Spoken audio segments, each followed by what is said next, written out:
My name is Xingming. I have spent 18 years in the village of Laughter since I was reborn here. Today, I am finally setting out on a journey down the long road lined with golden wheat. When I was young, I dreamed of becoming a holy knight and marrying the flower shop girl. But those dreams vanished when she married another man. I decided to leave my sorrow behind and find a new path. On my 18th birthday, everything changed. I awakened to a rare class called the Star Traveler. Unlike others who need to serve a god to gain power, my awakening was natural and rare. A strange god, one that speaks in meows and buzzes, seems to have chosen me. I have a special mark and an ability I call Traveler's Star Eyes, which lets me see golden cross-shaped stars. By touching these stars, I gain experience and level up. I spent a month collecting stars around my village until I reached level 5 and gained the Travel Star map. This map shows me where to find more stars, but I have already gathered all the ones nearby. To grow stronger, I must travel far away. Since I have no combat skills or money, I decided to become a trader. The villagers, who are like family to me, pooled their money to buy me a magical truck powered by mana stones and a special algae potion. It was hard to say goodbye, and I cried as I promised to return one day with great gifts for them. Now, I am on the open road, eating apples and steering my mechanical beast toward Robert City. I recently found a new cross star on my map and stopped to collect it. This journey is just beginning, and although I am currently just a driver hauling wheat, I am eager to see what lies ahead. I carry a plain black stone from my village around my neck to remind me of home and the courage of my people. No matter how long the road is, I know that home and adventure are never truly separate. While driving my mechanical vehicle, I noticed a new light on my star map. It was a cross-star seed, a rare item I needed to grow stronger. I stopped my vehicle, locked the doors, and set out on foot into the endless, golden wheat fields to find it.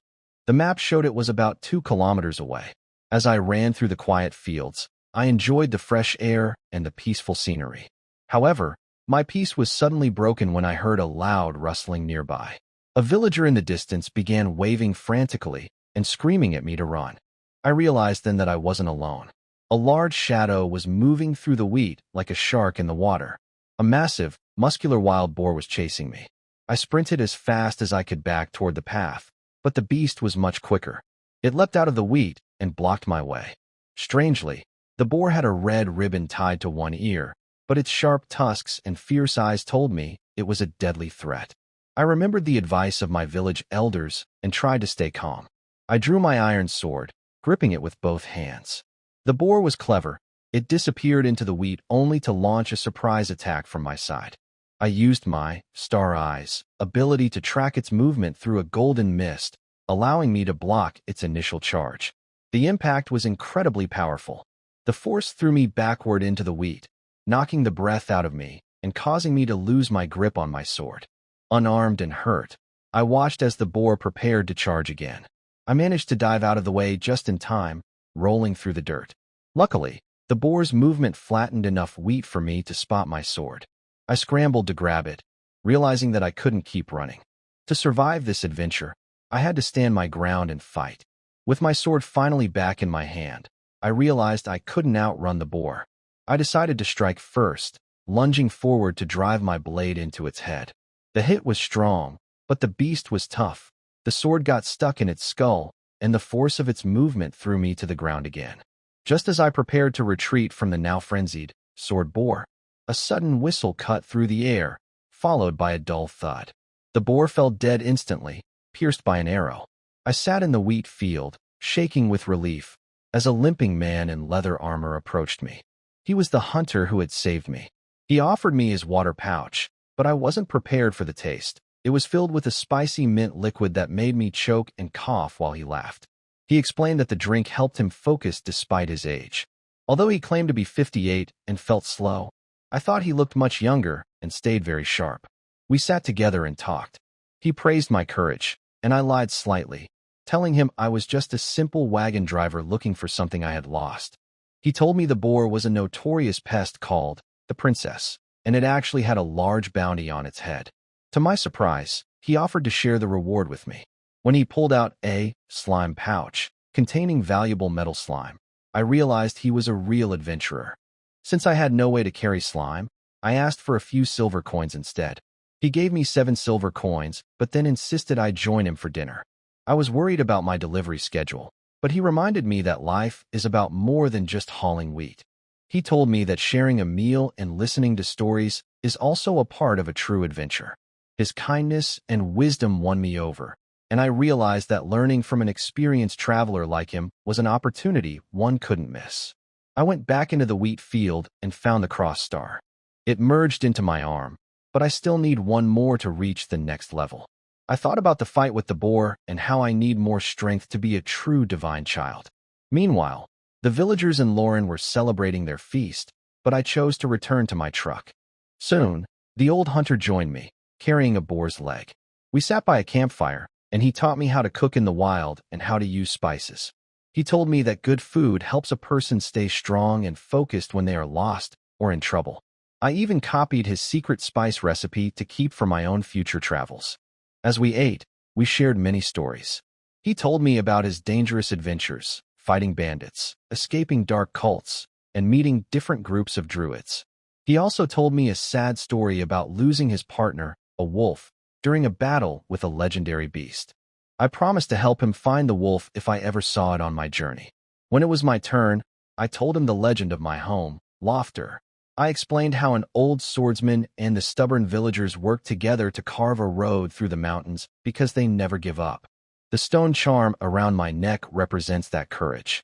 The hunter liked the story so much that he decided to visit Lofter himself. Eventually, the fire died down, and it was time to say goodbye. Before he left, he warned me about robberies on the road ahead. I asked for his name, and although he first said travelers don't need to remember every stranger, he eventually told me his name is Paleo. I told him mine is Xingming, and we promised to remember each other. I climbed back into my magic-powered truck and drove toward Robber City under the moonlight. I felt happy and excited. I wondered who I would meet tomorrow and what new stories I would find. My journey has just started, but I feel more like a real traveler now. The second day of the journey. Last night, Xingming parked his magic-powered truck on an open field outside Robber City, ending his day's journey. He didn't go into the city, but chose to sleep in the truck instead. Although there was no bed in the cab, the seat was a long bench. By laying a soft mat on it, he could lie down and rest comfortably. In this world, vehicles had developed a bit differently from those in his original world. While the cab was still a metal box, this magic-powered truck looked more like a magic carriage. The driver's seat in a carriage was a long bench, and this truck followed the same design, like a long sofa placed inside the cab. In front of the seat was some space to stretch his legs, and beyond that stood a wooden cabinet for storage. Because it was a bench, there was no distinction between driver and passenger seats. If people squeezed together, about 4 could fit. Oh, and one more thing. The vehicle was called a magic-powered carriage, or sometimes a magic-powered truck. Calling it a truck wasn't wrong either, since that word was just a borrowed term meaning a large cargo vehicle. Xingming simply preferred to think of it as a truck. So now, Xingming was sleeping on the truck's long bench, resting his head on a soft pillow and easing the fatigue of his travels and peaceful dreams. By early dawn the next day, the city gates, closed during the night, were still shut. Outside the gate, near the river, several merchant wagons were parked. Many traders were camping there, along with adventurers who hadn't returned to the city for the night.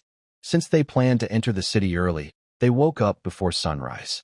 Gradually, the area came to life. Xingming woke up to the sound of an adventurer washing his face nearby.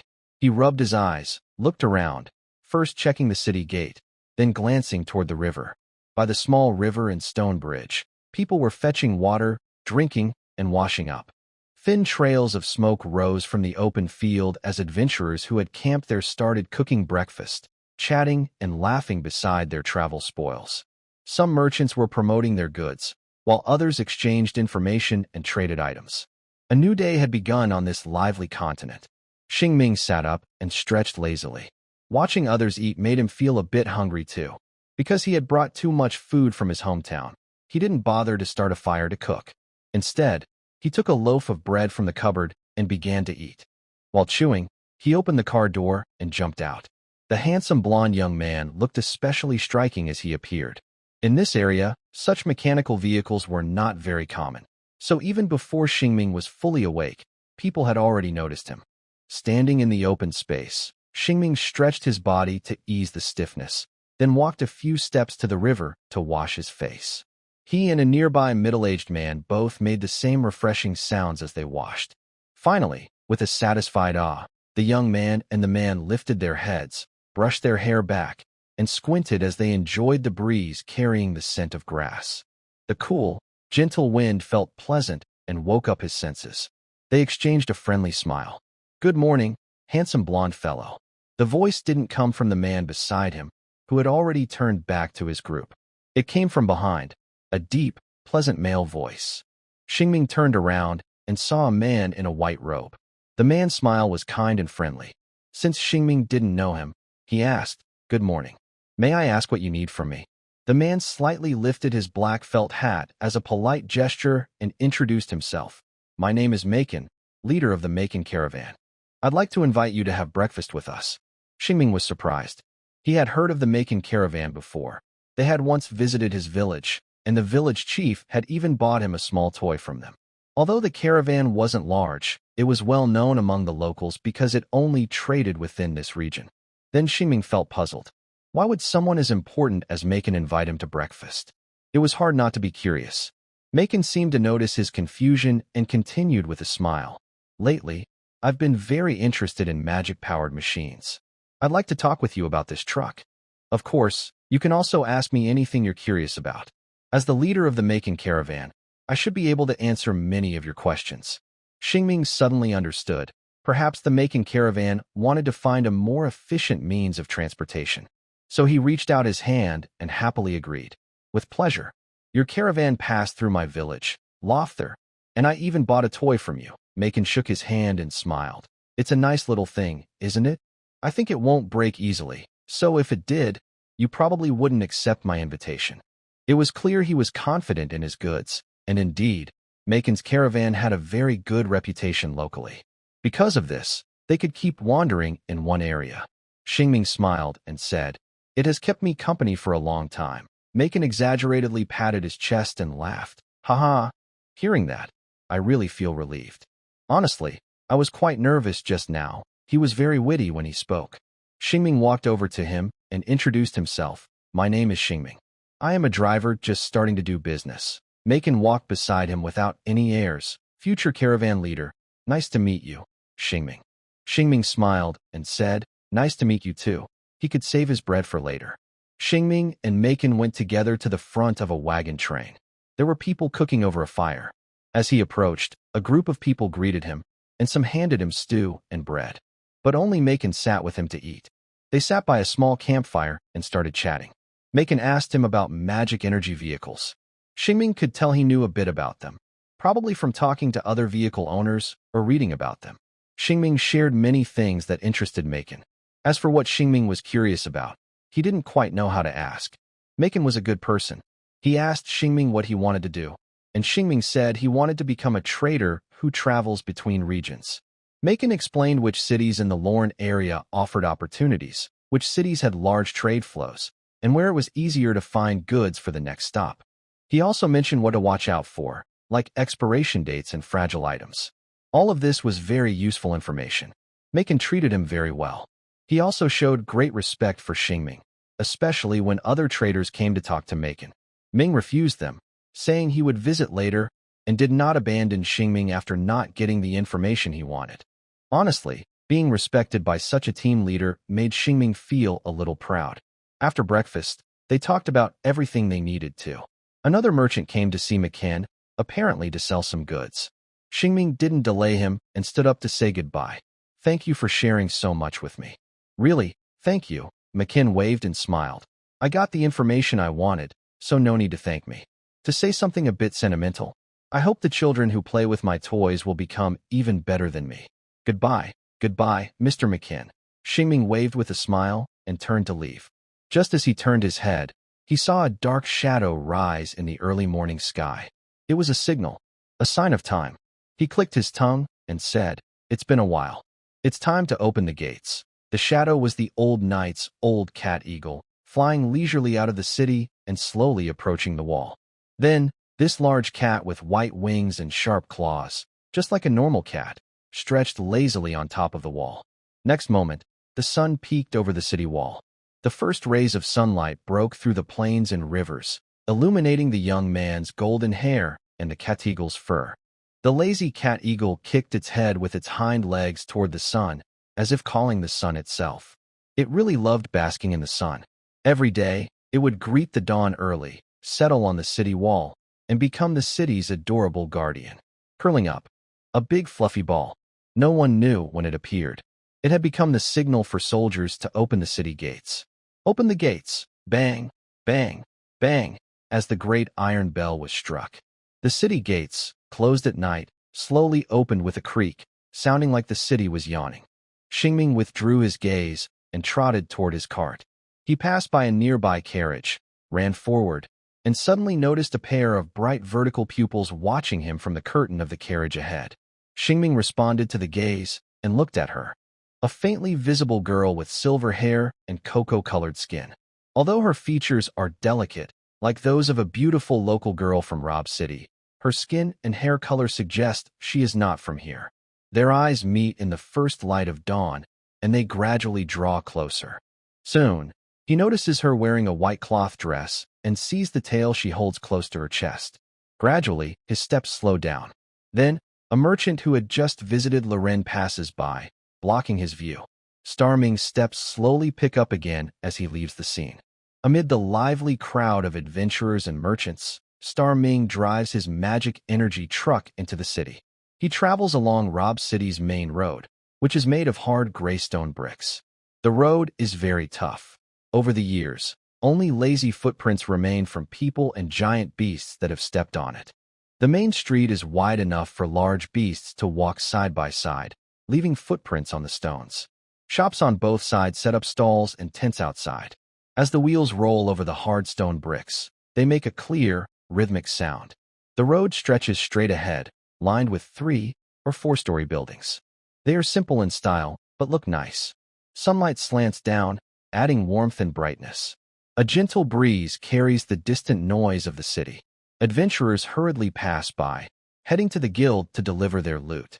Star Ming, the driver, is headed to a warehouse in a corner of Rob City. He soon arrives there.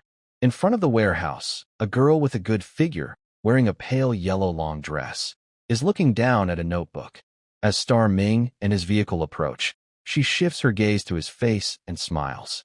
Star Ming responds with a bright smile, pulls the brake lever to stop the vehicle, and jumps down. Good morning, she greets cheerfully. Good morning, Star Ming replies, also introducing himself. I am Star Ming from Lovetor Village, here to deliver wheat for Harvey Grain Store. I'm Kelly, the warehouse manager at Harvey Grain Store, she says with a smile.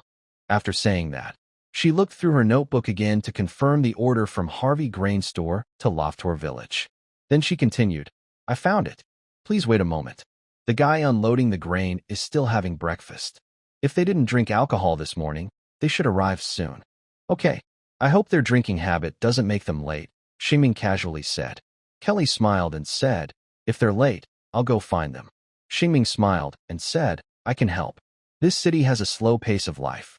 It's common for people not to come to work on time. Xingming moved into the shade of the building where Kelly was and stood beside her. This relaxed, lazy time makes people want to chat casually. Kelly looked at him curiously and asked, I've never seen you before. Are you a new driver who just moved nearby? Leaning against the wall, Xingming shrugged and said, I'm a real local. It's just that this is my first time transporting goods, so you might find me unfamiliar. Kelly blinked playfully and said, I see. We'll get to know each other soon enough. Yeah, Xingming replied with a smile. Kelly also smiled and said, maybe we already know each other. Exactly, Xingming agreed. Kelly, with her hands behind her back, smiled again and looked away from his face, shifting her gaze to the cart. The conversation changed. It's quite rare to see magic-powered wagons in the Lone area. By the way, why did you choose it as your partner? Xingming explained, not like a typical driver. It's faster, cheaper than large magical beasts, and doesn't need rest. Kelly nodded and said, I see.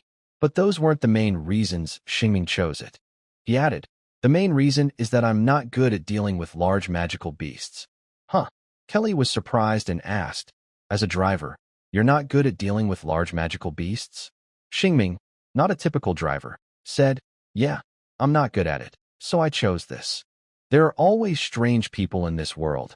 Knights who don't like wearing armor, mages who don't like using magic. Maybe there are drivers who don't like magical beasts too. At least now Kelly has seen it." In Kelly's mind, the coachman and the hunter druid are both people who really like magical beasts. This made her ask, "Aren't you bored traveling alone with a magic-powered carriage?" Xingming honestly replied, "Maybe I am." Then he added, "But I plan to buy a small magical beast as my partner, so it shouldn't be so boring in the future." Really? Kelly was a bit confused at this point. She put her notebook on her forehead and quickly interrupted, "Wait, you don't like dealing with magical beasts, right?" Xingming casually explained, "It's just that I'm not good at handling large magical beasts. Small ones are fine." He kept saying he's not good at it, not that he doesn't like it. Actually, he really likes magical beasts. Unfortunately, without divine blessing, he can't understand their thoughts, so controlling large magical beasts on the road would be very difficult. As for small magical beasts, he can communicate through eye contact. Kelly looked up at the sun, feeling she didn't understand him. She decided to give up trying to understand and instead focused on the carriage. "Can I take a look inside?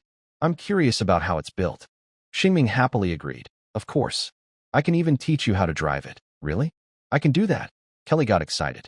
"Of course," Xingming said politely, making a welcoming gesture. The clerk from Harvey Grain Store found something interesting that morning. She wouldn't be bored anymore. Xingming happily satisfied her curiosity and helped her learn how to drive the magic-powered truck. During their cheerful driving session, the wheat unloading workers arrived to do their work. They called out to Miss Kelly from afar, and Kelly stuck her head out the window, telling them to wait. Hearing this, Xingming forced a helpless smile. Looks like they would have to wait again for the wheat unloading. By noon, everything was finished. The carriage was now empty, and Xingming held a completed transportation contract. The money from selling wheat would be sent to Lovetal Village, and this merchant association contract would serve as proof of his work, helping him improve his rank in the merchant guild. "Kelly, can I park my truck here for now? I need to go to the merchant guild." Xingming was nibbling on the sandwich Kelly had given him and asked. Miss Kelly smiled and replied, "Of course, but you need to step back a little because this afternoon, the carriage will take the wheat to the mill." "Okay," Xingming agreed. He said goodbye to another traveler he met on his journey, Miss Kelly. Xingming was walking toward the association. Even though his stomach was full from the sandwich, he still felt eager to explore. "Big, sweet pears. Come try some," called out a fruit farmer. "Fish, buy or not," shouted a frog. Various farm products were displayed, shining in the sunlight, making the city smell richer. There was the smell of fish, fruit, vegetables, flowers, the cobblestone street, and soap from people washing clothes. The smell wasn't very pleasant, but it was lively, simple, and comforting. Xingming, feeling thirsty from eating the sandwich, casually bought 2 pears and bit into them. As he ate, he walked from the corner of Rob City to the center of the city where the Merchant Association was located. This was an organization found all over the world, with a golden slime emblem hanging high, which was the symbol of the Merchant Association. He entered through the open big door. The elegant layout inside looked like a bank, with a long desk behind which 3 young, capable girls handled different tasks. Xingming stepped on the creaking floor and approached one of the service windows. Only 2 people were working on a small matter there. From behind, Xingming faintly overheard their conversation. They seemed to be notarizing a contract about apples. The fruit farmer had already found a buyer before the apples ripened. The buyer paid in advance, but was worried the farmer might not give him the apples when harvest time came, so they needed a small notarization at the Merchant Association. The contract was simple and involved a small deal, so it was quickly completed. Of course, larger deals wouldn't be handled on the first floor. Next, it was Xingming's turn. "Hello," the clerk greeted with a smile. Xingming also smiled slightly and greeted back, then straightforwardly said his purpose. "Hello, I want to improve my reputation level." He then took out 2 scrolls. One document is a contract for transporting wheat, and the other is proof of his personal information. The saleswoman looked over the papers and said, "The fee for this contract has already been paid in advance." Xingming nodded and replied, "Yes, that's correct." The payment was 50 silver coins, twice the market price, and it was already in his pocket before he left. Of course, family matters couldn't be paid with money. The money they gave Xingming was for his travel expenses. He was helping them by doing some tasks for their family. The saleswoman then picked up a pen and began to write, while also congratulating him. Congratulations on becoming a bronze slime level driver. Thank you, Xingming said politely. A month ago, he registered here as an apprentice driver. After completing a wheat transport task for Lofter Village, he was promoted to a bronze slime level driver. This level is very important. Because some goods are very valuable, the owner will specify the driver's reputation level when giving the task. If the goods are damaged or stolen, it would be a big problem. So, only drivers with high reputation levels can take on better jobs. Many drivers also do some small business on the side while transporting goods. Many merchants start as traveling drivers before becoming full-time traders. A driver's reputation level also shows their ability. Many merchants rely on their driver's reputation to get their first big order. However, merchant reputation and driver reputation are different. To do larger deals, one needs to register for a merchant reputation certificate. Xingming doesn't have that plan now. His goal is just to collect star-shaped stones while transporting goods around the world. Soon after, please drip a drop of blood onto your proof. The saleswoman, who had finished drawing and writing, handed over 2 dark brown leather papers. Xingming understood this step, so he didn't ask much. In simple terms, it's a blood recognition process. This magic paper is made from a mixture of blood sapphire powder and other materials. It glows after absorbing blood for the first time. The second, third, and future times, it will only glow if it absorbs the blood of the original owner who first dripped their blood, proving that the proof belongs to them. Xingming casually drew his small sword from his waist, preparing to cut his hand. The saleswoman smiled and said, "I can give you a needle." Xingming looked at the shiny new steel needle she pulled out. Although using a sword was cool, he didn't argue and smiled brightly. "Thank you." He took the needle and quickly pricked his finger twice, dripping blood onto 2 credibility certificates, which then linked to him. The saleswoman kept one certificate and left the other on the table, smiling and saying, "Now you can use your credibility certificate to accept bronze-level transportation orders. Oh, and don't lose your certificate. If you do, you'll have to reapply at your previous credibility level." "Thank you, I understand," Xingming replied, accepting the advice and thanking her. He then picked up his credibility certificate and looked at it. The certificate was very simple. It only had his name, his registered location, and a line that could be called his achievements. There was proof of transporting wheat from Lofter Village, a small seal from a merchant association, and a tiny bronze slime badge embedded in the corner of the certificate. Holding his precious certificate, Xingming turned to leave but remembered there was something important he hadn't done, so he turned back. He scratched his head and asked shyly, "Almost forgot to ask, are there any transportation orders to Petrot or nearby areas?" Petrot was the next city he planned to go north to, similar in size to Rober City. The saleswoman looked at her entrusted tasks and began to explain. "There are 3 shipments you can transport. The Poison Fong blacksmith shop needs to send 300 shields to Petrot, with a reward of 80 silver Lorents. Mr. and Mrs. Laura want to move, needing to transport 2 wardrobes, a bed, and a piano, with a reward of 40 silver Lorents. And the ranch at Lomer Village recently caught 7 wild boars that they want to sell in Petrot, with a reward of 20 silver Lorents." Xingming chose the most expensive task directly. "I want to take the Poison Fong blacksmith shop's order." The saleswoman looked at him. Since he was a genuine beginner, she couldn't help but remind him, "Do you think your vehicle can carry the weight of 300 shields? It might be about 9 large puts. Puts is a unit of weight. The water in the Aya world is very diverse, so no one has thought of using water to define a standard weight unit. The large put is based on a certain volume of bronze slime. Compared to the ton in the original world, its weight is a bit heavier." Xingming smiled and said, "My magic-powered carriage can carry 14 large puts without any problem. By the way, do Laura and her husband mind their furniture and shields arriving together in Petrot?" The salesgirl shook her head and said, "Transporting their furniture and shields together might cause damage, so we can't do that." Not discouraged by the chance to earn more money, Xingming smiled brightly and asked, "In that case, would Mr. Blacksmith from the Poison Bee Smithy mind if his shield gets some pig dirt on it? I can pay a little less." The salesgirl twirled her pretty bow-shaped hair accessory, hesitated for a moment, then said, "I can give you the order from the smithy first, but you'll need to ask the owner of the Poison Bee Smithy yourself." The blond young man smiled and said, "Okay, dear blacksmith, I am the driver responsible for transporting your finely crafted shield to Petrot. Before we leave, I have a question for you. Would you mind if your shield travels with a group of elegant, smooth-haired, clean, and tidy wild boars on the same carriage to Petrot? What? If your artistic shield gets covered in pig dirt, I won't pay you a single coin. All right, I won't mention it again. Please load your shield into my carriage." Unable to negotiate successfully at the hot Poison Bee Smithy, the young blonde guy had to give up. He pouted in dissatisfaction and looked at the shields being placed into the carriage with disdain.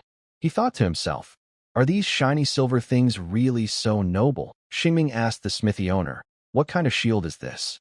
It looks heavy but elegant. It's really beautiful." The smithy owner, with his strong arms, grinned widely and laughed heartily when he heard the young man praise his shield. "This is top quality. Almost no monster in the Loren area can break through it." "Oh," Xingming was intrigued and asked, "Does it contain metal slime?" The blacksmith owner shook his head and said, "No additives, but my skill in forging and the quality of materials make these shields comparable to ones with copper slimes added." Boom! Hearing the sound of the shield hitting the wagon, Ming seemed to understand what unbreakable really meant. It's all about using more materials to win. This kind of shield would probably slow down an ordinary adventurer's movements. Ming wondered who would buy such a thing in large quantities and started to browse the blacksmith shop out of boredom. On the back wall, many finished weapons and armor were hanging. There were long and short ones, light and heavy, and even strange swords with curved blades. Currently, Ming's class doesn't give him any combat power, so he still relies heavily on his equipment. Of course, classes that boost fighting ability also require good weapons, which are essential. A great swordsman can swing branches to create wind, but can't use branches to pierce the scales of a high-level monster. Adventurers improve their strength in two ways: by upgrading their class and physical qualities, or by buying better gear. Sharper swords, stronger armor. These are what adventurers pursue their whole lives. Ming looked down at the small sword at his waist. Honestly, he also wanted better swords and armor to protect himself. But without the support of a class, his strength is limited, and he can't carry very heavy swords or armor. His only options are a small sword and leather armor, or high-quality gear that has been reinforced with metal slimes, making it both tough and lightweight. Curious and eager, he asked the blacksmith owner, "Do you have swords and armor with added metal slimes?" The blacksmith, who was not working at the moment and was drinking tea, began to explain to the young boy, "This snake-belly sword has a small copper slime added, and the silver chainmail has 2 small copper slimes." Ming asked again, "How much do these swords and armor cost?" The blacksmith thought for a moment and said, 6 gold coins for the snake-belly sword, 13 gold coins for the chainmail." Ming, whose savings weren't enough for even a single gold coin, exclaimed, "That's so expensive." The blacksmith patted his shoulder and smiled, saying, "This is my proud work. You don't need such high-level gear when adventuring near Rob City. The loot you gather wouldn't even cover the cost of repairing your equipment." Xingming thought that made sense and sighed. "Maybe I'll buy it later." The blacksmith asked curiously, "Are you planning to go into dangerous areas with stronger monsters?" Xingming thought for a moment and replied, "I'm just worried a wild boar might take my life." Although he didn't know what the young man in front of him had been through, the blacksmith burst into laughter. "Huh? If you're afraid of wild boars, have you considered buying a chest protector?" Xingming was very interested and asked, "What material is the chest protector made of? Would it suit someone like me, a driver?" The blacksmith said, "There's definitely one that's right for you." He took off the wheat and put on a shield. During this free time, Xingming chose a light leather chest guard that could protect his chest. It looked like a brown vest, but with sharp edges and a cool appearance. It cost him 8 silver laurents, and his defense was greatly improved. Very good. Xingming spent almost the whole day in Rob City, feeling fulfilled and happy. When he finished packing his goods, the sun was about to set behind the city walls, but his journey in this city was not over.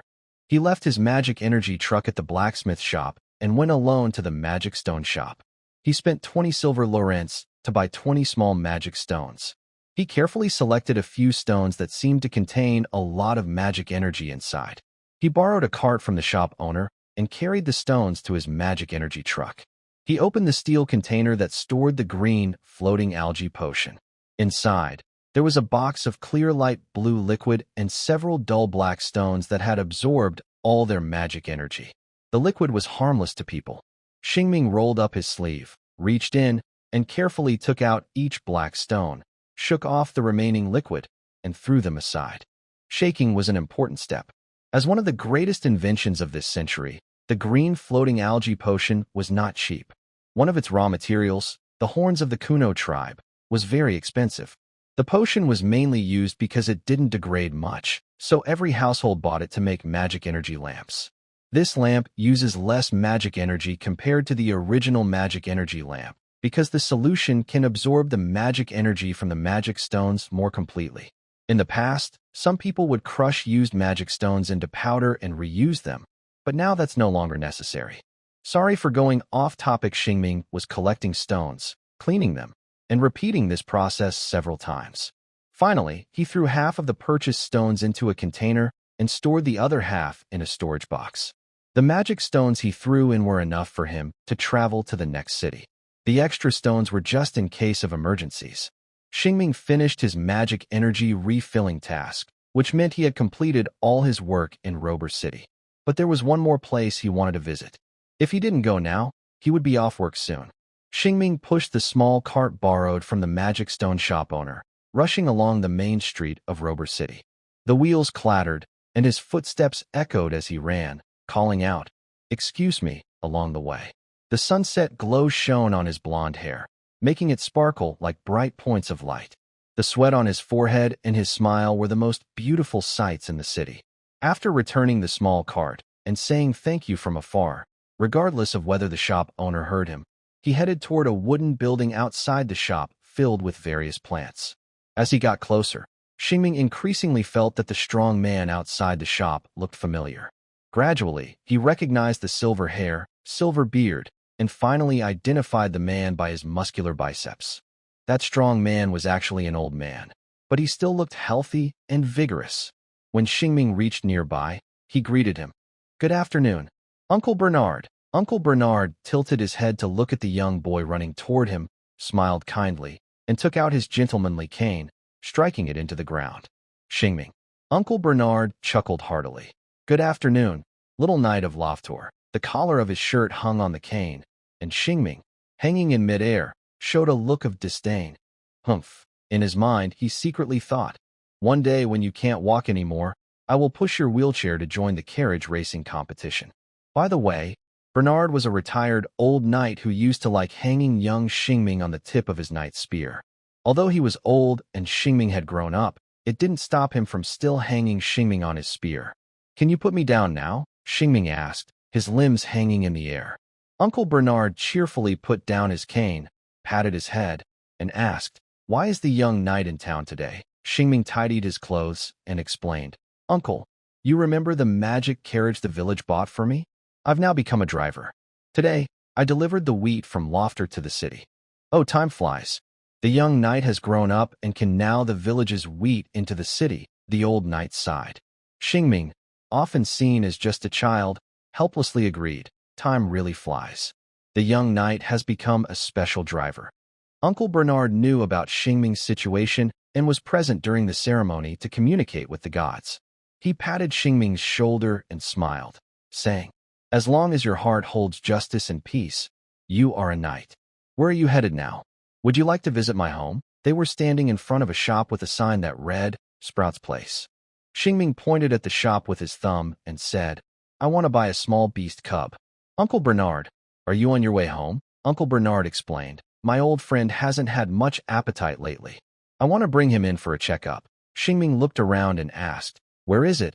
Bernard shrugged and said, "The sun hasn't set yet.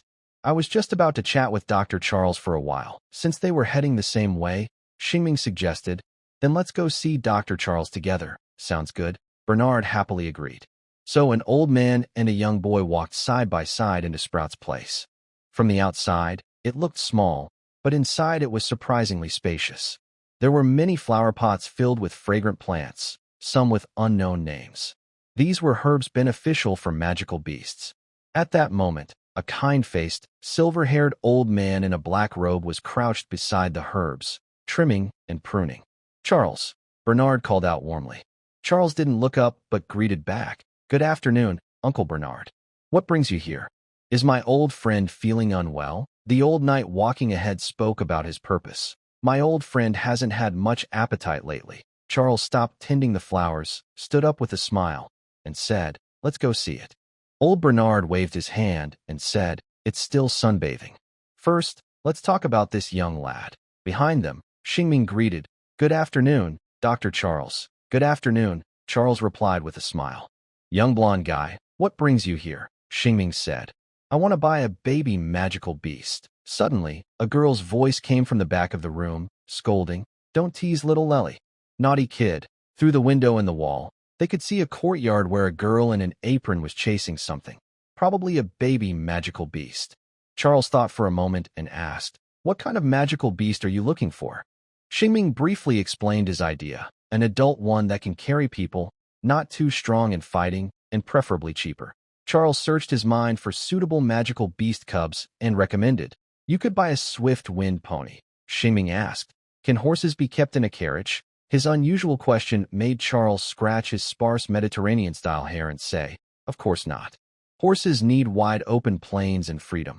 Xingming asked again, "Are there wolves, dogs, or big cats that can be kept in a magic energy truck's driver's seat?" His request was quite difficult. Charles searched his mind again and replied negatively, "No. Dogs that can carry people are very expensive, and I don't sell rare magical beast cubs here." Xingming was a bit disappointed. "What about birds that can carry people?" Charles smiled and said, "Birds that can carry people are even more expensive. Actually, a cat eagle would be a good choice, but it costs around 100 gold lorents. Can you afford that?" Xingming's vehicle only cost 20 gold lorents. "Sigh, I can't afford it." He sighed deeply, thinking to himself that the road to making money is long and heavy. All just to buy a cat eagle. The money-making trip was over. Xingming waved his hand and said, "Sorry to bother you. You two can keep talking." "I need to leave now," Old Knight Bernard asked. "Where are you going?" Xingming politely declined and said, "I'm going to Petrot to deliver a shield. I'll leave tonight." When the old knight heard that the young knight was setting out again, he didn't try to stop him. He smiled cheerfully and said, "Although the road to Petrot is safe, you should still be careful. You never know when bandits or dark travelers might appear. Be sure to watch out for strange sounds while sleeping on the road." Xingming nodded and said, "I will remember your advice." He stayed a little while longer. Then Xingming turned to go outside, with old Bernard and Charles following behind him. It was only a short time.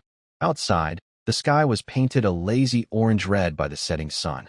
The sun slowly sank westward, casting its glow over the land. Xingming looked up at the distant mountains and city walls, his gaze quickly fixed on a large black spot flying in the sky. They could see it clearly too. It was a giant cat with 4 sharp eagle claws, covered in black and white feathers like a cow. It had wings with the same black and white pattern and a head like a black and white tabby cat. It was a giant cat, descending from the sky. It moved very fast, darting through the air like a cat running under a roof. A strong gust of wind followed it. With a soft thud, the giant cat landed smoothly in front of them. When it stood up, it was taller than they were. This huge cow-like cat blinked its round eyes and looked down at the 3 tiny humans, letting out a rough roar. Meow-ow. Seeing the giant cat, Xingming's eyes immediately lit up like stars. He ran over and buried his face in its fluffy face, taking a deep sniff. The big cat, warmed by the sun, smelled wonderful. Meow-ow. Xingming grabbed the cat's chin.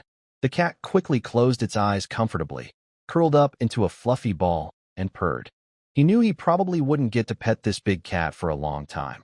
So Xingming boldly flopped onto its neck and said, "Sinnoh, do you want to go on an adventure with me?" He had been thinking about this giant cat for quite a while.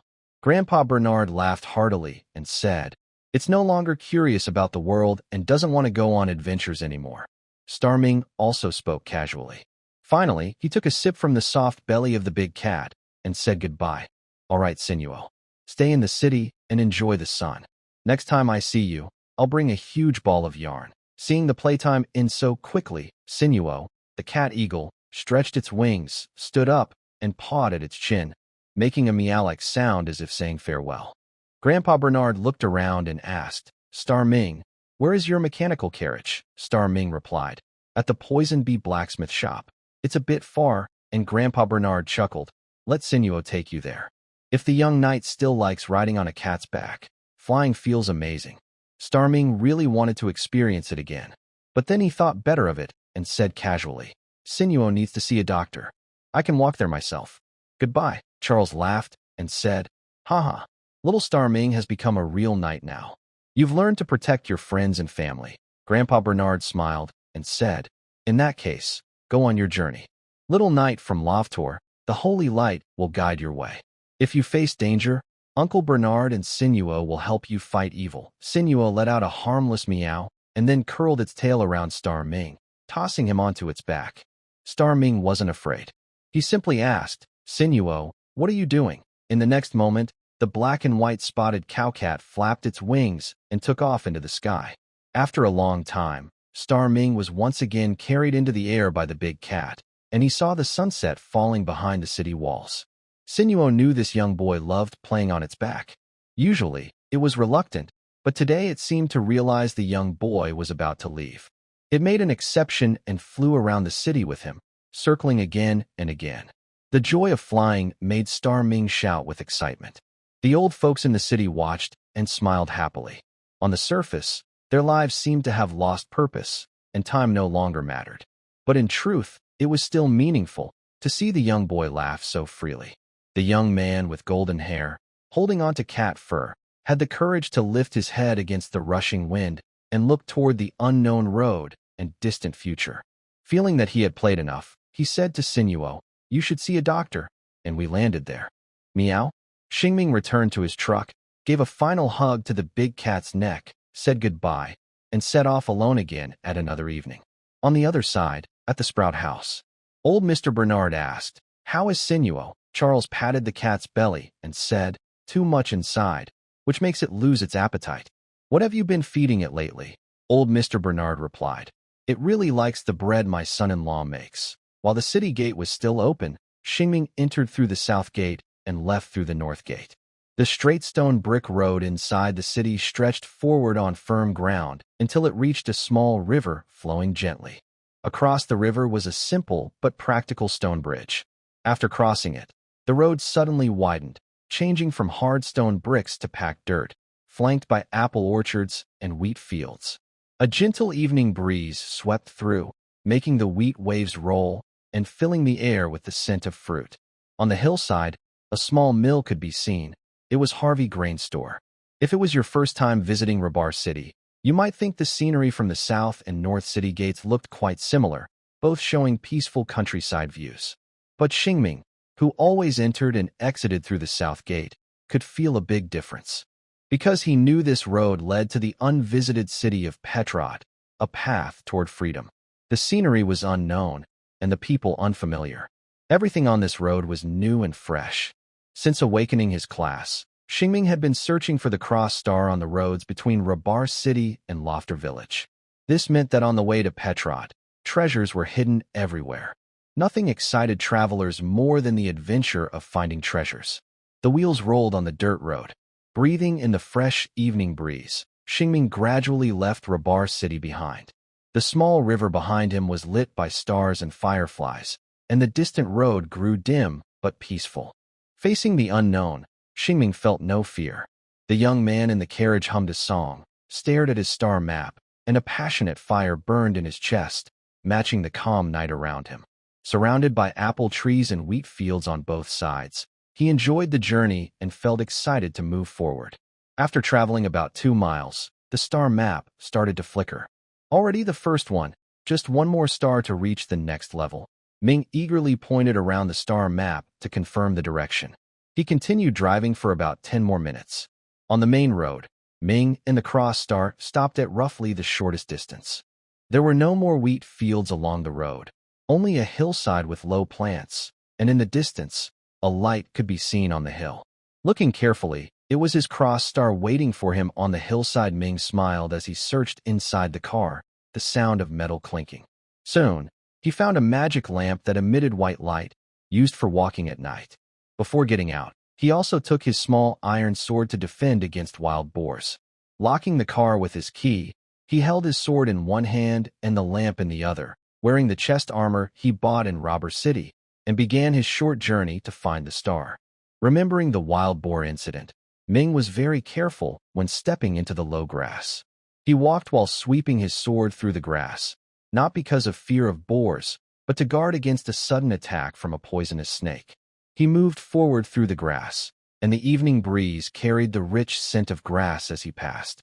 The floating grass leaves drifted with the breeze under the moonlight, falling down the hillside toward Robber City. The young man with golden hair, bathed in moonlight, climbed the hillside step by step, breathing heavily. The other star in his cross-star pupil grew closer and brighter. Finally, after passing through a safe stretch of road, he reached the cross-star. Phew! He took a deep breath, wiped the sweat from his forehead, smiled, and reached out to touch it. The cross-star suddenly dissolved into a golden glow that circled around his body, illuminating the hillside. Curious insects tried to come closer, but the light quickly disappeared into his chest, and the insects did not come. As the glow faded, something unusual also appeared. A delicate golden cross star slowly emerged at the corner of his left eye. His rank was upgraded after absorbing this cross star. Star Ming also sensed through his divine consciousness that he had gained new power. At this moment, his understanding of this power was vague, and it had no name. He instinctively wanted to try it, calling upon that power with his divine awareness. The golden cross-shaped star in the corner of Star Ming's eye began to peel away from the star. Gradually, the full, vibrant cross-shaped star became a hollow outline. All the light within it shimmered like sparkling sand or a golden galaxy, gathering in the young man's hand. Startled by this sudden change, Star Ming instinctively stepped back. The golden glow belonging to him followed, rushing forward and slowly forming an outline in his hand. "Ah!" he exclaimed, because in his hand, a huge cross-shaped star was gradually taking shape. One side of the cross star was short, the other long, making it look like a sword with a cross-shaped blade.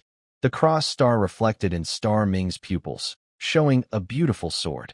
On a hillside bathed in the brightest moonlight, the young man with golden hair raised the star's sword toward the night sky and laughed excitedly. "I finally have a powerful spell. Haha, I'll call it the Star Sword." His naming was still casual, but it suited well. Insects found the light again. Dragonflies and glowworms danced around him in the evening breeze, and earthly stars and stars from the sky shone together. Far away, soldiers patrolling the city walls whispered to each other, wondering why a star had fallen onto the hillside. Maybe it was a lantern, maybe it was the refraction of moonlight. Or perhaps a star was bored in the sky and wanted to go on an adventure, they discussed.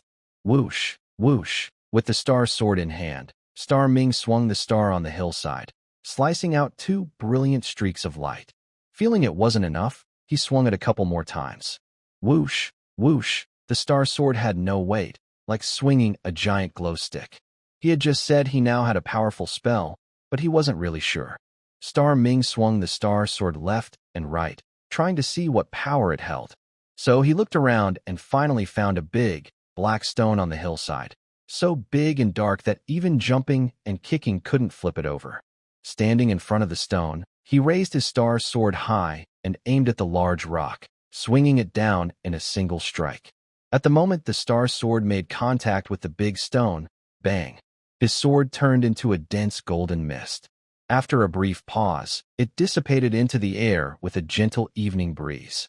The blond young man maintained his chopping stance, tilted his head to look at his sword drifting away in the wind, and after a long moment, he muttered, "Where's my sword? Did it just explode?" He straightened his back, placed one hand on his hip, and absent-mindedly scratched his head on the hillside. He was stunned for a while before regaining his senses. He thought a lot. He guessed that this kind of situation happened because his sword was fragile and the stone was too hard, so it broke. Although it was fragile, maybe it was very sharp? He turned his head again to look at the stone. From the outside, it still looked perfectly fine, just as it did before. He looked closely and found no difference. The stone hadn't even cracked, and kicking it with his foot didn't move it at all. It seemed the large black stone was unharmed inside as well. So the question is, what good is my star sword? His mind was full of confusion. He simply couldn't understand, so he decided to summon his star sword again to study it. He acted immediately. With his spiritual awareness, the cross-shaped mark near his eye flickered faintly. But unlike before, it didn't release a golden glow. It only flickered briefly before calming down, suggesting that the energy inside the cross-shaped mark had been used up. Although he couldn't see the change in his eye, he could feel something strange in his body. He exclaimed, "All my star energy is gone." Using his star eye and star map for travel consumed very little. But the new power he gained was different. It was terrifyingly draining. Just one summon used up all his star energy. In stark contrast, the power of his star sword was weak. It couldn't even break a piece of black, hard stone. A fireball spell, which is friendly to flames, could burn the stone darker, but he couldn't do anything. He sat cross-legged on the large stone, deep in thought. No matter how much he pondered, he couldn't figure out what his star sword was really for. He believed that using so much energy must have some special purpose, but he was too clumsy to realize it. To comfort himself, he patted his buttocks and stood up, ready to leave this place. On his way back, Xingming thought about how to test his abilities again. To do that, he needed to restore his star energy. There are two known ways to recover it. One is to sleep for a night, which fully restores star energy. The other is to absorb a new cross-star seed, which also fully restores it. Xingming couldn't wait and decided to try the second method, absorb a new cross-star seed. He took big steps along the path back, occasionally checking his attribute panel with his star eye. Xingming Lovetal, level 6, 0/5, star energy, 1 star, empty. Abilities, travel star eye, travel star map, star sword, As the young man ran downhill, he suddenly saw something extra and was startled, braking sharply. But he slipped on the wet, torn grass and fell. Grass, the young man, caught in the grass's revenge, slid down a short distance on the slippery grass. He gritted his teeth, stopped near the bottom, rubbed his waist, and examined the new thing he saw. First, his level had increased to 6. That wasn't surprising. He still needed 5 cross-star seeds to level up again. Next, he noticed the new ability, Star Sword, which he had just named. Finally, he understood his star energy, which is the power flowing inside his body, now visualized for the first time in his star eye. Star energy, 1 star. Is it empty now? He muttered the characters in his mind and started to understand. My total star energy is 1 star, and because I used the star sword once, it's all gone, so it's empty. As he understood, new words appeared. Total star energy, 1 star, empty. Star sword, consumes 1 star. I'm probably right. Xingming rubbed his waist and slowly got up, leisurely heading toward the nearby road. Visualizing what he already knew was also a good way to improve. After checking his status, Xingming returned to his truck and continued driving along the road, not forgetting to open his star map to search for new cross-star seeds. As he looked, he suddenly thought of a question. My star energy is already empty, so why can I still use the star map? After thinking carefully, he guessed, maybe I can recover star energy as fast as I use it, since both the star map and star pupils consume very little. Then he looked up at the stars and had a new idea. Perhaps my star map and star pupils don't consume energy at night, he guessed randomly. And his star pupils appeared with clear words. Star pupils, star map. No? Consumption at night. That must be it. Xingming was happy to learn something new. Tonight, good news kept coming. Before he traveled far, his star map lit up with another star. Xingming's lips curled into a big smile, and he punched the air. Here we go again. A new journey is great. There was even more exciting news. Another one. His star map lit up with 2 stars in a row. 1 star was directly ahead, and the other was slightly to the right front. With his star pupils activated, he traveled for a while. After crossing a small hill, he saw the first star. Next to the road, a tree was full of shiny red apples, and hanging among them was a bright star-shaped ornament. Nice choice of location. I can even pick an apple to eat. Getting closer, Xingming happily got out of the car and ran toward the apple tree. Children born in villages are good at climbing trees. They hugged the trunk and jumped up and down. The leaves rustled, and 2 apples fell with a plop. He climbed onto the tree. Sitting on a branch, he stretched like a cat, reached out, and touched the star. The star turned into a stream of light and merged into his body, boosting his experience and filling his star energy at the same time. Just as he was about to happily wave his fist in celebration, suddenly, a loud shout came from afar. "Thief! Huh!" He was startled and wobbled, then jumped down to the ground. In the distance, he saw a shadow holding a lantern running toward him, cursing as he ran. "You sneaky travelers! Trying to steal my apples again." It turned out the fruit trees by the road had owners.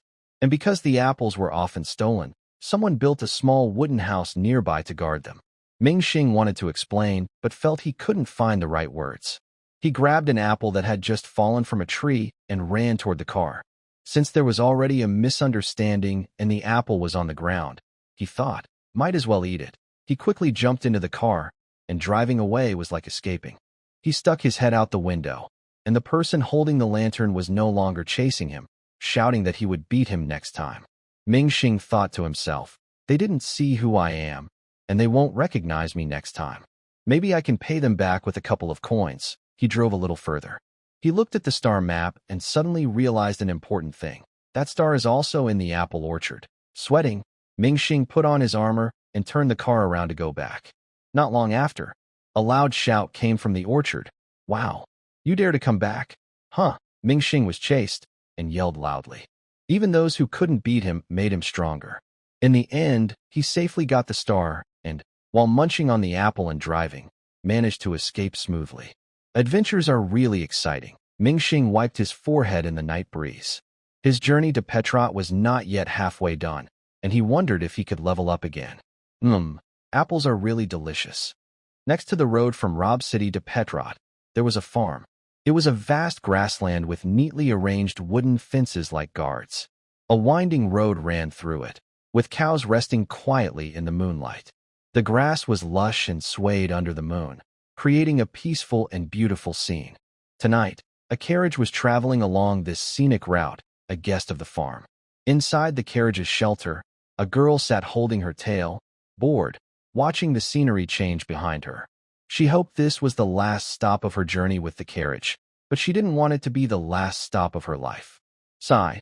Another faint sigh floated toward the moon, which was half covered by clouds. The arrival of the guest caused shadows to flicker in the lights of the wooden house on the hillside. Soon, the farmer's family appeared outside the cabin, curious as they looked at the carriage, wondering who was visiting. As the horse's hooves lightly stepped on the grass, the carriage stopped. The man driving the carriage got out, and the answer was revealed. There was a rustling sound of conversation outside the shed. They were talking, and the girl knew what they were saying even without listening closely. The owner of the carriage was trying to sell himself. More precisely, he was trying to sell his work contract, a contract with a very low salary, and if broken, a huge penalty. The contract lasted 20 years. The girl hugged her tail and sighed softly at the moon again.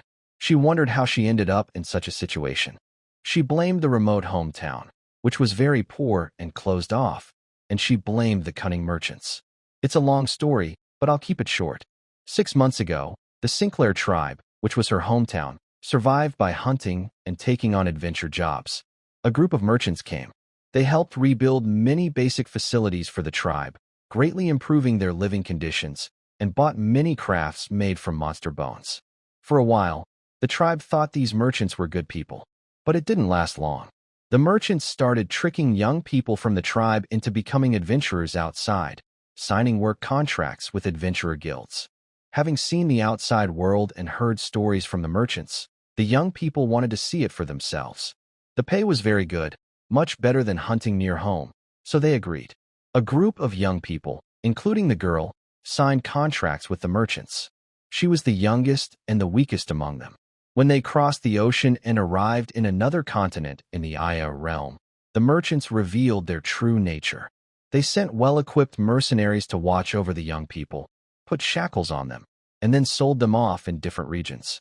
Some became soldiers, others worked as cheap laborers or adventurers.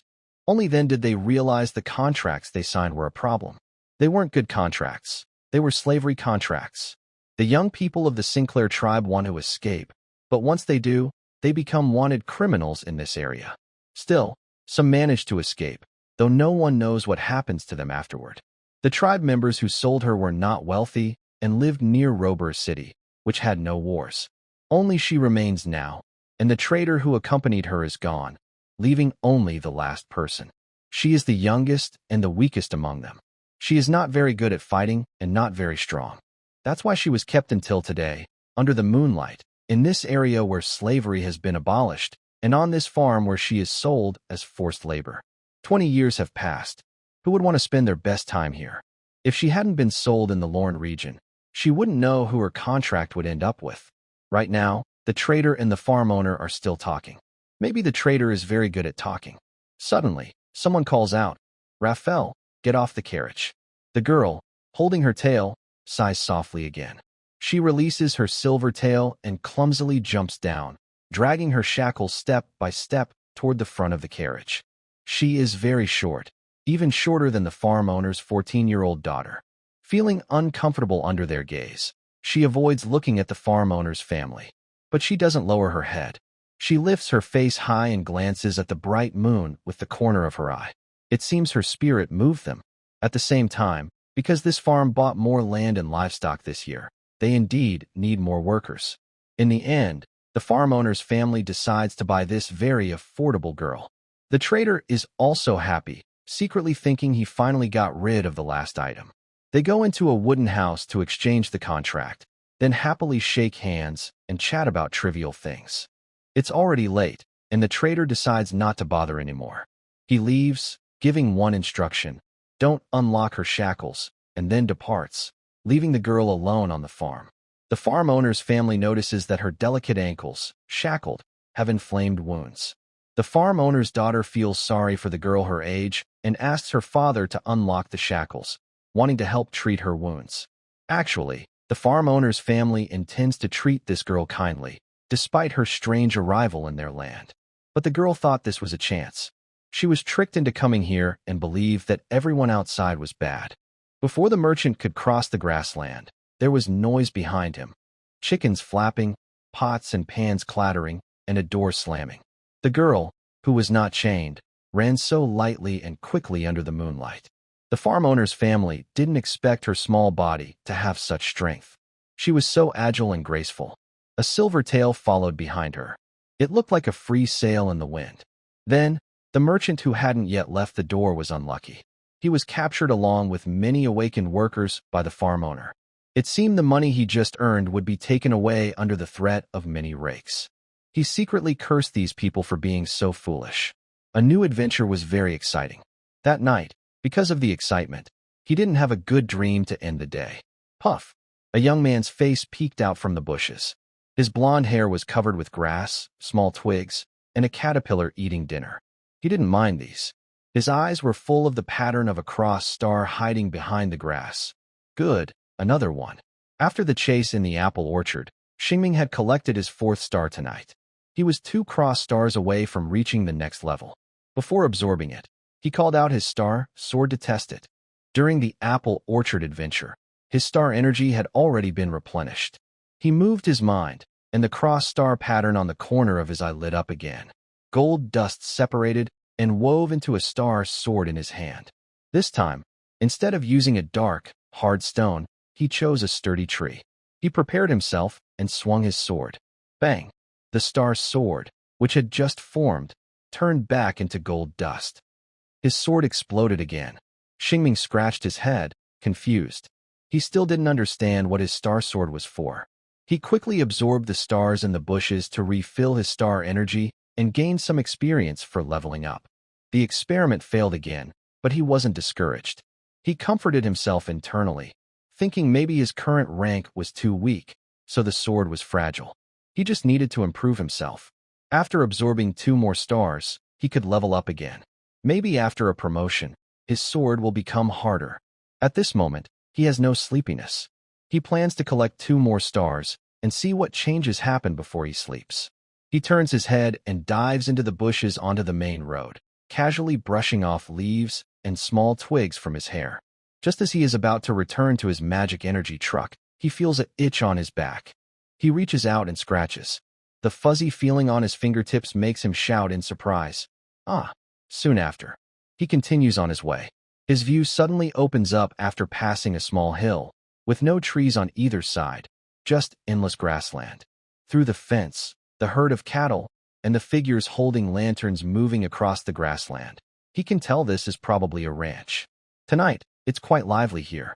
Even from far away, he can hear the talking of people on the grassland, but he cannot understand what they are saying. He thinks they are probably arguing, because their debate sounds almost like shouting, with voices hoarse and loud, and scattered words pieced together like this. It's your fault. Oh no, it's your problem. Even if you can't find her, it's not my fault. As for what specific problems the ranch is facing, Xingming doesn't know and doesn't want to know. Compared to joining in the noise, finding 2 more stars would make him happier. He keeps moving forward, and 2 lights appear on the road ahead. Since Xingming is moving faster than them, he quickly sees that they are 2 riders with lanterns rushing along. While riding, they sometimes lift their lanterns to the left, sometimes to the right, illuminating the dark fur of their hunting dogs. At first, Xingming wondered what they were doing, but soon he guessed from the occasional growls. The ranch must have lost something. Maybe cows or sheep found a gap in the fence and ran away, or strange magical beasts are wandering around, stealing livestock, and being hunted down overnight. These kinds of problems. Of course, none of this concerned Xingming, so he just thought about it briefly. Suddenly, his star map once again provided him with the position of a constellation after some time. The destination is still straight ahead. Excited, Xingming drove past the riders, heading toward his own star. His magic-powered carriage's burst speed and agility might not match their horses, but if he kept running non-stop, his mechanical partner was still faster. Soon, those riders could only watch the magic lights on the back of his carriage from afar. However, Xingming didn't continue to widen the gap. At one point, he stopped, locked the door, and drew his sword to set out again. The star he was looking for was right next to the fence of the pasture, now the closest he had been. This was already at the edge of the pasture. Xingming ran toward the star very quickly. It wasn't because he was afraid of being mistaken for a cow thief. He was just worried that the knights behind him might steal the shield inside his wagon. Far away on the plains, people were still arguing, but under the moon, the grassland remained peaceful. The sound of the young man stepping on the grass and the mooing of the cows waking up covered the breathing of a girl hiding in the grass. Just then, a cloud drifted past, partially covering the moon. The young man running didn't notice the pair of silver ears growing on the grass. Moreover, the girl was still peeking out from the grass. The boy busy searching for the star didn't see her, and the knights carrying lanterns on the road ahead were even more invisible. At least, for now, she was unnoticed. Xingming quickly caught the star. Actually, before absorbing the star, he could try using the star sword again. But he lost confidence in the star sword because earlier, he couldn't break stones or wood with it. As for practicing swordsmanship with the cows, he couldn't do that either, since someone was behind him. If they found the light and the cows got hurt, he would be responsible. So, he quickly absorbed the star, then looked back at the carriage and said, the shield should be fine. Then he ran back to the carriage.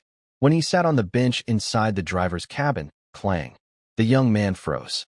What was that sound? He looked around, trying to see if his heavy sit had damaged something or knocked something loose. In the end, he found his chair was fine and nothing was missing. It was really strange. Star Ming pursed his lips, then quickly put on a smile again. Who cares? Just one last star to find. Stars are the most important. Star Ming continued on his journey, chasing after the final star of the night. This star was a bit far away. He traveled until late at night before finally finding the last cross-shaped star. After some walking, he absorbed it. This time, he didn't feel like he gained new power. But on his other side, a delicate cross-shaped star badge appeared near his eye, shimmering faintly as his star pupils opened. When the star pupils closed, the badge disappeared into his skin. Star Ming didn't know how his appearance had changed, but he could feel that his star energy limit had increased.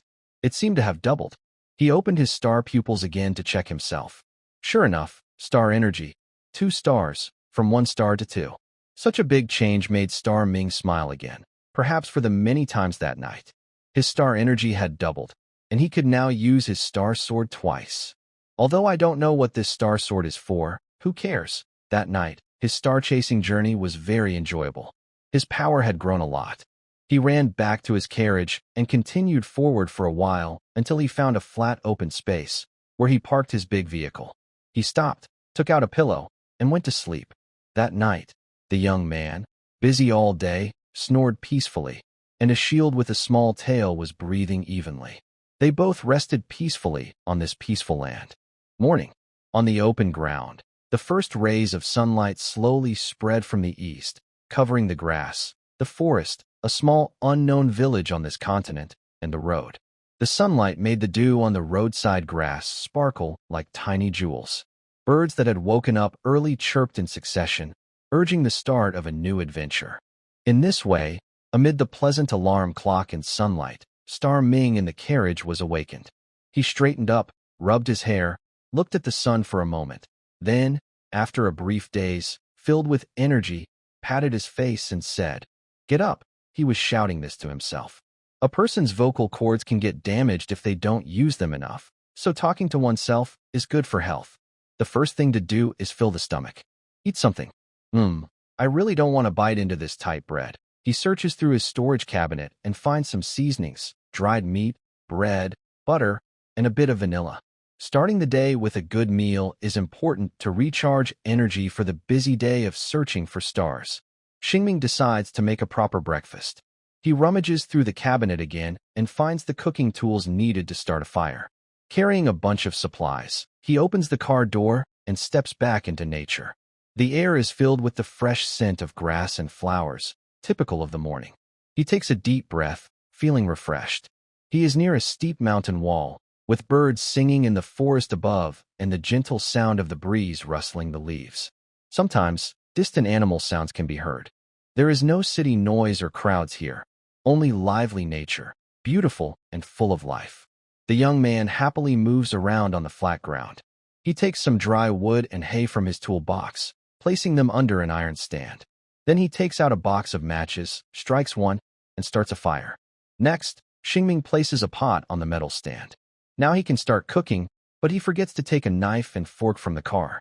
After a moment of surprise, he casually breaks a branch to make rough chopsticks, and with his hands, he breaks off a piece of butter into the pot, slowly melting it with the chopsticks. Then he adds vanilla, dried meat, and seasonings.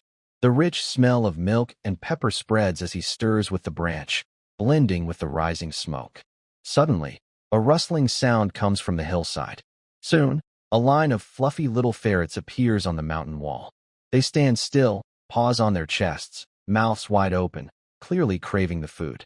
At the same time, a pair of silver ears and a dusty face peek out from his car, showing the same eager expression as the ferrets, mouth wide open, drooling between sharp teeth.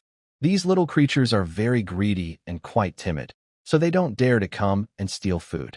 Around the same time, Ming took out a water pouch, unscrewed the lid, and poured in some water. With a soft, puff sound, the little wind ferret retreated into the forest to find its breakfast. Meanwhile, the pair of silver ears peeking out from the carriage quietly shifted position. This was the beginning of fate. It could be a delicious meal. Some moments are happy, others are not. Quietly, with a soft puff, a silver tail appeared under the carriage and slowly moved. If Ming looked back now, he would surely catch sight of the small girl moving with good agility through his sharp eyesight. Now, it's worth explaining why she appeared on Ming's carriage. This leads to an exciting adventure. The girl, with fluffy ears and tail and cocoa-colored skin, was a poor girl from the Sinclair tribe, tricked into coming here from her hometown. Last night, she used all her strength to run happily to the edge of the pasture. She hadn't run like that in a long time, and she was tired, hungry, and had a hurt ankle. By then, she was exhausted. If she had been in good health, she wouldn't have been so weak.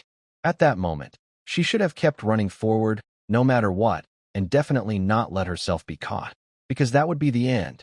Just as she was about to grit her teeth and keep running, she suddenly saw someone running toward her. Thinking it was pursuers coming from ahead, she was so scared she hid in the grass in the dark. But soon, she realized the young man with blonde hair wasn't after her. He was running purposefully to the edge of the pasture, looking for something. He lit up with a golden glow, as if holding a shiny, golden object. Then, the young man excitedly said, "Another one," and he looked behind him with the same cautiousness as her, watching for pursuers. From his eyes, the clever girl guessed that he was just a traveler or maybe a thief. Far behind, she heard the distant barking of hunting dogs and faint hoofbeats, breaking her thoughts about the young man's identity. Suddenly, she realized her escape plan was a bit reckless. Her desire for freedom seemed to make it impossible to escape safely. But then, she also realized there was a chance right in front of her. She has outside help she can rely on. So, while the young man was getting into the car, the girl sneaked into his compartment, covered herself with 2 shields, and hitched a ride. The car was fast, taking her toward freedom. The girl didn't know where the car was headed. Anyway, it was definitely good to stay away from those people. On the way, she fell asleep on her big tail. When she woke up, it was early morning. She kept thinking about finding a way to leave, but was suddenly awakened by the young man shouting encouragement. She was scared, thinking she had been caught, but it was just him talking to himself. She sighed in relief and planned to leave soon. But she was very hungry, and the smell of food kept her rooted in place. She really wanted to eat something. So, she started to make small moves. Meanwhile, Xingming was still cooking his meal. The water in the pot had mostly evaporated, and the dried meat inside had become soft and juicy. He preferred thick, rich soup, so he decided to cook it a little longer before eating. He set the cooking time for 60 seconds. Sitting on a stone, Xingming looked at the sky and counted. 1, 2, 3. Suddenly, there was a loud clattering of dishes and utensils behind him. Xingming shivered, turned around, and looked at his magic energy truck. What's going on? He was sure the noise came from inside his driver's cabin. The girl, who had wanted to grab something to eat inside the truck, found the cabinet so full that when she opened it, many items fell out all at once. In a hurry, she looked around, grabbed 2 pieces of bread, and carefully got out of the truck, trying not to make any noise. Meanwhile, Xingming ran back, still cooking his thick soup. Although he moved quietly, he still heard a soft, puff sound. Looking down through under the truck, he saw a pair of feet stepping onto the ground, and then quietly moving toward the back of the truck. Xingming suddenly realized what was happening and shouted, "Thief!" He had been called that last night when he stole an apple, and now it was his turn to shout. It felt strange. After being caught, the silver tail bristled and quickly ran away without making a sound. Star Ming, worried about what was stolen, hurriedly followed her toward the back of the car. When they reached the middle, he bent down to look through the gap between the tires made of sticky tree resin to find her location. Coincidentally, she was doing the same, sticking her face out to look at him. Their sudden encounter made both blink in surprise. Then they realized who they were. "Thief! Give me back my stuff!" Star Ming shouted loudly again, restarting the chase. The girl chuckled and gasped as she ran 2 steps to the left, and Star Ming did the same. Then she ran 2 steps to the right, and he followed. It seemed this way wasn't working, so Star Ming crawled under the car, while the girl ran around to the other side. They pulled at each other across half a truck, moving left and right. Suddenly, the girl broke free and ran quickly away from the car. Star Ming shouted, "Don't run," and chased after her. He saw the girl in front of him, running with quick, tapping steps, and she grabbed a bubbling pot of soup. Star Ming was startled when he saw this. Don't do anything reckless. He thought she might splash him with the soup. But the girl, dressed in a dirty white dress, kept running without stopping, holding the pot of thick, sticky soup in her hands, with a big bread in her mouth and another under her arm, rushing toward the nearby forest. Star Ming paused for a moment, realizing what she was doing, and let out a cry of despair. "My food!" He kept chasing her wildly, but she was faster. After running at full speed for a while, Star Ming was exhausted and stopped, clutching his knees. He shouted, "Wait for me. Don't let me see you again." His final shout made the girl turn around. She was also out of breath, gasping heavily. After a moment of facing each other, the girl, with a slightly hoarse voice that quickly became clear and confident, said, "I only took some of your food. If I get the chance, I will return it." "Huh? She only stole food?" After hearing her explanation, Xingming wiped the sweat from his forehead.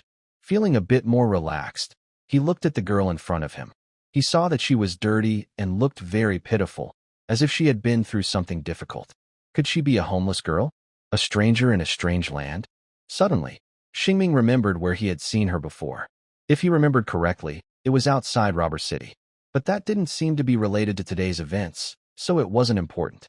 Xingming felt he couldn't catch her, so he decided to show mercy and let her go. He also had to let her go, and he asked breathlessly, "Are you telling the truth? You didn't steal anything else?" The girl's dusty face tilted up slightly and nodded gently. "Mother Earth is watching me. I'm not lying. What I said is true." Her words were sincere, even including Mother Earth, which was like a kind of promise. From a few trees away, Xingming sighed and asked again, "By the way, why don't you have any food? If you're in trouble, you can tell me. If you're willing to return the pot, I have more food I can give you. Maybe I can help you somehow." Hearing this, the girl blinked her beautiful golden eyes. Her pupils, which were vertical, slowly relaxed. Then she said nothing and quickly ran into the forest behind her. "Hey, don't run away," Xingming called out, but he couldn't stop the girl who had almost lost trust in people. The path ahead was all forest, making it even harder to catch a girl with a tail, a wolf girl, who ran too fast. He watched her figure disappear into the distance, then sighed and reluctantly returned to his truck. Inside, he comforted himself by thinking he had done a good deed. When he got back, he didn't feel like cooking. He tidied up the mess the girl had left in the cab. He carefully put everything back in place. At the same time, he checked carefully to see if he had lost anything. After a long search, he finally confirmed that he had only lost 2 pieces of bread. Oh, and a breakfast meal, plus a pot. He sighed in relief, feeling lucky despite the mishap, and his mood lightened a bit. Travel always comes with some bad luck.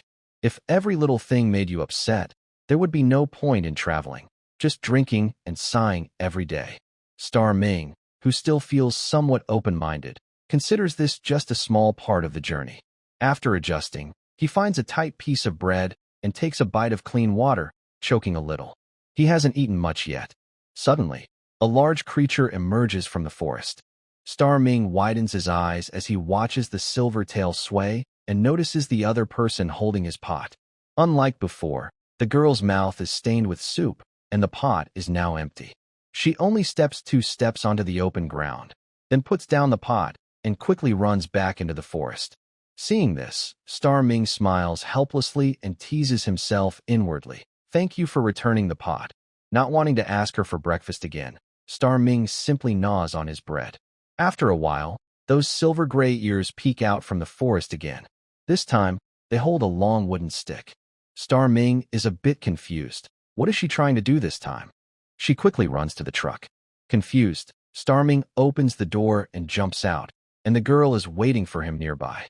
Just as he is about to speak, she points her stick and warns, "Stay back." Star Ming stops moving forward, helplessly puts his hands on his hips, and asks, "What do you want from me?" "If you're just thanking me, I accept."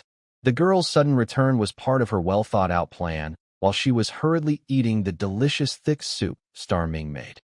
By the way, let's talk about the process. First, eating. The meat in the pot was very tender and juicy. Dipping bread into the thick soup made it less tight and more relaxed, very tasty. After finishing such a meal, the girl let out a loud burp. When someone is extremely hungry and faces the lack of food, their mind is filled with thoughts and plans to find something to eat. However, once the person fills their stomach and meets basic survival needs, their thinking becomes more active, and all kinds of creative ideas start flowing. In this situation, people might begin to think about more advanced issues, such as going home. The girl, who is in a foreign land, plans how to return to Sinclair and report what she has found. She seeks out the strongest members of her tribe to punish those nasty merchants and rescue her companions who were sold to a shady guild. The final goal of the plan is perfect. But what should I do first? The girl, holding her tail, suddenly feels confused. She doesn't know what practical steps to take, which way to go, where her home is, or even the name of the city she just passed through. Being smart, she quickly realizes that the first step is to gather information. As for where to find it, it's best to ask someone. She looks at the pot, then thinks about the blonde young man who was running slowly. He seemed to have said he would give her some food. He seems like a decent person. Maybe there's no better choice. Although she still doesn't fully trust him, asking just anyone might be risky. They might run away or catch her. So, she decides to choose someone soft to handle. After some mental deliberation, the girl appears in front of Xingming, holding a wooden stick with a firm and sharp look in her eyes. At this moment, Xingming doesn't realize he's being seen as an easy target. He calmly stands there, waiting for the small girl with the big stick to tell him what she wants. After a moment of tension, "Thank you for the food," she says first. Then, the girl, with golden vertical pupils and sharp teeth, continues. "Can I have a map of the nearby area?" Xingming tilts his head, knowing there must be a map, but he wants to clarify something and asks, "What do you need the map for?" "There's nothing to hide." The girl straightforwardly replies, "I want to go back to my hometown, Sinclair, but I don't know the way." The name sounds a bit unfamiliar, so Xingming asks, "Where is that city?" It should be far from Rob City, right? From her skin tone, hair color, and some features of her subhuman traits, it's clear she's from a very distant place. At this point, he also confirms that she's the girl he saw outside Rob City. She answers, "My hometown isn't a city, but a tribe. It's located in the northern part of the Qasim continent." Hearing this, Xingming starts to sweat. Qasim continent? Oh my god, do you know where we are now? We're in the Lorne region of the Starn continent, very far away. The girl senses something is wrong and asks, "How far is it?"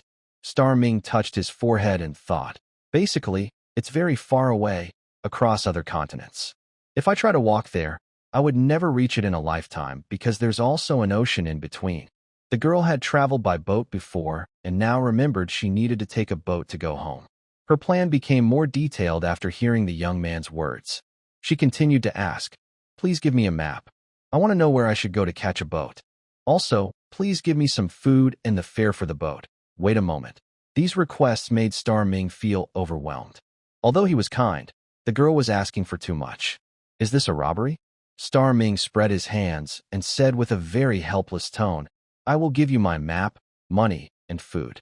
How am I supposed to continue my journey after that?"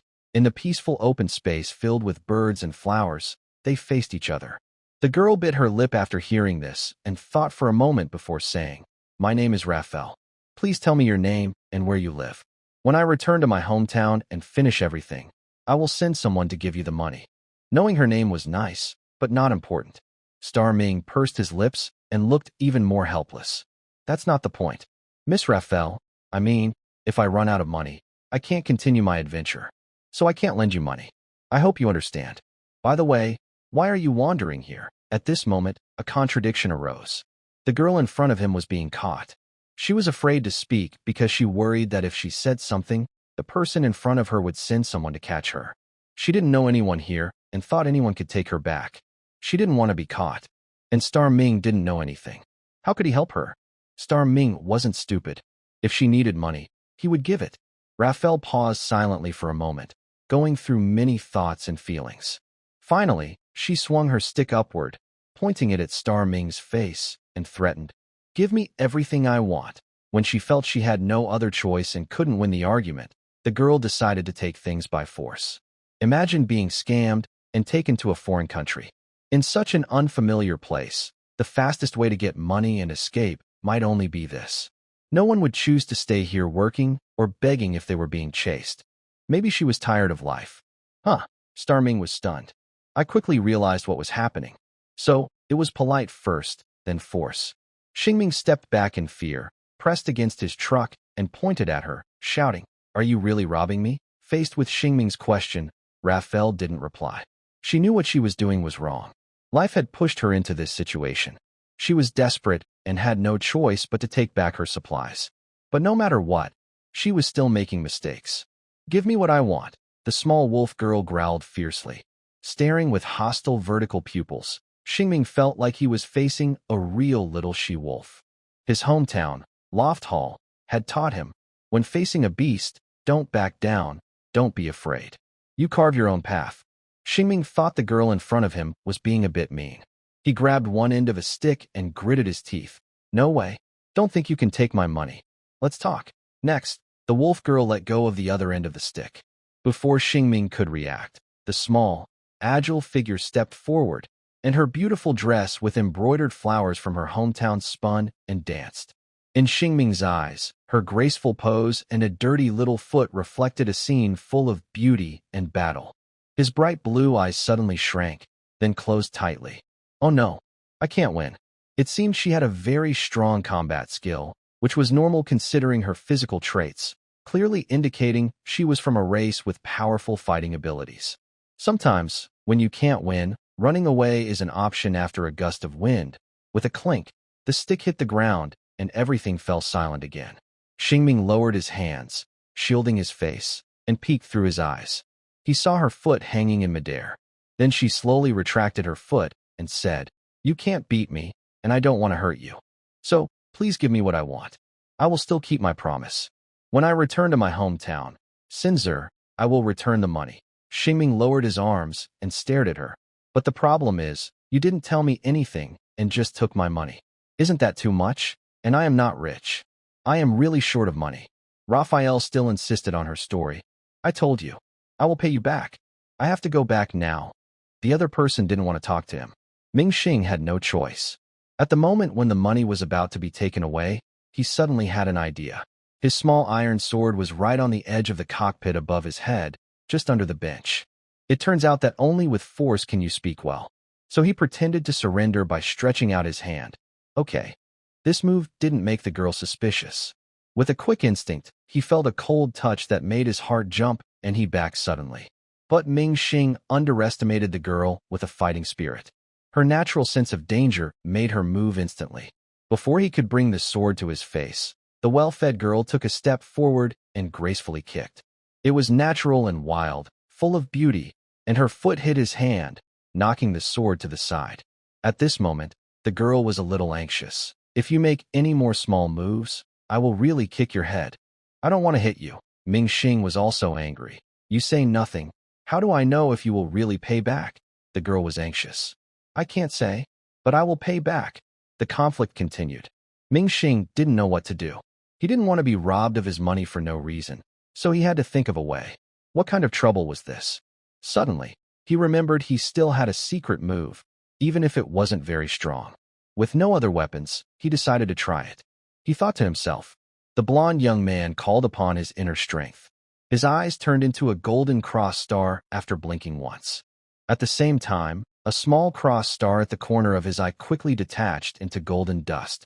Since it was an urgent situation, the cross star sword appeared in Ming Xing's hand at an extremely fast speed. This sudden change made the girl furious. She quickly struck again, using her foot as a support and kicking at his arm. Ming Xing was still a step slower. But this time, the sword was not kicked away. Something surprising happened. When the wolf girl's foot touched the hilt of the cross star sword, the sword suddenly moved on its own. With a swoosh, a flash of light and shadow shot out. A five-pointed star easily pierced through Xingming's wrist, the girl's calf, and her body, embedding her into the ground. This scene shocked Xingming. He almost shouted from his soul. "Oh my gosh!" He looked in horror at the girl, who was pierced by the star and fixed in the ground, still holding her foot position. Xingming felt a chill run down his spine. Yes, she was pierced through. He suddenly realized he might have hurt someone. No, perhaps even killed her. Fear made his mouth go dry, and he stammered. I didn't mean to hurt you. I didn't know my magic was so strong." He truly hadn't expected that a star sword, which could break with a touch, would suddenly become so sharp that it could pierce a person instantly. Oh no, this looks like a fatal wound. Although the girl was quite annoying, she seemed to just want to go home and didn't want to hurt herself. Undoubtedly, she was guilty, but even if she faced the knight's judgment, she wouldn't deserve death. Moreover, Xingming didn't intend to punish her. The sword moved on its own. Before realizing the problem, Lafrel, who was frozen in place, widened her eyes and said, "What kind of magic did you use? Why can't I move?" As soon as she spoke, Xingming's heart pounded hard. He trembled and pointed at her, asking, "Are you okay?" The wolf girl sensed something from his frightened tone. Her eyes flicked, and when she saw herself pierced by the sword, she was terrified and asked, "What did you do?" Xingming let out a sad cry. "I don't know what I did." Oh no, from his eyes, it was clear he had used a sword to pierce the girl. Lafrel, who wanted to go home, had never felt death so close to her. She was pierced through and felt she might not survive. After experiencing so much, her nose twitched, and tears of frustration finally welled up in her eyes. Though she was brave, she was just a child who had recently started her adventure. She couldn't help but break down and cry loudly. What did I do wrong? Why am I going to die? I just want to go home. I didn't want to be tricked here. I didn't want to rob outside. I just want to go home. Wah, Grandma Shaman. Sweaty and out of breath, Xingming quickly said, Don't cry, don't cry. I will think of a way. You won't die? I know Pastor Lauren. He's the best pastor in Rob City. He will heal you. Don't be afraid, wow. I still want Grandma to find me some honey. Don't cry. Don't cry. You're okay, and Grandma's okay too. Xingming hurriedly stepped forward, lowered himself, and hugged her, keeping one leg raised. Suddenly, there was a loud bang. The familiar sound returned. The girl's star sword suddenly shattered. Her body went limp, and she fell back into Xingming's arms. Wow, Grandma, help me, she cried loudly. Sweaty, Xingming reached toward her lower belly, which had just been pierced by the star sword, and said, Don't look for Grandma now. I'll stop the bleeding. Don't be afraid. You'll be fine. Then he suddenly realized there was no blood. Could it be internal injury? How should I handle this emergency? Oh right, he had healing medicine. He asked, Does it hurt? Does it hurt? The girl felt a little itchy and reached to her stomach, crying and shouting, It doesn't hurt. Xingming wiped his sweaty forehead and then touched her shoulder, which had just been pierced by the sword. There was no blood, and he asked again, Does it hurt? The girl replied, No, it doesn't hurt. Confused, Xingming wiped his sweat again and asked, Then where does it hurt? I'll put medicine on you. The howling wolf girl kicked her limbs wildly in his arms. Gradually, her ears, which had been drooping, slowly stood up and trembled slightly. Her intermittent sobs also gradually stopped over time. At this moment, the girl in his arms gently lifted her delicate cocoa-colored face, still faintly blushed from crying, looking adorable. Her beautiful golden eyes still shimmered with tears, but also showed a hint of surprise. Her expression was a mix of crying and smiling. Her breathing became gentle, no longer wild like in the forest. Instead, she resembled a little cat purring softly, making gentle snoring sounds, cute and less fierce. After reacting for a while, she spoke. I don't seem to hurt anywhere. Xingming. Huh. I'm really sorry, Raphael lowered her head, realizing her mistake and calming down. Let's not talk about that now, Xingming sighed. About 10 minutes later, the two frightened little ones calmed down and sat facing each other in the open space, looking at each other. Xingming, holding the healing medicine, asked again, Are you really okay? Raphael nodded and said, I feel fine. Hearing this, Xingming finally relaxed again, thinking, It seems my star sword is really weak. Luckily, that's a good thing. After the big scare, everything was safe again. Raphael pouted and said, It's obviously your magic, yet you don't even know what power it has. That's embarrassing. Xingming said, scratching his head. Actually, I only recently awakened this kind of magic. It might be a spell, or maybe not. Anyway, the sword just now was because I just awakened it, so I don't know what it can do. But from what I see now, the wolf girl wasn't hurt, and the sword did pierce her. There's only one possible answer. Star sword. When it hits an enemy, it can freeze them in place. I think I now understand what my star sword is for, Xingming finally said. It might not be so weak after all. Next time he encounters a wild boar, he can use the star sword to freeze it, then easily finish the fight with a small iron sword. Raphael also faintly sensed this because, when hit by the sword, she couldn't feel her body at all, so she replied, It's a kind of immobilizing magic, right? Xingming nodded and said, Yes, it doesn't hurt others. Sorry for scaring you. Raphael, sitting with her legs crossed and her face on her knees, muttered with a nasal tone, You shouldn't have apologized to me. It was my bad thoughts that caused all this. It's my fault. I'm sorry. She had calmed down after being overwhelmed earlier. Sigh. Xingming sighed again. Despite that, Xingming didn't want to scold her anymore, because he faintly sensed that the girl in front of him, although a bit reckless, wasn't truly bad. From the pot that still sat there, the foot that stopped in midair, and the last somewhat childish crying, he could see this. But on the other hand, what made this girl decide to make a mistake? Star Ming wanted to know. What did she mean by being deceived just now? Calming down, the little wind weasel watching the show on the hillside, holding the fruit given by her mother, went to play elsewhere, accompanied by the rustling sounds in the woods. The clearing where they had just fought a battle now felt somewhat awkward. Yet, the conflict was somewhat resolved. Maybe it all started from never fighting before knowing each other. Star Ming looked for clues in what she had just said, breaking the silence, and curiously asked about the forced event that caused everything. By the way, why are you from Qasim continent here? What do you mean by being deceived just now? Now that they had talked and fought, Raphael felt that the one who was more afraid of dying than herself was a good person. But she still held her last guard and told Star Ming. Listen, you must not tell anyone, Star Ming replied. Okay, I won't. Recalling her experiences, Raphael remembered those angry memories and couldn't help but show her teeth. If you want to hear about my story, then tell me about the merchant caravan that brought misfortune to my tribe. Oh, Star Ming tilted his head. I'm willing to listen to your tribe's story. After fighting and making peace, the girl was willing to share a story, a moment she couldn't advance her plan, just to pass the time. Otherwise, she had nothing else to do, and she had no money to go home. The girl, who hadn't spoken of her grievances in a long time, also wanted to talk to someone she felt she could trust, hoping to get some help. Since she couldn't win in a fight, she could only try this way. Maybe even a map would do. During this early morning, Raphael recounted her experience once more.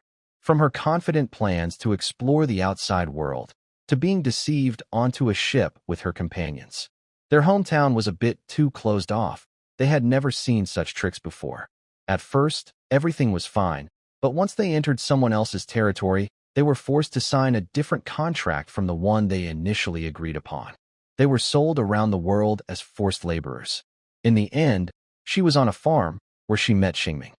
After some time, turns out you were on my car last night, Xingming exclaimed in surprise. Raphael muttered, yes, thank you for giving me a ride, which helped me escape from them. The sunlight gradually lit up the forest behind them. As the story came to an end and Xingming learned the full details, he began to feel sorry for her. This trading caravan is really terrible. Even in a world where slavery has been abolished, they take advantage of adventure contracts to sell cheap labor. And this happened right in Robber City. Raphael was also very angry. What could she do? She just said bitterly, one day, I swear I will tear them apart. Xingming agreed. If he ever encountered child traffickers, he hoped his star sword could send them to justice. He asked, what is the name of their trading caravan? Raphael shook her head and said, as far as I know, they are part of a merchant organization with many caravans and aliases. I don't even know their real name. It was truly mysterious. Xingming wiped his sweat. But right now, revenge was not the most important thing. The girl's situation was so dire that she couldn't even protect herself, let alone seek revenge. If you had told me this earlier, maybe we wouldn't have fought, Xingming said regretfully. Maybe so, but I was afraid you would tell those people I was here, Raphael said with a slight smile. Xingming thought about it. Putting himself in her shoes, how could a girl being chased possibly reveal her identity to others? He then changed the subject and asked, so, what do you want to do next? Raphael, who had been aggressive just moments before, suddenly fell silent and muttered, I don't know. I just want to find a way to gather enough money to go home and send a message. If more people are tricked, it would be terrible. Star Ming said, there aren't many valuable prey nearby. By the way, it seems like you're being chased, right? If you're in the city, you might get caught easily. Perhaps because the moment was so peaceful, Raphael almost forgot this fact. It seems so. I'm not sure if I've escaped my pursuers, so I might need to hide in the forest for a while. Although the girl fought bravely just now, seeing her dirty face made Star Ming feel reluctant to imagine her crawling and rolling in the forest. He also didn't want to think about what might happen at the end of such struggles. In winter, she could freeze. In the city, she might get caught trying to sell things. Star Ming felt a little sad for her situation. He remembered when he was alone in a village, rescued by some kind uncles. His hometown, Loft Tor, taught him to be brave against wild boars. And the town of Loft Tor, which gave him his name and life that night, also taught him to be kind to those who need help. He sighed and suddenly had two ideas, which he shared. My village, Loft Tor, is nearby. I can take you there to hide for a while. Everyone in the village is kind and can protect you. I also have another idea. You can hide on my cart for a while. I can give you food and even help you catch a free ride to the port so you can go back home faster. The first idea is the safest. The uncles and aunties in the village will definitely like this wolf girl. The second idea, traveling with Raphael, has some risks but also many benefits. At least when he goes to look for stars, someone can watch his home, and if he encounters wild boars, he will have a strong little protector. He only needs to provide food as payment. Thinking about this, Star Ming felt a little mischievous. If he earns some money, he can give her a bit for her travel expenses as a reward for helping. The wolf girl didn't think he was bad. Her ears perked up. The first idea was very good. But words like food, free, and ride made her very happy. These words meant a lot to her, and her eyes almost filled with surprise. Are you also going to the port? Star Ming thought for a moment and explained, I don't really have a destination. You could say I am a traveler wanting to explore the world. Maybe I can not only take you to the port, but also help you get home. When she heard home, the wolf girl became even happier. Raphael wanted to ask him to take her home right away, but she was still polite. I'm really sorry just now. I hope I didn't trouble you. I can sit in your car, and I promise I won't bother you again. Star Ming pursed his lips and said, as long as you don't kick me, I don't think it will be a problem. The wolf girl, afraid he might change his mind, immediately stood up and thanked him. I promise I won't kick you. Please. You are a guest of Sindel forever, and Sindel's forest will always protect you. Star Ming laughter, he added. Having an unexpected travel companion, especially such a lovely girl, made Star Ming smile. Just call me Star Ming, Raphael called out. Star Ming, please take me to the nearest port. If I can get back to Sindel, that would be even better. Star Ming smiled and said, I'll do my best, Raphael, if I remember correctly. Sunlight poured down, and the wolf girl's small but upright figure shimmered with faint silver light in her slightly swaying ears. Her white dress looked like it was covered in a layer of gold fabric. She slightly tilted her head up, and her lips curled into a bright smile. That smile was like a beautiful flower blooming in the forest. Everything around seemed to fade away, leaving only the wolf girl's smile as the focus of the world. Yes, you remembered correctly. Thank you, the wolf girl added at the end. I almost hit you just now, but you still agreed to take me. Star Ming, you are such a good person. Meeting you is truly my luck. It was clear she wasn't used to praising others. Star Ming chuckled softly and said, I'm glad I could help you. Although our meeting wasn't very pleasant, I'm happy to meet you, traveler from afar. Just then, his stomach growled. Star Ming rubbed his belly and said, By the way, do you want to eat a little more? I haven't eaten yet. Raphael looked a bit shy. I haven't eaten enough either. Some encounters end with a meal, and some are just the beginning. Star Ming said, I'm going to get some ingredients. Raphael, who didn't want plain rice, offered. I can help. The trouble has calmed down. Although things started badly, the meal ended on a happy note. They agreed to bring along the poor wolf girl who had been tricked when they went to the port. Before leaving, during breakfast, Star Ming discussed some important matters with Raphael again. First, there are many shields still on Star Ming's car that haven't been taken off. So, he needs to go into town. However, he doesn't plan to take Raphael with him. Because she is a half-orc, a noticeable race in this area, and with recent trouble, it might cause problems. He plans to go alone, remove the shields, buy supplies, and then return to pick up Raphael. They will go around Lateped and turn at the big crossroads to head to other cities. This is the safest plan. Raphael listened and agreed to Star Ming's plan. So, the two of them, who just met, will have a short farewell on this familiar open space. Before leaving, Star Ming took 2 days' worth of food and a warm coat. They agreed to meet again at this same spot, probably tomorrow. Raphael, holding her supplies, stood at the edge of the forest, looking over with a subtle expression. Right now, she was a little scared, worried that the person she just met might deceive her again. She was afraid that her innocence might cause her to be caught by the young blonde man with guards tomorrow. But what could she do about it? See you tomorrow, said the young man with shining blonde hair, smiling in the sunlight, squinting his eyes with a bright smile. She sighed, realizing she could only trust him for now. She needed help, but she also had to stay cautious. With hope of returning home, Raphael waved goodbye and turned into the forest. Star Ming didn't waste time either. He turned back and continued his journey, which had been delayed by the small incident. It was about half a day's drive to Petrot. Star Ming drove his magic-powered carriage along the wide road. The sound of wheels rubbing against the ground creates a cheerful melody. As the speed increases, the wind s into the car through the window, brushing against Xingming's face. The scenery on both sides of the road quickly passes by, but Xingming has no interest in admiring it. His only thought is to finish his task quickly, to leave with his companion he met during a fight, and start a new adventure. As time goes on, the sun gradually moves to the top of the sky. Xingming also sees his first star in the second half of the journey, located on a small hill. It's normal to find stars by the roadside. Sometimes luck isn't on your side.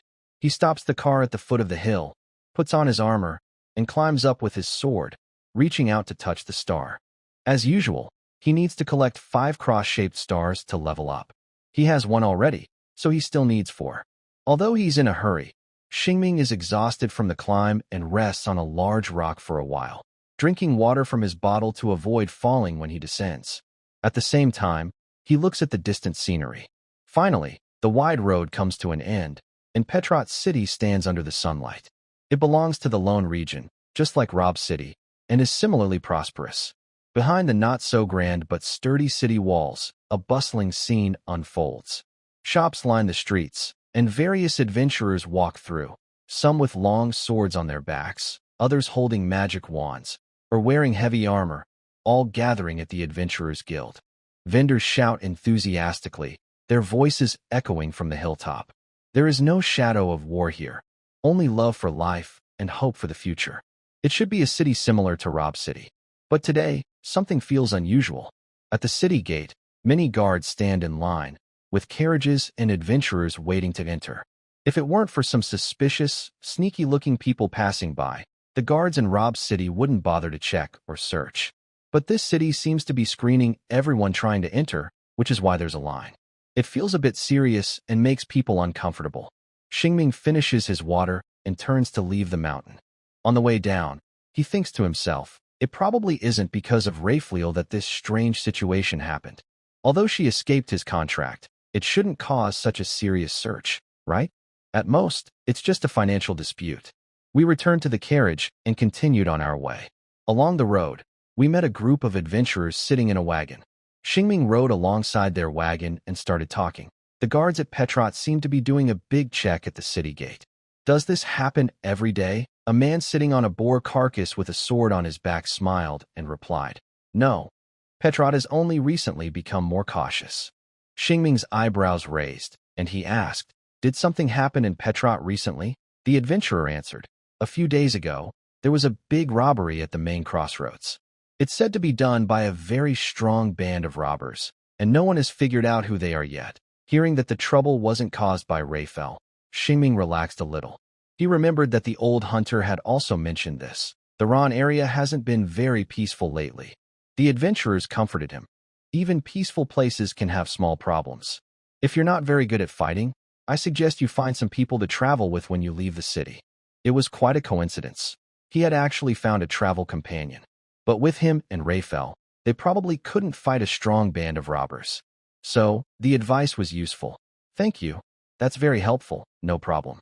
Adventurers and traders are like family. Even if you do cheat us sometimes, the adventurers laughed. While chatting, Xingming and the adventurers unknowingly arrived at the city gate and queued for inspection. Although anxious, they had to wait patiently. It was all because of those bandits. Xingming listened to the adventurers' curiosity about the magic energy wagon as they slowly moved forward. Finally, it was their turn. The armored guards asked formally, what is your purpose for coming to Lotpet City? Xingming pointed to the wagon and replied, delivering shields ordered from Rob City by the Broken Leaf Weapon Shop. He had nothing suspicious to hide. But the guard still said, please let me check your wagon and the inside of the magic energy carriage. Xingming agreed readily. He got out of the carriage and waited on the side. While 2 guards were looking around at his companions, another guard came to talk to him. The guard held up a wanted poster and asked, do you recognize these people? If you can give us information, you will get a reward. Xingming looked at a sharp-faced man hiding under a hood and replied, no, I haven't seen them. Actually, the guard wasn't holding a wanted poster. He took the one in front and moved it to the back. It was a poster of a bald man with a scar, a typical bandit face. Xingming said, "No, I haven't seen them." Then another poster was shown. Again, Xingming hadn't seen the person. Finally, a poster appeared showing a small girl with fluffy ears, a tail, and a skin tone marked as cocoa color, wearing a white dress, a half-beast person, only 1 meter 5 tall. Xingming recognized her. He said, "No, I haven't seen her." "Is a girl this small also a bandit?" The guard replied. "This is a private wanted notice issued this morning. The girl named Raphael is accused of violating an economic contract. She is a half-beast from Cincer. Although she looks like a girl who might like honey candies, she has already killed many dangerous magical beasts. Be careful on the road. This kind of desperate half-beast might hurt someone." Xingming looked at the 3 gold coins reward on the wanted poster. He rubbed his forehead, feeling a bit dizzy. Raphael was worth more than he thought. 3 gold coins, 3. Enough to feed a family for a year. This wanted notice also broke the economic contract, which also meant she broke her contract, proving she was telling the truth. This girl was indeed taken from a possibly remote tribe in the Lune region. After a search, on the way into the city, Xingming thought he only had 20 silver coins in his pocket, which was not enough to pay such a high bounty. He wondered how long he would have to work to earn enough to buy her freedom, but he quickly laughed at his own illogical thoughts. A wanted notice isn't something you can cancel just by paying a reward. Basically, she committed a crime. If it was a public warrant issued by the knights, it's almost impossible to cancel unless she was truly innocent, and evidence was presented to convince the judge. Although the wanted notice for Raphael is issued by an individual, it is based on a crime, which is why the Knight Order issued the bounty.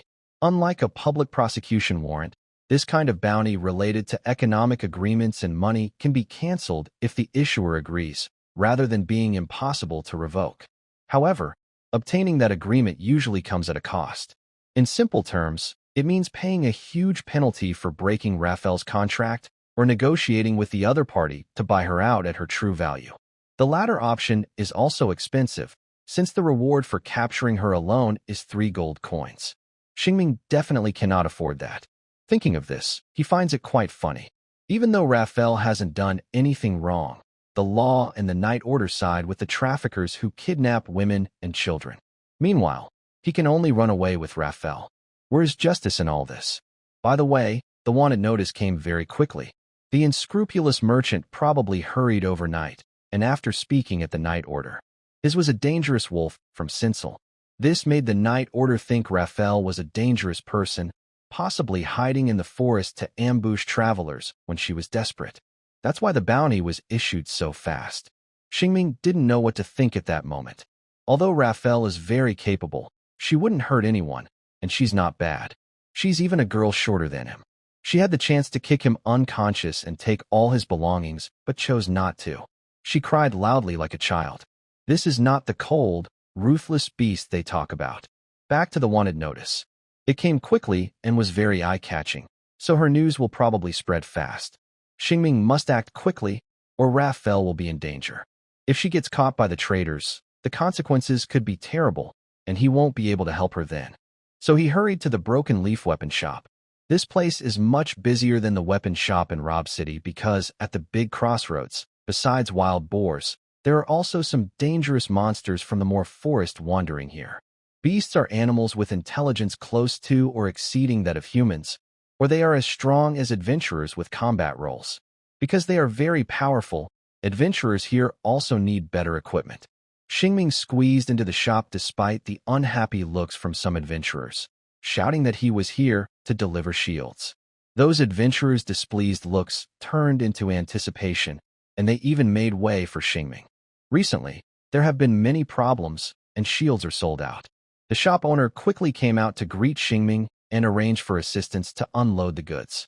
During this time, Xingming also went to nearby stores to buy supplies, food, magic stones, and some small items like seasonings. Outside the city, in Xingming's view, the area seemed chaotic, but as he passed a small fountain, he heard the gentle sound of it. He stopped to look and saw a group of children gathered around a bard, listening to him sing songs from distant lands. The songs told stories, perhaps about the life of a brave hero.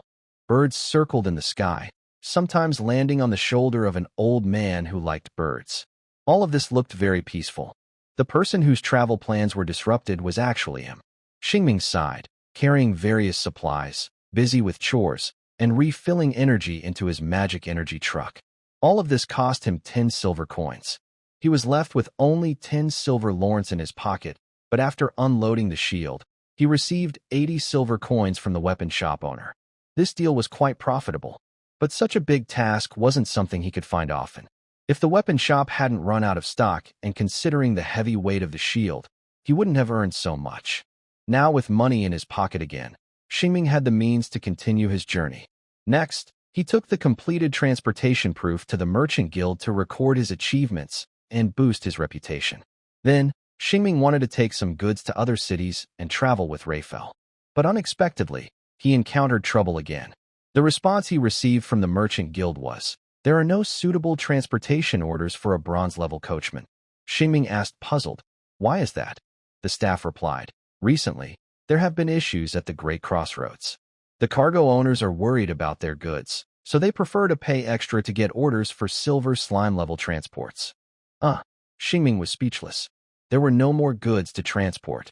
It was easy to reach the copper level from the internship, but he still needed to deliver at least 10 more shipments to reach the silver level. He couldn't just wander around nearby villages delivering a dozen or so shipments. Although he could also gather some cross-star seeds. But what about Raphael? This place is too dangerous. Keeping promises is a basic rule of a man, and since he promised Raphael, he didn't plan to leave her behind. After thinking carefully, Xingming decided not to carry goods and to pass through the crossroads smoothly, then go to a new city to take on commissions and earn money.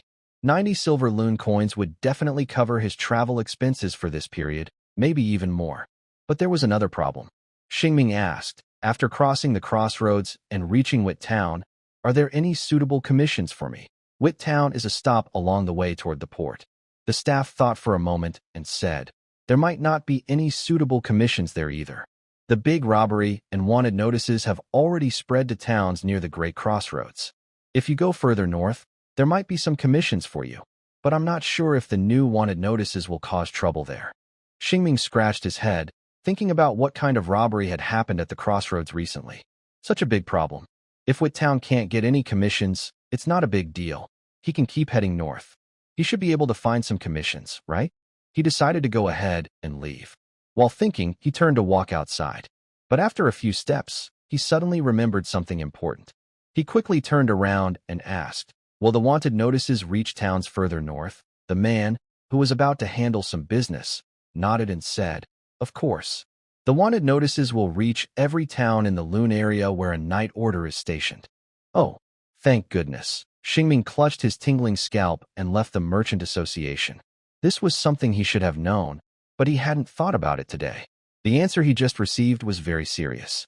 If wanted notices spread all over the world, it meant that towns along the way would more or less be dangerous. But he could handle that.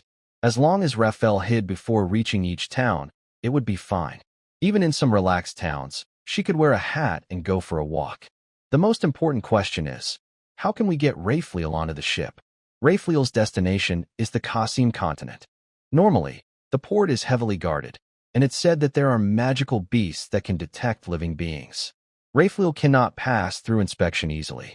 If she were to take a black ship that transports unusual people, Star Ming's truck can't carry her, and she might face even greater danger, possibly being sold somewhere unreachable.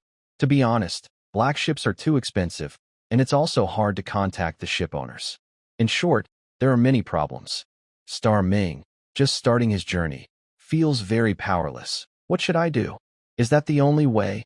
After thinking carefully, he feels resigned and decides to do it that way. He turns around and goes back to the Merchant Association to accept a transportation request back to Robur City. The so-called plan is based on the first idea Star Ming and Raphael discussed. They return to the open space in front of the forest. The sun is slowly setting behind the trees. Dragonflies fly lightly in the evening breeze, sometimes resting on the treetops, sometimes circling in the air. One dragonfly, curious about him, quietly lands on the young man's shoulder. He doesn't notice this small visitor. His gaze stays on the forest. Soon, Perhaps she is watching over him somewhere. As he appears, the wolf girl quickly peeks out from the forest, alert. Star Ming notices her too, waves at her, and she, after looking around, happily runs toward him and says, "Star Ming, you're back so early." Just about to disappoint her, Star Ming forces a bitter smile and says, "Anyway, let's get on my magic-powered carriage first." The girl nods in agreement. They sit together inside the carriage, heading back along the same road to the south where Loftor is. As soon as they start, Raphael opens her mouth curiously and asks, "Is the port this way?" It's always necessary to say what needs to be said. "We're not going to the port," Star Ming replies with a bitter smile. Hearing this, the girl's expression darkens. What happened? And then, Star Ming told her about his experiences in Petrot. He mentioned the chaos at the crossroads, the big inspection at the city gates, and her wanted notice. As he spoke, Raphael's face, which had been full of happiness, gradually lost its brightness, and she became quiet. Star Ming understood the pain of preparing to leave, but being forced to stay because of unexpected events. Still, he continued to share his thoughts. He suggested she go to Lofter Village to stay safe, at least until the trouble at the crossroads was over, and then they could discuss how to send her home. This was the best plan. By then, Raphael, who had been silent, grew a little impatient. "How long do I have to wait? Even if the chaos ends, my wanted notice won't be lifted." Star Ming didn't know what to say and comforted her. "Just wait. There will be a way," Raphael hurriedly said. "But what about my hometown, Sinzer? If things go on like this, many others might be tricked and scattered across the world." Star Ming still had a solution. "I can write a letter to Sinzer for you. Maybe once they receive it, your tribe will try to come and get you." Hearing this, the wolf girl, who had almost been arguing with him in the driver's cabin, calmed down a lot. Star Ming continued to comfort her. "The most important thing now is to protect yourself. If your grandmother comes to find you and can't, she will be very sad." The girl wanted to speak, but was choked up. They fell silent again. At this point, Star Ming didn't know what else to say. He had given her hope, but also unintentionally shattered it. He wasn't sure what the wolf girl was thinking. In any case, after some time of overthinking and weighing the pros and cons, perhaps out of a cautious attitude to observe the situation first, she finally agreed. I will go back with you. When my grandmother comes, I'll wait for her. Thank you. And please, write the letter for me." "Thank you so much, Star Ming. Even though I treated you badly, you still want to help me." "Thank you." She agreed to stay in Star Ming's hometown for a while and sincerely thanked him. "You're welcome," Star Ming said. "Sorry, that's all I can do." Lafayette forced a weak smile and said, "Don't apologize to me. You're helping me. I understand." Xingming smiled but didn't reply. Then they started their journey back, carrying some fur. Xingming took a simple job that would earn him only 15 silver coins, enough for the trip back to Robber City. Although he couldn't take jobs at the crossroads, there were still some on the way back. There were no more stars in the sky. Xingming focused on the journey, and the girl beside him sat silently on the bench, as if made of wood. After he whispered, "Bend down a little.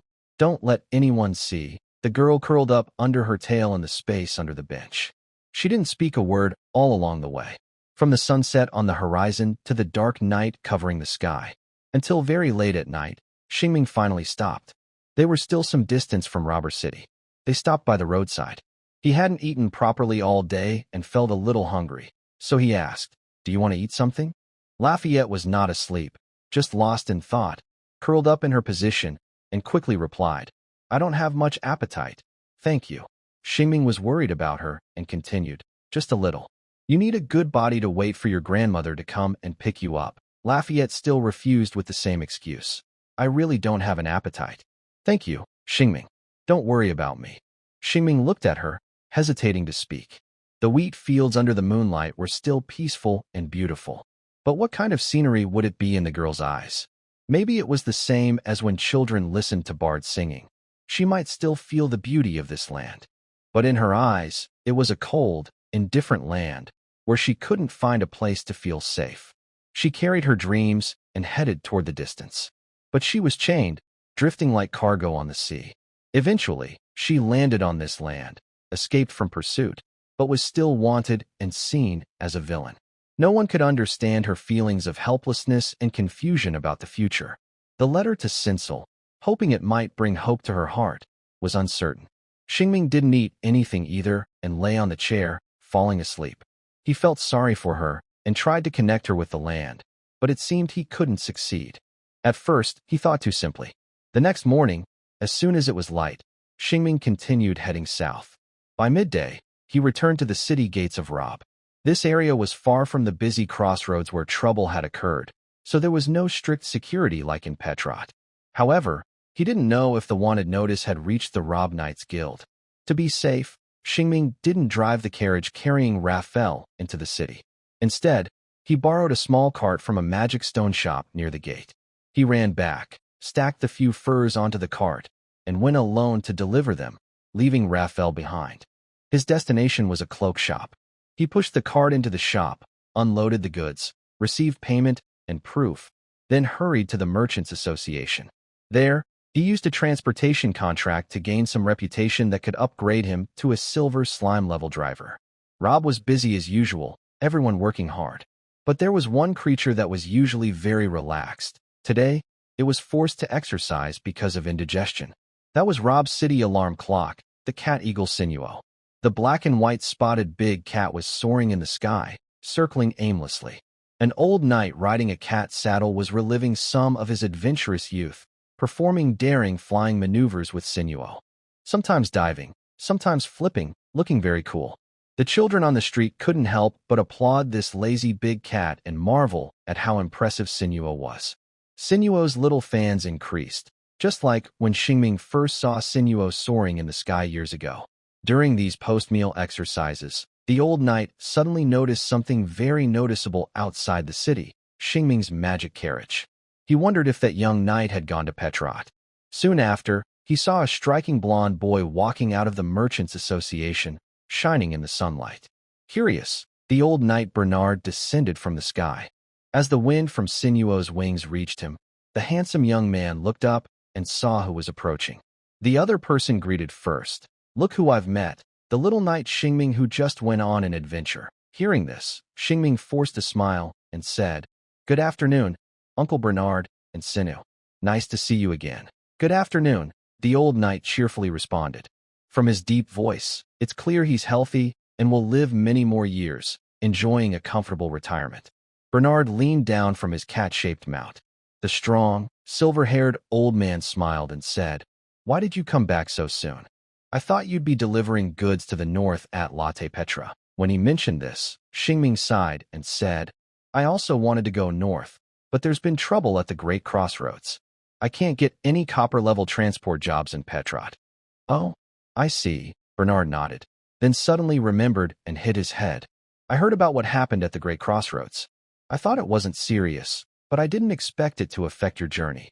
Xingming didn't know the full details, but he said, "It seems pretty serious." Bernard nodded again and asked, "So, Xingming, are you planning to find some jobs in Rob City?" "No. I will take a job heading to Petrot, then pass through the Great Crossroads without carrying any goods," Bernard warned.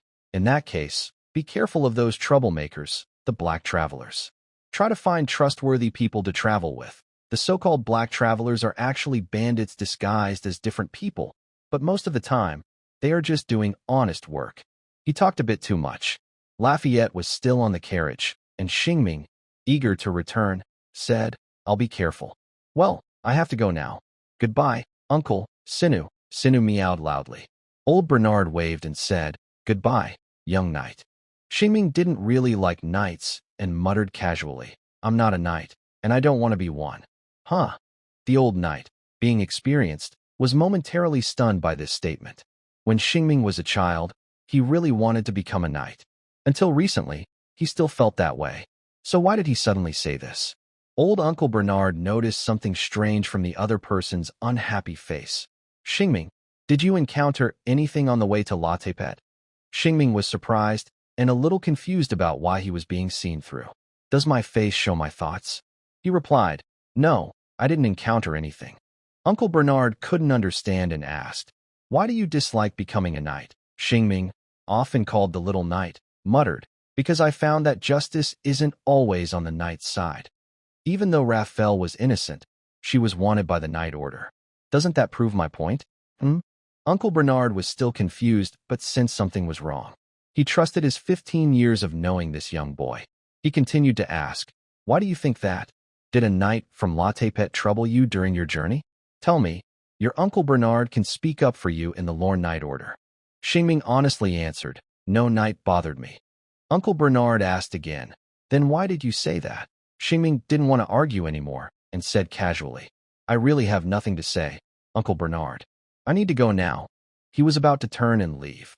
But in the next moment, with a loud pop, he was caught by the old knight's staff and lifted into the air. Judging by the strength and accuracy of that strike, he could live another 100 years. Hanging in the air, Xingming turned his head with a resentful look and said, "Uncle, I need to keep moving. As a knight, the honor of the Knight Order must not be tarnished. That's the first point."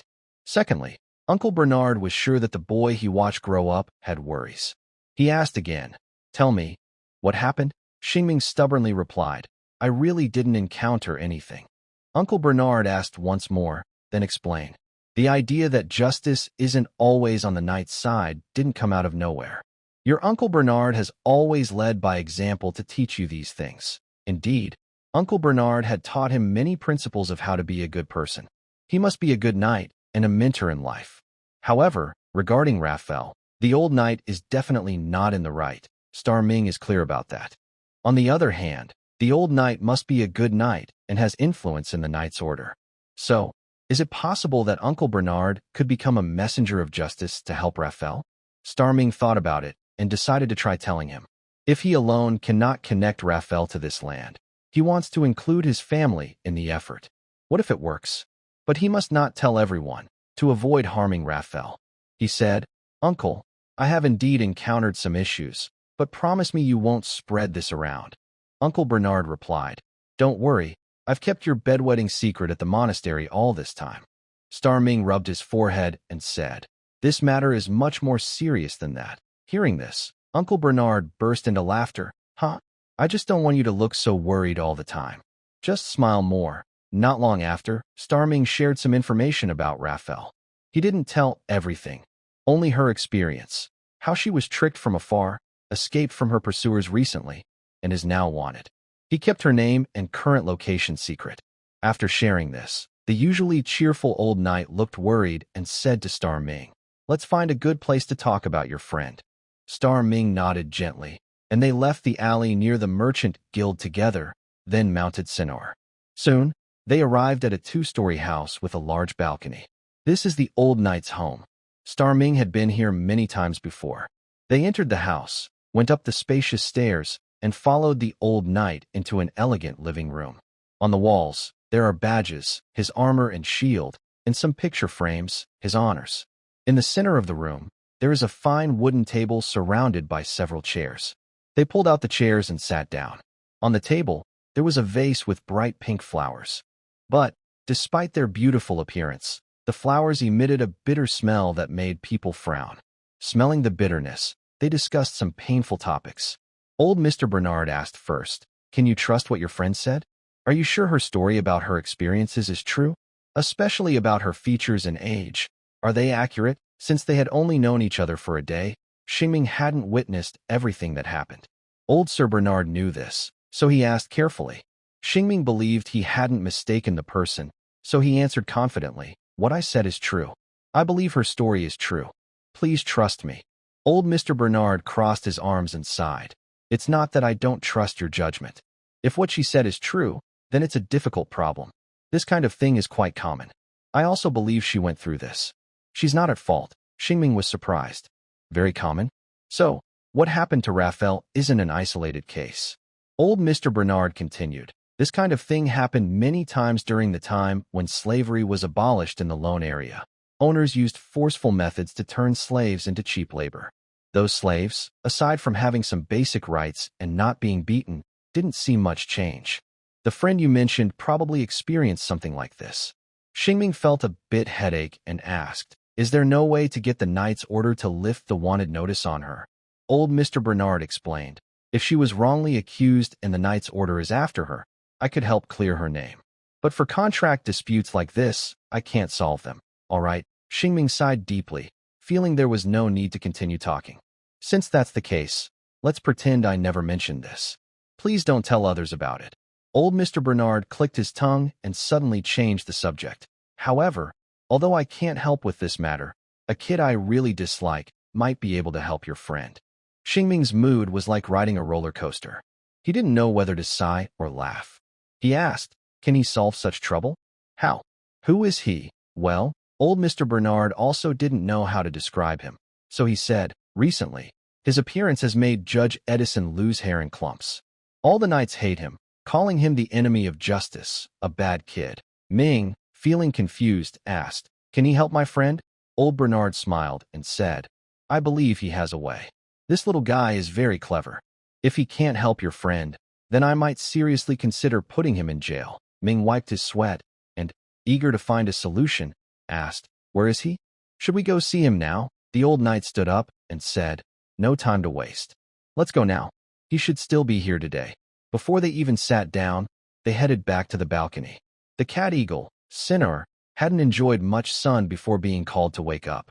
Reluctantly, it let out a meow and, with an old and a young person, flew toward a pure white building in Robber City.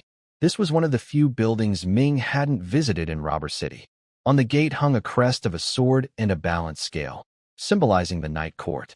Old Bernard asked the knight guarding the door, where is that kid, Remy? The knight pointed inside the building and said, he's currently defending Mr. Court, who was accused of stealing eggs from the neighbor. Hearing this name, Ming tilted his head. Old Bernard nodded and said, I want to go in and listen. The guard knight opened a small door, and old Bernard and Ming slipped inside. Their movements didn't attract much attention from the few people present, because at that moment, they were all blushing and loudly arguing their cases. Ming's eyes fixed on a young man with dark red hair, wearing a wine-colored tailcoat and a shirt with sleeves that looked like they were blooming. His appearance hadn't changed much, still thin, with thin lips and narrow eyes. If Ming's standards in the lone area considered handsome men, then he was sly and a bit androgynous. But unlike his looks, he spoke with strength, and his gestures were exaggerated, almost jumping up and pointing at the other's nose, shouting, how dare you say Mr. Court stole your eggs? Do you have any proof? The neighbor shouted back loudly, I caught this scoundrel in my chicken coop. What's there to argue about? Mr. Court felt guilty after hearing this, but that kid Remy was not at all ashamed. He continued shouting, do you have any proof that Mr. Court went to your hen house to steal eggs? Maybe Mr. Court was just trying to help feed the chicks. Don't you think so, Mr. Court? His excuse was very weak.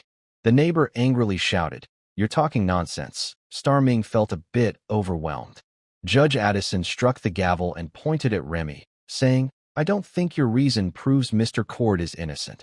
At this moment, Mr. Court wiped his sweat and tremblingly said, Judge Addison, although I am not really a helpful person, I did not go to the hen house to steal eggs. He explained, here's what really happened. I was playing with a coin, and when I accidentally flicked it into the air, I hit it too hard, and it landed in his hen house. I was just looking for my coin. The neighbor shouted, nonsense. When I caught you, you still had my egg in your hand. Mr. Court continued, I was looking for my coin and found an egg on the ground. I wanted to put it into your hen house, but then you caught me. The neighbor was furious. When I caught you, you didn't say that. You kept saying, sorry, I shouldn't have taken your egg. Don't hit me, I'll pay you. Judge Addison's eyes narrowed and asked, Mr. Court, do you have anything else to say in your defense? Mr. Court replied, Judge Addison, I never said that. He misheard me. The neighbor was so angry he almost jumped. Judge Addison, don't believe his lies. All of this is made up by that kid Remy. Judge Addison didn't believe their stories. He said, honestly, I don't believe the story about flicking a coin into the hen house. Also, Mr. Court has been in prison before for theft. This is all nonsense. Do you have anything else to say? Remy, dressed in a small tailcoat, gracefully took a handkerchief from his pocket, opened it elegantly, and revealed a beautiful egg. He performed his act silently, leaving everyone confused. He gently picked up an egg, showing everyone its perfect shape. Then he cracked the egg open and slowly poured some of the liquid onto his fingers. Next, Remy used his egg-covered fingers to gently touch Mr. Court's lips. A wonderful thing happened quickly. In front of everyone, Mr. Court's mouth swelled into a perfect sausage shape in a short time. Yes, The purpose of this performance was clear. Remy said, "That's right, Mr. Court is allergic to eggs. He has no reason to steal eggs because he can't eat them. Also, Mr. Court hasn't sold eggs to anyone recently. So, the conclusion is he was just looking for his coin." Judge Addison's eyes widened in shock, surprised by what was happening. Remy then added to Mr. Neighbor, "I believe Mr. Court has no conflict with you. He probably didn't steal your egg and drop it on the ground." "That's impossible," shouted Mr. Neighbor. Then he looked at the judge and explained, "That egg must have been part of a trick. Mr. Court wouldn't be allergic to eggs." Judge Addison also felt something was wrong. He told the knight standing nearby, "Go buy an egg." The knight quickly followed the order and ran out to find an egg. Remy was calm and confident, standing with his hands on his hips, watching the knight leave. His eyes naturally fell on the faces of the people listening. He was momentarily stunned, then shouted, "Xingming." Xingming waved and said, "Long time no see, Remy." Yes, this was his childhood friend from the neighboring village, Roland's clever little boy, Remy. They hadn't met again at the tavern at the crossroads, but in the court of Robber City. Remy smiled and greeted him. "Hey, how come you're here?" Xingming replied from afar. "I'm here to see you. I might have something too." Remy raised his hand to stop him and said, "Wait until I clear Mr. Court's name. Then I'll catch up with you. I don't want our chat to interfere with Judge Addison's fair judgment." Starming understood his meaning and nodded with a mix of tears and laughter. The knight quickly went to get the eggs because the nearby place was a monastery. He hurriedly took eggs from the monastery's kitchen and handed them to Judge Addison, then stood guard nearby. To prove his earlier statement, Judge Addison said to the neighbor, "This is a safe egg. Now you can test whether Mr. Kurt is allergic to eggs." The neighbor quickly walked over, took the egg, and then approached Mr. Kurt, who had a sausage-shaped mouth. He cracked the egg and said fiercely, "Put out your hand." Mr. Kurt looked at Remy with some worry, and Remy explained, "People allergic to eggs won't show symptoms just by touching the egg liquid." Judge Addison probably knows this too. "So, I will tell you the correct way to test. Please let Mr. Kurt drink a little egg white, but only a small amount. It could be dangerous for him."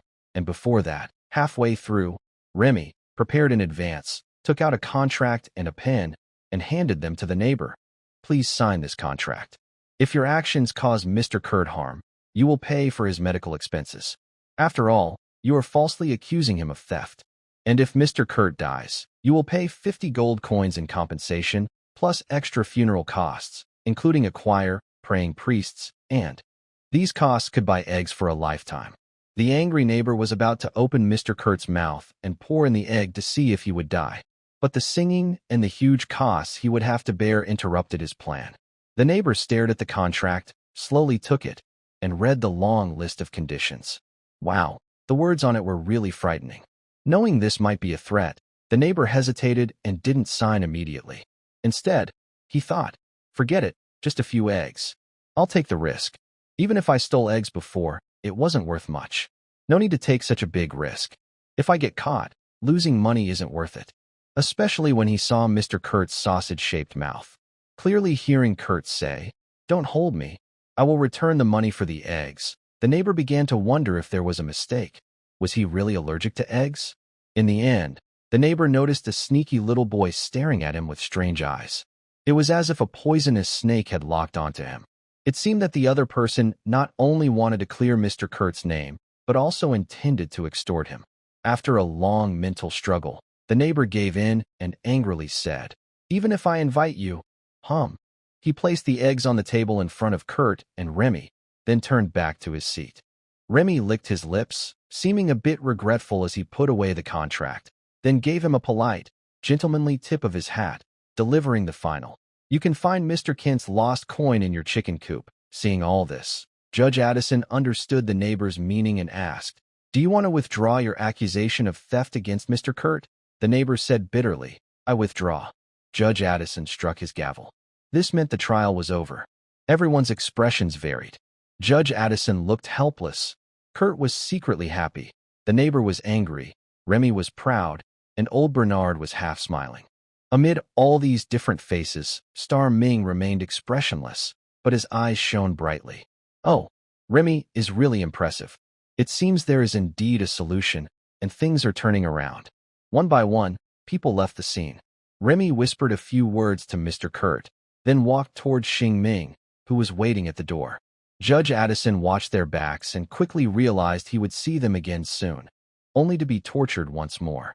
But one thing the judge didn't quite understand was why old Bernard was with them. Xing Ming, let's go have a coffee.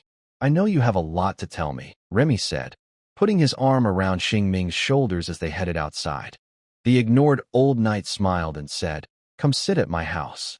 It's a better place for a talk than the restaurant." Remy was surprised, tilting his head and exchanging looks with Xing Ming.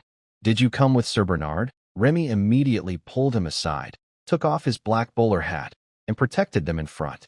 He whispered to Xing Ming, "If you face trouble that needs a trial to solve, I suggest you talk to me alone. That old knight might ruin our good thing." Xing Ming understood most of it, but still explained, "Uncle Bernard recommended you to me. Actually, before this morning, I didn't know that person was you. Remy, you are a lawyer, and you live in Rob City. I thought you had gone to a farther city to do business." Remy looked confused and asked many questions. "What is a lawyer? Is it a new name for a defender?" "Never mind, that's not important. My bad luck isn't important either. You said Uncle Bernard recommended me to you," the old knight on the side shouted. "Stop whispering. This will be your first time being a true partner of justice, kid Remy." Smart Remy quickly understood and put his hat back on, smiling. "I've always been a partner of justice. Let me help you." Then, Remy eagerly pulled Xing Ming to the old knight and asked, "Tell me quickly what kind of unfair treatment you faced." Xing Ming sighed and said, "It's my friend who's in trouble. We're going to Uncle Bernard's house to talk." Remy calmly said, "We can walk and talk. Honestly, I haven't spoken to anyone on the street for a long time. I miss it." This implied that he had been defending criminals for a long time and finally had a normal client again. Old Bernard said, "This isn't a place to talk about this." "Huh?" Remy was confused. "Are you really innocent or guilty?"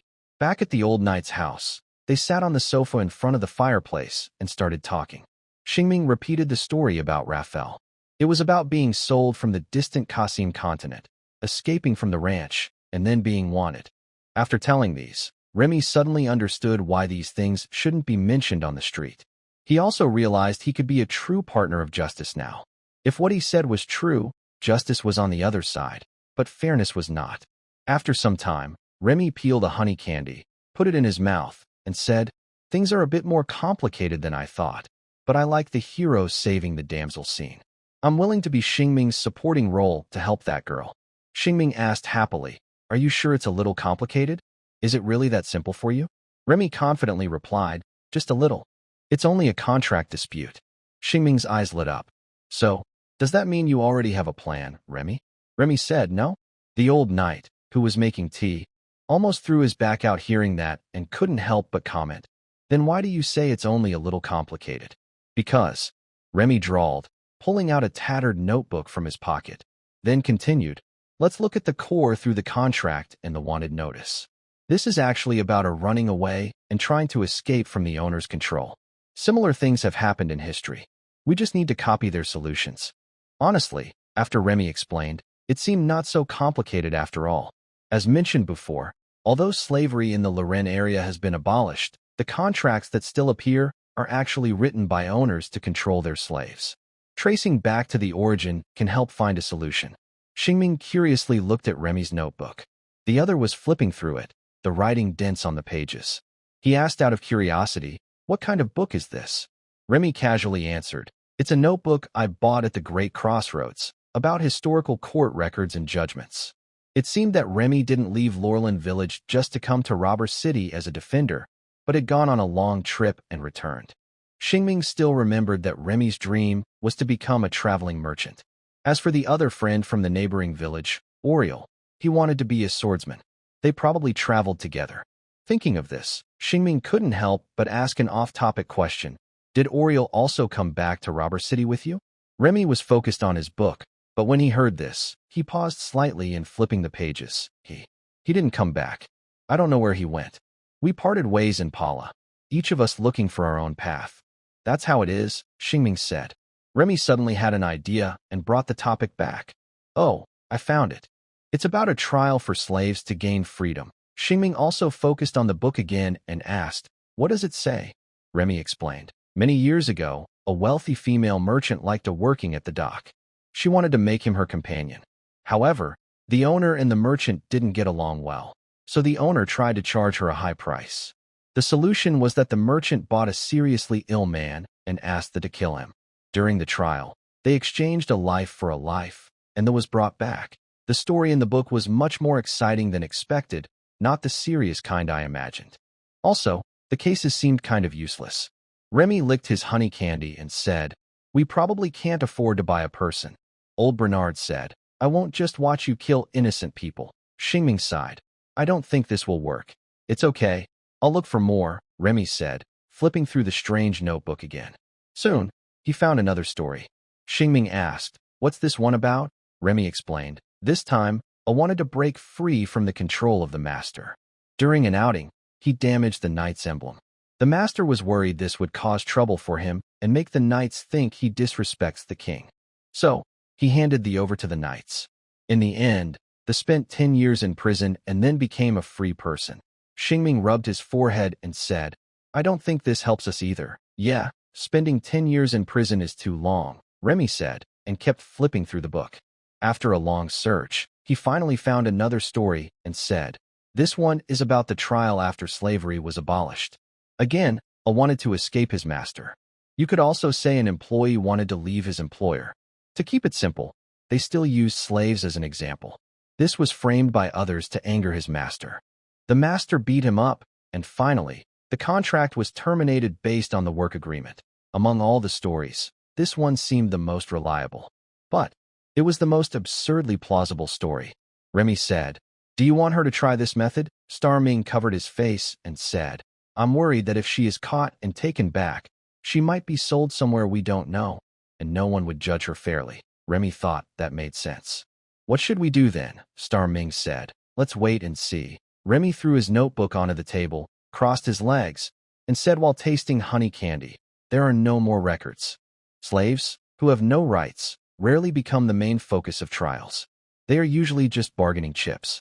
Those trials have no real value." "Huh." Starming, feeling frustrated, spread his hands and said, "If that's all, then there's no way to go forward." Remy, who had just been confident, remained calm. "Maybe. Or maybe I just haven't thought of something. Let me add some sugar and think more." Starming didn't disturb his thinking. He picked up the notebook he threw on the table and continued flipping through it. He tried to find new records about trials involving slaves. Remy didn't interrupt him because he wasn't sure if he had missed anything either, even though he had read this notebook hundreds of times. Time passed slowly. Remy silently ate his candy, thinking of ideas. During this time, he suggested pretending Laffy was dead to escape the chase, but faking death was risky and could turn into real death. Starming's eyes blurred from reading, but he still couldn't find any useful records of trials. As Remy had guessed, this notebook didn't contain more trials about slaves regaining freedom. Only these 3 trials might be valuable. Starming, throwing his notebook onto the table, adopted the same pose as Remy and quietly thought about solutions. Remy couldn't think of a way right away, so he decided to look at the problem from a different angle and muttered, looking beyond the surface to see the essence. Although this is about a trial, in fact, it's a contract dispute. Hearing this, Starming suddenly grasped something and muttered, looking beyond the surface to see the essence. Suddenly, he stood up sharply and shouted, "Brother Remy, do you think this approach will work?" "Huh," Remy blinked. "Tell me more." Starming suddenly said something a bit hard to understand. Remy didn't follow his train of thought and thought for a moment before saying, "This is indeed a cost that an owner cannot repay with money. If it could be paid with money, they might lose money, but exchanging life for life is the rule." Starming added, "From the only trial that abolished slavery, it seems slavery still hasn't been completely eliminated." Remy replied, "Of course. You are experiencing this yourself?" Starming asked, "So, do the laws that apply to slavery still work now, at this very moment? For example, if a breaks the knightly order's emblem and the owner gets involved." Hearing this, Remy thought for a moment and said, "There is a new law specifically for owners. If an employee signs a contract with an owner for more than 10 years and earns far less than the penalty for breach, and if the employee commits a fault they cannot bear, the employer must take responsibility." Starming then asked, What if the employer doesn't want to take responsibility? Well, Remy fell into thought. Based on the case where who broke the knightly emblem was sent to prison by the owner, the judgment should be like this. As long as the employer terminates the contract with the employee, they shouldn't be involved. The employee alone bears the fault. But if it's clear that the employer instructed or caused this, even if the contract is terminated, they still need to take responsibility. Starming clapped his hands and said, "That's enough." As long as the contract can be cancelled, Remy still didn't understand what he meant and asked, "So, what idea have you come up with?" Starming excitedly explained, "I think we can make a fake story, let Raphael hurt me, then I can sue the judge and have the merchant compensate me. At that point, he will probably see Raphael as a troublemaker and cancel her contract. That way, we achieve our goal." This idea is actually very similar to a suggestion mentioned earlier. Remy spread his hands and said, "Isn't that basically trading life for life?" Starming, "If it's just a minor injury, the merchant might be able to handle it. Unless you get seriously hurt, at least half paralyzed." Then, at this point, Remy suddenly stopped, realizing that Starming had been thinking a bit too simply. Remy widened his nearly slit eyes, and his dark red hair trembled with excitement. He clearly understood. "You're right. The core issue is the impossible responsibility. We can add other bribes. There's no need for you to just take the blame. Oh, by the way, that girl, Raphael, right? She's still a fugitive. It's so easy to make up a convincing story." Realizing they might have a way to break the deadlock, Xingming also became excited. Instead of sitting on the sofa, he stood with Remy and asked, "Tell me more." Remy explained, "Here's the plan. Pretend you were at home when Raphael came to rob you. She injured you during the fight, and in the process, she also damaged a very valuable craft item of yours. In the end, you catch her and send her for trial. Then I'll argue with Judge Edison. The merchant will end the contract because he can't afford to pay for your injuries and the damaged item." That's brilliant. Such things really happen. Xingming thought Remy was unbeatable in making false evidence, especially in times when investigations weren't strict. "Let's do it. But I don't have a priceless craft item." Remy said casually, "I love crafts, antiques, and religious artifacts. Even if they're worth only a few coins, their true value can't be measured. Breaking them makes it hard for the judge to decide. Just find something random, the weirder the better." The old knight, who decided to help the kids, shrugged and said, "I'll make sure Judge Edison favors you. Whatever you say it's worth, that's what it's worth." All conditions were in their favor. Remy had never fought such an easy battle. "Then let's start. By the way, Xingming, where's Raphael now? Can you find her? Even though Judge Edison will side with us, we should rehearse. If news gets out that he was bribed, he'll be in trouble." Xingming replied, "She's outside the city now." Remy nodded, "No time to lose. Let's go find her." Bernard, who was participating in this mischievous plan for the first time, felt young again. He waved his hand and said, "I'm going to see Edison for a drink. I miss the days when we played judge and knight on the street." There is no need to say much about the underlying message. Everyone should do their own job. Xingming and Remy went out directly outside the city, while the righteous knights went to bother the righteous judge. When they entered the city, it was still bright and noon. When they left, it was already evening.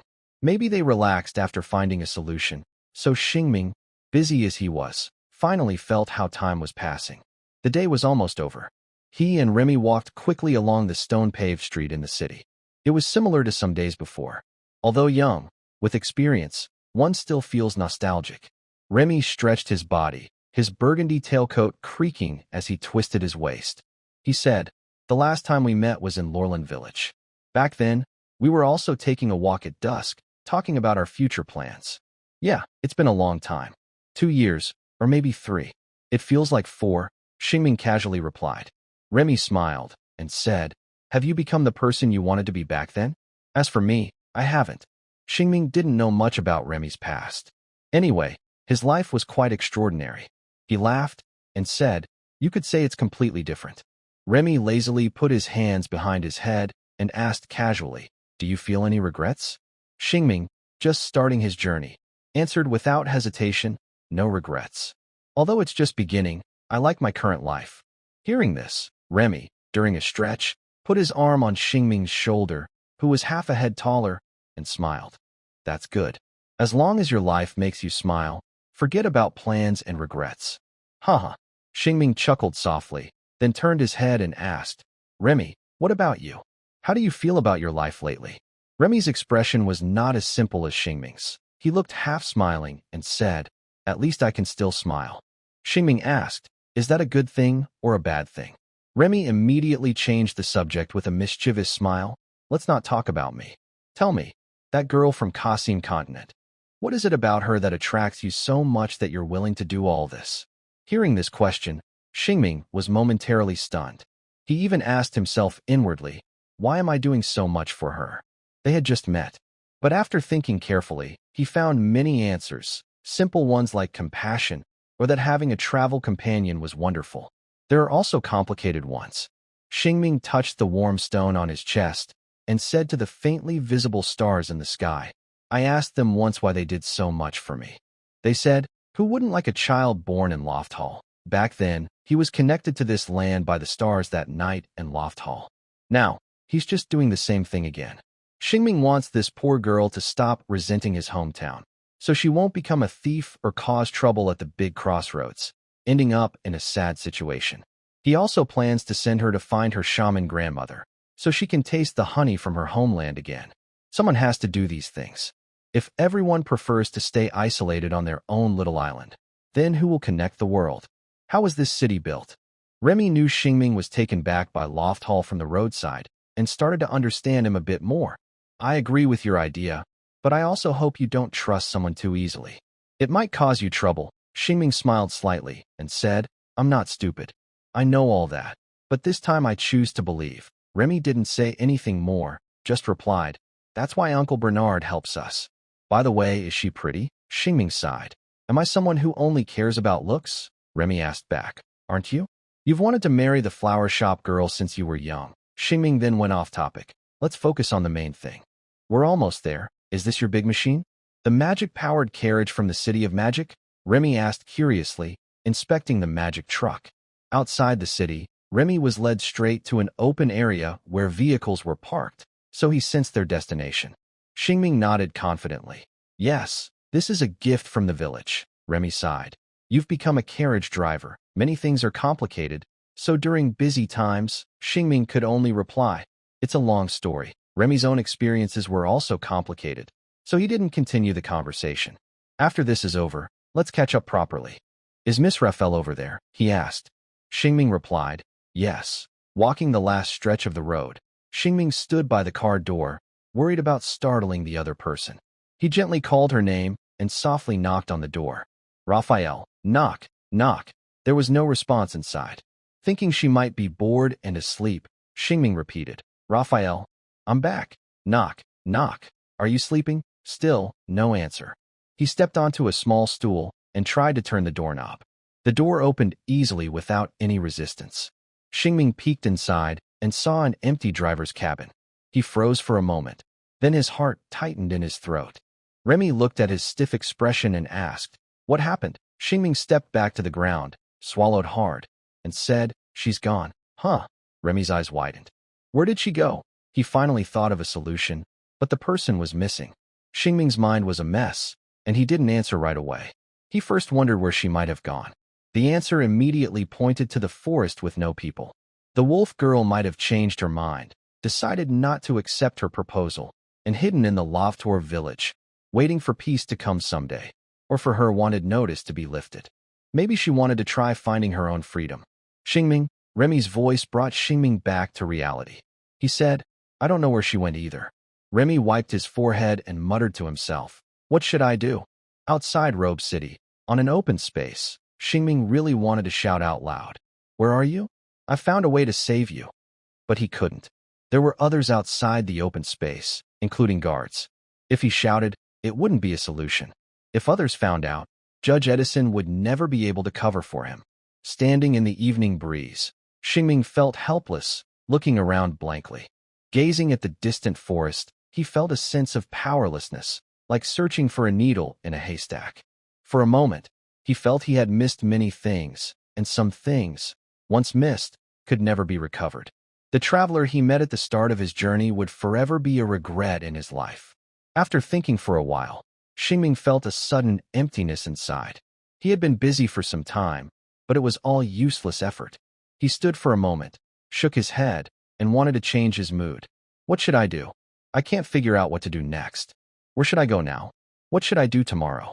On a small bridge that separates the city from the outside world, dragonflies still fly around, and the river beneath the bridge continues to flow quietly. The guards about to change shifts are joking on the city wall, and the people returning to the city walk happily and cheerfully. To Xingming, Rob City is still a beautiful and lively little town. He feels that if he can't find her, he should go back to his normal path. He sighed and vaguely remembered his plan to go far away to collect stars. So, tomorrow he should return to Latepet and start the next part of his journey. When this idea came to him, he also felt a bit reluctant. Is it too early to give up so soon? He thought again. Should I look for her one more time? What if I find her? Xingming's goal is to collect stars, so he thought. Look, I've been walking along the main road. Could there be stars behind those mountains? Maybe I should go look. And this river, where does it lead? To the ocean? He looked ahead along the river. Suddenly, his eyes fixed on a small figure sitting by the river. She was covered with a large piece of cloth, and if you didn't look carefully, you might think she was a stone. Xingming's heart jumped to his throat. He slowly walked toward her. Step by step, he approached her, moving from the stone brick road to the dirt path, then to the grass. Walking on the grass made a rustling sound. The small figure sitting by the river tilted her head. Because she moved too much, the cloth slipped off one corner, revealing a pair of playful silver ears. Xingming? His heart, which had been in his throat, finally settled down. For a moment, he felt an unprecedented calm. He smiled, and the handsome young man with blonde hair sat beside her and asked, "Why are you sitting here?" Lafayette replied, "I was thirsty, but there was no water in the mechanical carriage, so I came to the river to drink." Ming, who had been away for a long time, understood everything and said, "Sorry, I've been gone for too long." The girl blinked her golden eyes and looked back at the small river. She said, "I should be the one apologizing. After drinking water, I should have gone back quickly to hide. I shouldn't have stayed here. I know this might cause you trouble." Ming thought sitting by the river was fine and smiled, saying, "It's okay. I also like staying by the river, even if there are many mosquitoes." After a day, Raphael smiled again and said, "Yes, it's very cool and quiet. But now I should go back. Later, you can come and sit here alone if we're not in a hurry to go to the village of Laughter." She was very sensible. Ming interrupted the topic about the river and said, "I have good news for you this time when I go to the city." Raphael asked curiously, "What good news?" Ming reached into his chest pocket of his linen shirt and took out a honey candy, handing it to her. Raphael paused for a moment, then smiled and took it, saying, "That's great news. I haven't had candy in a long time. Thank you." She unwrapped the candy and put it in her mouth. Her cheeks quickly formed a cute, round shape, and soon she made the sound of the candy turning in her mouth with a crackling noise. Ming then said, "I found a way to help you regain your freedom. That's the real good news." The candy was just a gift. It was a sudden surprise. Suddenly, the crackling sound of the candy stopped, and the girl's pupils widened sharply. Then, her head slowly turned, as if catching a cautious cat, to face Ming directly. She asked in disbelief, "Ming, are you not lying to me anymore?" Ming nodded confidently. "I really found a way this time." With a creak, the honey candy was bitten into pieces by her sharp teeth. Her face quickly moved close to Ming, startling him and making him lean back. Raphael hurriedly asked, "What's the way?" Ming pressed his hand and said, "Don't get too excited. I'll tell you slowly." The girl sat back down cross-legged, looking obedient. From her tail swaying back and forth, it was clear she was very excited and not calm. Star Ming quickly covered her with a cloth, realizing he had left a gap. The girl then hugged her tail close to her chest. Then, Star Ming began to speak. With the sound of flowing river water, dancing dragonflies, and the chorus of frogs hiding somewhere, he started explaining a way to help her. This method truly surprised her because it was a real way to help her regain her freedom. But it also came with many costs. At the end, Raphael looked at him with firm trust, believing he would participate in the trial and reassuring her that she would be fine. Hearing this, Raphael no longer doubted him and thought, "Star Ming, why are you willing to do so much for me?" She said this unconsciously, interrupting Star Ming. It was the same question he had to answer twice a day. This time, Star Ming responded in a lighter tone. I promised you that a man should keep his word. Raphael found it hard to believe. Just because you promised me? Star Ming smiled and said, of course, there are also some reasons related to this land, but I don't have time to tell my story now. Once we solve your problem, we'll talk. Raphael's eyes flickered, and she nodded. At this moment, Remy, who was wisely waiting by the truck, couldn't stay still and came over to interrupt. I think it's time to focus on the main matter. Raphael was startled. Star Ming hurriedly explained, this is my childhood friend, Remy. He will help us get through this tough time. Remy tipped his hat and smiled. Good evening, Miss Raphael. I am a defender, here to help you escape your current predicament. Now, let's go somewhere quiet, and I will tell you what to do. Raphael stood up and said, thank you. Let's leave now. They all climbed into Star Ming's magic-powered carriage and set off from Rober City toward Petrot. On the way, they discussed specific plans. As the main character, Raphael's role was actually small. She just needed to understand what she had done. Star Ming, who proposed the plan, and Remy, responsible for arguing with others, had more to do. The plan was discussed late into the night, and the specific steps were finalized. They decided to use an old-looking object to deceive the other person and then break it.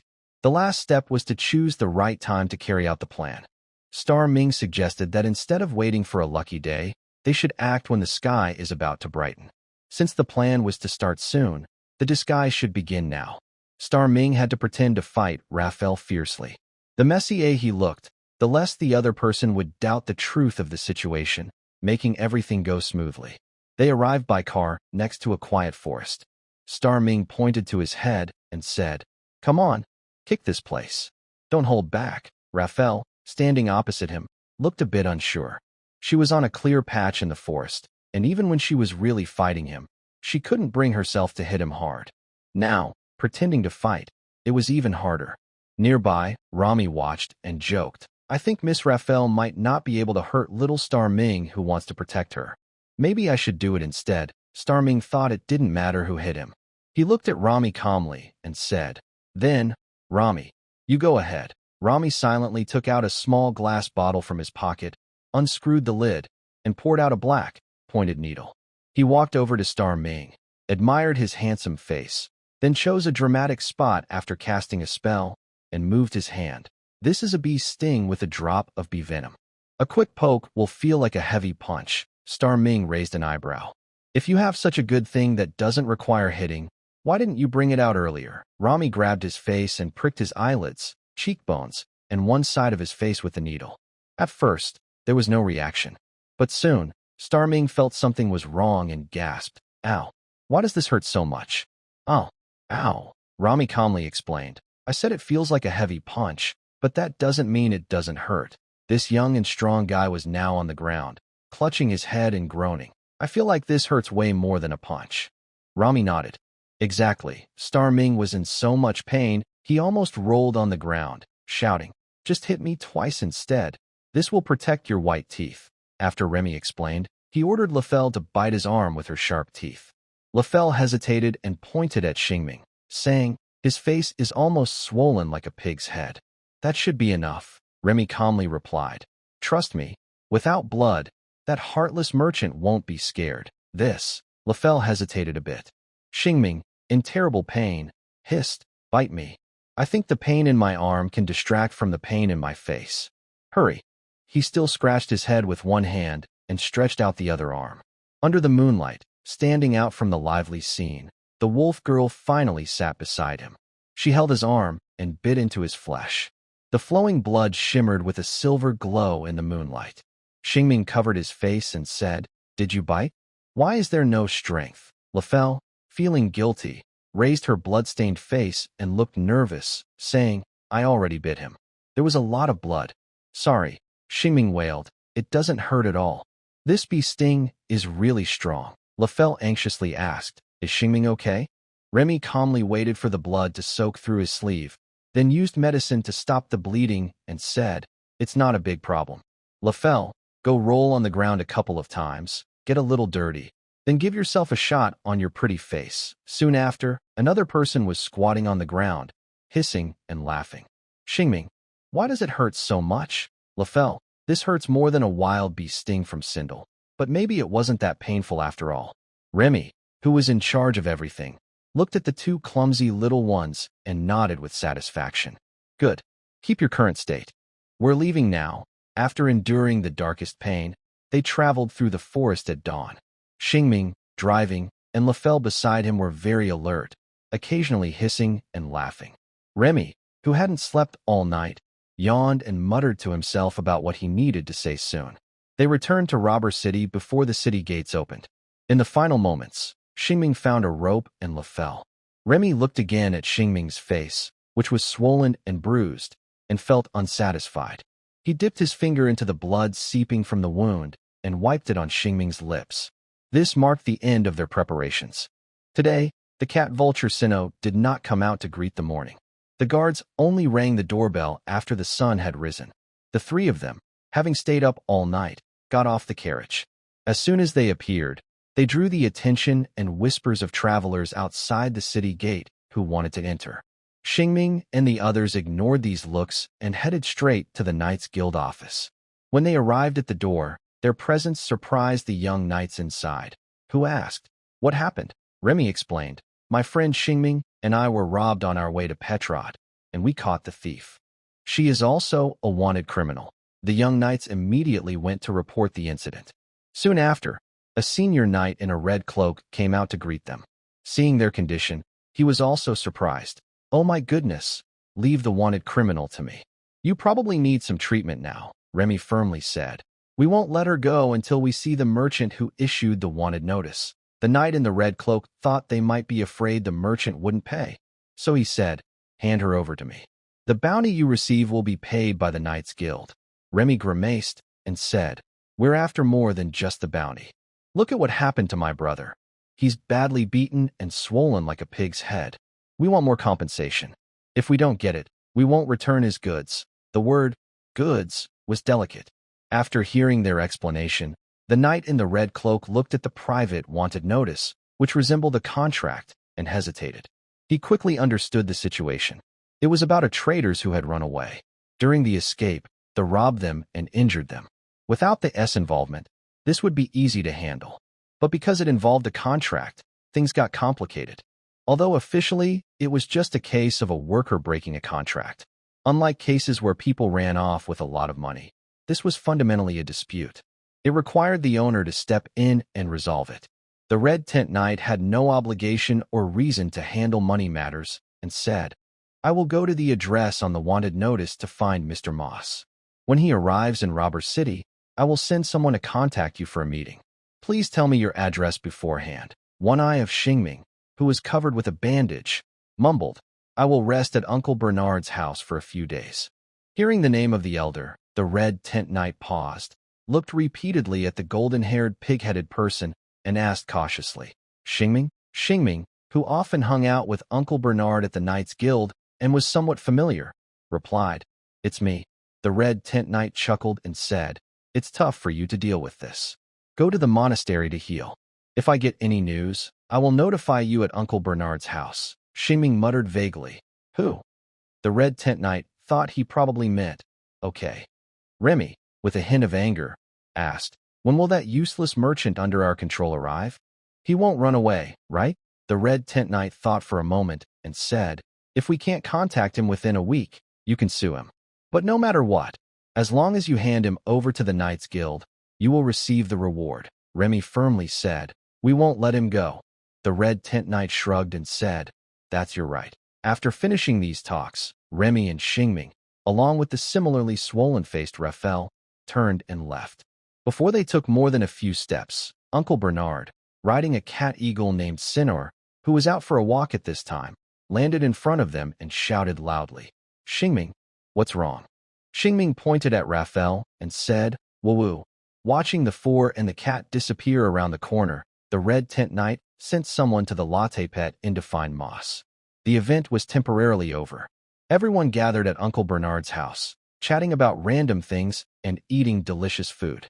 As for the injuries, of course, they hadn't been treated, just to show others during the trial. At this point, a question naturally arose. Raphael asked, What if our faces heal before the trial begins? Remy calmly replied. Then the knight's observations and statements will serve as our testimony. Star Ming was feeling bored as he tapped his fingers on the table and asked, what if he never shows up? Remy replied casually. That would make things more complicated, but at least we can cancel the wanted notice. Star Ming asked again. What about the contract with Raphael? Remy said. We have to wait until the other person comes forward for the trial. If they don't show up this time, we probably won't see them again. There was no real need to worry about the other person not attending the trial. In the afternoon, during tea time, a knight pushed open the creaky wooden door of the fireplace in. The sound of his iron shoes on the wooden floor quickly caught the attention of the owner, who was wiping cups. This inn not only offered rooms, but also served wine, chickpea stew with bread for lunch and dinner. Now was the time for serving meals. Sir Knight, what brings you here? Are you here to dine? The owner's question drew the attention of the two diners nearby. When the knight said, I'm here to see Mr. Moss. One of the diners, a man dressed in a black silk robe with a neatly trimmed brown beard, waved his hand and said, That's me. He then raised his glass, drank the wine in one gulp, wiped the wine from his beard with a handkerchief, and stood up to leave the inn with the knight. The knight briefly explained what he needed to do here. Hearing this, Moss muttered, Troublemaker. From his furrowed brow and tightly pressed lips, it was clear he had lost patience with the difficult Syndral warrior. He thought about how he couldn't sell her to the places where she was needed for fighting, so he might as well sell her to a farm or somewhere else. Although he would earn less, it would save time. But now, it seemed he was wasting more time. Moss said, I'll leave now and head back to handle this. He then went to the stables, mounted his horse, and headed toward Rabar City. The next morning, the weather was still good. Yesterday, while waiting for the other person to arrive, the little ones who hadn't slept all day finally fell asleep. On the floor, on the bed, and in the wings of the cat Eagle Sinnoh, sleeping in all sorts of positions. They were awakened by a sudden, urgent knocking at the door. Uncle Bernard went to open it. The visitor was a servant from the Knights Guild, here to inform them about resolving a dispute. What must happen will happen eventually. The upcoming events concern Raphael's life. The group quickly gathered their spirits, tidied themselves up, and headed to the office of the Knights Guild stationed in Rabar City. 10 minutes later, with the morning breeze and the whispers of street vendors, they arrived outside the office. They were greeted by the red-hooded knight from yesterday and a man cloaked in black silk. When Raphael saw him, she immediately narrowed her eyes, showing clear dislike. The man, impatient, glanced at her dismissively, then looked away and said with surprise, Oh my, how did they manage to hurt you like this? At this moment, Remy identified the opponent and snapped sharply, I want to ask how you are in charge here. Moss scratched his head. The mature-looking man smiled foolishly and said, Sorry, this is a long story. The fault lies with the Chandler family for being too kind, which caused this ungrateful girl to run away from the ranch. Remy waved his hand impatiently. I don't want to hear excuses. Let me speak with the owner who has the contract. Are you Chandler? Moss replied. Her contract has been returned to me. I am her current employer, Moss, a traveling merchant. Remy said, Then let's talk about compensation. Prepared for this, Mr. Moss examined the injuries and quickly said, Rest assured, I will add a gold coin on top of the original bounty as your compensation. Remy responded, That's not enough. Mr. Moss, leaving room for negotiation, raised 10 fingers and said, Add 10 silver coins. No, 20. I understand this has caused you a lot of trouble and unpleasant times. Remy remained calm. Don't think I don't understand compensation for harm. It must be at least 5 gold coins, or we will have to send you to jail. Moss continued bargaining. 3 gold coins. I haven't finished speaking, Remy interrupted him. Compensation for the injury is just one part. He also broke my brother's protective charm. The compensation for that. Forget it. I think you'll faint if I tell you. Let's first settle the injury compensation. 5 gold coins, no less. Hearing this, Moss's eyes twitched, and his attention shifted completely to the charm. He tentatively asked, Please tell me, what material is this charm made of? At this moment, Xingming, still wearing a head wrap, became excited and let out a cry. Ugh, ugh, ugh, ugh. Remy hurriedly comforted him. Don't get too excited. I will help explain everything. I understand how important this charm is to you. Meanwhile, Moss sensed that things were getting more strange and pressed on. So, what is the broken charm made of? Remy turned his head. The thin young man suddenly raised his flamboyant sleeve and pointed at Moss, beginning a passionate explanation. Listen carefully. This is a protective charm containing an ancient hero spirit, William Lofter, the Peak Sword, embodying sword intent and willpower. It is a treasured heirloom from Lofter Village, priceless.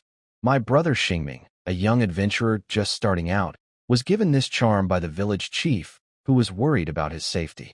But unexpectedly, before he had gone far, the charm shattered. If it hadn't protected him from that nasty orc attack, my brother might already be dead. Moss's expression changed subtly, shifting colors like a traffic light.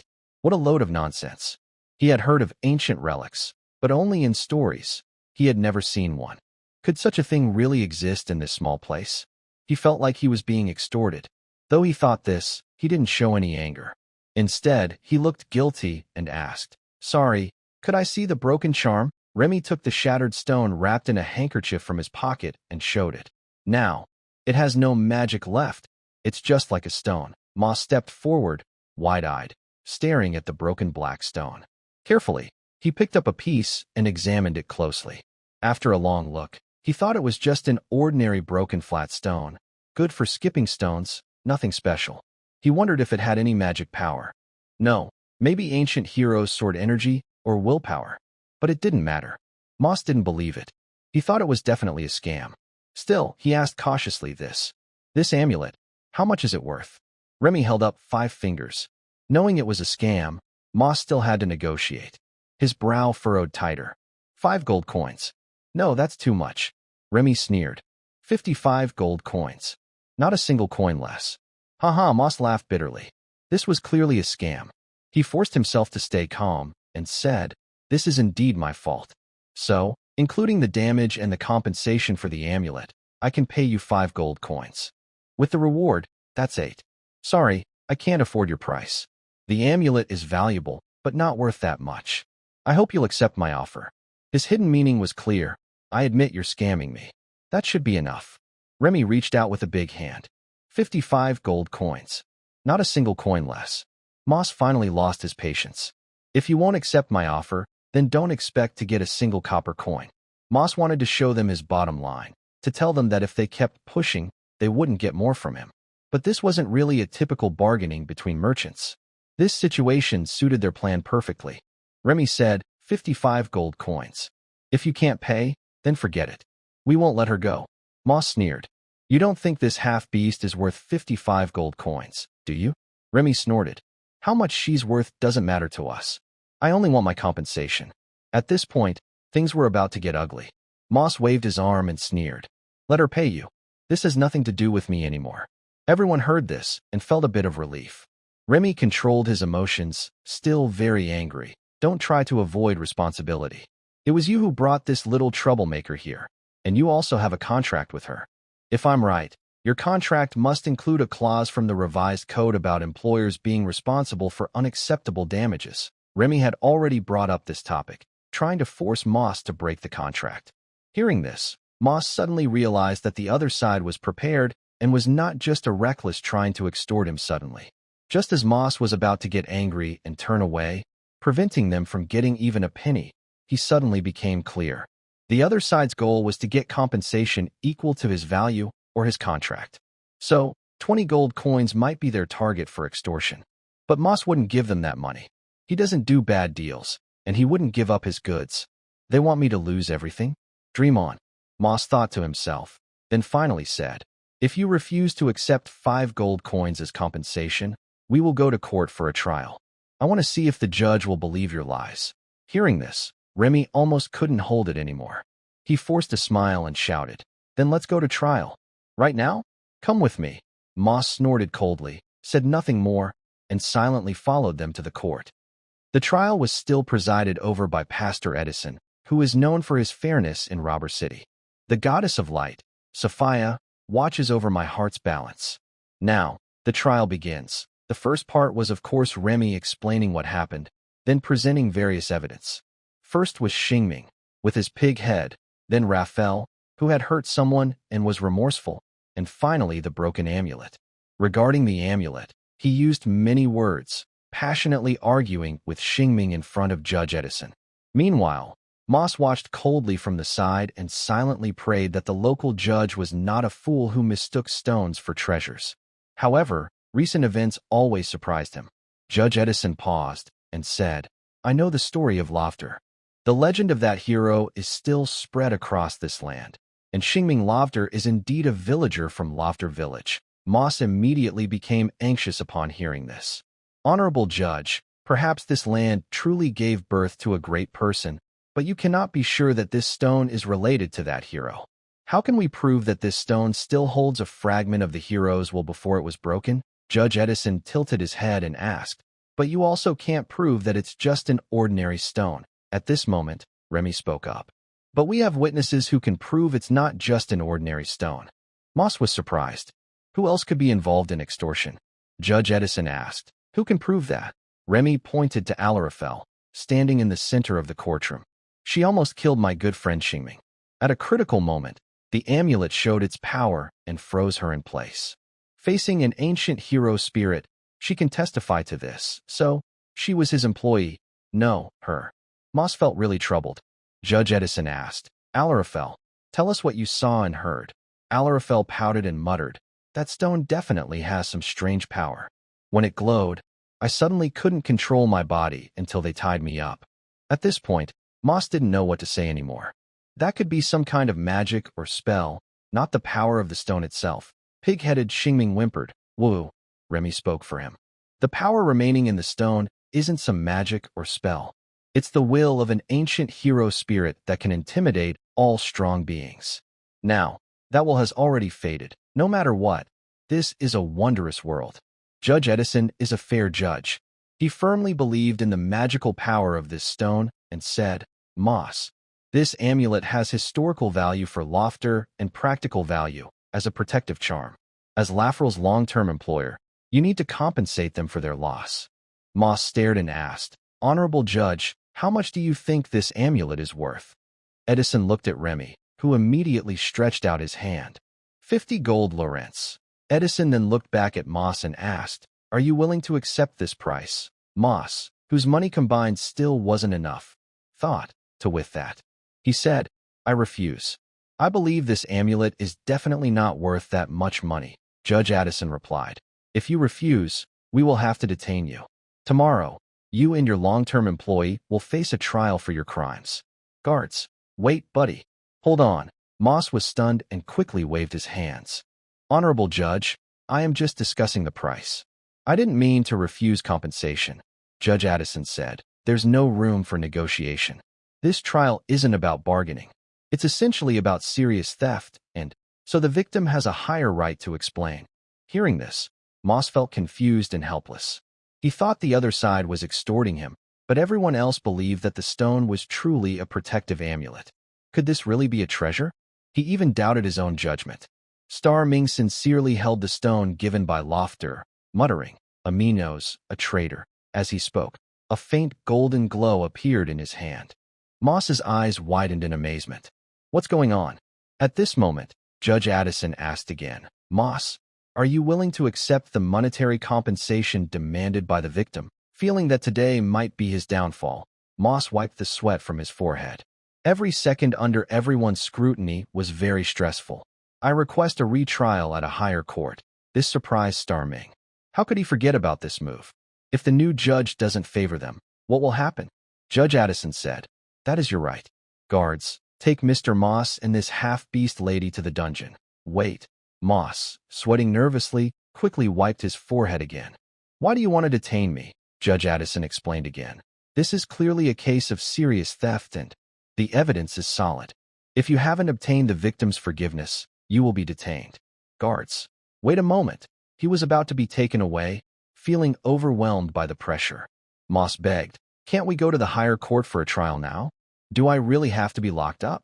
"The highest authority," Judge Addison said, "recently, the higher court in LV requires us to send a letter to apply first. We must wait for their reply before we can go there." Desperate Moss finally asked, "How long will this round trip take?" Judge Addison replied, "About a month. During this time, We also need to investigate your identity. Moss could no longer hold on. Enough. That's it. Judge Addison frowned, struck the gavel, and shouted, "Silence." "Sorry, Your Honor," Moss said through gritted teeth. He suddenly pulled out a contract from his chest and tore it in half in front of them, saying, "Now, she has nothing to do with me. You can ask her for compensation." Excited, Rami seemed to understand the other side's weakness and shouted, "Don't think you can escape. Maybe you were the one who ordered this. If you were involved, even if you give up your contract with her, you can't wash your hands of this. Judge Addison, arrest him and have the Knights investigate his identity." Moss, who couldn't stay any longer, turned around with a cold smile. "Do you have any proof? I have no reason to let her rob you. You don't seem very rich. Plus, I have the Chandler family as witnesses. They can prove her escape was just an accident." Judge Addison asked, "Should we summon the Chandler family to court?" Rami snapped, "Of course." His wild dog-like expression made it clear he was determined to seize Moss's wallet, which gave Moss a headache. What kind of greedy person had he encountered? At this moment, he couldn't help but feel scared. If the Chandler family also gave some strange testimony, he might really end up in jail.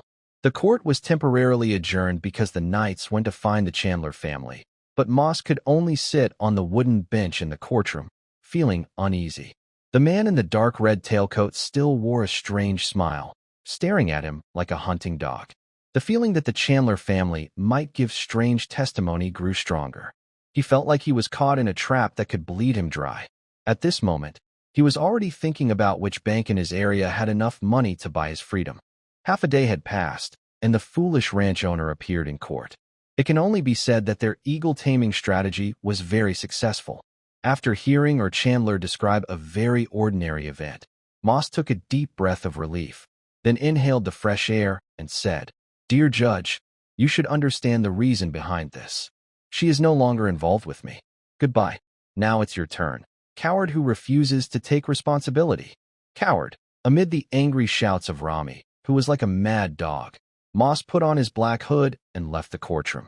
Everyone watched as he mounted his black horse and quickly rode away from the city, which was extremely terrifying for him. He waited quietly for a moment. Judge Edson asked, "Now we will proceed with the trial of Miss Raphael." Rami, the angry dog, and Xingming, who had been speaking unclearly and pretending to be disappointed, waved his hand and clearly said, "We withdraw the charges against Miss Raphael. Anyway, she can't afford to pay. Now you are free." Xingming stretched his arms and smiled at Raphael walking beside him. After everything settled, the wolf girl felt light and floating. Walking out of the court and stepping on the cobblestone street felt like walking on clouds, soft and without real sensation. In the early morning, the sun was just peeking over the city wall. When she returned to the city, the sun was gone.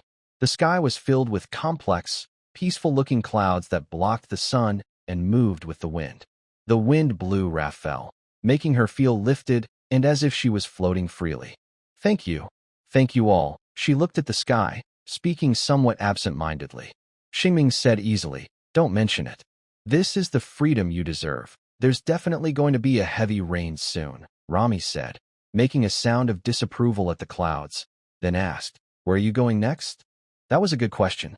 Xingming thought for a moment and said, "Uncle Bernard doesn't allow us to celebrate, so I plan to visit the Merchant Guild and look for a quest." Remy gently held his chin and said, "Since that's the case, I will head back to Lowland Village. I came back this time to visit my dear mother, but I was delayed in Rob City for several days due to various matters." Xingming hesitated for a moment. "Brother Remy, actually, after I finish the quest, I want to buy some food and celebrate outside the city with you." Remy smiled slightly and pointed at the sky. "This isn't good weather for a picnic. Let's celebrate next time we meet. When the storm passes, we can celebrate openly. Besides, I'm eager to return to the village." Xingming looked at the gloomy sky. "Then let's leave the celebration for next time." Remy patted his shoulder and said, "I'm leaving now." Xingming's gaze returned to the red-haired youth. He opened his arms and gave him a big hug. "Say hello to Aunt Susie for me." The two quickly parted. Remy turned to the side and said, "I need to go to the inn to get my luggage and my horse. Take your time exploring the city. If you run into trouble again, come to Lowland Village to find me. Goodbye." Xingming nodded. "Goodbye, Brother Remy." Lafayette, who had been silent all along, suddenly came to her senses and bowed. "Thank you for your help, Brother Remy." Remy liked hearing his name called that way. He smiled slightly, did not turn around or reply, but waved gracefully with his flower-like sleeve. In the early morning, the group was left with only Xingming and Lafayette. By the way, Uncle Bernard was still in court discussing life with Edison. And also, by the way, during the farewell, Xingming thanked Uncle Bernard. He simply replied, "It was more important for the young knight to understand that the law could not represent the justice of the goddess of light than anything else." Now, only the two of them remained. They looked at each other for a moment. Then Xingming blinked and asked the adorable wolf girl under the dark sky, "Where are you going next?" Lafayette blinked her amber eyes, her gaze clouded with dark clouds that no light could dispel. She still remembered their promise and said seriously, "I want to travel with you, Xingming, if you don't think I'm a burden right now." "I've never thought of you as a burden," Xingming said with a smile. "Let's go. Let's see the Merchants Guild together." "Okay," Raphael replied. They walked side by side. After winning, everything felt much calmer than expected. They moved against the wind before the rain, heading to the Merchant Guild to ask around. They found there were no requests to other cities today. Outside the Merchant Guild, Xingming felt a little annoyed. "Why am I not making any money?" He hummed a tune softly, unaware that the girl beside him was humming a hometown song. Suddenly, he was no longer bothered. A relaxing holiday is also part of life. Enjoying a peaceful break, living freely, he should be happy about that. Slowing down, he thought about things he could do leisurely. "By the way, you still need to write to Sindel. Let's go to the postal station." Raphael lifted her face from under her hood and cheerfully agreed. Okay. They headed to Rob City's postal station. The city's messengers hadn't received a request to deliver such a faraway letter in a long time. Raphael, with her cute face, pointed at the map. "My tribe should be here, or maybe here. After you arrive, you can ask the nearby residents. They all know where Sindel is. And make sure to give the letter to Grandma Shaman." The messenger smiled. "I only deliver letters to Elvie. Your requests can be written on the letter." He placed a piece of paper and an envelope in front of them. Raphael started drawing and writing. Suddenly, there was a loud thunder outside. The station lit up brightly. Then the peaceful rain began to fall, watering the city. The wolf girl in the station picked up her pen and started writing, while Xingming quietly stayed beside her. The messenger was playing his harmonica, which looked new, as if he had just bought it. As she wrote, Raphael's pen suddenly stopped, and she made a thoughtful sound. Xingming was curious about what was wrong. After a moment of silence, she asked, "Can you write the name of this city for me?" Xingming leaned forward and took the pen. Raphael wagged her tail and said, "Thank you." Starming wrote and said, "There's no need to thank me for such a small favor." Raphael didn't know what to say and waited quietly beside him. After the rain, the postman's clumsy harmonica sounded from the inn, while the tapping of pen on paper combined with the rain to form a melody for this letter to the girl's hometown.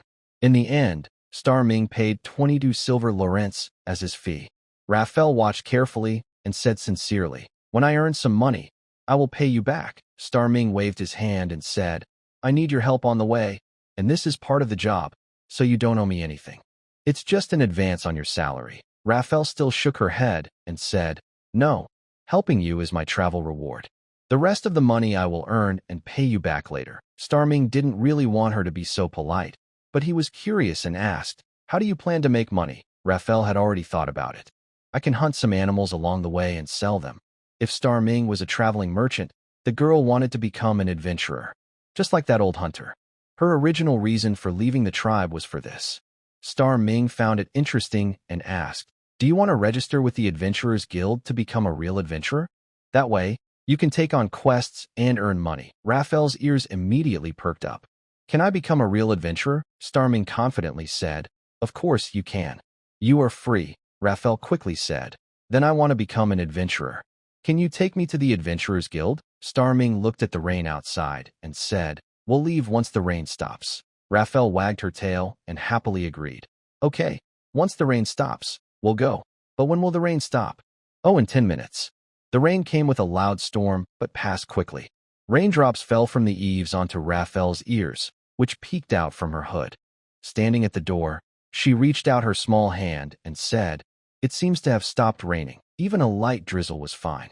Seeing her hopeful look, Star Ming decisively said, "Let's go.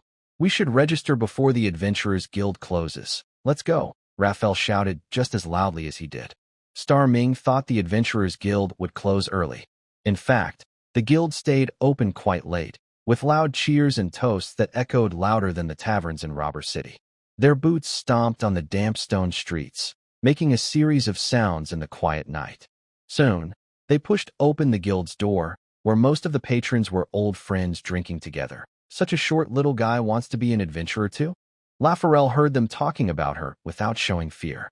She pulled her hood over her cloak and strode confidently to the bar. In peaceful places like Robber City, the Adventurers Guild felt more like a tavern.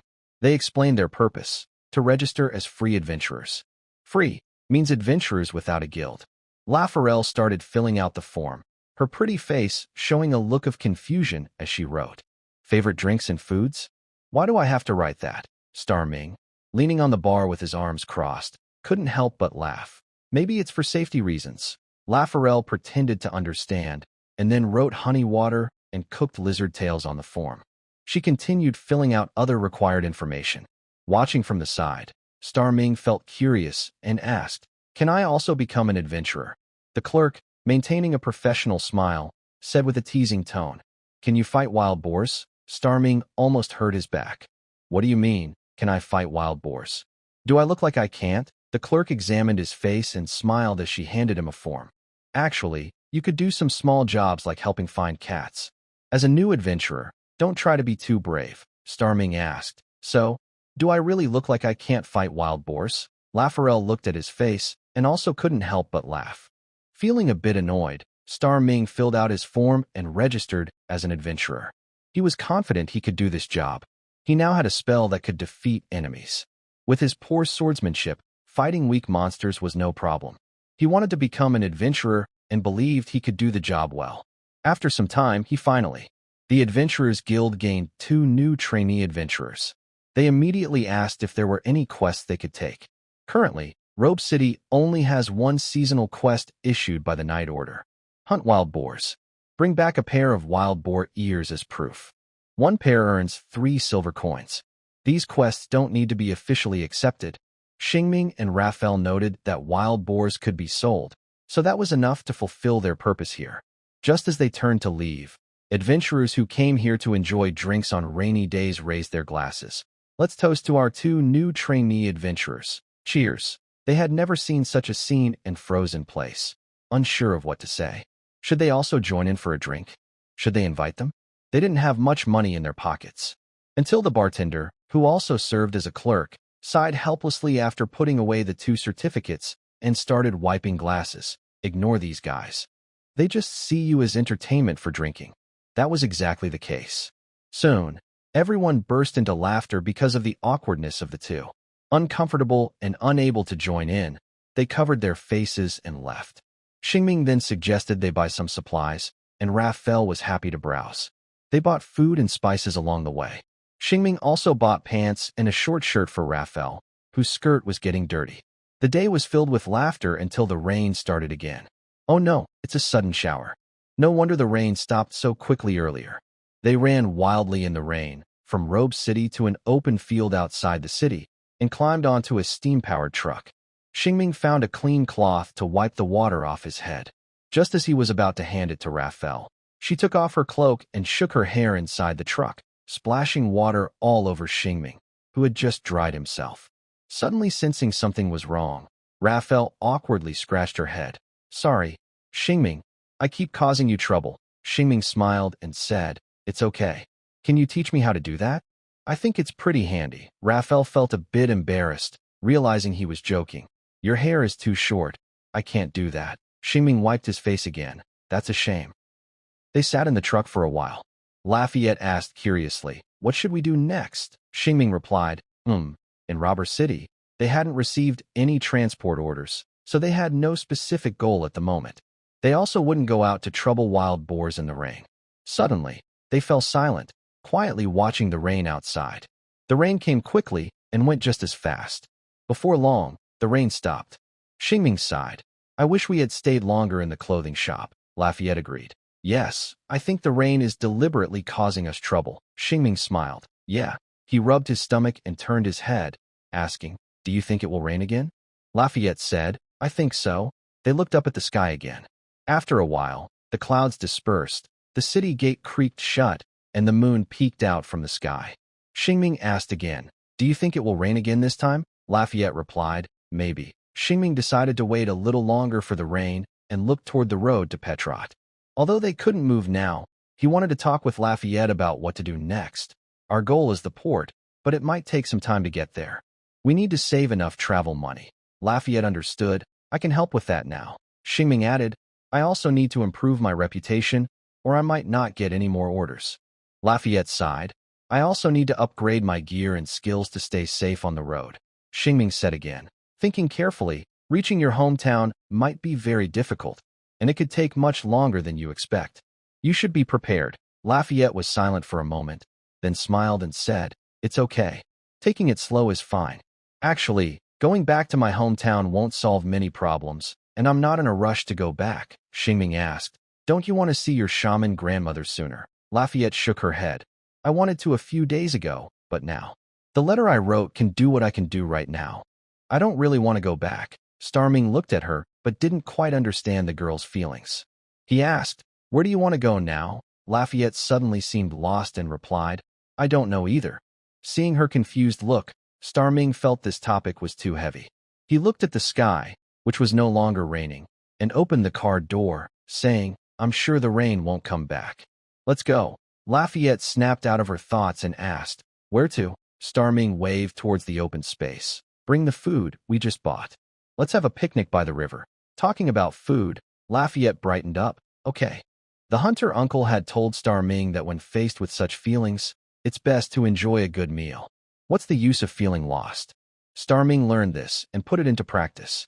He followed the hunter uncle's recipe, mixing spices by the small river, then evenly spreading them on a piece of leg meat. Under a dry tree by the river, he lit a fire and started roasting the meat. The rain really stopped and didn't come back. The campfire was warm and bright. Smoke rose gently, drifting toward the moon. By the peaceful river, the firelight reflected in Lafayette's bright eyes, full of longing for food and free of worries. The silver tail was swinging in the open space, swinging and swinging until dinner time arrived. Starming used a small knife to cut the caramel-colored roasted meat and handed a piece to Lafayette. She eagerly took it, but because it was too hot, she let out a woo and threw the meat into the air. But meat shouldn't be thrown. She hurried to catch it, but it was still hot. Ow, Starming chuckled and said, I forgot to mention, the meat is very hot. In the end, she caught the meat and enjoyed it happily. Starming, who had been hungry all day, did the same. The meat was delicious. Lafayette wiped her eyes and said, I haven't had such good food in a long time. While eating, the clouds drifted away, and the sounds of insects and frogs filled the riverbank. A cool evening breeze brushed Starming's face, and every scene in his eyes told of peaceful days. While eating, Lafayette, who had been lost earlier, now had a new sparkle in her eyes. This light might have come from the dinner or the moonlight shining down. Suddenly, she said, I think I don't need a destination.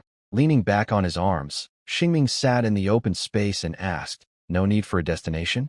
What does that mean? Raphael wiped her shiny lips and said, what I want is always freedom and experience, so no matter where I go, that's my direction. Xingming also didn't have a specific destination and sighed. That sounds good. Wherever I go, it's all about the direction. At this moment, Raphael asked, Xingming, is there a place you want to go? Xingming smiled and shook his head, not right now. But if I had to set a goal, it would be to raise my reputation level to silver, take on more tasks, and then cross the big crossroads heading north, Raphael said. Then let's follow your plan. Xingming nodded. All right, then you can come with me. After saying that, they exchanged a look. Raphael, with a smile, wanted to say that the future was as companions, helping each other during the journey. But seeing his tired face and the bandage still wrapped around his arm, she felt a bit shy and lowered her head, softly saying, I caused you a lot of trouble. Today, she had apologized so many times that Xingming didn't want to hear it anymore. He pointed at the swelling on Raphael's face and smiled. From this angle, you look like a little wind-type Pokemon. Raphael touched her face, blinked her eyes, and didn't say anything. She just grinned, showing her small sharp teeth. Xingming, now you look even more like one. Ha ha ha. Raphael was a little embarrassed from laughing. Although I shouldn't say this, you do look quite similar too. Xingming, huh? Really? I thought I looked more like a wild boar. Raphael blinked and, hearing that, burst out laughing with a puff. But she knew she shouldn't laugh or agree with that. It wasn't very impressive. Until Xingming came to the riverbank, examining his face and sighing. It really does look quite similar. Ha ha. Raphael couldn't hold back and burst into laughter. Xingming rubbed his face, grimacing, feeling a bit of pain. After dinner, they sat by the warm campfire and started chatting. Raphael asked again about a question he hadn't answered earlier. So, Xingming, why are you willing to help me? We haven't really known each other well, Starming casually said. It's not like I didn't learn anything. At least after we fought, you told me a lot. Raphael looked puzzled and asked, back then, you said you helped me for other reasons. Did I say that? I think I did. This time, with some time, Starming gave her a piece of the broken talisman and told her a story. Raphael didn't expect that the talisman actually had a history, and she was worried about damaging something important. After confirming several times that Starming said the stone was everywhere, she relaxed and listened quietly. Starming's story included his village. There was a swordsman. There was courage to overcome difficulties. There was an old hunter they met in the wheat fields. There was his special spice. There was a kind uncle in the village, just like her shaman grandmother. Starming stirred the campfire and said, actually, it's nothing special. The uncle in the village saved me. Now I want to help you. That's all. It's that simple. Now, the talisman given to him by Lovtor had a piece broken off and given to her. And everything it contained was also given to her. Many things are like a circle. The beginning of the circle shows what the story is about. Raphael sat with her legs crossed, looked at him, then at the stone in her hand, and said, thank you. I will take good care of it. Thank you. Stop thanking me, Starming said many times. At the end of the story, as the campfire went out, it was a bit cold outside. Starming stood up, looked at her beside him, and reached out his hand. He said what he hadn't said before. From now on, we might be traveling together for a long time. Please take care of me. Raphael stretched out her warm, roasted hand and held his, saying very seriously, I caused you a lot of trouble before. I will do my best to help you in the future and protect you in the cargo. Starming teased, are you sure it's not me protecting you? You cried and looked for Grandma after I hit you. Raphael's serious, determined face suddenly turned shy, with a frown and a pout. Can you not always bring that up? Even before the sun rose, the morning after the rain looked especially bright. The fresh green grass swayed in the wind. The stone brick road in the city seemed different. Maybe it was just an illusion, but it looked less wrinkled, as if it had been washed. The air became clearer and brighter. The sky in autumn was very high and especially blue. This morning felt perfect for starting a journey. The two little creatures inside the magic energy truck, who decided to travel together, were still sleeping. One was lying on a chair, and the other was curled up in a gap under a blanket. Both were softly snoring. Their snores balanced each other out, so neither of them was disturbed, and they slept well. They had been through a lot these days. Last night, after dinner, they fell into a deep sleep. But now, a new day had begun. The guard responsible for opening the door yawned and walked to the big clock. He looked back at the city. Soon, he saw Sinnoh, the big flying cat, slowly flying up from the city into the sky. Sinnoh landed on a lookout tower not far from him. Sinnoh was the clock of Rabar City. The soldier struck the large iron bell loudly. The snoring from the control room continued even after the first chime. The second chime sounded, and so did the third, as the city gate creaked open. Starbright, who had been sleeping nearby, rubbed his eyes and sat up. He accidentally stepped on something fluffy. At the same time, he heard a loud shout. Tail. That woke him up completely. He remembered he wasn't sleeping on a fur rug. Looking down, he saw the adorable wolf girl clutching her fluffy tail tightly. Her amber eyes looked watery and seemed very hurt. Lafarelle's presence made Starbright momentarily stunned.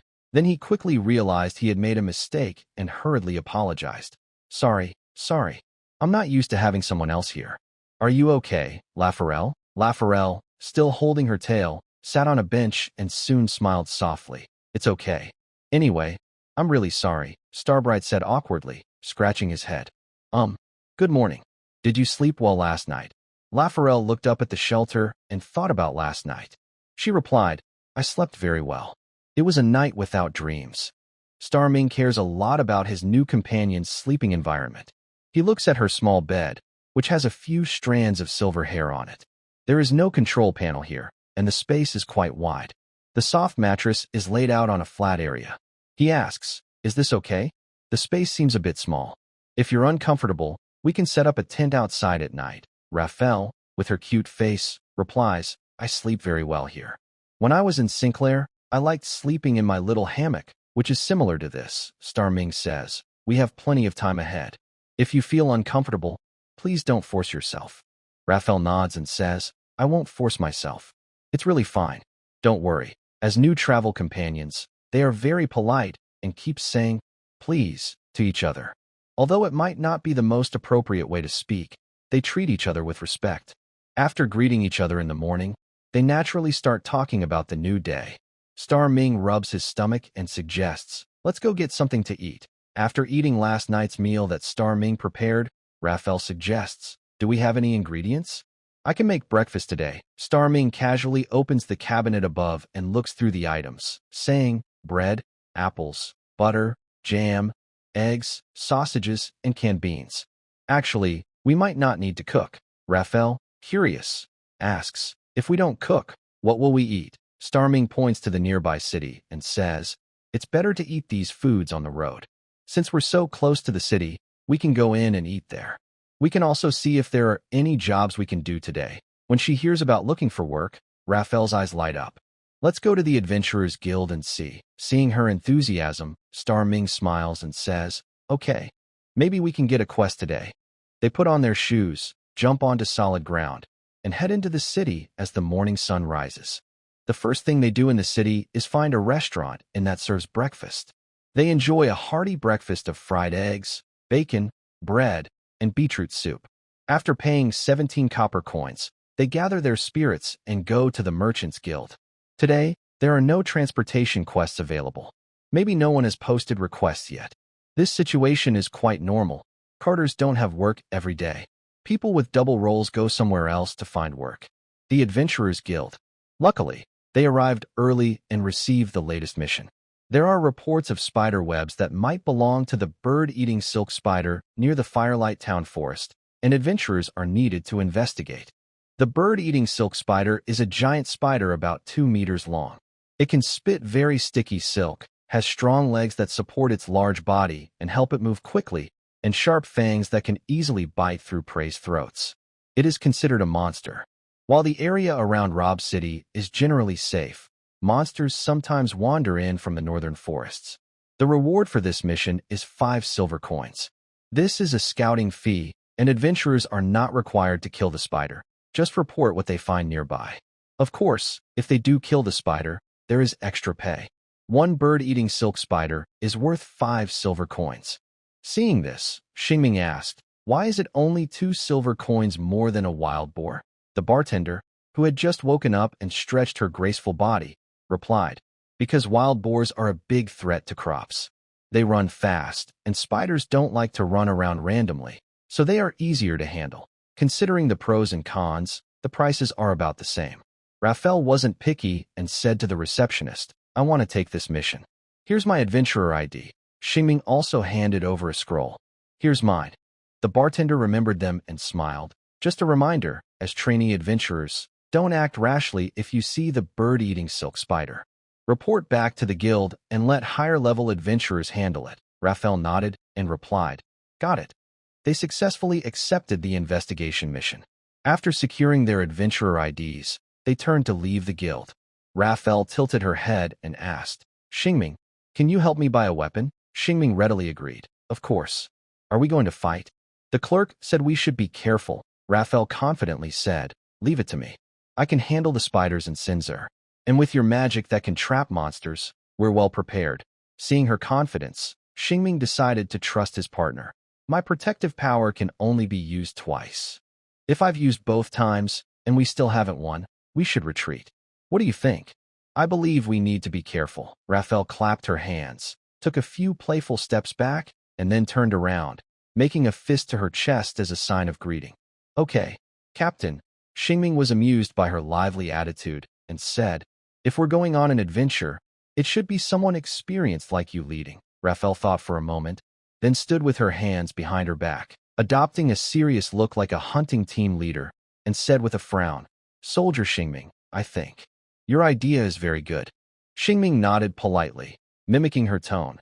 Thank you, Captain. Raphael chuckled softly, then turned and walked back to his side, heading toward the blacksmith shop. When they left the blacksmith, Raphael had 2 leather sheaths attached to her waist, each holding a half-meter-long steel dagger. She also had a chest armor similar to Xingming's. Although heavy gear can affect movement, wearing armor was still necessary.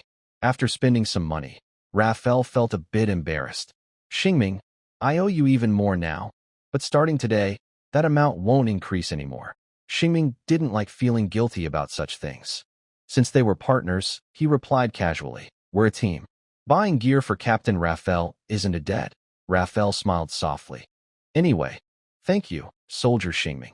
Xingming returned her smile and changed the subject. By the way, Captain, how should we go to Firewood Village? I'm not familiar with the roads there, and I don't know if my magic-powered carriage can pass through the small paths, Raphael suggested. How about riding horses? I heard the city has horses available for borrowing. Xingming thought for a moment and liked the idea. Let's rent a horse at the travel station and head to Firewood Village. It might also save us some money. Raphael offered another idea. Also, besides transportation, we should bring some wound ointment. If we need to stay overnight in the forest, we'll need insect-repelling herbs too. Insect-repelling herbs were something Xingming hadn't thought of before. Captain Raphael truly lives up to her title. These things seem to have been prepared by the village's uncles for me. Let's go back to the car to restock supplies. Okay. They returned to the car, bringing all the necessary items, and each of them carried a backpack. During this time, Raphael changed her clothes. She put on the short shirt and shorts she bought yesterday. The short girl, who was part wolf, felt weak when wearing a skirt. But when she wore this outfit, she looked confident and brave. Especially with her silver wolf ears and tail, she looked wild and beautiful. Next, they went to rent a horse-drawn carriage at the station. On the way, Xingming asked, Captain Raphael, can you ride horses? Raphael nodded and said, yes, I can. I even ride Sindel's cheetah. Xingming thought for a moment and said, my riding skills aren't very good. Let's ride one horse together to save some money. Raphael agreed happily. Sure. Soon after, the two went to the station to rent a horse.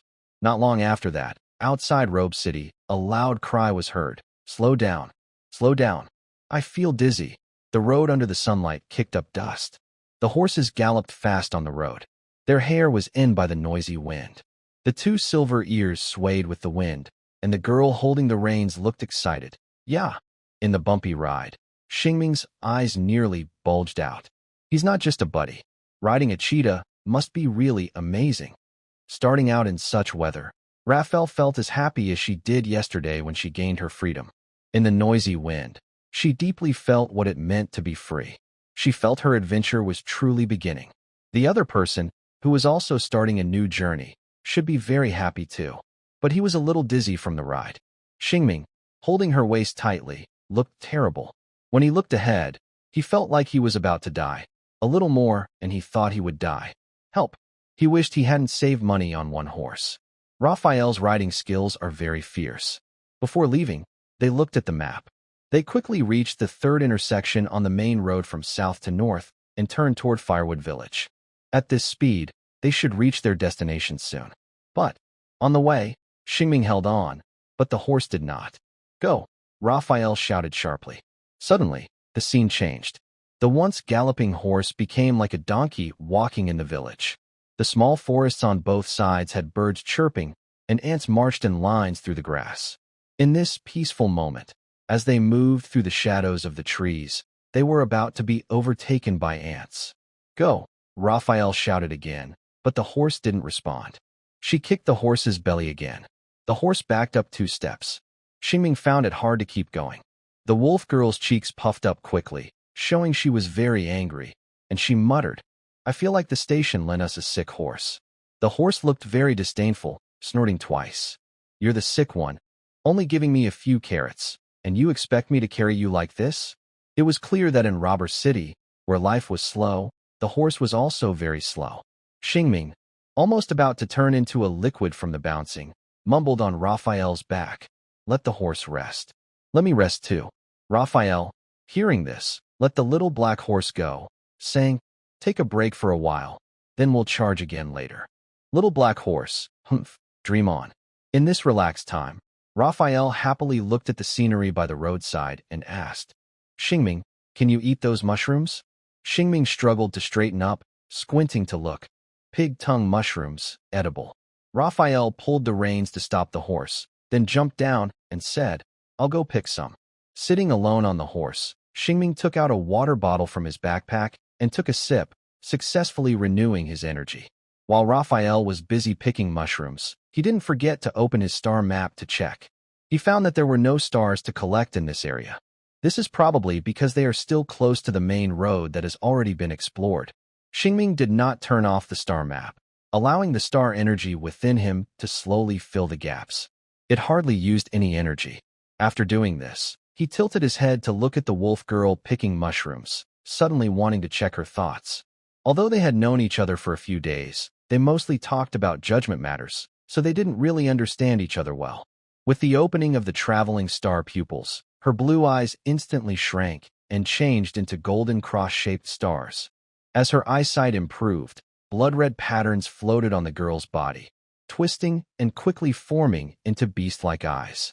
Being stared at by these eyes, Xingming could feel a faint sense of intimidation.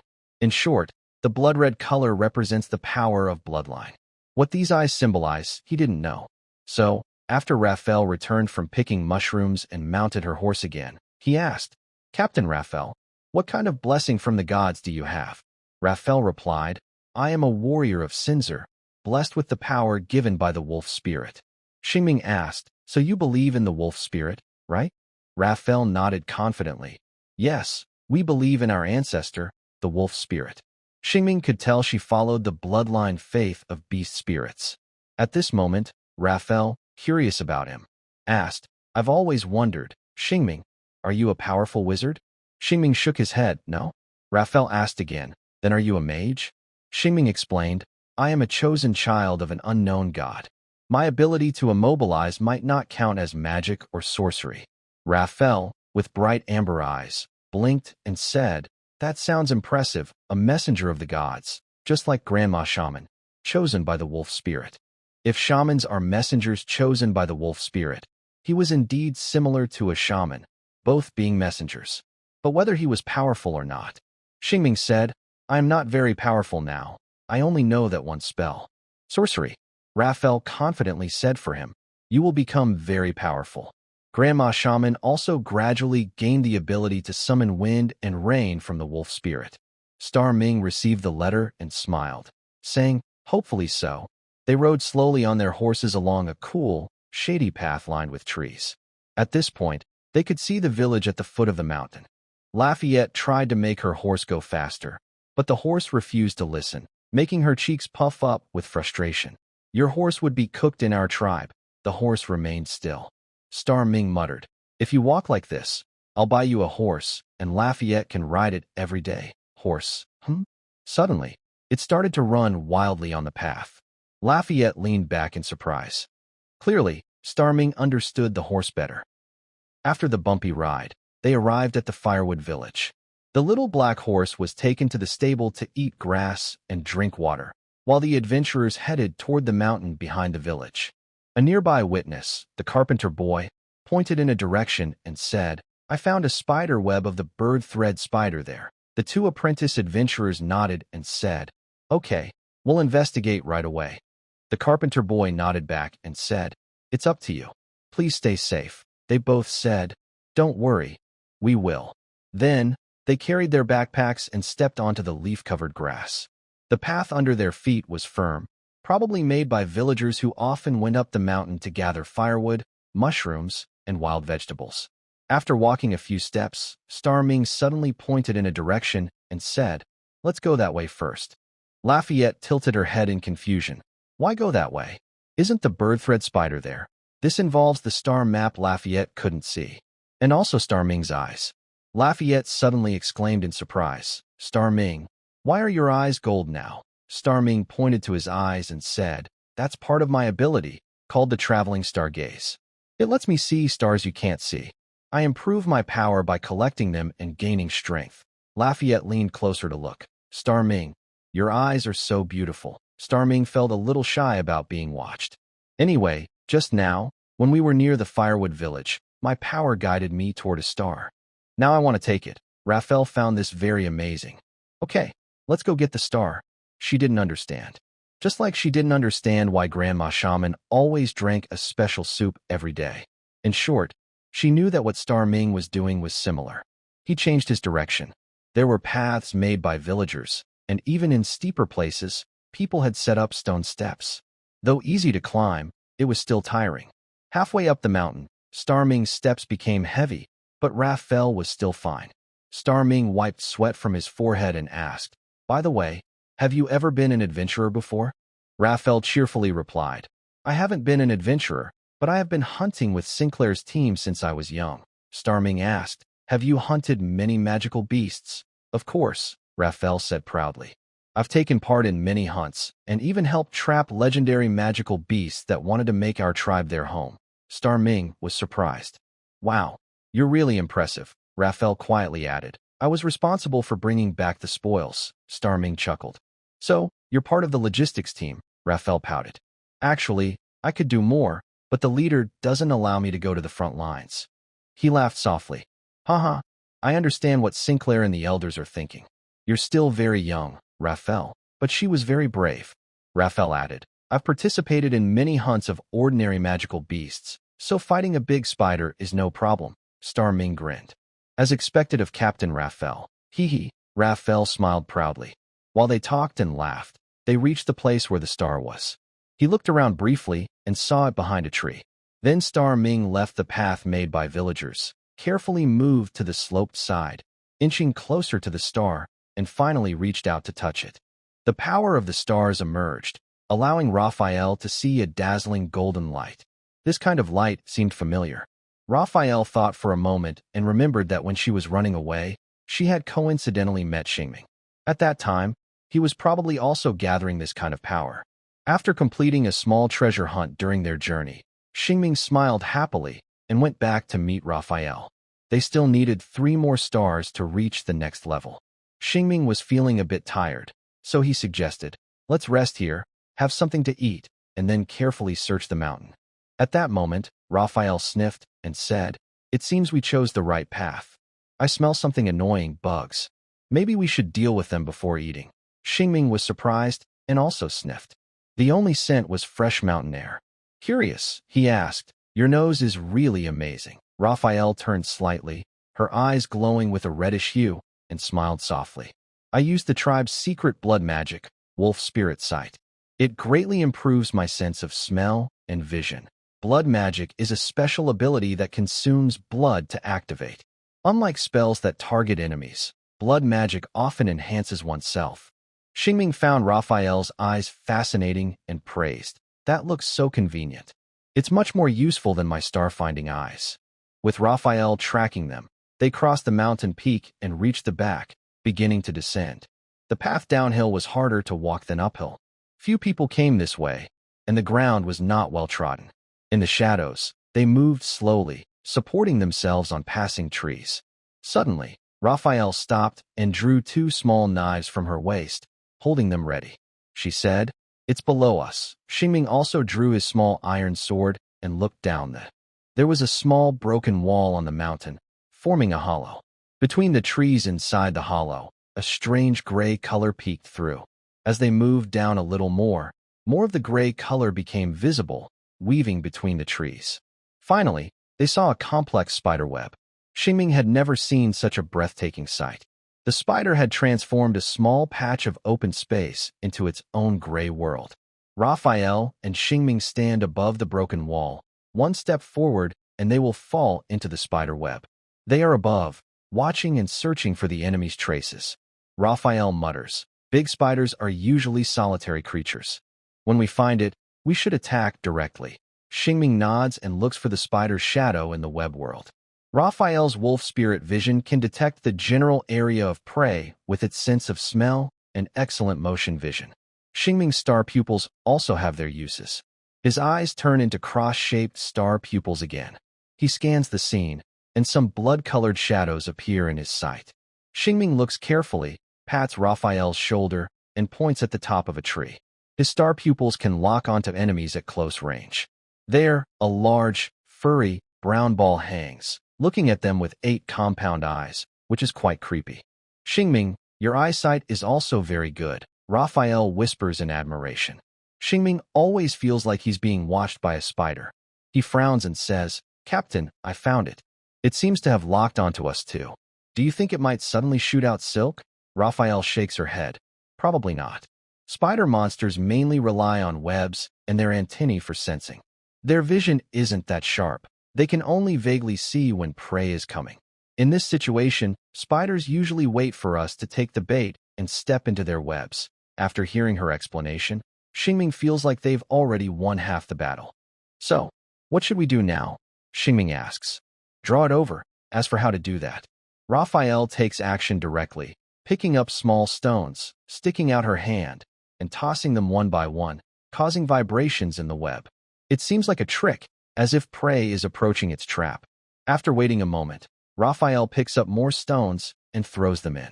This throwing seems to follow a pattern, not random. Xingming vaguely feels like pretending to be struggling prey. The captain's actions are effective. Not far away, there are indeed sounds of rustling. Star Ming quietly peeked out from behind the tree and saw the large spider crawling down at a frightening speed. Having never seen such a creature before, he suddenly thought wild boars were very cute.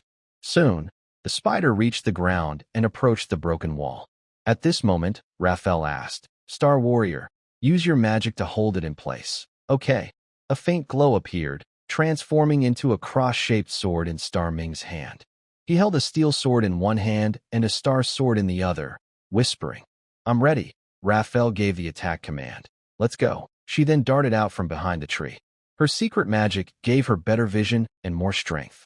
Her silver tail shimmered with a streak of silver light, and the sound of her leather boots crunching on fallen leaves echoed. She leapt over the broken wall, locking onto the enemy in midair, with her 2 short knives pointed downward. Raphael fell like a silver meteor, her tail trailing behind like a shooting star. Pop! Hiss! Strange sounds came from the rocky wall below. Star Ming moved to the edge and saw the wolf. The spider's back had already stabbed her twin knives into the spider's head, pulled them out, and stabbed again. The bird-eating spider was struggling, making hissing sounds, stomping on the ground and spinning around, spitting out gray silk. Raphael embedded her short knife into its back. As the spider twisted wildly, it looked like a leaf swaying in the wind, ready to be in away at any moment. Seeing this, Star Ming didn't hesitate and jumped down. The height was about 2 meters. While falling briefly, he drove the star's sword into the spider's rounded belly. He landed unsteadily and staggered to the ground. He quickly adjusted his stance and looked at the enemy before him. The large spider pierced by the star's sword was frozen in place, just as planned. Raphael, standing on its back, slowly got up. After steadying herself, she lifted her thigh and suddenly stomped on the hilt of a short knife stuck in the spider's head. Thud! The unpleasant sound of the weapon piercing flesh and the breaking of the star's sword followed. The big spider was defeated on the spot. Raphael took a deep breath and smiled at Xingming.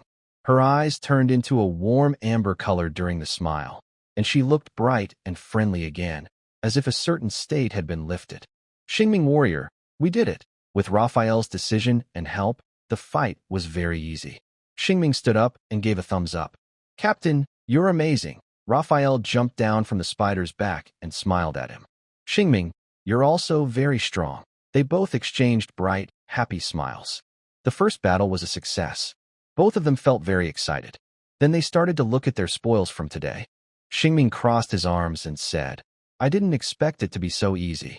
It feels like climbing the mountain was more tiring than fighting it. This fight might have been a little surprising, but there was no real danger. Xingming thought it would be a back-and-forth battle. It seemed their strength had already gone beyond that of beginner adventurers. Raphael smiled and said, "It's just killing a spider. It didn't take much effort." Xingming remembered the price and said, "All right, maybe this thing is really only worth 5 silver coins." Raphael didn't think the money was small. She counted on her fingers and said, "Including the reward for the investigation, today's total is 10 silver coins." Not bad. Xingming also gained a star and was very satisfied. A day of full harvest. "Let's go back." Raphael nodded and then walked over to the giant spider lying on the ground, half her height, and looked at its wound with a frown. "I wish I hadn't stepped on it so hard. It was disgusting," but she remained calm. She pulled out a short knife covered in thick, greenish blood, dug out one of the spider's eyes as proof, and put it into a small cloth bag. Then she also took a spider fang and put it into her backpack. After a simple tidy-up, Raphael, looking relaxed, started cutting the spider's silk, blocking their way out, and headed back home. Back in Firewood Village, they told the village chief that they had finished clearing the back mountain of the bird-eating spider. They declined the village chief's dinner invitation and went to pick up their rented little black horse to go home. Just as they led the horse out of the stable, a group of children ran outside. Their curious eyes quickly focused on the visitors, but feeling shy, they ran away soon after. Xingming watched their retreating figures with a gentle smile. Then he and Raphael mounted their horses and slowly rode back along the path to Robber City. Raphael tried again to make her horse go faster, but the little black horse kept walking at its own pace, heading toward home. Raphael sighed, saying, "When I have enough money, I definitely want to buy my own horse." Xingming chuckled softly. He also had this dream, but he comforted her. "It's okay to go slow sometimes. We finished our task already, so taking it easy now isn't a bad idea." Raphael agreed, took a deep breath, and smiled. "This place is much prettier than Sinsel." Xingming looked around at the scenery. Behind them, the peaceful mountains and villages stretched out. In front, there were trees and a quiet little road. He watched the shifting shadows of the trees dance near the girl's ears. Seeing all this, he felt no worries at all. Sometimes, he even thought it would be nice to live a simple life in a small village. But then he remembered that traveling to see more places and meet more people was also wonderful. Lost in these flowing thoughts, Xingming suddenly felt he had forgotten something. What could it be? He touched his stomach and said, "We haven't had lunch yet." Hearing this, the wolf girl turned her head. Her ears accidentally brushed against Xingming's nose, making him sneeze. "Achoo," Raphael asked. "Should we eat now?" Xingming rubbed his nose and said, "Yes, let's do that." He took his bag in front of him, rummaged inside, and found a soft, relaxed piece of bread, a pork sausage, and a freshly dug carrot. He handed them to Raphael. Then he found some food for himself. As they rode their little black horse and chewed on bread and sausage, their conversation and the sound of hooves drifted into the gradually dimming sky. As they ate, the sausages were finished and the bread was gone. Raphael frowned at the carrot in her hand. After thinking for a moment, she leaned down and offered it to the little black horse.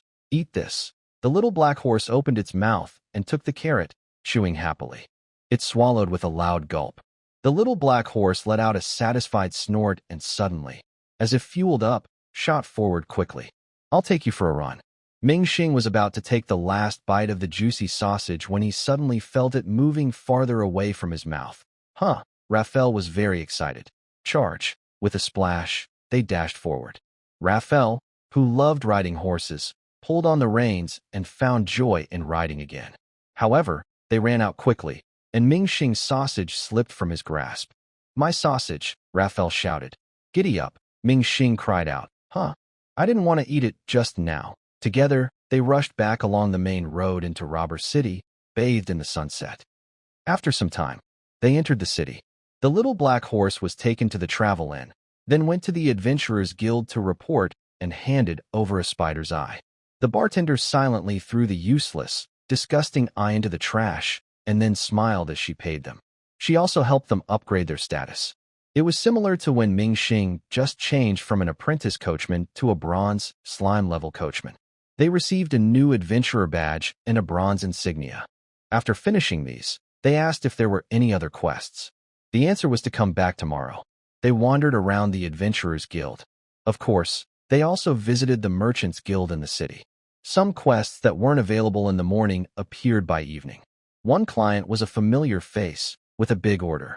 The blacksmith shop owner wanted to transport 30 sets of wagon wheels and axles to Lattapet. The shipping cost was 70 silver coins. Ming Xing didn't want to miss such a big order, so he took it. He wanted to leave tonight, but no one was available to load the goods at this time. Everyone was busy going home for dinner or had already finished eating and gone to the Adventurers Guild to start the second half of drinking beer and bragging. Ming Xing could only wait until early tomorrow morning to go. At the end of the day, another relaxing moment arrived. Xingming and Raphael leisurely strolled back to the big guy who had been in the sun all day. After checking around, they just sat down in the car. Xingming sniffed and asked, "What's that smell?" Then he smelled himself and frowned. "Why do I smell sour? Haven't I showered in days?" Raphael chuckled softly and said, "Xingming, you smell like one of the uncles in our tribe." After a day of adventure and talking a lot, they grew more familiar with each other, and she started teasing him. Xingming found the teasing funny and said, "Time to take a shower and do laundry." He looked through the car for clean clothes, a linen shirt, black pants, and a fragrant goat milk soap. Just as he was about to leave, he saw Raphael's white dress and decided to bring it along too. He jumped onto the open ground. Raphael followed and said, "Let me do the laundry. You can take a bath in the river." That was a good idea. Xingming had been planning to take a bath earlier. In Lavtor village during summer, he often bathed in the river. It was cold, but very refreshing. But now, he looked at Robert City nearby, and felt that bathing here wouldn't be private, especially with Raphael nearby. After some thought, Xingming said, "Let's wait until the city gates close and it gets darker before I bathe. I'll wash the clothes first." Raphael agreed, saying, "Yes, the area is too open here. Let's wash the clothes first." So, in the evening, they washed their clothes by the river, removing the sweat from their adventures and the smell of grass from the journey, replacing it with the scent of goat milk soap. As the stars and moon grew brighter, the city gates closed. They then set up a pot by the river to cook dinner. Raphael, stirring the pot, reminded him, "Xingming, you should go take a bath. I'll handle the rest." Xingming didn't hesitate. With his goat milk soap, he headed upstream into the river, disappearing beyond the city and out of sight of Raphael and the cooking pot. He took off his clothes and stepped into the cold water, shivering. It was really cold. He missed the big iron tub in Loftor, where he used to soak in hot water during winter. Soon after, Xingming washed himself clean and shivered as he returned to the bubbling soup pot. Then, he received a bowl of thick soup from Raphael.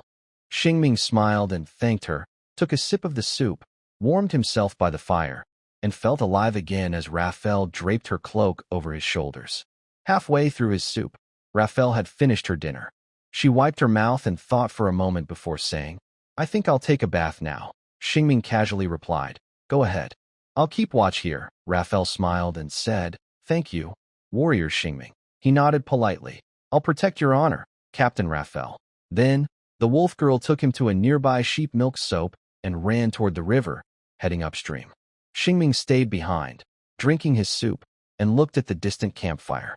It was a group that had just set up camp nearby. They were at a safe distance, and Xingming was sure they posed no threat to Raphael. As he continued sipping his soup, he suddenly smelled a sour scent. He frowned and sniffed the soup. The pepper flavor was strong, and there was no sour smell. He sniffed his own hand, which smelled nice, faintly of soapberry. Where was the problem? Xingming lowered his head, looked at his shoes, and sniffed closely. He sensed something was wrong and couldn't continue drinking the soup. But to avoid waste, he forced himself to finish it. Then, feeling intolerant of his shoes, Xingming quickly took them off, ran barefoot to the river, and took out a small piece of sheep milk soap to scrub vigorously. Scrubbing, scrubbing, scrubbing. Suddenly, a splash sounded from not far away. Xingming turned his head and saw a slender girl playfully splashing water into the air, her movements childlike. The water sparkled with moonlight, shining brightly for a moment before falling back into the river, creating ripples of silver. The wolf girl slowly looked up at the moon in the sky, standing quietly, perhaps thinking of the Sindral River. The water and moonlight outlined her graceful figure, making her look especially beautiful. This scene felt sacred, as if a famous painting was blending with what he saw. Not wanting to intrude, Xingming silently turned his head away, pretending nothing was happening, and focused on scrubbing his shoes. The sound of insects chirping and a girl in the distance stirring the water captured the peaceful night. The next morning, after an adventure in the back mountains of Firewood Village, Star Ming was still snoring loudly, refusing to wake up. He was awakened by the bell of Robber City. But this time, the familiar starry sky was peaceful, and Raphael was sleeping beside him. He didn't step on her tail, and the morning was calm. Unlike yesterday, today's sky was cloudy, which Sinnoh the cat eagle didn't like. It's likely Sinnoh would curl up in her big cat nest by the window tonight. Star Ming and Raphael didn't go straight to eat. Instead, they drove their cart to the blacksmith shop next to the poison bee. After explaining their purpose and showing the contract, the blacksmith owner called his assistant to carry 30 sets of wagon wheels and axles. Meanwhile, Star Ming and Raphael sat nearby with 2 big sandwiches, their faces puffed up like hamsters. After eating, the goods were mostly loaded. They set off from Robber City, heading again to Latte Pet, a place they only stayed half a day at last time. Their clothes, washed last night, hadn't dried yet. They tied them to a handle outside the cart, and as they traveled, the clothes fluttered like flags. 20 minutes later, Raphael took back her skirt, touched it, and sighed. This way of drying clothes is really good. Star Ming also handed her his shoes, washed yesterday, so she could hang them outside too. The journey was smooth without any trouble.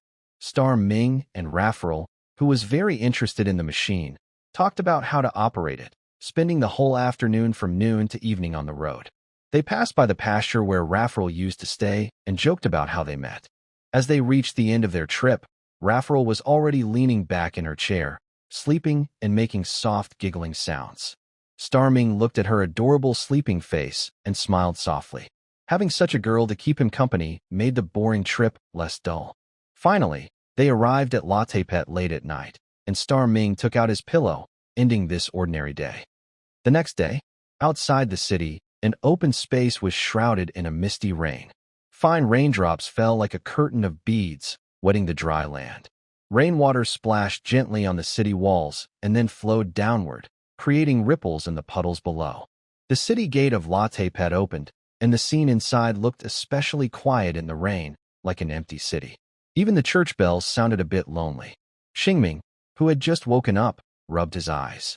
The blurry scene gradually became clearer, revealing a swaying tail and a figure looking out the window. His waking noise made the other person notice. Raphael turned her head and said, "Good morning." "Good morning," Xingming replied lazily while stretching. "We should head into the city." "Okay," Raphael responded easily, then sighed. Another day, another damp rainy day. Xingming started up the magic energy truck that he had rested in overnight and asked, "Do you like rainy days?" Raphael smiled and said, "I like every day of the journey." Xingming smiled in agreement. "Me too." They entered the city. The city was unfamiliar to them. Xingming drove slowly between shops and houses, following the address marked in the contract. Finally, they found a small workshop in a quiet corner of Latte Pet that sold fine carriages, which needed these wheels.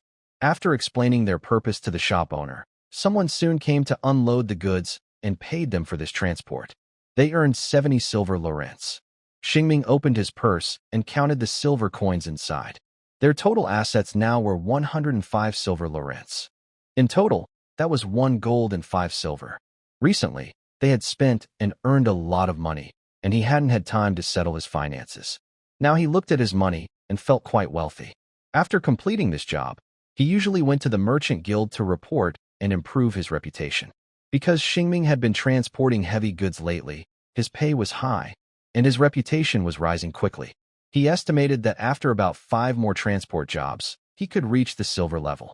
As usual, Xingming asked if there were any transport jobs he could do.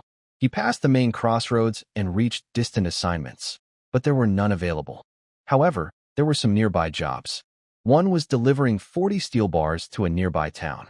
Another was delivering furs to Rob City, a task he had done before. Xingming quickly accepted a steel supply order that would earn him 20 silver lorents. This job was nearby and could be completed in half a day. If he sent a coachman with a fast horse-drawn carriage, it might take several trips. If he used a thick-skinned rhinoceros or other giant beast to pull the carriage, it could take about 2 days. In summary, magic-powered machines are still very useful. The only downside is that they cost more magic stones on the road and are a bit harder to handle in difficult terrain. After accepting the order, Xingming planned to go to the warehouse storing the steel. However, Raphael stopped him. Let's check the Adventurers Guild first. If there are any jobs that can be done along the way, we can earn double. Xingming's eyes lit up. Captain Raphael is right. Let's go. Raphael wore the knight's cloak given by Bernard, and Xingming found the thick cloth cloak given by Loftor. The two small figures, cloaked, ran and asked questions as they headed in the rain to the Latte Pet Adventurers Guild. This guild was more formal than the one in Rober City. At least, the clerk handling adventurer affairs wasn't always busy wiping a drinking cup. Although both guilds were 1-star level, this one had more impressive-looking adventurers. For example, a man talking to the clerk, carrying a large dark purple sword and dressed simply in cloth, looked quite formidable. He casually said, "Please, Miss Phil, could you find me some work? My bones are almost rusted from sitting idle." The reason he looked so powerful was the large sword taller than Raphael. The metal of the sword rarely appeared purple naturally. It must have been made with special materials and a metal slime catalyst.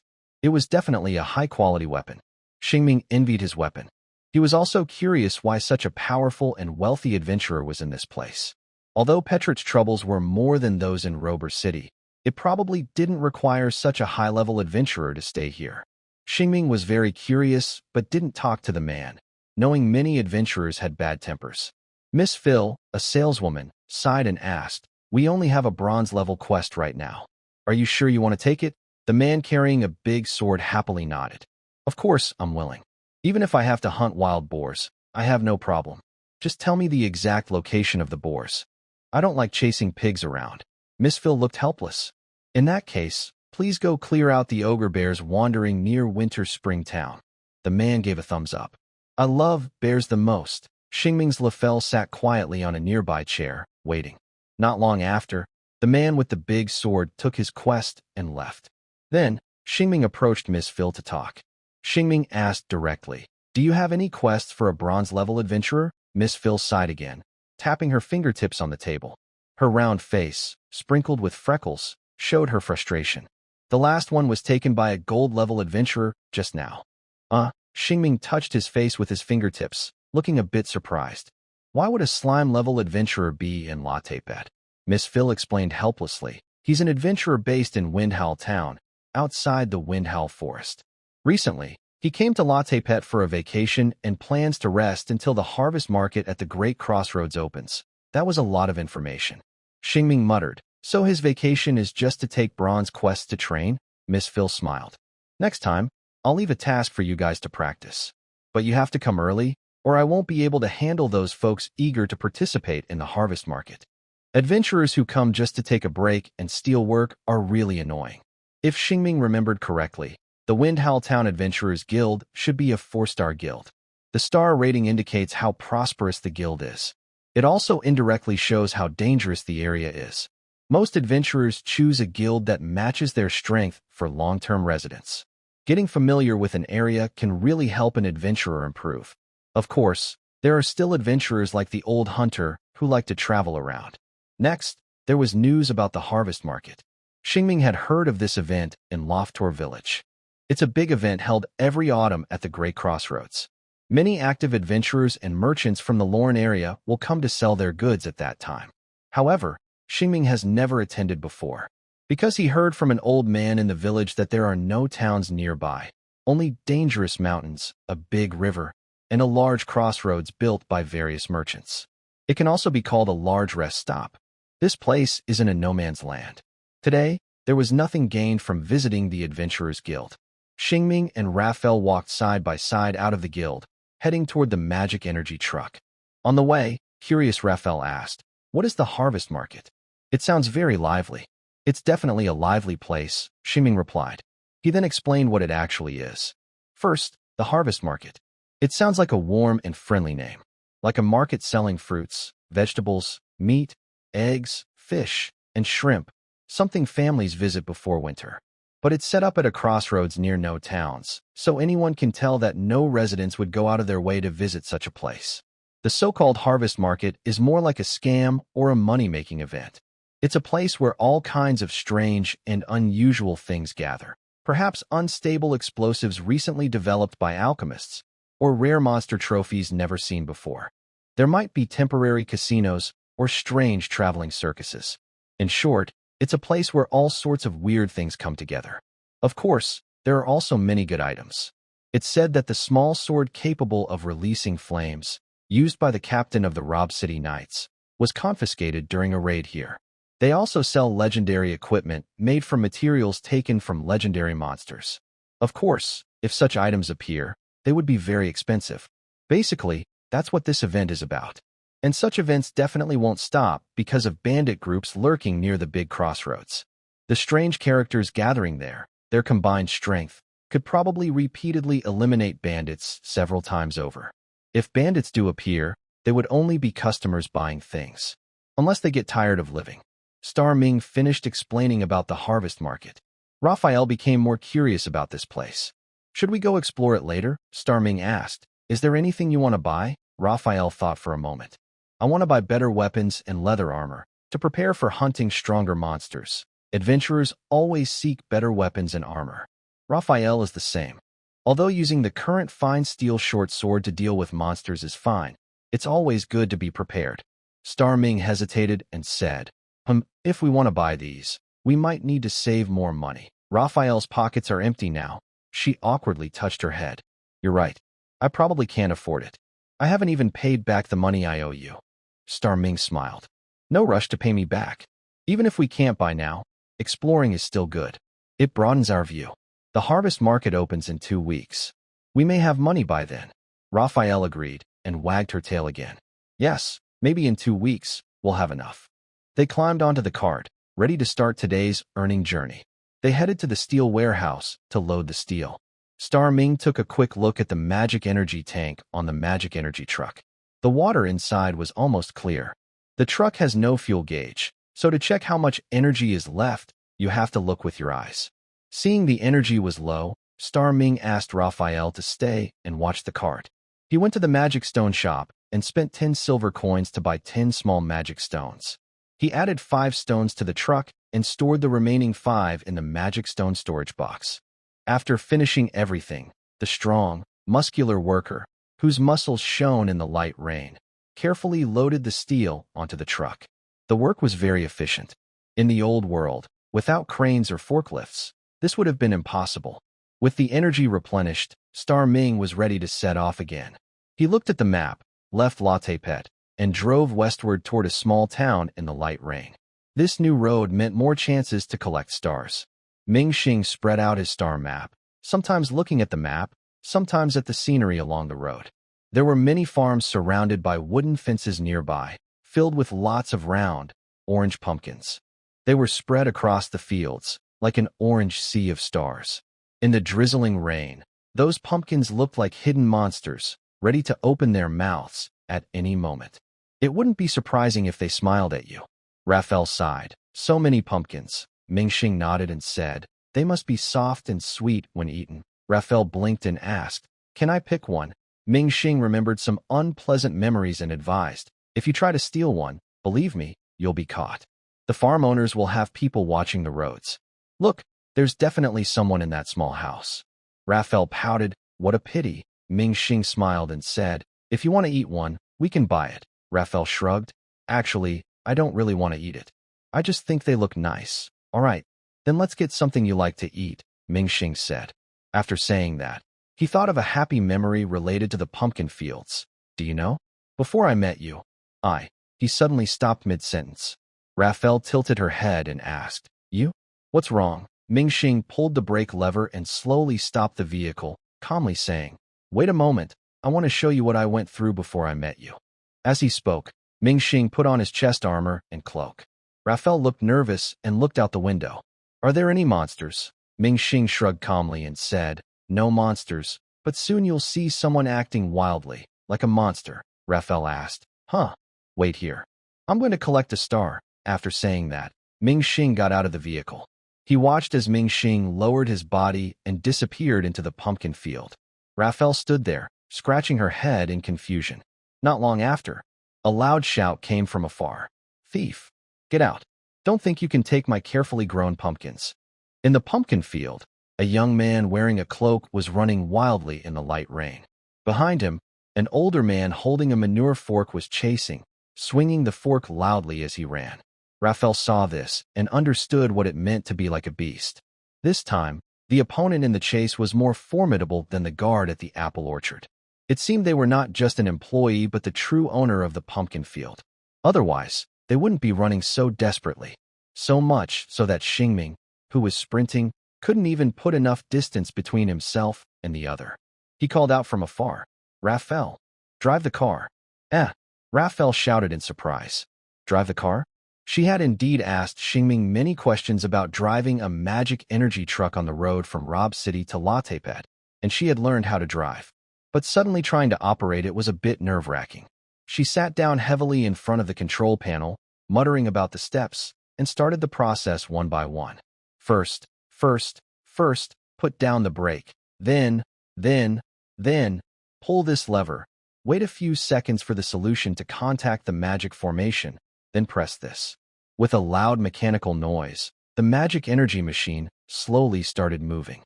Xingming shouted, "Stop chasing. I didn't steal your pumpkin," and made a big leap onto the main road. He sprinted 2 steps and grabbed onto the car door, breathing a sigh of relief. The farmer at the edge of the pumpkin field waved his manure fork and said, "Don't let me see you again." Xingming understood him at a glance, opened the slowly moving car door, and got inside. Raphael tilted her head and asked, "So, that day, you experienced something like this? Went to find stars and got mistaken for a thief?" "Exactly, that's what happened," Xingming replied with a tight smile. Just now, in the pumpkin field, he had collected another star. He was only 2 stars away from leveling up. If all went well, after reaching the town of Lucin, he would level up and gain new abilities. After paying attention to himself, Xingming looked at Raphael, who was focused on driving, and couldn't help but praise. "By the way, you drive pretty well. I think you're already a qualified driver." Star Ming smiled and said, "Of course, I can do that. By the way." Suddenly, he felt that this slow-moving carriage actually had a bit of a pushback sensation. He couldn't help but ask, "Are we going a little faster now?" "Did you activate some magic arrays?" Lafarelle calmly replied. "All of them." Star Ming wiped the sweat from his forehead and silently moved closer to her, reducing the number of active arrays to just 3. "This is enough," Lafarelle curiously asked. "Can't we go a bit faster?" Star Ming said. "This way saves magic energy and is safer."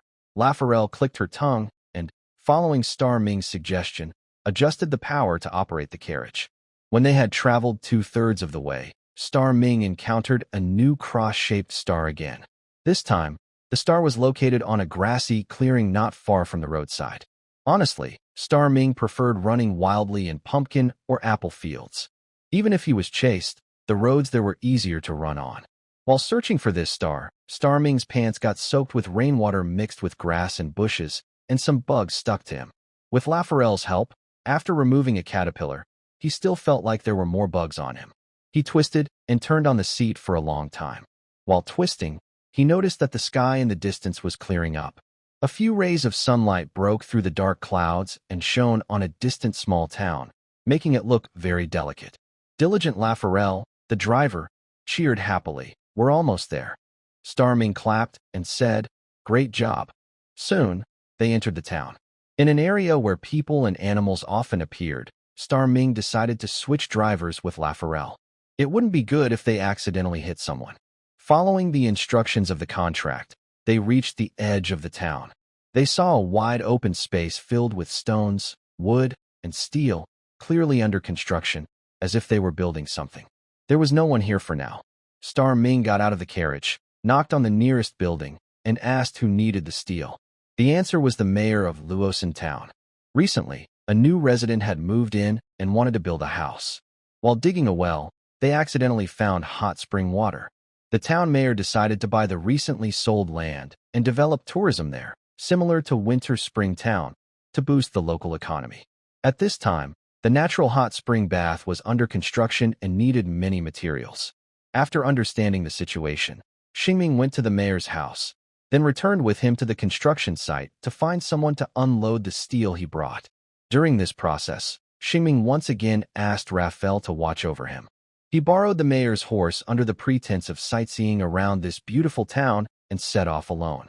His goal was clear: to find a 10-point star that would help him reach the next level. This star was on the other side of the town.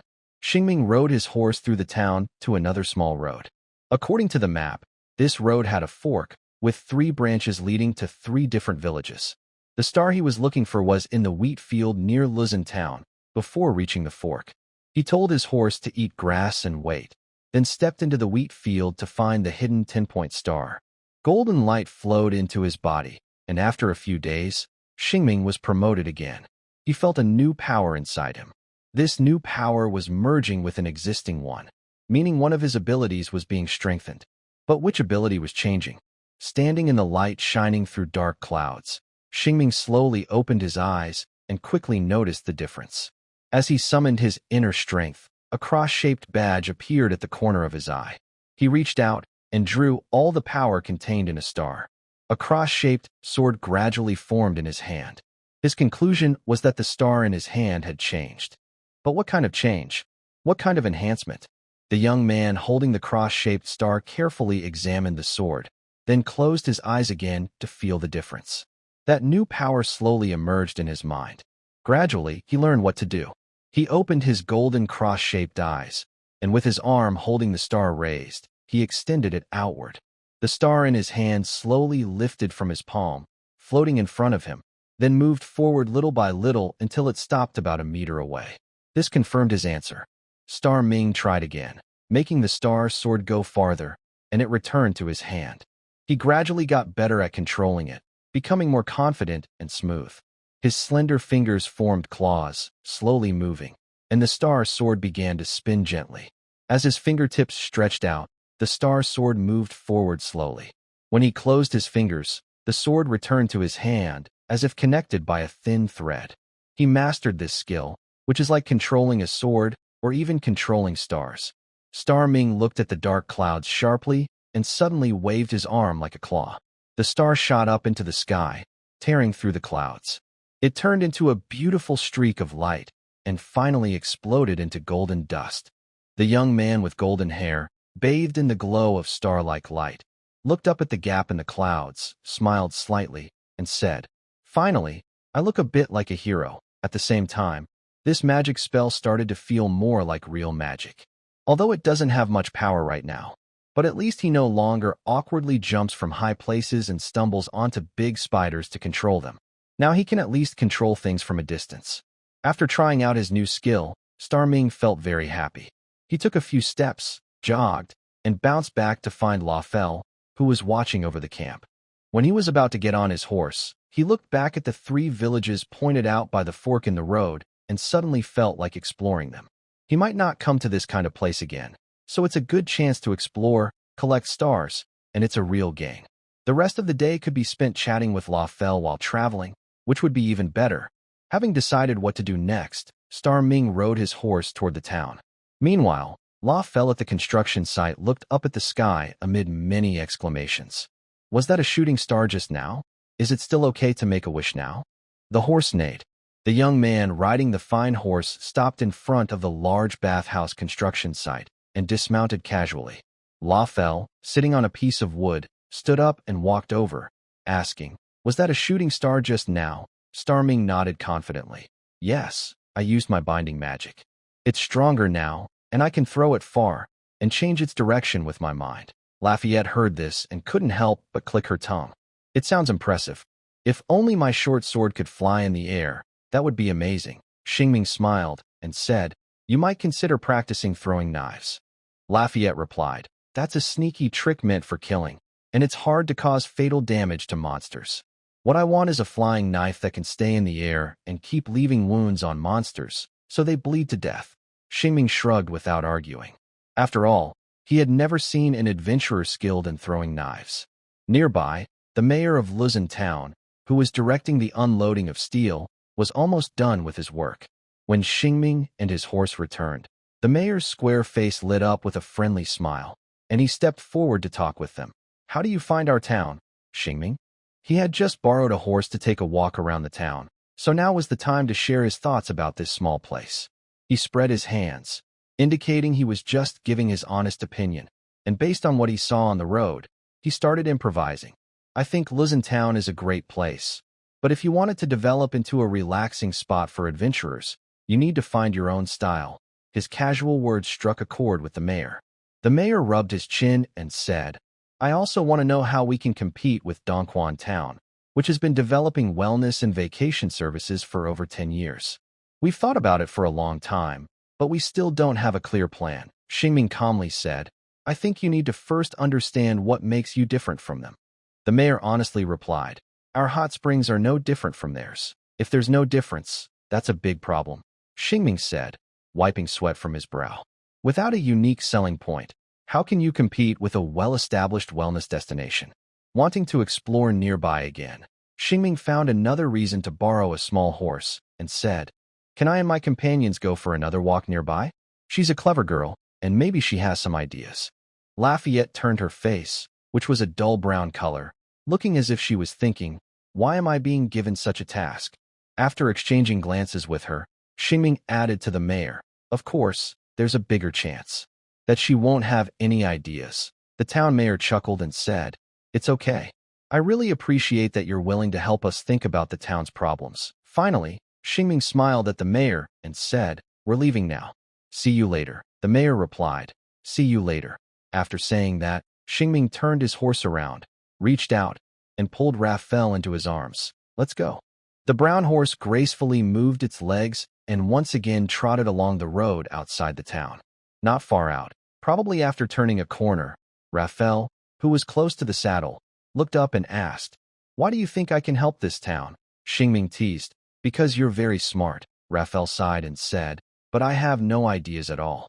I haven't even been to Winter Spring Town, which also has hot springs. Xingming smiled and said, I haven't been there either. Raphael was stunned. Then what should we do? We don't even know our opponents. Xingming, I know you really want to help this town, but we shouldn't just guess. Xingming, who had been joking, stopped and said seriously, Actually, I just want to borrow the mayor's little horse, visit a few nearby villages, and collect some of my star tokens. Raphael relaxed and said, I thought you really expected me to save this town. Xingming chuckled, Just joking, he added, But it's true that you're smart. They got back on the path, surrounded by the fresh green grass and wheat fields after the rain. Xingming controlled the reins, and the horse walked leisurely, allowing them to chat comfortably. Raphael, with a wise and weathered tone, said, If I were really smart, I wouldn't have been tricked into coming here.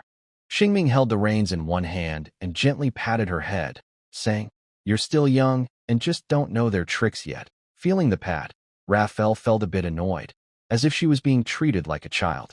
She asked, Xingming, how old are you? 18, he replied. Raphael pouted, I'm already 19. Xingming looked surprised at the girl sitting upright, almost reaching his chin. Should she be called older sister? She was even shorter than him when sitting up straight. Ming couldn't help but ask, Are all Syntherians this short? Lafarelle defended herself and her people. Syntherian warriors are very strong. When we grow up, we absorb the world's vital energy and dedicate it to the wolf spirit. When we're old enough to hunt, we offer our spoils to the wolf spirit, gradually regaining strength and becoming stronger. Ming nodded as if he understood but wasn't quite sure. That's how it is. Each rank gains strength in a different way. Lafarelle's way of gaining strength seems to involve hunting and offering spoils to the wolf spirit. As for the world's vital energy, Ming didn't understand that either. At least, in their area, the concept of world's vital energy doesn't exist. Ming asked, Based on what you said, will you become stronger as you gain more power? Lafarelle confidently replied, Yes, I will. I will become stronger than you someday. Ming blinked, finding it hard to imagine a wolf girl full of muscles. He paused to think. Since he couldn't imagine it, he decided not to think about it anymore. He rode his horse leisurely toward the fork in the road leading to the 3 villages. Since he was going to explore, he decided to start from the right and move to the left. Ming opened his star map again and made his horse run a bit faster. The fresh breeze after the rain felt especially refreshing on his face.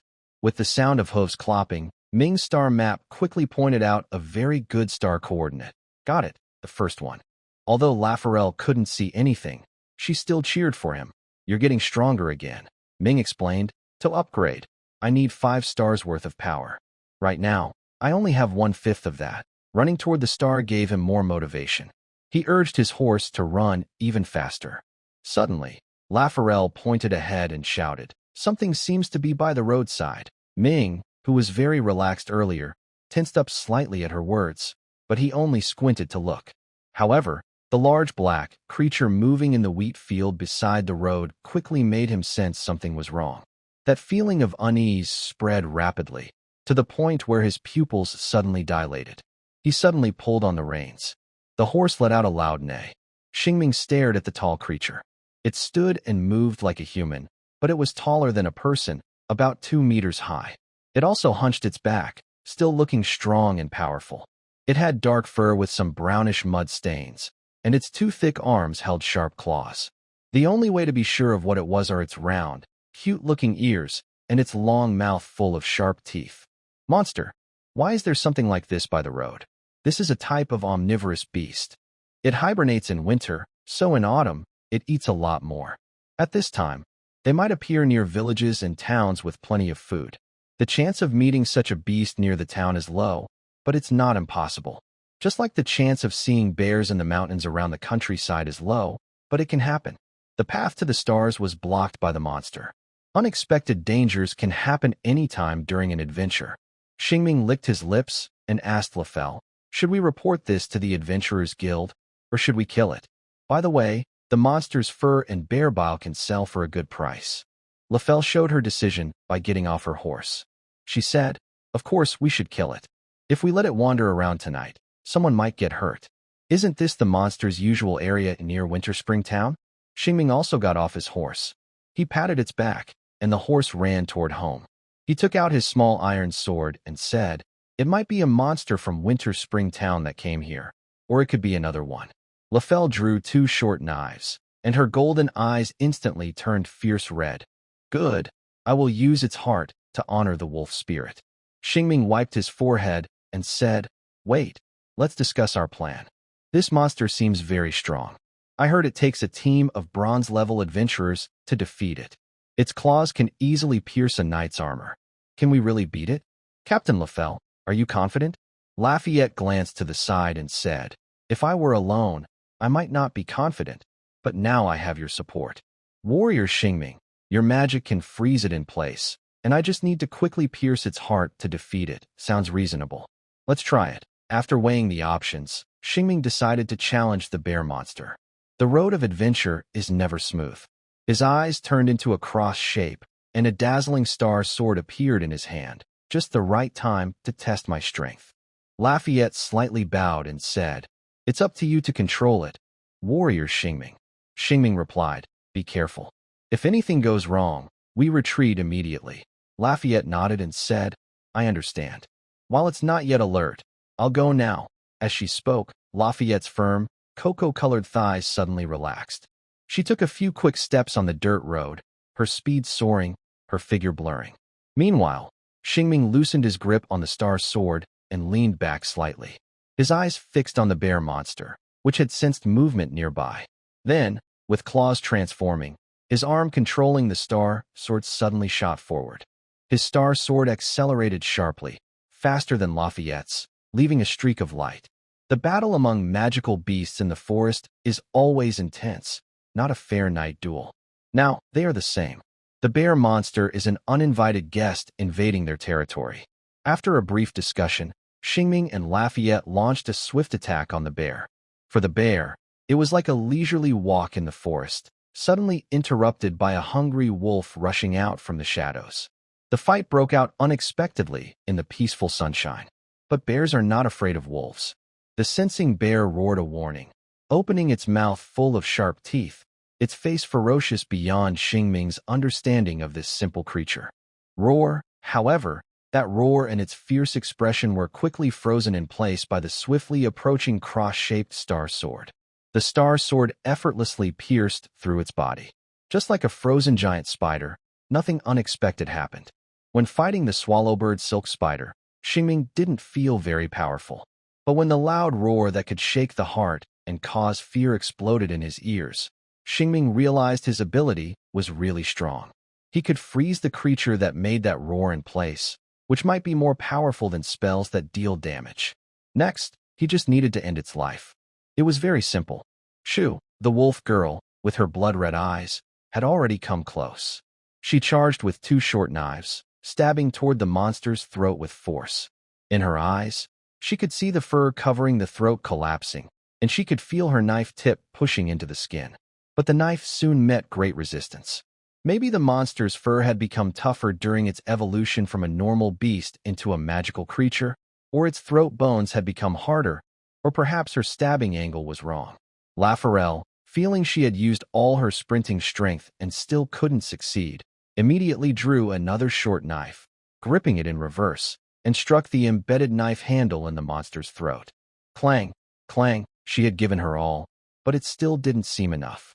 Suddenly, the girl pulled back, supporting herself with her hands, tensing her muscles, then suddenly relaxed and kicked with wild strength, aiming at the short knife stuck in the monster's throat.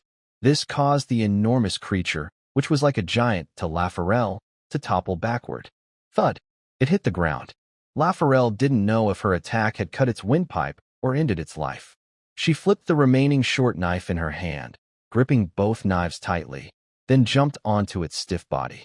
At that moment, Xingming, who could only act as the caster and couldn't join the melee, shouted with all his might, "The sword is breaking." The sword broke much faster than he expected. It was definitely much shorter than the time it took to control Lafarelle. Using his traveling star pupil, Xingming could see cracks forming in the cross-star sword's glow, and the golden light was fading. Lafayette bent down to look. The bear monster's bloodshot eyes were full of killing intent, glaring at her fiercely. Its body was trembling slightly, as if desperately trying to break free, almost succeeding. Lafayette could feel from its body that if it managed to escape, it would easily tear her apart with its sharp claws. Without hesitation, she lowered herself decisively and used all her strength to drive her short sword into its eyes, which seemed intent on destroying everything. Snicked, one. Another. Bright red blood splattered onto Lafayette's face. She had no hesitation and quickly jumped into the wheat field. Before she landed, a deafening roar erupted. Then, the cracks in the star-shaped sword suddenly widened, and in the next moment, it shattered into dust. Loud, painful roars echoed repeatedly. The blood-covered bear monster got up, wildly swinging its claws and legs, smashing and trampling the wheat, turning the stalks red with its blood. Star Ming, who had never seen a beast struggle like this, was stunned. He couldn't help but think that if he didn't face it with his star sword, he had no chance of winning and would be crushed into pieces. The bear monster charged wildly, following the sound of Lafayette's escape. But Lafayette was too fast. Her silver tail quickly appeared from the wheat field beside Star Ming. Exhausted from intense movement, Lafayette panted heavily and hurriedly said, "Give it another immobilization spell." "I'll try again."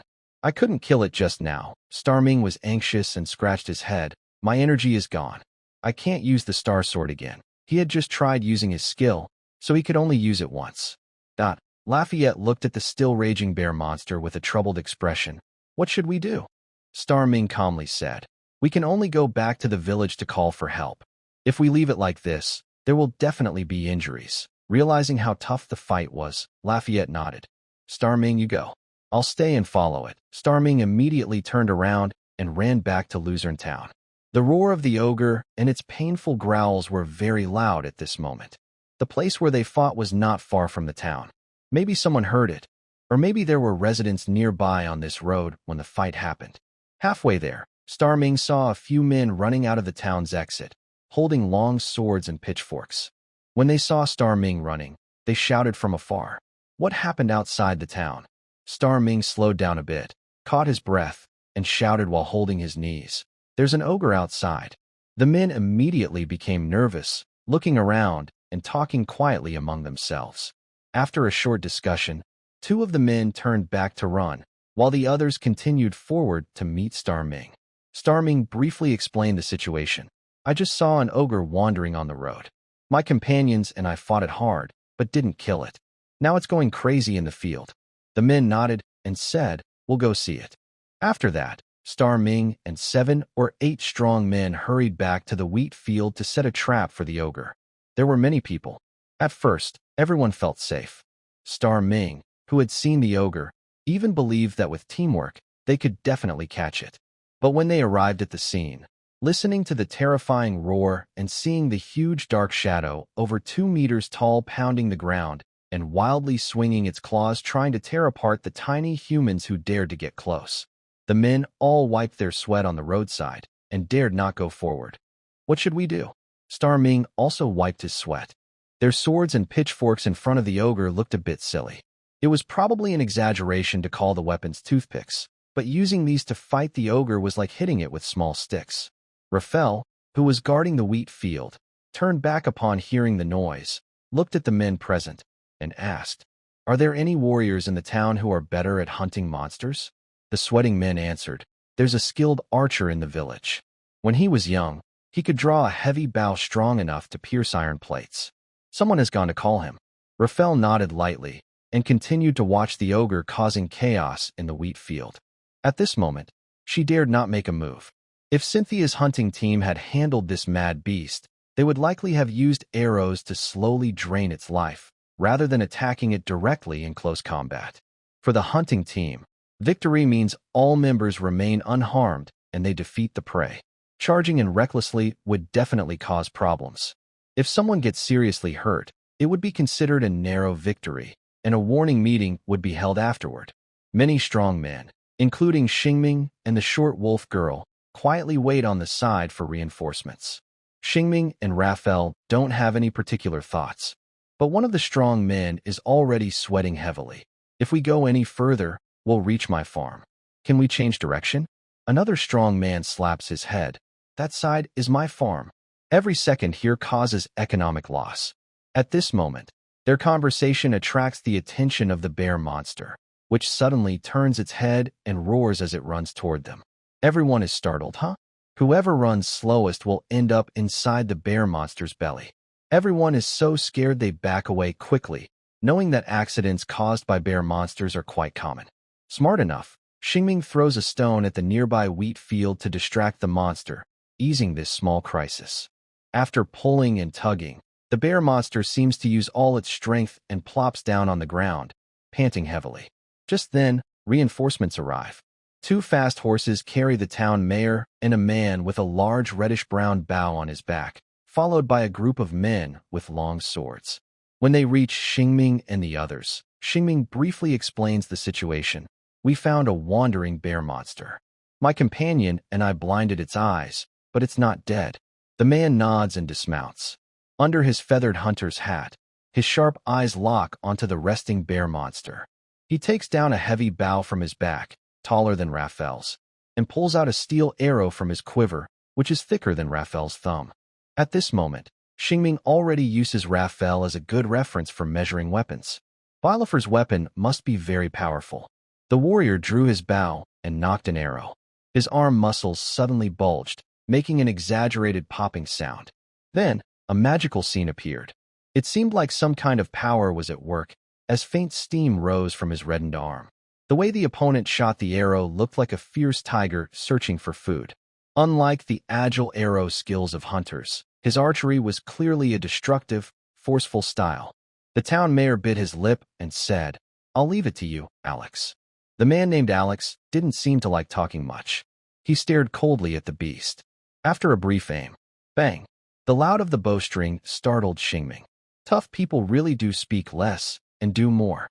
That heavy steel-tipped arrow shot out quickly, bringing a whistling wind as it headed toward the beast. Buzz, the beast, sensing something nearby, roared loudly. Roar, as these sounds faded into the air and ground. Everyone frowned and stared hard at the beast. After a moment, someone asked, "Where did the arrow go?" Because the arrow was moving so fast just now, they only saw a shadow dart into the wheat field, then nothing. They all looked for the arrow on the beast. But after searching for a while, they found nothing. At this moment, the beast was frantically attacking wildly in place. Xingming frowned and asked, "Did it hit inside?" Bilofer had excellent eyesight and replied calmly, "It hit its ear." Hearing this, everyone suddenly realized the beast was missing an ear, which was bleeding. So, it was hit in the ear. No, Xingming felt that after preparing so long, Bilofer had shot a big mess. Why shoot the ear? Was that accurate or not? The mayor wiped his shiny head and said, Alex hasn't shot in a while. Maybe he missed. Overall, it was probably not accurate. Alex, a retired adventurer known as Heavy Cannon, said nothing. He calmly took out another arrow, nocked it, and drew his bow again. The veins in his arm bulged again, and his skin turned red once more, with faint steam rising. This must be some kind of special fighting technique. As he loosened the bowstring again, once more, with a loud snap, Xingming was once again stunned by this thunderous archery skill. This is the power of an adventurer. He squinted, searching for the arrow. This time, he still couldn't see the fast-moving arrow. Xingming had a gut feeling and immediately focused his gaze on the other ear of the bear monster. At this moment, the bear monster was frightened by the sound and ran chaotically. Surprisingly, the other ear of the bear was intact. So, the question is, where did the arrow go? A tall man standing behind the warrior asked, Alex, why aren't you shooting? Huh? Xingming suddenly turned his head toward the bow with the arrow still knocked, stunned. The arrow is still there. What was that noise just now? The sharp-eyed man let sweat run down his nose and said calmly, My back is broken. When he said this, it was as if he was talking about a flower he cared for wilting. Everyone present was too surprised to respond to what he was describing. The town mayor hesitated for a moment and said, My back is broken. Maybe we should go back and rest. This proud man shook his head calmly. I'm fine. No, I mean, Xingming was a bit confused. Are you really okay? Alex once again drew his bow, and a faint red glow appeared around him. Everyone hurried forward to stop him. Wait, if this continues, the bear monster won't hurt anyone, but someone might get hurt here. Alex coldly said, Move aside, don't stop me. The mayor also tried to persuade him. We should call the Adventurers Guild for help. We don't need to risk everything. Alex, the red-tempered one, replied calmly, You're not risking because this isn't your home. Xingming covered his face, feeling like he was about to break. It turns out he was just worried about the wheat. All right, let go of me now. I will end this bear monster's life. This proud man seemed as calm as if nothing was happening. But the moment everyone released him, this tough man suddenly seemed as soft as noodles. Let's rest now. Everyone cried out in distress. Alex said, I'm fine. Xingming felt that if they continued like this, someone might really get hurt or worse. He quickly thought of a plan and said, Let me borrow your horse. I will save your wheat. Hearing this, Alex looked at Xingming with a frown and asked, Can you really do it? Xingming firmly replied, Yes, I can. Good. Then send me back so I can rest, Alex answered very quickly. A group of people carefully carried Alex back to a safe place. Watching from nearby, Raphael sighed and said, Isn't this just causing more trouble? This fight lasted much longer than expected. People in the wheat field were trying to stop the bear monster from running into the town and hurting people, using stones to chase it away. The town mayor's head was shining brightly because he had wiped it clean. He asked Raphael for the third or fourth time, Can Xingming really deal with that bear monster? Do we really need to ask the Adventurers Guild for help? Raphael didn't know, but she calmly answered, I believe in him. Xingming rode his horse forward, which took about half an hour. When he returned, he looked very messy. His wild, golden hair was covered with grass and leaves, clearly having been in a thick patch of plants. The mayor asked from afar, Did you find a way to kill the bear monster? Xingming dismounted and replied, Of course. We have the ability to handle it, Raphael asked. And what is the plan? Xingming's eyes turned into cross-shaped stars again, and two shining star marks appeared at the corners of his eyes. As he opened his hand, a brilliant star sword appeared, shining like a flying sword from a fairy tale. Then, with a graceful flick of his hand, the star sword floated in the air, spinning elegantly like a magical weapon, and pointed diagonally at the bear monster in the field. Everyone was stunned. They thought he was just an ordinary coachman, but now they realized he was a spellcaster. Xingming, acting modestly like a proud man, said calmly, I am just an ordinary coachman, but I know a little magic. Raphael saw this and drew the only remaining short dagger at her waist, saying, The solution is to restore our strength and try again. Xingming tilted his head to look at his partner and asked, Isn't this method okay? Raphael smiled, turning the dagger in her hand and activating her bloodline power. There's no better way. Xingming believed Raphael could do it. This time, we have two chances. When he found the first star along the path, he also discovered another star at the edge of the star map. To be safe, he decided to take both stars. By gaining the power of 2 stars, he fully replenished his star energy and could use his star sword twice. Hearing this, Raphael became more confident. Twice? Then I can definitely handle it. Xingming nodded and said, "It's up to you. When you're ready, I'll let the sword pierce through it." Raphael, holding her short dagger, bent down to prepare for a charge, but suddenly she had an idea. She turned around and ran to the man supervising the battle, who was proud and determined, and said, "Can I borrow an arrow? I want to protect your wheat." The man silently took an arrow from his waist and handed it to her. Raphael sheathed her short dagger and took the arrow, then stepped forward quickly and said, "Let's go." Xingming didn't waste words. "Let's go." He pointed forward.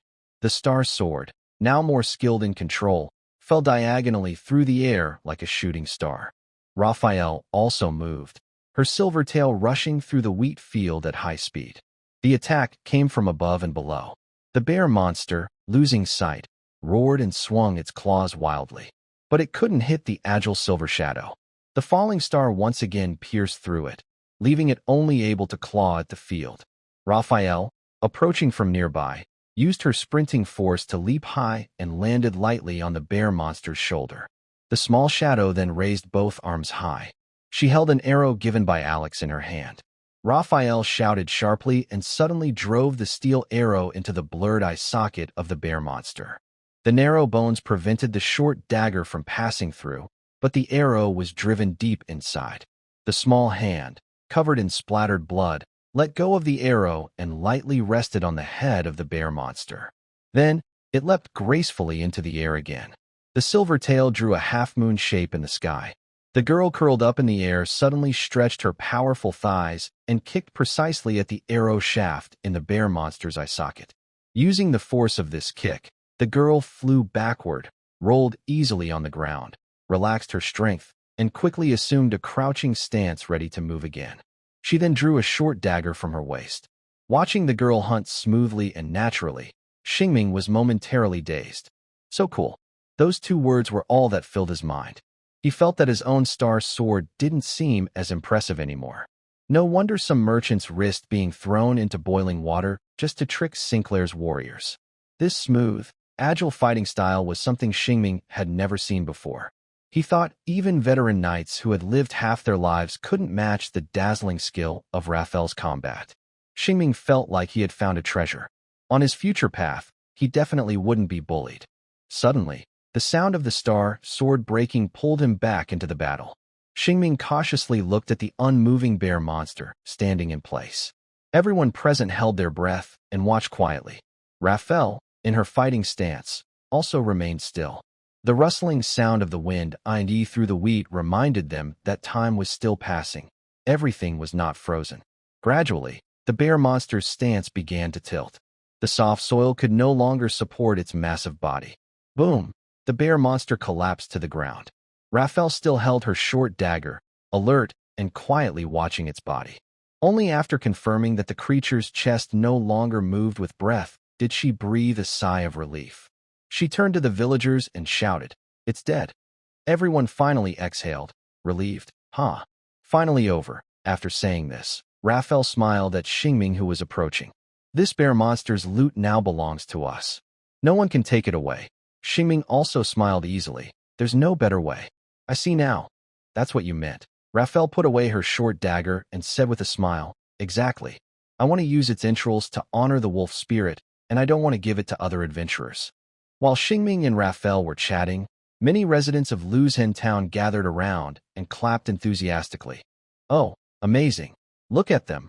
Young and able to defeat a bear monster. Yes, this girl will surely become an excellent adventurer in the future." Whether the praise was sincere or not, the emotional value was quite high. The girl who was often scolded in the Sinclair tribe, now praised, nervously scratched her head, and Xingming didn't know how to be modest. The town mayor, who is the backbone of Luzhen, officially thanked them. If it weren't for Xingming discovering the bear monster, there might have been injuries in the town. On behalf of Luzhen residents, I thank you. Thank you both for solving the town's danger. Outstanding young people. Xingming waved his hand casually and sweetly said, no need to thank me. I like Luzhen town very much, and it's my honor to do something for this beautiful town. Raphael, who was not very social, mimicked Xingming and showed her good feelings. Yes, it's my honor too. Alex, the sturdy man with a broken waist, was carried over and said calmly, thank you. Xingming responded very calmly, you're welcome. Rest well and recover. Alex replied, I will. Xingming nodded. Good. After a seemingly emotionless conversation, Alex was once again carried away and left. On the small road back to the town, many people had already gathered, adults and children alike. As the people carrying Alex returned, the crowd suddenly became lively, chattering about something. Then, as if a barrier had been broken, people crossed an invisible line of danger and rushed over to join the fun. At the end of the event, the town mayor looked over the battlefield and asked, what do you plan to do with the bear monster? Xingming looked at Raphael. Taking the floor, Raphael blinked blankly and asked, what should we do? The handsome young man with blonde hair, standing with one hand on his waist, casually spread his hand and said, you said you wanted to offer sacrifices to the wolf spirit or something, so it's up to you to decide. Because she really wanted this bear, Xingming allowed her to speak. Raphael said nervously, I only want its heart and claws. I don't know what to do with the rest of the body. You said I could sell them, right? Xingming only knew they were valuable, but didn't know how or where to sell them. He looked at the huge bear monster and felt a bit unsure. After thinking, he asked, Mayor, would you like to buy a bear without a heart and claws?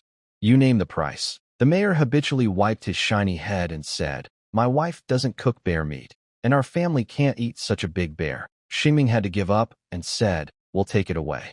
At this moment, a child's surprised voice came from the roadside. What a big bear.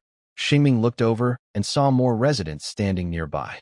At the same time, a loud and strong woman asked, young adventurer, did you kill this bear monster? Xingming replied, yes. The woman then asked, are you willing to sell its gallbladder and paws? Good things really sell well. He was planning to go back to the city and ask at a restaurant, but he didn't expect a buyer so quickly. Xingming immediately said, yes, I want to sell, Raphael added, but we want to keep its sharp claws, the nails. The woman smiled and said, even if you didn't say so, I would remove them. Xingming also smiled and said, that's fine. If you can bring a sharp meat cleaver, you can take them now. The woman then asked, how much do you want for selling them? Xingming, not knowing the market price and just wanting to get a good deal, asked playfully, Miss, how much are you willing to pay? The strong woman cheerfully replied, how about 9 silver coins? Xingming tentatively bargained, such fresh bear gallbladder and paws. How about 10? The woman shrugged and said, I can add 50 more copper coins. Unfamiliar with the market, Xingming decided to go along with it. All right, his cart couldn't freeze a bear, and transporting it back to Latte Pet might cause problems. The best choice is not to worry about earning more or less, but to earn money happily. Once you earn it, that's enough. You can think about the market situation later. Avoid mental stress. Start with Xingming. The trading was very pleasant. The older woman gave the 2 young ones a flying kiss and said, wait for me to come back. Inspired by her warmth, Xingming smiled unknowingly and said, I will. Their conversation just ended. Then another man asked, are you selling the bear pelt? I want a bear coat this winter. Xingming cheerfully replied, of course. How much are you offering? Honestly, this is a complete bear monster pelt without any damage. Making a coat from it would be a waste. I think it's best used as a rug at home. The man considering buying rubbed his chin and agreed that it made sense. A rug at home sounds quite impressive. I'll offer 5 silver lorents. Unlike with bear bile, Xingming thought for a moment and said, 30 silver lorents is a good price. The price was much higher than expected, and the man suddenly fell silent. In this world, bear monsters and bears are not rare. Even if the pelt is well made, it would probably sell for around 40 silver lorents, including processing costs. Xingming, who had experience with fur, continued talking about his item. You should know, a complete, large bear monster pelt like this is rare. Fur shops definitely don't have a bear coat made from this kind of pelt because top-quality fur doesn't usually sell here. Lafarelle, leaning beside him, pressed her face to his shoulder and whispered, it's missing one ear. Hearing this, Xingming instantly broke out in a sweat, thinking, "Oh, Mr. Heavy Cannon, why didn't your waist break when you shot the first arrow?" He quietly moved to block the bear monster's head. While the man hesitated, the town mayor was tempted. "Can you give it to me? I think our hot springs need a bear pelt rug." The first interested buyer nodded and said, "All right, I'll buy a finished coat in town instead." Xingming happily said, "Then, it's a deal. This bear pelt also bears the mark of the great adventurers from Lucin Town. It should belong to you." The mayor agreed. Deal. So, the bear pelt was sold. He earned 39.5 silver coins. For Xingming, who had only used copper coins since he was young, this was a huge amount. Feeling more confident in his business skills, he dared to promote again. "Does anyone want fresh bear meat? You can make hot bear meat pies or honey-roasted meat. Both are very good. Very fresh, free-range wild bears. 5 silver coins per cut." In reality, bear meat was extremely tough and not tasty. Xingming had tried it once and thought it was not as tender and juicy as wild boar. At this moment, someone asked about the meaning of one cut. "What's a cut?" Xingming calmly explained. "It means you cut as much as you can with one, until you feel you've made a good profit. Of course, leave some for others." The person said, "Then I want to try one cut." Just then, the aunt who went home to get her knife and money returned. Now they had a knife, and the goods were starting to be handed over to buyers. Tonight's lively market was entering the second half. Xingming shouted, "Can someone help us? Let's first peel the carpet from the great hot spring in Luzhen Town." The ogre had a hard time handling the bear, and the town mayor also joined in. "Everyone, lend a hand. I will buy the bear meat from this ogre. Tonight, we will have a bonfire party. We've been busy with the hot spring lately, so everyone deserves to relax." Xingming was happy to see others helping out. Seeing the mayor being generous, he decided to be generous too. "If I can join, I'll sell you this bear's meat for 50 copper coins. I'd love to give it to you for free, but I want to make a full profit and travel light. Being away from home, making friends was always a good idea." The aunt cheerfully said, "All right, I'll treat everyone. I'll pay 10 silver coins for the bear's gallbladder, paws, and meat." Xingming clapped and laughed. "Tonight's ingredients are on this beautiful lady." Then he turned to Lefel and grinned. "Look forward to what delicious food we'll have tonight."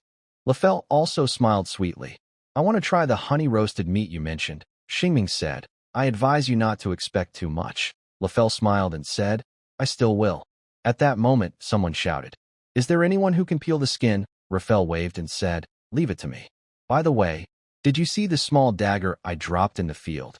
The small wolf girl was talented and walked into the crowd. Star Ming didn't have any special skills. The man over there was busy lifting the bear monster, while Raphael was retrieving her lost dagger from the attack, sharpening her blade. "I wanted to help, but I couldn't squeeze in." After thinking carefully, Star Ming decided not to cause trouble here. It was time to go out and have fun, or rather, to help the town. "Mayor, can I borrow your little horse to ride again?" The mayor replied, "Of course, part omitted here."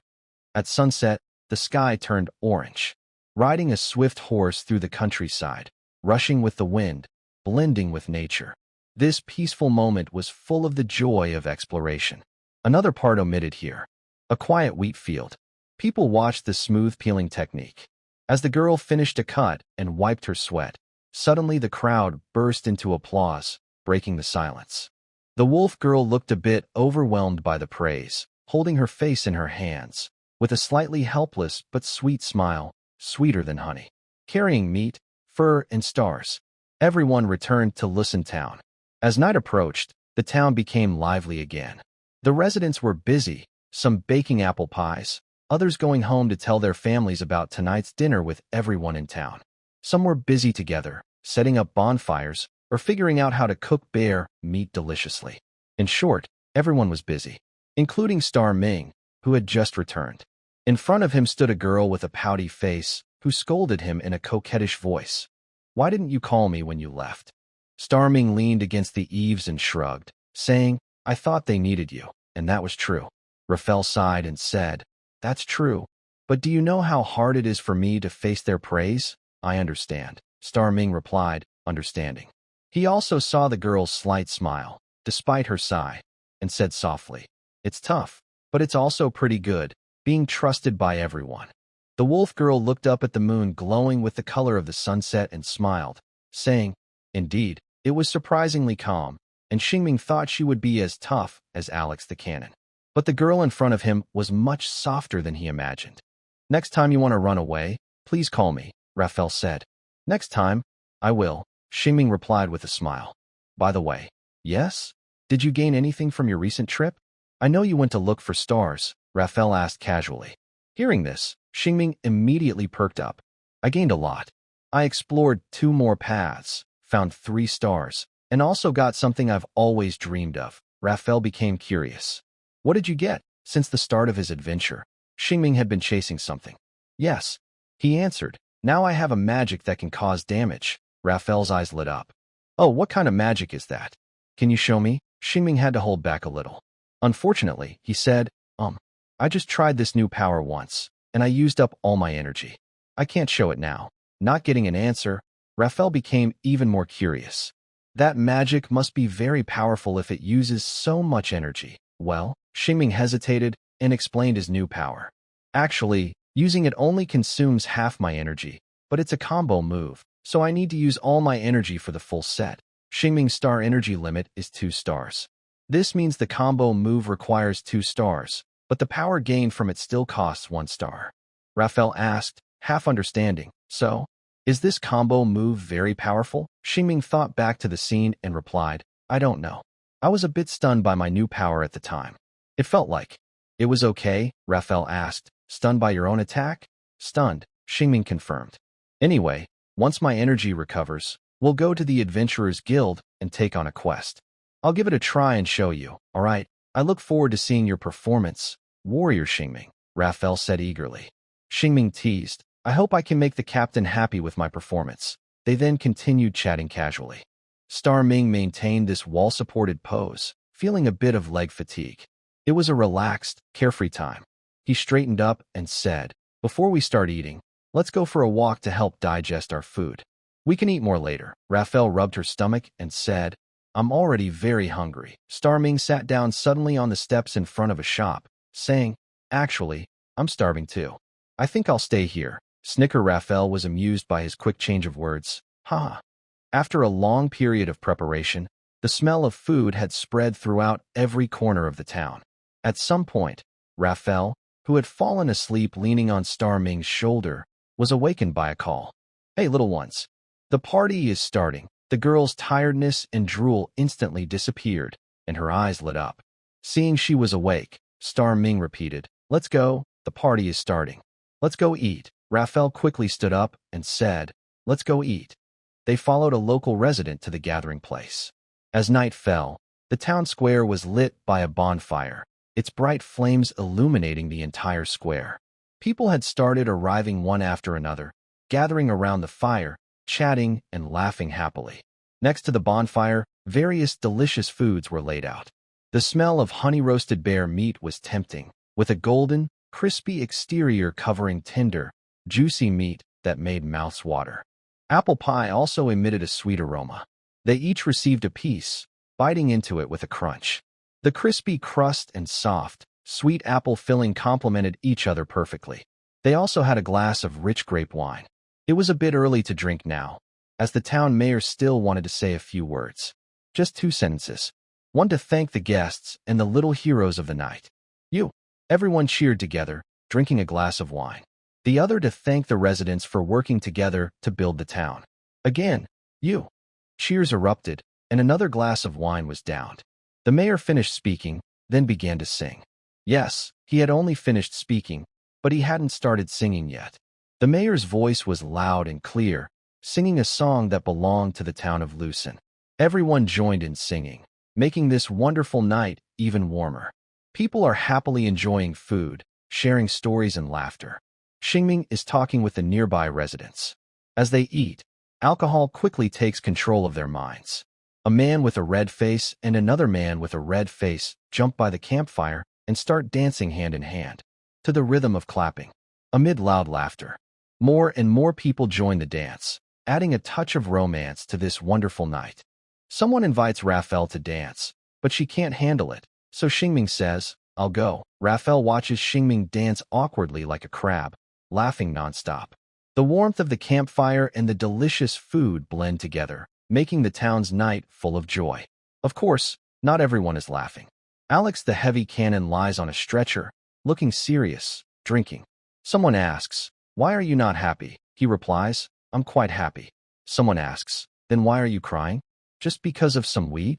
He says, "I'm thinking about where my son is." That person pats his shoulder and smiles. He must be doing well. He'll be back in winter. Other red-faced men, unaware of what's happening here, joke and say, "Stop drinking alone and come dance." Raphael sits nearby and can't help but smile. She thinks that although they speak roughly, they care tenderly for this man who has always been tough and tense. It's really a nice town, full of lovely people. Soon after, they carry Alex the heavy cannon and his stretcher to the center of the stage and start dancing wildly. Raphael feels she might have overthought things. Since traveling together, Xingming and Raphael have slept so peacefully for the first time. They stayed overnight at a town inn. The bed was soft and much more comfortable than the bench on the carriage. They slept until someone with a hangover woke up to drink water and use the bathroom.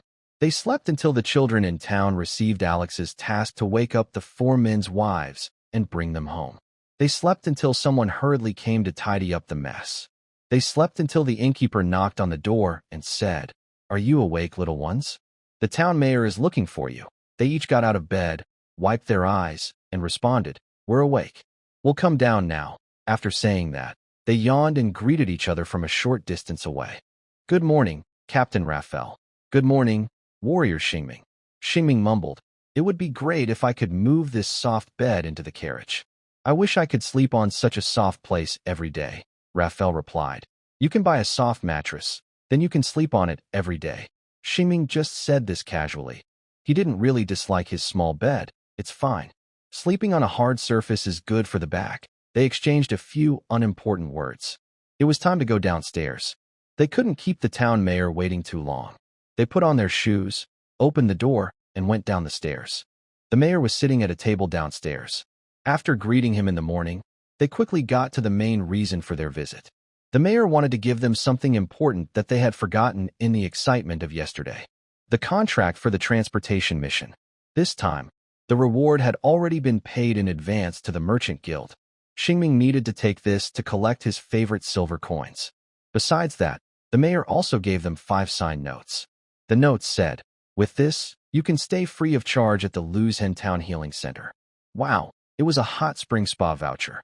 The mayor invited them. "When our Luzhen hot springs are built, you and your friends are welcome to come and visit." Xingming accepted the voucher and asked with a smile, "When will it be finished?" The mayor replied, "It should be done before the first snow falls." Xingming agreed, "If I have time then, I will come to visit." The mayor nodded with a smile. At this moment, Xingming remembered something forgotten deep in his memory, about ways to improve the town. However, he didn't bring it up because he didn't know the answer. The mayor also didn't mention it, probably not expecting them to turn the town into a lively place. After discussing this, the mayor quickly moved on to another matter. Luzhen Town needs a lot of stones right now. We planned to order some stones and sand from Latepet, but the prices were too high. So recently, I and the townspeople chose a good spot to dig for stones and sand ourselves. This way, we can save a lot of money. Xingming didn't quite understand at first and casually said, "That sounds good." The mayor continued, "But now there's a problem. We've started harvesting wheat, and there's a lot of farm work. The carts aren't enough to handle both the farming and the digging for stones and sand." This time, Xingming began to understand and asked thoughtfully, "Is there anything I can help with? I have plenty of free time." The mayor immediately brought up another request. "Since you have time, would you be willing to help us transport some stones and sand? Based on your magic-powered cart's capacity, I think 4 trips should be enough." They didn't mind staying a bit longer since it was convenient, and they could go the same way. "Can you tell me where to load the goods and what the transportation costs are?" The mayor, having considered the prices, straightforwardly said, "We dig sand at the lower part of Taylor River near the town, and the stones we need are also near the river. The total transportation fee would be 10 silver coins. The town will also provide free food and lodging for the next couple of days." Xingming recalled seeing the river on the way here. It's only a few hundred meters from the town. The places to dig for sand and stones might be a bit farther, but probably not by much. Such a simple, Easy job that doesn't require much effort. Why not take it? Plus, he could have fun by the river. Returning with furs from Latte Pet could earn only 15 silver coins, and after paying for fuel, he'd only make a few coins. But here, he could eat and drink for free and earn some money. Why not? Xingming agreed.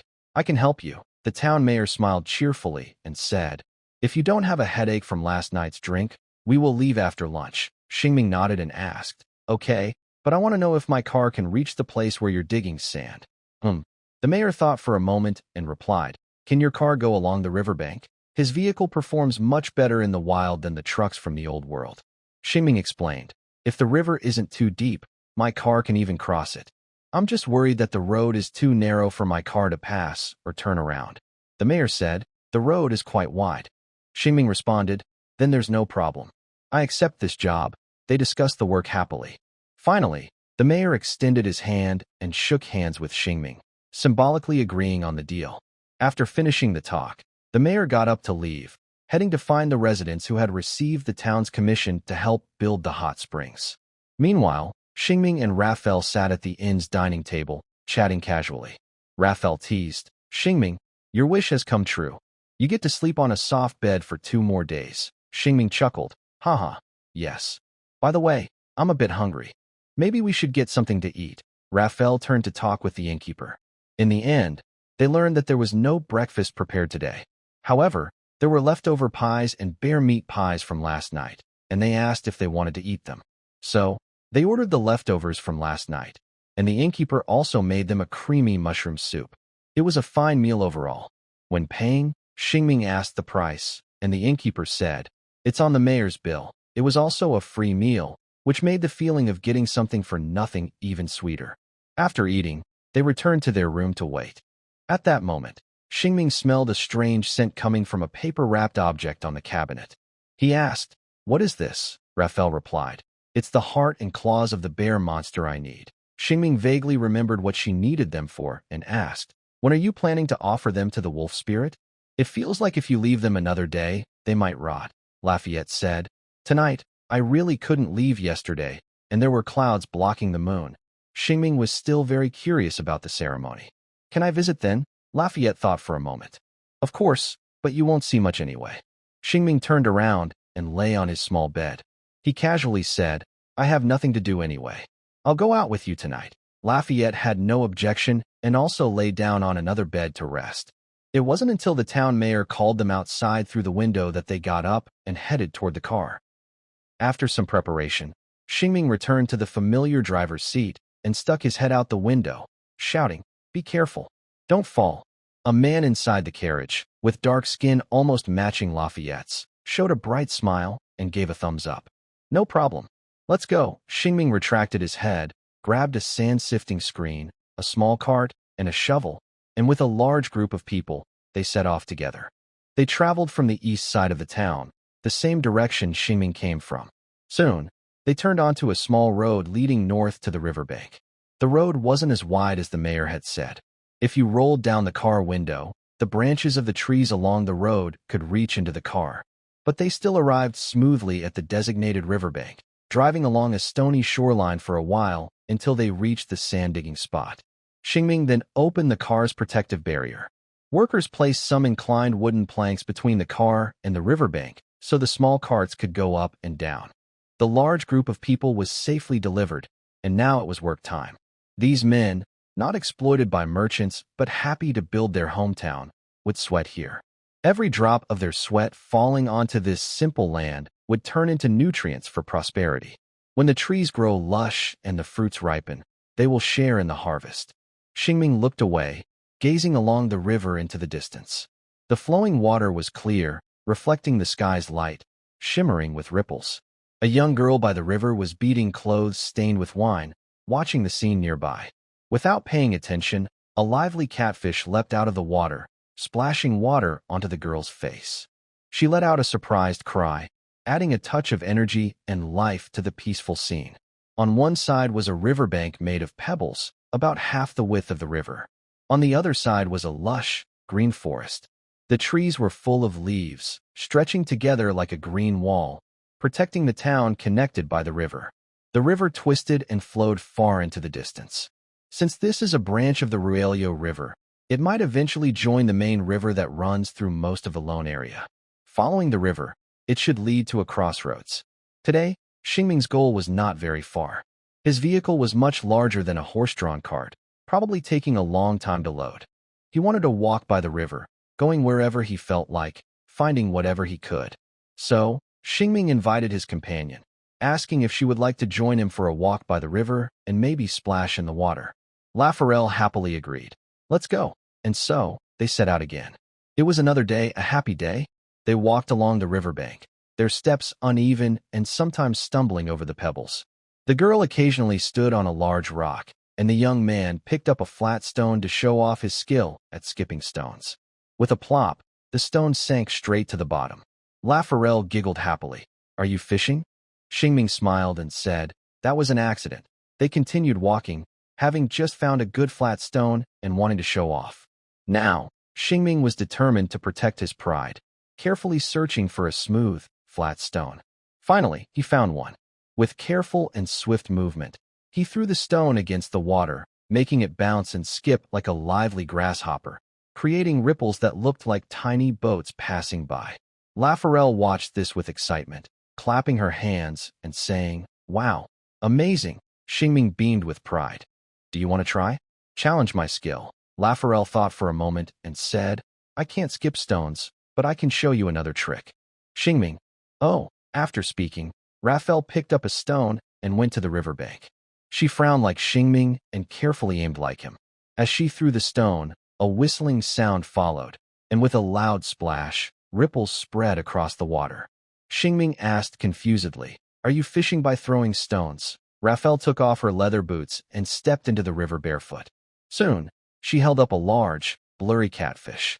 Xingming was surprised. You're fishing with stones. The wolf girl, holding the big catfish, smiled brighter than today's sunshine. The fish here are really slow. Sinclair's fish are much faster. Xingming exclaimed. So, it really is stone fishing. They went from walking together to a scene where they were walking with a fish.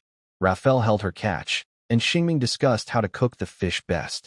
The autumn sun was gentle, and a light breeze was ing. It was a perfect moment. Not only did Raphael gain something, but Xingming also had a good day. After walking quite a distance along the river, he found a cluster of stars on his star map. He walked further. He saw a star resting on a raised rock in the river. Seeing this, Xingming took off his shoes and stepped into the cold water barefoot, feeling refreshed. The cool water made his dry skin feel soothed and invigorated. He took a step into the river, feeling the coolness wash over him. Before going to find the star, he rolled up his sleeves and splashed water on his face, feeling very refreshed. The gentle breeze made him shout with joy. Then he slowly walked into the deeper water, reached for his star, and with 1/5 of his strength, he gathered star energy again. Last night's rest had restored 1 star energy point, meaning his star energy was once again full. Back on the shore, Xingming said, I think 1 fish isn't enough for us, so I want to show you my fish frying skills. Oh, Raphael asked curiously, you can do that? It's actually quite difficult. Trust me, Xingming replied confidently. Raphael sat on a rock, holding the big catfish, and said expectantly, go ahead and show me, warrior Xingming. Watch carefully. Xingming cleared his throat, and then stared with his twin star pupils. With the birth and gathering of the light flow, brilliant starlight shines as brightly as the sun, transforming into his star sword. He gazes at the river surface where faint strands of starlight drift, which is the vision given by his star pupils, indicating fish are swimming nearby. Once he locks onto his target, the star sword rises into the air as he lifts his hand. Then, he pushes his clawed hand forward, and the star sword plunges straight into the river. There are no ripples, no sounds. It's as if a ray of sunlight has entered the water and stayed there. Next, Xingming uses a new power. Suddenly, another cluster of star light appears in his palm. He quickly crushes the light with his hand. At the same time, the star sword in the river shrinks into a glowing point that seems capable of swallowing everything, then spreads out. Bang! The star in the water explodes, splashing water everywhere, confusing the fish. One fish flies straight toward the girl, Leah, landing at her feet and bouncing around. The girl looks at the fish, tilts her head, and appears a bit stunned by the explosion. Splash! The explosion of the star sword creates a gentle rain here. Under the sunlight, the sparkling water droplets make the scene especially beautiful, with a faint rainbow forming a stunning backdrop. Xingming, who just stepped into the river and got his pants wet, now has some water stains on his clothes. His blonde hair is swept back into a stylish slicked-back style. The young man stands with his hands on his hips, smiling broadly. Does it look pretty? Here's a simple summary of what just happened. He used a new power. This power can trigger the explosion of the flying star sword, turning it from a control spell into an attack spell. That's what he calls a combo move. Sword control. Explosion. Leah, holding a big catfish, comes back to her senses and gives a thumbs up. That was impressive. I think your magic now has the power of the two-pattern shaman magic of Grandma Shaman. Talking about patterns, Xingming clicks his tongue and says, by the way, my new power should also count as a two-pattern spell. A two-pattern spell requires two magic patterns to cast. If we consider the caster, Xingming's power is based on stars. Because creating and detonating the star sword requires two stars, it can also be called a two-line spell. Speaking of which, I should mention the mage. Although Ming has not interacted with highly respected mages, he learned about their rank from a book. Mages are like friends of the elements. They can meditate using their mage bloodline, communicate with elemental spirits, and feed them with magic power to build relationships with one or more non-conflicting elements. As their connection with the elemental spirits deepens, the spirits leave elemental patterns on the mage's body. Each pattern stores the power of an element. A spell that uses the power of one pattern or less is called a one-line spell. Two patterns make a two-line spell. The more complex the magic pattern, the stronger the spell. Mages with more patterns are more powerful. Mages with higher talent can increase their elemental pattern limit faster and reach greater heights. High-pattern mages are very strong in battle. They may not cast world-destroying spells, but they can build terrifying siege machines. Speaking of Raphael's shaman grandmother, although she doesn't have a mage bloodline, she has a special ability to communicate with wolf spirits. Similarly, the wolf spirits provide her with a pattern to release their power. From what Raphael has said, her grandmother probably enhances her connection with the wolf spirits by drinking special herbal soups, which increases her patterns and levels. Then she can cast one-line and two-line shaman spells. It's very similar to mages. However, the power of one-line shaman spells may differ from one-line mage spells. In general, spellcasters improve themselves by following this pattern and using their own strength.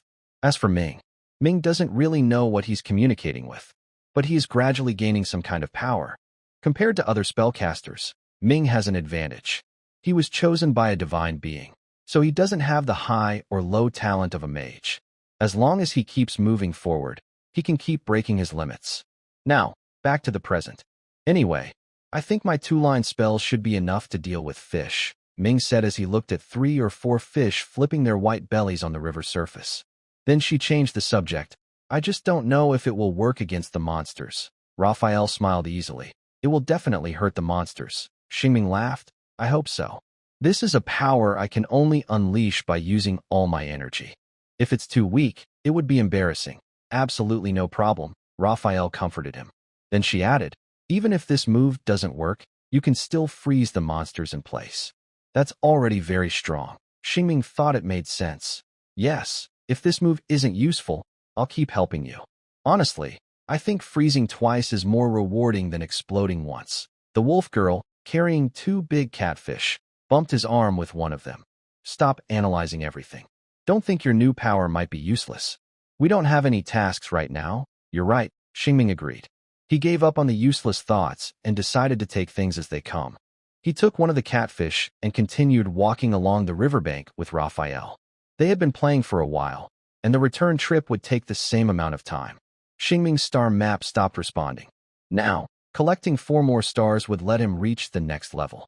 Honestly, he really wanted to gather those 4 stars today and open a power-up box to see what new abilities he could get. Xingming was starting to get a little addicted. But unfortunately, Raphael asked, any new gains? If not, I think we should head back. Xingming pouted and said, nope, we've looked around enough. Let's go home. On the way back, Knowing there wouldn't be any more stars appearing, Xingming relaxed more. He walked along, casually tossing stones into the water for fun. He didn't know why he was doing it, but it just felt good. At the same time, he casually said, "By the way, I haven't named my new magic yet. Do you have any good ideas?" Raphael slapped the mischievous catfish, knocking it out, and said, "I don't know how your magic works, only that it can explode fish. So, I think it's better if you decide the name." Xingming thought for a moment and said, "Let's call it Exploding Fish Flying Sword." Huh? Raphael looked at him in disbelief. Just a moment ago, she thought it would be better to let him choose the name, but now she regretted it. No, you can't give your magic such a casual name. That's an insult to it. Casual? Well, maybe a little. But it sounded kind of nice, didn't it? If the enemy heard him shout, "Take my fried fish flying sword," they would probably be completely confused. Xingming asked, "Since you don't like that one, do you have any other ideas? If not, I'll just call it fried fish flying sword." Flying sword fried fish isn't bad either. Raphael covered her small face with her hands. What about star explosion? Or maybe exploding star? Xingming said, "Honestly, I think fried fish flying sword sounds better." Raphael tilted her head. "Is it really that bad?" Xingming didn't hold back. "Yes, absolutely." Then Raphael thought again. "How about starburst? Or the other way around?" That gave Xingming an idea. "If we want something that sounds cool, I think stellar burst sounds great." Raphael, who clearly liked dramatic names, snapped her fingers. "Xingming the warrior, you're a genius at naming things." Feeling that he understood this girl more and more, Xingming also felt himself blending into this new world. Suddenly, he started to think that fried fish flying sword really did sound silly. After all, in a world of swords and magic, if your ultimate move didn't have a dramatic name, you might as well go farming. "Then let's call it Stellar Burst," Xingming said with a shrug. Raphael gave a thumbs up. "That's the one. It sounds like a great spell." "It really does sound impressive," Xingming laughed. Soon after, they returned to where the townsfolk were digging sand. The timing was perfect. The strong men, blessed by the gods, had already filled a whole cart with sand. Seeing this, Xingming sent them back to Lusen town. When they unloaded the sand at the construction site, Xingming and Raphael gave the catfish they had caught to the innkeeper for dinner. Then they went back again. By the time they finished unloading the sand, it was already around 4 o'clock. By this time, the villagers had already started cooking. The men loading sand decided to do one more load. They said that the carts had always been slow on the road, and this time they could dig continuously. It had been a long time since they felt so happy doing this. Hearing this, Xingming felt a bit embarrassed. It's really satisfying to work like this. He believed that if he were working for a merchant, he wouldn't say such things. Instead, he might think, "Is this beast using me like a beast?" Anyway, they set off again to the riverbank to start digging, sifting, and loading sand. Xingming and Raphael didn't plan to walk along that road again. Although they didn't exert much effort today, they decided to sit quietly by the river and enjoy the evening sun.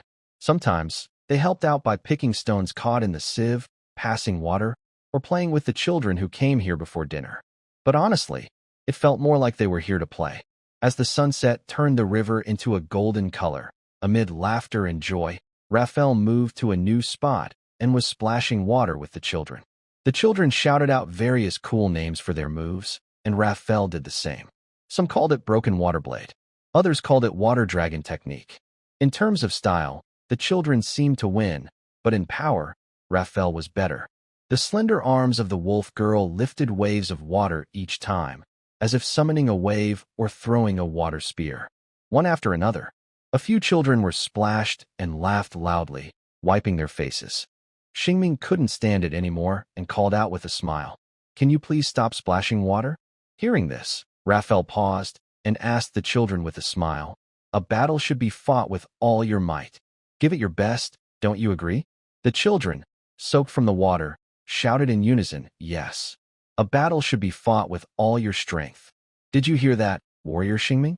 Please don't disturb our fight. Here comes the attack." Raphael launched her next move. Xingming could only smile and give up. Compared to himself, she understood the children better, or maybe she was more like a child herself. Sitting by the riverbank weren't only Xingming, but also another young boy. He had long black hair and a fair face, looking very delicate. At this moment, he was playing with a leaf. Star Ming asked him, Are you really not thinking about fighting alongside your friends? They're almost overwhelmed. The boy, with a young voice, replied in a deep tone, boring, too childish. Starming looked a bit uncomfortable. Then what do you like to do? The boy calmly said. I don't like to play. Starming was more uncomfortable. Then do you have any hobbies? The boy held up a leaf and said, studying life. Starming chuckled. Ha. The boy looked a bit annoyed.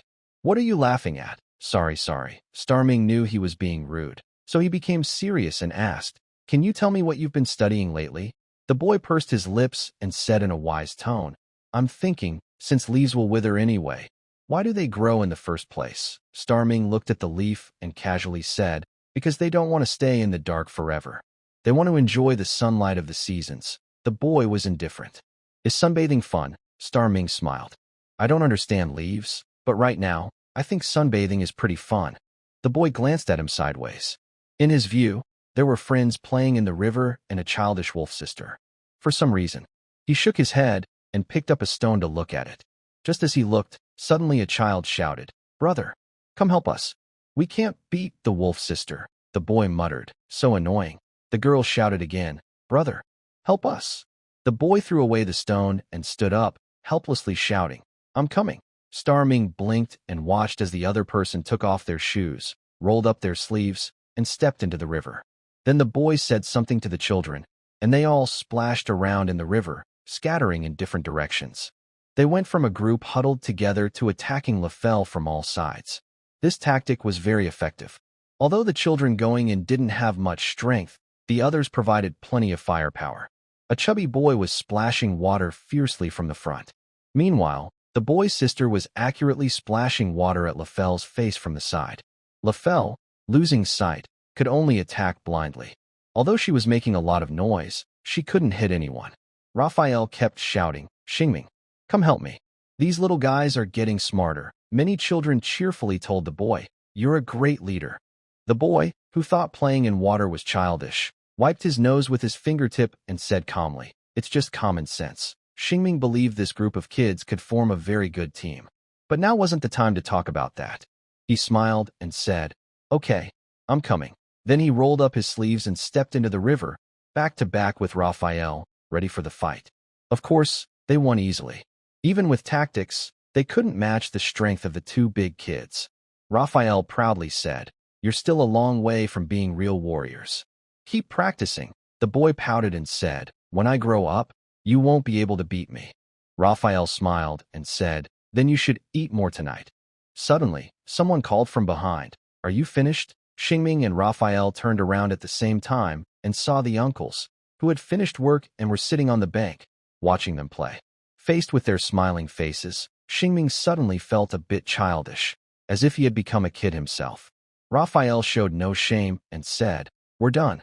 With my training, they're getting closer to becoming excellent warriors. The uncles laughed heartily and said, Thank you so much. No need to thank me, Raphael replied. Xingming pouted, unsure whether feeling childish was a sign of maturity or immaturity. It was a strange feeling. Anyway, Raphael's answer was very mature later. Xingming took some sand from Reason Town back to the big bathhouse. As for removing the sand, the uncles leading the children said, Let's talk about it later. First, go change out of your wet clothes.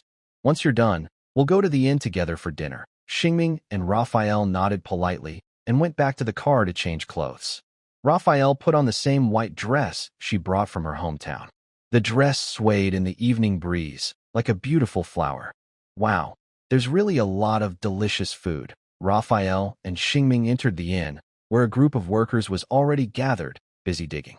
The dining table was full of delicious food. Among the dishes was the fried fish made from the big catfish they had brought back. Hungry, they looked around and finally chose to sit at the same table as the children. Before eating, the town mayor, who had been evenly sunbathing by the river today, stood up with a black egg-shaped hat on his head and smiled widely, saying, Everyone worked hard today. Let's toast to our efforts. Everyone raised their oak wine cups. Cheers. Xingming and Raphael also raised their cups. Only they had wine at their table, so they clinked glasses and then drank together with the uncles. The drink was beer, not very strong, very refreshing, with lots of bubbles, sweet taste, and a rich aftertaste. Raphael, after drinking half a glass, licked her lips and said, "This is really good." "It's the first time I've had this kind of drink," Xingming asked with a smile. "Don't you have it where you come from?" "It's not really a special local product." Raphael shook her head. "Not that I know of." The children sitting nearby quietly drank apple juice and ate their food eagerly. After discussing the drinks, Xingming and Raphael were about to take a bite when they looked back. The roasted ribs on the table were almost gone. Only small tomatoes remained. Raphael had been staring at this dish since she sat down, surprised at how quickly it disappeared. She tilted her head to look. The big uncle's table, where the men were drinking, still hadn't touched their food. Raphael started to regret sitting with these hungry little ones. "I'll bring you some pies and roasted meat," she said. Just then, a woman's voice called out outside the door. They looked over and saw the children's mother, carrying a large tray filled with steaming hot food. To Raphael's surprise, she walked straight to their table and placed the dishes down. One of the uncles asked with a smile, "Isn't there a portion for us?" The pretty lady replied, "Your food isn't ready yet. Let the children eat first." Tonight's dinner seemed to be prepared not only by the innkeeper, but also brought by the mothers. That was good news. They still wanted to have another drink. Xingming and Raphael sat at the children's table, trying to adapt to the new environment. "Let's eat first, and then talk." So they both lowered their heads and ate quickly. Of course, they couldn't let the kids outdo them, but maybe they were a bit too eager. Raphael's fierce eating scared the little girl nearby, making her cry. "Big sister, eat slowly. I'm scared." Xingming couldn't hold back and burst out laughing.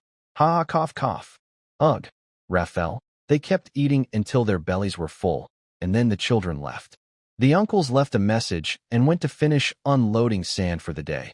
"Leave the beer and barbecue on the table. We'll be back soon." As for Xingming and Raphael, they sat on chairs, rubbing their stomachs and talking. Xingming squinted and said, "I really want to take a nap. I think we're done with work for today." For Raphael, the day wasn't over yet. She asked, "I need to go offer to the wolf spirit now. Do you want to come with me?" Xingming almost forgot about this and nodded. "Okay, let's go." Raphael went upstairs to get the package containing the bear monster's heart and claws, then left the inn with Xingming, who had just stood up and stretched. The moon was becoming clearer in the evening, and it was cooler. The breeze made the evening heat from dinner feel like it had disappeared. Now, every house in the town had its lights on, and the villagers, full from their meal, were taking walks under the lamps. Not everyone enjoyed walking, though. Some places echoed with loud shouts. "Stop!" There was also entertainment, like playing cards and chess. Xingming crossed his arms behind his head and strolled with Raphael through the town center to the lively sand unloading site. She climbed onto a cart, found the thong of the swallowbird spider, and put it on, then led the way ahead of Xingming. Raphael, who wasn't very familiar with this place, thought the best spot for the upcoming ritual was the river they visited during the day. So they walked along the dirt road with tire tracks, winding their way to the river. During the day, only the quiet sound of water could be heard. At night, the sounds of insects and frogs joined in, making it livelier but also more peaceful. Raphael looked up at the moon hanging among the trees and said, "This is the place." Not understanding the customs of Sinksel, Xingming asked, "Do I need to stay far away?" Raphael glanced at him and said, "No, but soon you must stay silent, not draw your weapon, and show respect to the wolf spirit." Xingming nodded and sat cross-legged on the riverbank. "I won't do anything. Please begin." "All right." After responding, Raphael bent down and unwrapped the oil paper containing the bear monster's heart and claws. Then she placed the fangs of the swallowbird silk spider inside.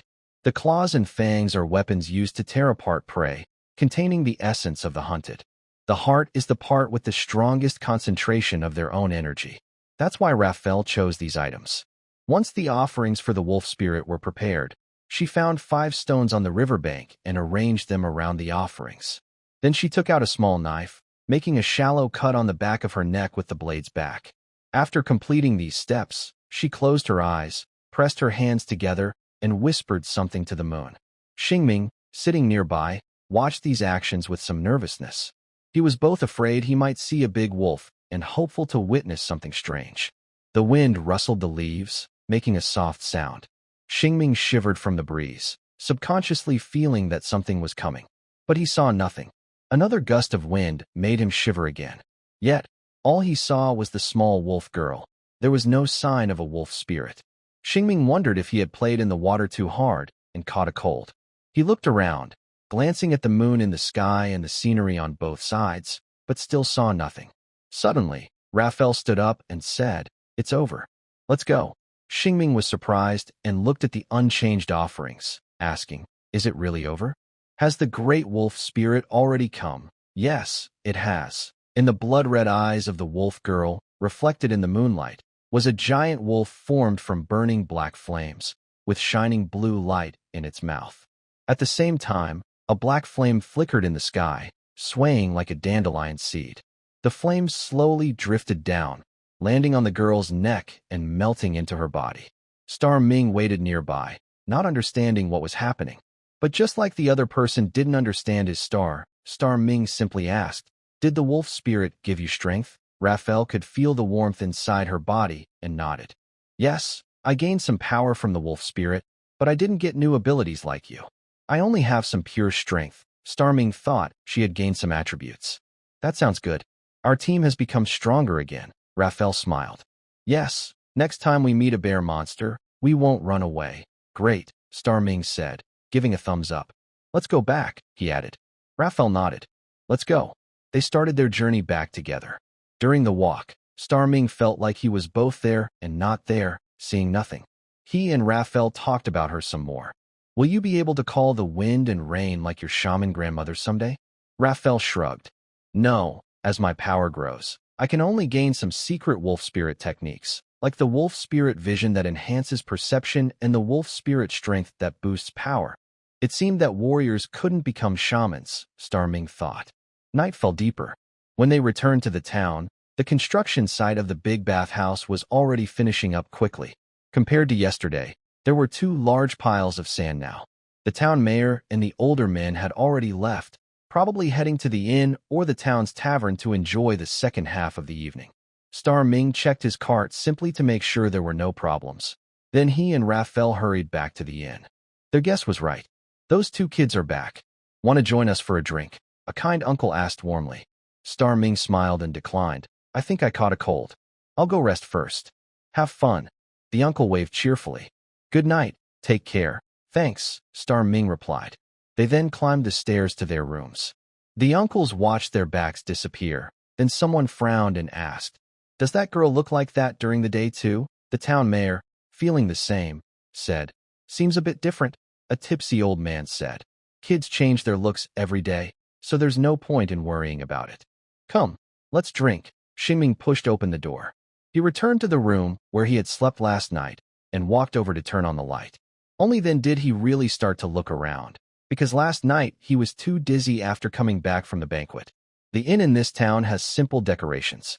Brown wooden walls, 2 beds not far apart, a small cabinet between them, with a magic lamp and a vase on top. The vase holds 3 white-petaled, light yellow-centered flowers. Outside the window, the town lights are still on. Everything here is simple and warm. There's no TV or other entertainment devices. But resting in such a place, Xingming feels calmer and more relaxed. Without those things, worries seem to fade away. Here, where people rest at sunset, no one works at night because it's too dark. Nighttime is for sleeping with family. Xingming feels it's time for him and his friends to end their day's journey.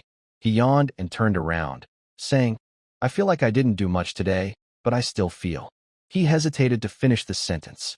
Suddenly, his eyes widened as if he saw something amazing. Lafarelle stretched a big yawn and said what he wanted to say. "Yeah, even though we didn't do much, I'm still very tired." After saying that, she flopped onto the bed with a contented hum, staring at her legs bouncing up and down. Xingming said seriously, Please stand up for a moment." Lafarelle poked her head out from the pillow and asked, "What for?" "Don't ask, just stand up," Xingming replied.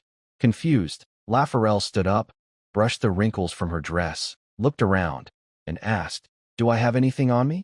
She wasn't covered in leaves or caterpillars or anything, but her appearance had changed a little. First, her height. Usually, she could compare herself to adventurers' weapons, but now it seemed she couldn't. Star Ming took a few steps forward and placed his hand on her earlobe, then leveled it with his own nose bridge. Previously, Her ears had been close to her chin. How did they get here now? He was startled and jumped back, shouting, "How did you grow so much?" "At least 10 centimeters. Huh?" Raphael also exclaimed and said, "I knew it." On the way back from the river, my bones were cracking loudly. "Turns out I've grown taller." Star Ming was surprised. "The problem isn't your bones, but that you're growing too fast. The wolf spirit's power is too strong." Raphael looked both happy and calm. She spun around, looked herself over, raised her arms, and lifted her legs, saying, "Really? I've really grown taller. Since I left Sinsel, I haven't grown at all for a long time." Star Ming felt a bit embarrassed. Without that unlucky experience, she probably would have grown already. "You've grown a lot. That's incredible." After observing herself carefully, Raphael stood proudly with her hands on her hips and said, "I told you I'd become stronger than you. Don't be too surprised. That's just how we Sinsel people are." Although Star Ming tried not to be surprised, he couldn't help but be amazed. Looking at her now, her once tiny, adorable face had become more defined. Her nose was more prominent, her lips fuller, her eyes larger, with long, shimmering silver eyelashes. He looked away. Her light, white dress clung to her figure as she crossed her arms. The transformation in her chest, which sounded like a shield banging when she moved, was also obvious. If Star Ming hadn't noticed her height at first, he might have thought she was hiding 2 apples. Her thighs, once firm and full, had also become longer, making her light dress look even more alluring. Star Ming was more and more surprised. It seemed that instead of just becoming stronger, her short stature, like a young girl who never seemed to grow up, had transformed into a blossoming young woman. From the riverbank to her room, it felt like several years had passed. It's like when we were kids playing rough, and the tomboy friend was once a girl who now has become a beautiful young lady that I can't easily reach. "Ah, this," Xingming scratches his head. The wolf girl, who should now be called the wolf girl, tilts her head and asks, "What's wrong? Do I look strange now?" Xingming wipes his sweat and honestly says, "Not strange, but since you've changed so much, I'm not used to it yet. I think I need some time to get used to it." Lafarelle chuckles softly, still acting as her captain. She steps forward and pats his shoulder. "It's not that big of a change. I just grew taller. I'm still me." "No, no, no," Xingming quickly denies, then says, "Captain, you might not have seen yourself in the mirror. You don't realize how beautiful you are now." The wolf girl suddenly opens her mouth wide in silence, then touches her face. Feeling her strange gaze, she suddenly feels a little warm, her cocoa-colored skin faintly showing some redness. "Thank you. This is the first time someone has told me I look pretty." Her shy smile lingers on her face for a few seconds, holding Xingming's gaze. Seeing him being held so tightly, Lafarelle feels a bit of her own control over him too. She scratches her head, then suddenly feels uncomfortable. Looking down, she says, "I think I need to take a shower. Growing so fast has stretched my skin too much." At the same time, she finds a reason to change the mood and casually pats his shoulder again. "See you later, warrior Xingming. If you're tired, you can rest first." Xingming nods and replies, "Okay." He watches the tall, graceful wolf girl leave the room again. A little dazed, Xingming lies on his bed, thinking it's time to sleep and get used to his friend's changes. He closes his eyes in a daze, letting his consciousness drift with the passing time. Indeed, it's still a bit hard to get used to. Tianming, Xingming, leans on the head of his bed, resting his chin on his hand, staring at Lafarelle, who is lying on the bed in a large pose, thinking. It's clear that this is still Lafarelle, his captain. From the saliva at the corner of her mouth and her carefree sleeping posture, it's obvious.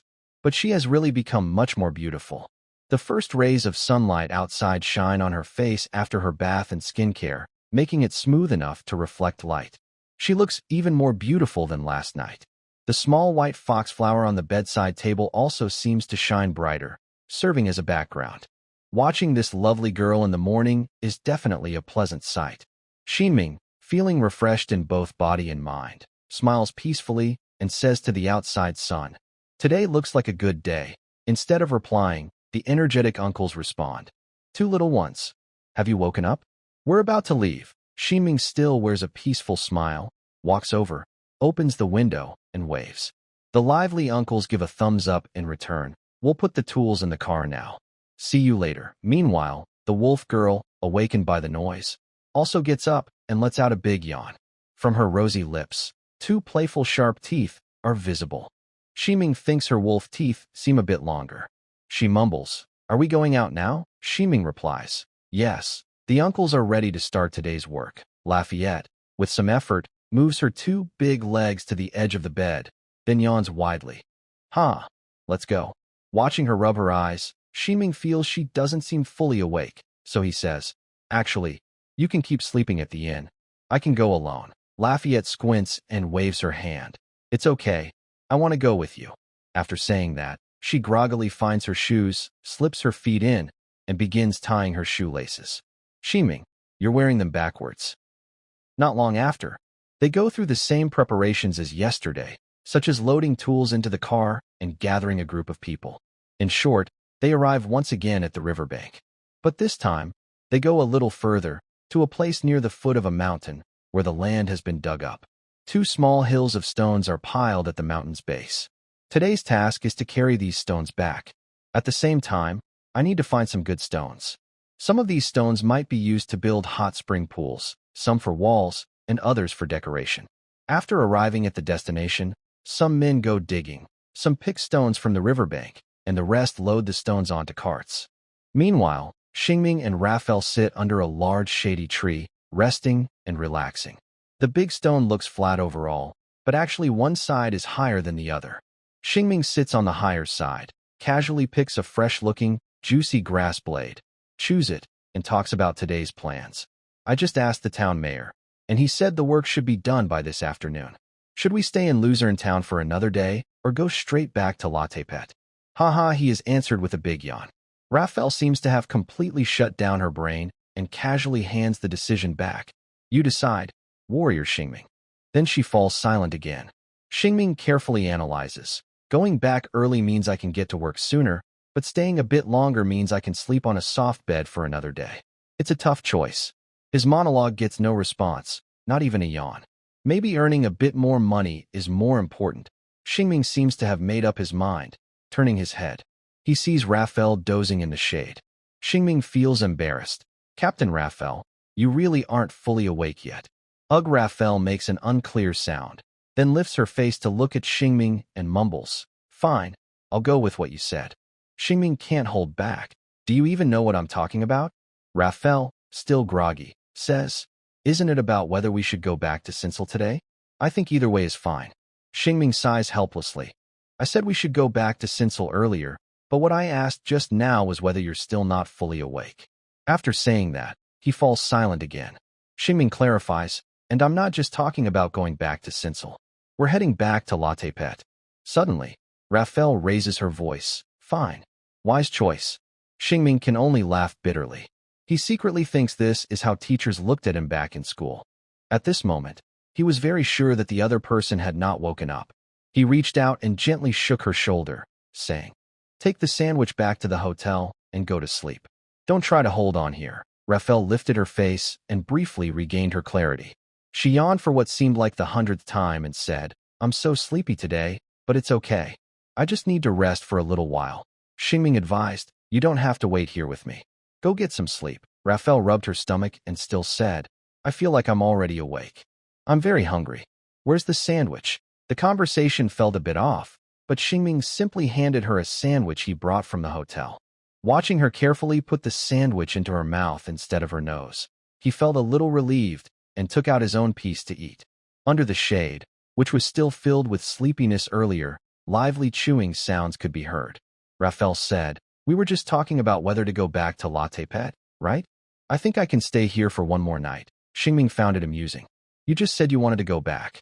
Why did your mind suddenly change?" Raphael remembered his words and replied, "You wanted to sleep on a soft bed for another day, right?" Xingming smiled. "Actually, I don't love beds that much. Maybe we should go back. If I earn some money, I can go to the market. Once a year. If I miss it, I'll have to wait until next year." Raphael quickly ate the last piece of her sandwich, puffing out her cheeks like a hamster, and said, "All right, then let's go back." Her eating manner was exactly the same as Captain Raphael in his memory. Xingming continued to chew his sandwich. After finishing, his hands were a bit greasy. He wiped them, but didn't clean them thoroughly. Suddenly, he felt some weight on his shoulder. His teeth stopped biting the last piece of his sandwich. He turned his head to look at Raphael, who was leaning on his shoulder, and thought to himself, being young is great. When you're full, you sleep. He always thought that the energetic Raphael from before was feeling a bit strange because of what happened last night. Xingming decided to let her sleep. No need to ask more. He gave up on washing his hands by the river and quietly rested his hands on his knees, watching the river flow nearby. At the same time, he thought to himself that this was indeed the Raphael he knew. Remembering the banquet before, she, who had fought earlier, was now leaning on his shoulder and sleeping just like now. Maybe she trusted herself a lot. The wolf his shoulder was sleeping peacefully, just like that day. At this moment, Xingming still had some selfish thoughts. He could wake her up and let her go back to sleep again. But he preferred to have someone with him during these meaningless times. Most of life is without meaning. If such meaningless moments could be enjoyed like this, life would be beautiful. As she slept, Raphael might subconsciously feel that her shoulder wasn't a good place to sleep for a long time. She mumbled, then lowered her head onto his lap. Xingming simply pursed his lips, then found a blade of grass to chew on, letting time drift away with the breeze. Being young is great, the uncles resting there said this. Their work was going smoothly. Before noon, they had filled a truck with stones. Just as they finished loading the truck, Raphael also woke up, which relieved Xingming, who didn't want to wake her. When she woke, Raphael looked around groggily. She wasn't embarrassed that her pillow was Xingming's thigh, and she yawned casually. Today, I am really sleepy. This wake-up was very natural. No shouting, no apologies. Haha, Xingming chuckled softly. You should stay at the inn and sleep this afternoon. That's a good idea. Raphael probably just realized her problem and didn't argue. The wolf spirit's power drains my energy. I need some time to recover, Xingming asked. Do all Sinsul people do this? Raphael explained. Yes, but my sleepiness seems worse than I thought, Xingming said again. It looks like you really need a good sleep at the inn. He tilted his head to look, and the uncle over there was already preparing to leave. Raphael also stood up and said, I can sleep on the truck, Star Ming said. You really don't need to wait for me here. When everything is over, I will come back to call you. Raphael stretched lazily and said, I think you might have misunderstood something. Star Ming looked confused. What did I misunderstand? Raphael glanced at him and then turned her face away, whispering, I don't want to rest in a place where I don't feel safe. Star Ming was surprised for a moment, then thought for a while and understood. If you don't mind, you can also sleep here this afternoon. From his perspective, he could see the side profile of the wolf girl's lips forming a smile. I miss my hometown's little hammock. Star Ming stood up and said, If you like, we can buy one to carry on the road. Raphael nodded. That's a good idea. Over there, the others were already waiting for them. Star Ming and Raphael hurried to deliver the stones to Lusan town. After unloading the stones in the town, it was lunchtime. During the meal, Raphael's eating style shocked everyone. An older man said, Has this kid changed too much? Another man beside him replied, Didn't you say yesterday that the kid changes every day and looks normal? The first man said, Did I say that? Even if she's growing, she can't eat like this. Raphael was grabbing meat with her left hand and her right hand, too. Her gluttony drew everyone's concern. Finally, after she gave a vague answer and Star Ming translated, This is normal for her kind. Everyone then relaxed. As for the afternoon, nothing unexpected happened. The older men continued loading the remaining stones onto the cart, while Raphael was still sleeping. This time, she was snoring loudly on the cart. The sound of stones hitting the cart and Raphael's snores blended into the rhythm of the afternoon. After loading the stones, they returned to Lusan town in the afternoon, where unloading the last stones was their final task. Star Ming's mission in this town was now complete. After talking with the town mayor to get his payment and packing up their belongings at the inn, he said goodbye to the innkeeper, with whom he had spent 2 days, and to this small town. Tonight, he would not stay here anymore because Raphael, on the cart, was sound asleep and clearly not able to move. Finally, after a few days together, the uncle waved goodbye as he left. Xingming drove his car and started his journey once again. Come visit when our healing hot springs are ready, he shouted. Xingming replied, I will. A simple farewell was like a comma, no sadness or regret. When they left the town, the sun had not yet set. Xingming managed to enter the city before the gates of Latte Pet closed.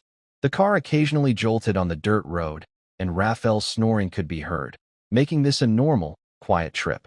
That night, he didn't plan to leave, so Xingming didn't stay outside the city. He found a safe spot near the city wall to park the car, already missing dinner time. Raphael, who had eaten a lot at lunch, looked like she might wake up at any moment, rubbing her belly and seeming very hungry. So, before night fully fell, he went to the tavern at the city gate and spent 1 silver coin to buy 3 dinners. Back at the car, Raphael was still sleeping soundly in her cozy wolf den under the bench. Xingming ate his dinner and then lay down to rest, placing his meal in a very visible spot so she could find it if she woke up. She would have food if she woke up, but she didn't wake up that night. Raphael slept the entire day. After a quiet night in the city, Xingming realized that Raphael's sleepiness was worse than he thought. Because on this cloudy new day, Raphael woke up just like the day before. But Xingming didn't notice this at first. "Haha, how long have I been sleeping?" Raphael asked. Xingming explained, "Including yesterday morning, it's been a whole day." Raphael sat on her knees in her wolf den, looked out the window, and didn't seem very surprised. "I thought I only slept until evening, but it's already the next day." "What time is it now?" "Is it night?" Xingming said. "It's still morning, and today is cloudy." Raphael asked, "Do you have any plans for today?" Star Ming sighed and said, "According to the plan, we should go to the Merchant Guild to deliver the contract and collect the payment for the steel, then pick up the next task. We might also visit the Adventurers Guild, but..." Lafarelle rubbed her eyes and asked, "But what?" Star Ming clicked his tongue and said, "I think you're not in good shape to fight monsters, so I suggest we skip the visit to the Adventurers Guild." Lafarelle cheerfully moved her shoulders, making them, then turned her face. Her golden eyes sparkled brightly, and her smile was wonderful. "I'm fully recovered and feeling better than ever." Star Ming tilted his head, believing she was sincere, and smiled back. "All right, let's stick to the plan. Let's go." They first went to the Merchant Guild to deliver the contract and earned 20 silver coins. Then they asked if there were any new tasks.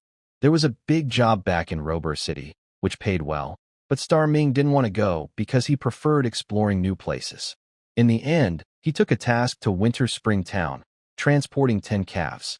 Next, they visited the Adventurers Guild and surprisingly found that Winter Spring Town also had tasks available. The bear monsters there hadn't been found yet, but there were footprints of the bear monsters. A few adventurers were needed to patrol the nearby ranch.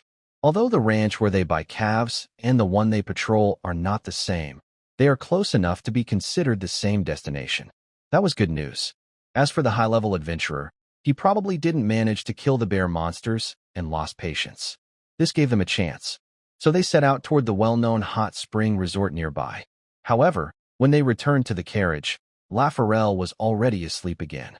"Huh. Star Ming wiped the sweat from his forehead. "Can we still patrol in this condition?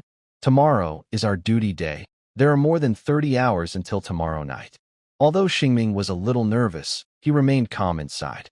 He didn't believe that Raphael would still be asleep after 30 more hours. He left the east side of Latte Pet and went to Danko's dairy farm to pick up 10 cute calves. Then, he took a small path outside Latte city walls and turned onto the main road heading to Winter Spring Town. This stretch of road was also unexplored territory. To the south of Latte Pet is Rob City, to the west is the recently returned Lucerne Town, and to the east is his destination for this trip. Compared to previous journeys, Xingming checked his map more often. Because heading east, there are more towns and villages between Latte Pet and Rob City, and the roads connecting them are more complicated. In this time without GPS, the only things he could rely on were his map and road signs at intersections. Soon, Xingming reached the first intersection. He got out of the car and wiped the dust off the signpost that had guided many travelers. One direction pointed to a village, and the other listed many places, with Winter Spring Town being the most noticeable. After confirming his direction, he turned northeast along the road. Once away from the residential areas, the scenery on both sides was no longer farmland. He followed the rolling mountains, enjoying the ups and downs of the forest-covered distant land. From afar, it looked like a continuous green blanket. Up close, Xingming could distinguish one or two types of trees within the green. The most striking was the stone statue tree. This tree looked very unique, with a thick, rounded white trunk resembling a smooth vase, dotted with brown spots. What made it special was that it didn't have branches spreading in all directions. Instead, it only sprouted thin, willow-like branches at the top of the trunk, covered with small green leaves. Whether seen from near or far, they looked like the tree's hair. If some trees grew cleverly, the brown spots on the trunk could form features. This is how the stone statue tree got its name, resembling an abstract stone statue of a person. During the day, these trees looked quite funny. But at night, if someone was thoughtful, they might find them a little frightening. However, Xingming still found them quite funny. With green willow-like hair and a round body, they looked like cute stone statues that some children had played a prank on. Under the welcome of the stone statue trees, Xingming's magic energy truck happily moved forward. Sometimes, when the road was narrow and a horse-drawn carriage passed by, the speed would slow down a bit. Overall, the journey was smooth, even though it wasn't a main road between cities. Even in a world of swords and magic, the roads were still easy to travel. Large stones that could trip up the carriage had long been thrown far away by travelers passing by many times. Of course, bumps were inevitable, but they added a special charm. Xingming's speed was not fast, so there was no problem. In a world where letters moved slowly, the carriage was also slow, making this a very peaceful trip. The peacefulness made the bumps feel like a cradle rocking the wolf girl. The girl's cheerful breathing accompanied Xingming, making the road to Winter Spring Town no longer lonely or boring. Of course, Xingming's star-shaped charm was essential on this road. A star map made of starlight suddenly lit up at a certain moment. Seeing this, Xingming jumped down to catch it. This time, he didn't bring Raphael with him. For safety, he still wore his armor and carried his weapons on this trip. Before leaving, Xingming carefully locked the truck to protect Raphael's safety, worried she might get lost alone on this unfamiliar continent. Then, he headed alone into the nearby stone statue forest. Although there were many trees here, they still looked sparse. But that was good news, because even in the woods, he could recognize his direction by the terrain and the sky. Xingming casually plucked a green hair, twirling it around his finger. The soft, willow-like branch left a cool and comfortable feeling in his hand, and the scent of flowers and plants lingered on his fingertips as he gently squeezed. The journey was bumpy, and he often stopped to look at interesting sights, but the boy kept moving forward quickly, step by step. If there hadn't been many small and large stones scattered in the forest, he might have even started running.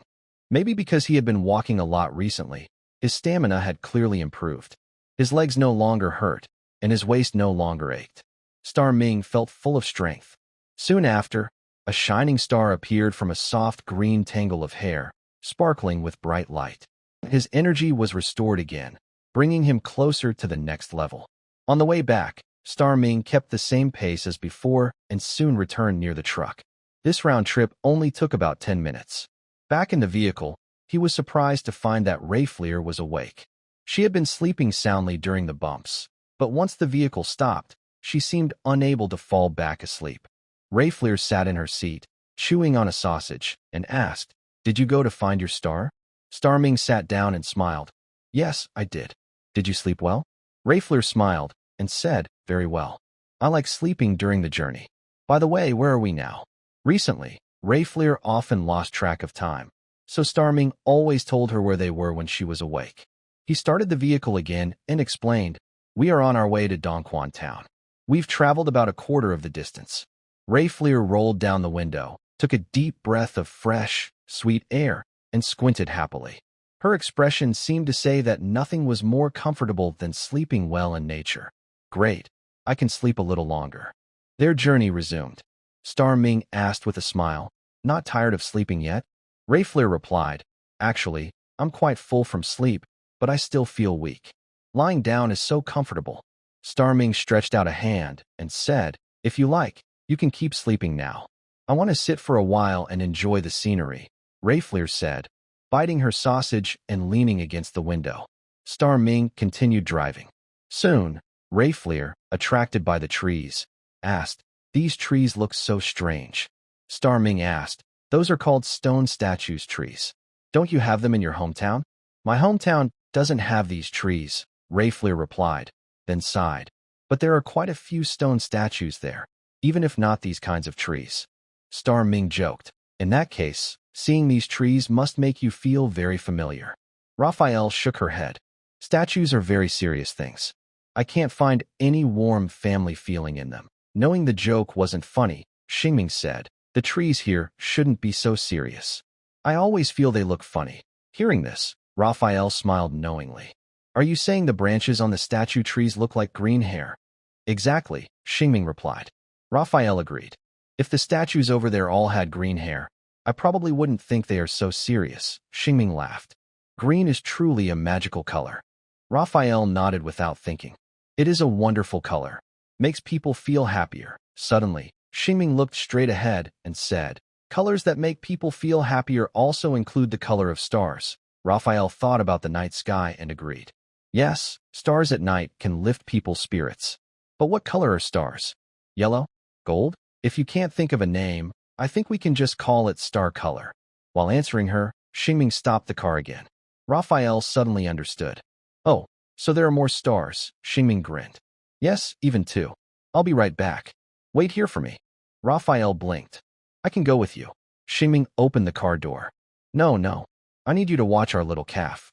If they run away, all our money will be wasted. Hearing that, Raphael became serious. I will protect them. Some time passed. Xingming found two more stars. Raphael kept the little calf safe. Of course, nothing unexpected happened. The journey continued. This time, starting the vehicle was more hopeful than before. Why? Because they could open another wonderful career upgrade mystery box. At first, Xingming hoped to get a damage spell, and now that he has one, he feels more hopeful about his job. He hummed the town song of Lucentone as he headed toward Winter Spring Town. After crossing another hill, Xingming could see a very tall 4-story building in the distance, which was a large travel inn. This is a necessary route to Lot Pet, and because there are no rivers and the land is flat enough for farming, no village has grown here. That's why it was created. There is still some business here. After long, distant journeys, tired travelers can rest here. Arriving at the inn also means only half the distance to Winter Springtown remains. It was already afternoon. Unknowingly missing lunch, Xingming suggested, let's go to the inn and buy some food. Ha was the sound of Raphael breathing in response. Xingming was surprised. When did you fall asleep? So fast. She had fallen asleep by the window, not curled up in her little nest. So, when the car accidentally hit a big bump, clang, her head bumped, which was not surprising. Ugh. Raphael let out a sad cry. Xingming felt helpless, but also amused. Go back to sleep. If you're tired, don't force yourself to look at the scenery. Raphael turned her head and gave him a very wronged look. QWQ this made him vaguely see a 1.5-meter tall captain returning to her own place to rest and regain strength. Then she said nothing. Back to her place to rest and regain strength. Climb. Curl up. A ball. 3 Xingming. Ming. Feeling a bit helpless, he looked at Raphael curled up into a big ball, sighed, and decided to follow his own idea. He stayed in the village for a while, bought what might be dinner or lunch at a large inn, and brought it back to the car, nibbling as he continued on the road. Next, he faced a choice. In front of him was a 4-way intersection with 3 possible routes.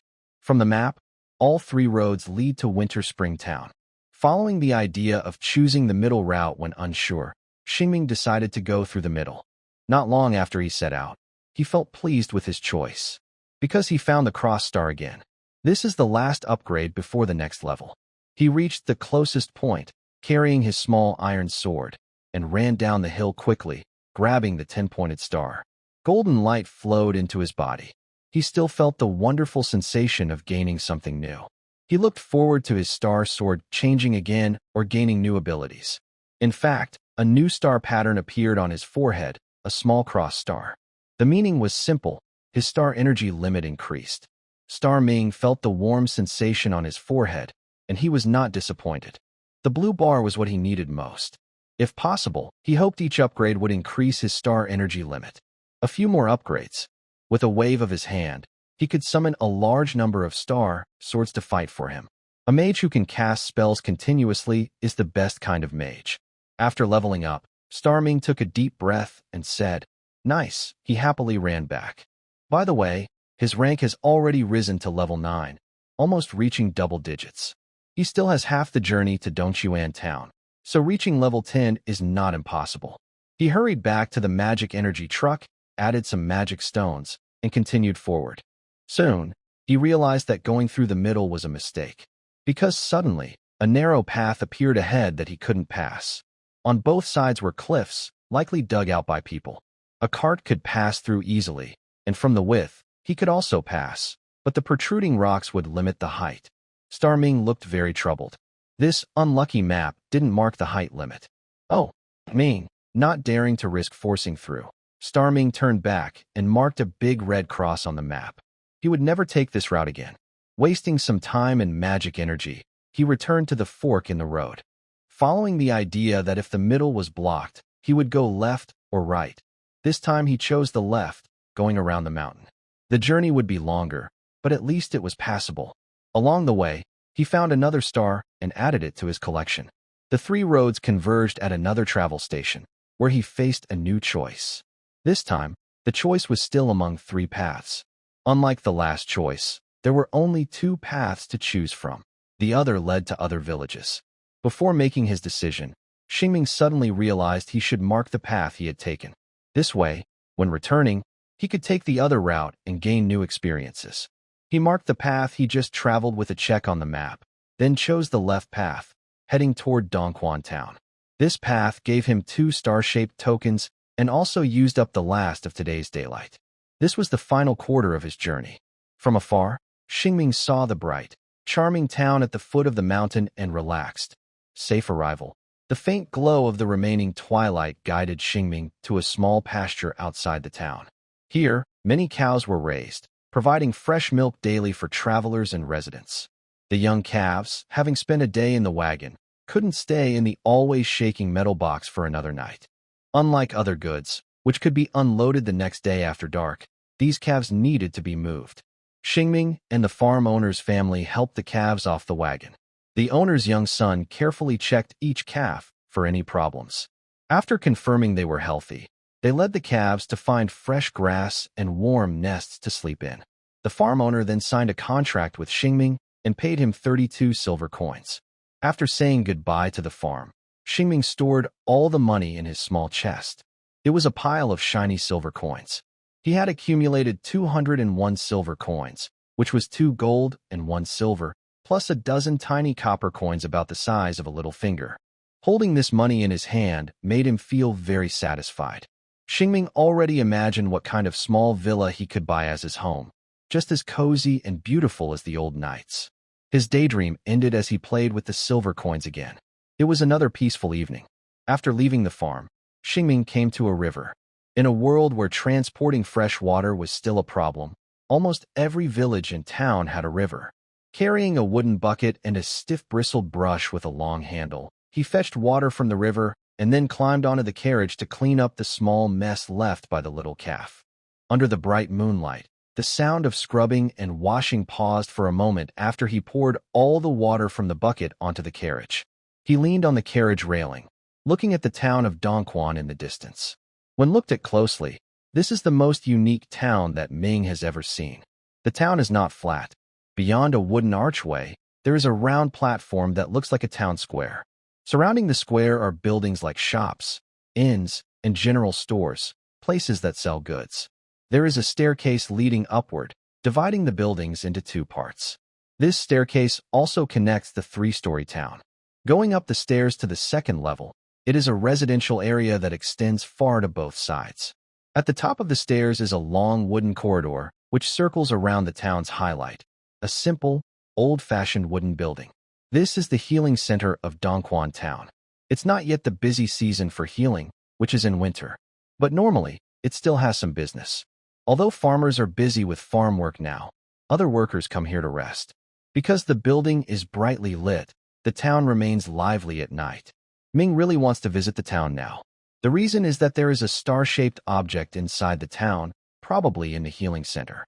To collect it, he would need to buy a ticket, unless he finds a job cleaning the bathhouse. Of course, tickets are affordable, but he doesn't plan to explore now. Instead of going to the healing center to relax before work, he'd rather finish his task first and then visit. So, Ming jumped off the carriage, fetched more water, and continued his quiet, ordinary cleaning work. The river water, with a hint of mossy scent mixed with a faint smell of livestock, lingered in his nose, making him feel a little sleepy. Finally, Ming poured another bucket of water onto the counter, packed up his tools, and left. Back in his small, mobile home, just about to go to sleep, he noticed that Raphael had woken up at some point and finished the dinner he left behind. He wished his sleepy companion good night. Star Ming finished spreading his bedding and ended a peaceful day. Yesterday was a cloudy day, and today is also neither rainy nor sunny, just mostly cloudy. The weather hasn't changed much. But early in the morning, Star Ming clearly felt the temperature drop. He got out of the car to get water. The air he breathed was moist and a little sweet. The first sip made him feel refreshed. But before he could take a second sip, the coldness on his shoulders and arms made him shiver. Dew on his ankles was also cold. Every step he took made him regret wearing only a short shirt. He quickly finished getting water and hurried back. At this time, Raphael still was sleeping. Star Ming thought it was about time to leave for the farm east of Winter Spring Town. It took about half an hour to reach the small grassland where the farm was. The iron gate made of wooden bars was closed. Star Ming parked outside and went alone to ring the big bell hanging on the gate. Soon after, a middle-aged man with a beard came out from a nearby house, putting on his shirt, and approached the gate to talk with Star Ming.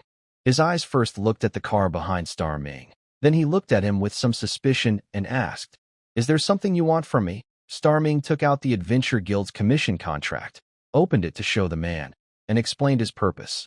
"I am a bronze-level adventurer responsible for protecting your farm for the next 2 days. My name is Star Ming. Are you Mr. Luke who posted the request?" Luke suddenly understood. "So you're an adventurer." Seeing such a big guy, I thought it was a delivery I ordered in town. Star Ming smiled. "I also work part-time as a driver. You could say I am a traveling adventurer." Luke, with sausage lips hidden behind his beard, also smiled. "You're a capable young man. Go ahead and bring your mechanical horse carriage inside. I just finished boiling milk and frying sausages. Let's have breakfast together." It seemed the employer was easy to talk to. Star Ming smiled and said, "I like milk very much." Back in the car, he drove past Luke's open iron gate, along a stone-paved road to Luke's house. Now he faced a choice. Should I wake Raphael up? After hesitating for a moment, Xingming decided to wake her up. After all, the employer for the next 2 days needs to meet her, and there might be some work-related matters. "Raphael?" Xingming gently poked her shoulder. She didn't wake up. "Captain Raphael?"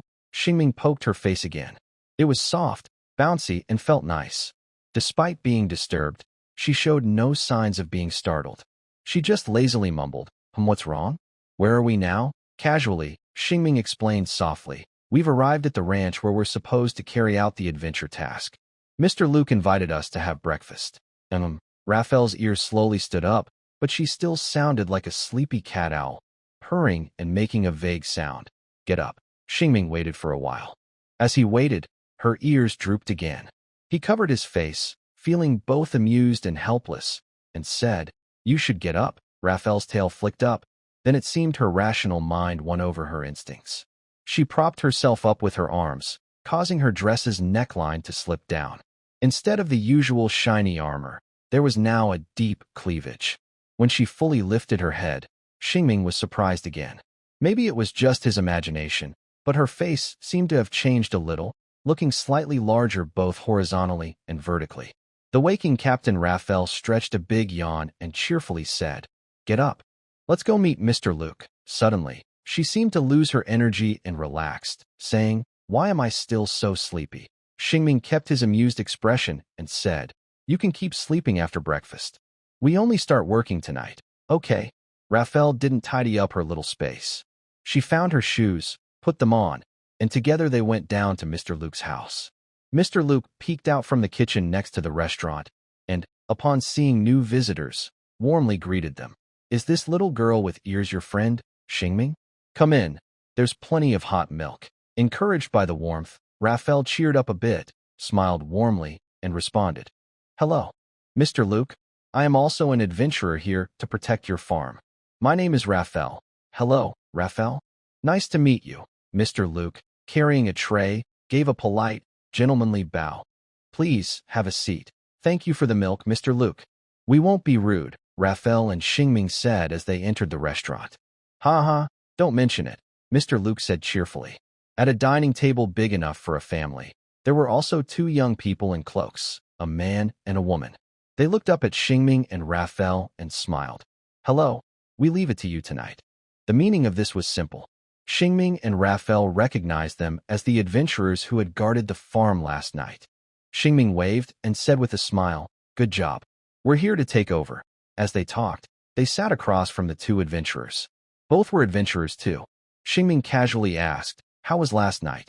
Did you find the bear monster? The man and woman, because they were talking about work too quickly, hadn't introduced themselves yet. Let's just call them the female adventurer for now. The female adventurer shook her head. No, we didn't find the bear monster. Last night was very peaceful. The male adventurer, sipping his milk, agreed. Our two-night stay was very peaceful too. When Raphael wasn't feeling well, Xingming liked the calm the most. Maybe the bear monster has already left. The next 2 nights should be boring. The two on the opposite side smiled. Hopefully, after a few words, Mr. Luke brought 2 cups of hot milk and placed them in front of them, playfully winking. Your sausages will be ready soon. Xingming thanked him. Thank you, Mr. Luke. Luke pretended to be angry. I hope this is the last time I hear you thank me, little ones. Haha, Xingming chuckled at the lively uncle's joke. The two adventurers across the table also smiled knowingly and casually said, Mr. Luke is a good person. We hope nothing happens to him or his farm. Xingming pounded his fist on his collarbone and said, Don't worry, we will protect everything here.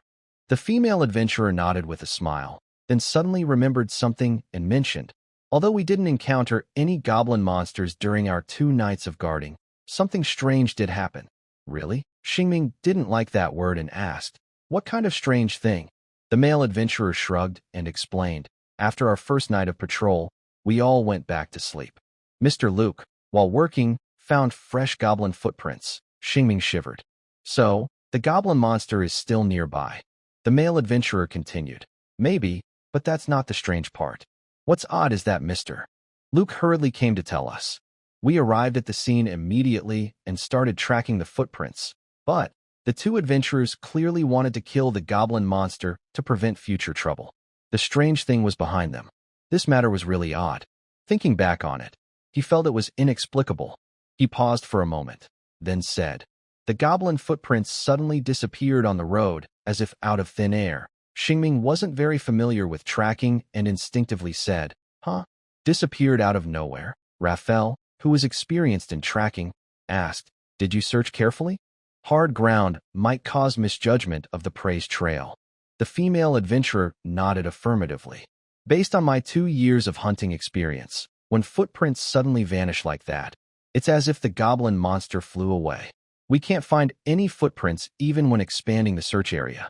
We patrolled that area just 2 hours ago and found no signs of the goblin.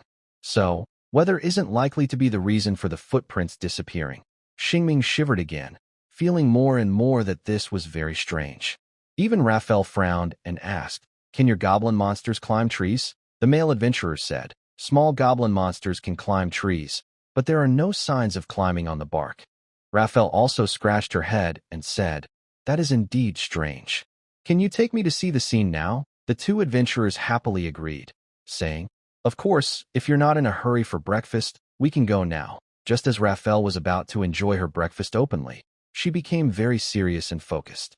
It was as if she believed that until the potential threat in the territory was dealt with, she couldn't rest. Perhaps wolves are such creatures. Star Ming heard the question was a bit complicated and lost some of his appetite. So, everyone greeted Mr. Luke and said, Let's go check the footprints from yesterday. Then, the 4 of them left Mr. Luke's house, crossed a grassland, and reached the fence behind the pasture. Outside the fence was a deep forest, where anything could appear at any time. The two adventurers took Star Ming and Raphael to the edge of the fence and found the bear monster's footprints based on their memory. Raphael looked at the footprints and immediately recognized them as belonging to the bear monster. Anyone could tell they were its footprints. They followed the tracks into the forest. As they expected, the footprints of the bear monster broke off at a certain point. The two older adventurers asked, "What do you think, half-wolf girl?" Raphael looked at the footprints with her red beast eyes. Then she paced around the area.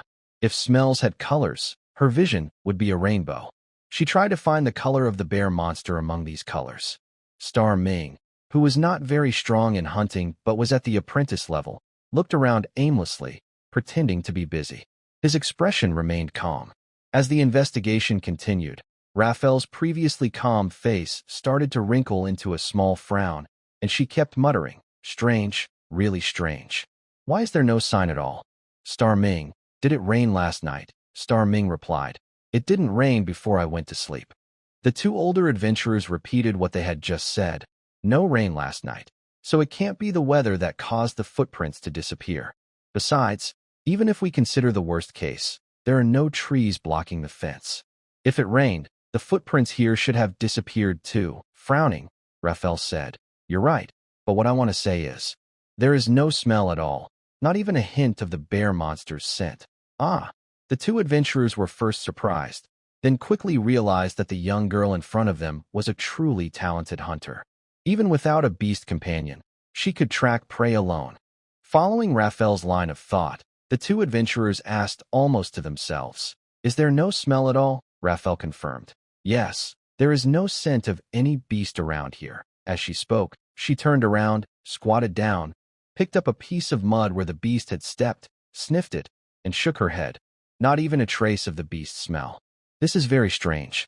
There seems to be a faint one, but it's too weak, not like a fresh footprint." The two adventurers didn't quite understand what it was like to have a keen sense of smell, so they tentatively asked, "Could it be that the smell has been eaten away by the wind after a day?" Raphael denied, "If only a day has passed, I should still be able to smell the beast's droppings. The footprints are deep, so they should leave a scent, but there's nothing. I recently fought a beast, so I know for sure. There's no beast smell here." Confident in her judgment, Xingming and the other two adventurers looked at each other, then finally chose to believe her. So, what could have caused this? The female adventurer also fell into thought. The more they investigated, the stranger it seemed. But this is a world of swords and magic. Everyone has seen strange things and heard many odd rumors. So, their imaginations tend to run wild, and their thoughts are very broad. While Raphael was struggling to find an answer, the male adventurer shared his observations. "I heard that there is a powerful beast tribe in the wind-howling forest. Among them is a legendary creature called the Wind Caller, Worrell. That beast has the power to summon storms. Could it be that it appeared here?" Everyone was shocked by his statement. Raphael scratched her head and said, "If such a creature really exists, then the broken footprints make sense." It walked a few steps and then flew away. There is a feeling of encountering a big boss unexpectedly while leveling up in a village, and Xingming was surprised and said, "Really? Why would such a powerful beast appear here?" The male adventurer casually guessed, maybe because the food in the wind-howling forest is running low. The bear monster tribe wants to hunt on a large scale before winter, so the legendary beast went out to find a good place for food for its people. It just happened to choose Winter Spring Town, where there are many animals and residents. As they talked more, they felt they had uncovered a big secret. The wind-howling forest is north of here, on the same longitude as the Great Crossroads. Xingming didn't know exactly how far away it was, but he felt it was possible. After all, the legendary beast was involved, so anything could happen. Xingming looked at the forest and shivered, saying, "Do you think that legendary beast has checked this place out and found plenty of food? Maybe the bear tribe has already sent out all their members and is very close to us." Their ideas kept getting wilder. The male adventurer hesitated for a moment and said, "Probably not. If the beast was migrating in large numbers, the adventurers in Wind-Howling Town would have noticed. The news would have spread quickly." Xingming said, "That makes sense. Until we get strange news, we probably won't meet the whole bear tribe." The man who was imagining all this said, "Even if we don't meet the bear tribe, we might still encounter that legendary beast." While the two men were lost in thoughts about the legendary creature, Farrell, who was pacing nearby, suggested a more likely idea. Actually, this idea probably existed before the legendary beast appeared, but they were thinking too quickly. "I have a hypothesis. Maybe this bear monster was carried away into the sky by a large bird and left the pasture. I have some evidence for this. Oh. Everyone looked at Farrell and asked, what kind of evidence? And how big would a bird have to be to carry a bear monster into the sky? An adult vulture? Or another legendary beast? Farrell pointed at the footprints on the ground and said, it is indeed difficult for a bird to carry a bear monster into the sky. But look at these footprints. They are very shallow. Everyone looked at the footprints. Honestly, they hadn't observed the footprints of a normal adult bear monster before, so they didn't know how deep they should be. After speaking, Raphael took a few steps on the soft, dewy grass nearby. With a comparison, the differences became clearer. Xingming crouched down to look around and said thoughtfully, how is this possible? Your footprints are about the same depth. Even I think, Captain, you stepped a little deeper than the bear monster. Raphael playfully kicked off her shoes and hopped on one foot, showing Xingming the soles. The pressure on my shoes is more concentrated than on the bear's paws. Maybe I did step a bit deeper. I remember we found the footprints in the morning, which means the ground was soft then. This tells us something. The male adventurer asked, what is it? The female adventurer gently patted his shoulder and said, it suggests that this bear monster might weigh about the same as a person. It could be a very young cub or a malnourished one. Raphael looked at the footprints again. A very thin and weak bear seems more likely. Its footprints are quite large, so maybe an old or sick bear that couldn't find food in its birthplace wandered here, then was caught by a bird of prey. The more she spoke, the more convincing it sounded, even with some evidence to support her idea. The male adventurer shifted his thoughts away from legendary monsters. The wind caller probably isn't a thin, weak bear. He then looked up at the sky, and both adventurers started thinking about what kind of bird of prey might have passed by. Could it be a giant eagle? Or just a bird? Xingming thought for a moment, but still didn't understand. The problem is, these footprints end abruptly at the fence. We still don't have the footprints of how this bear monster came here. Raphael, who had been studying footprints, suddenly snapped her fingers. Oh, right. The bear monster's footprints only cover a small part. Most of them are missing. How could I forget? It seemed like they were back to square one. All these clues might be meaningless. Captain Raphael's mind was almost burning from frustration. She had spent most of her life in a tribe that relied on hunting, and she had never seen such strange things. It's like a bear suddenly appeared, took a few steps, then disappeared. What is this? A ghost? Xingming shivered. He didn't like ghosts very much. But then he thought, if ghosts appeared, he could easily defeat one with a sword, and he felt much better. All fears, it seemed, came from not having enough firepower. The discussion reached a dead end. Raphael kept walking back and forth in the nearby and slightly distant forests, trying to find clues to solve this strange mystery. She really hoped that a bear monster would suddenly appear, ending everything. Using the wolf spirit's vision to enhance her senses drained her blood. After wandering around without any progress, she finally felt dizzy and had to stop using her heightened senses. Last night, the two adventurers stayed up all night and were now exhausted and impatient. If we can't figure this out, let's go back to Latte Pet and report it to the Adventurers Guild. They can find an experienced hunter to help us, suggested Starbright. Starbright sighed and said, that's probably the best option now. Raphael also gave up and shook her head. I don't care anymore. I'm going back to eat breakfast and then get some sleep. Whatever monster comes, we'll just deal with it. Starbright offered a comforting smile. Good job, Captain Raphael. The two adventurers also forced smiles and said, we'll leave the next steps to you. If you encounter any danger you can't handle, come find us at the inn in Winter Spring Town. We plan to rest there tonight. Starbright turned and smiled again. All right, thank you both for your efforts. The two waved and said goodbye. Starbright and Raphael also waved and said, see you later. On the way back, the four split into two groups. Raphael and Starbright returned to Luke's house. Luke was sitting anxiously in the dining room. When he saw Starbright and Raphael, he immediately stood up. Any discoveries? Of course, Raphael was the one to explain. She shook her head. No progress. We will patrol your farm over the next 2 days. Mr. Luke, if you find any clues about the bear monster, please let us know immediately. Luke, who had been lively just moments ago, sighed heavily. It was clear this matter troubled him a lot. Sigh? If I find anything, I'll inform you. Now I need to feed Lark. Your breakfast is on the table. Remember to eat. Mr. Xingming added some comforting words. Mr. Luke, please rest assured, we will do our best to protect you and your belongings. Mr. Luke forced a small smile and said, it's all up to you. Oh, by the way, your room is at the end of the corridor on the first floor. I've already tidied it up. Just let me know if you need anything. They nodded in response. Then Mr. Luke left with some food, while Xingming and Raphael returned to the dining table to eat. Xingming's eating paused occasionally as he was lost in thought, and Raphael, tired from the day, dozed off. It seemed as if all their energy for the day had been used up in that moment. Their breakfast slowly came to an end, accompanied by the gentle flow of dark clouds outside the window. After eating, Raphael went back to the truck to sleep, reminding Xingming before bed to wake her if he faced any danger, so she wouldn't have to face it alone. Xingming promised, and he didn't ask why she chose not to sleep in Mr. Luke's prepared accommodation, as he already knew that for Raphael, feeling safe was very important. If he wasn't prepared, he would rest only in very safe places. The metal box, which was difficult to open once locked, had been marked as a safe hideout in Raphael's mind. Someone who could open it was trusted. While Raphael rested and the energetic Xingming wandered alone in the pasture. He had just checked the location of the bear monster's tracks, but hadn't observed the entire pasture. Xingming gradually familiarized himself with the environment. He saw the cow sheds, the grassland, the fences, and finally returned to Mr. Luke's house. That sturdy two-story building. At this moment, Mr. Luke was crouched beside the house, gently petting a red hunting dog.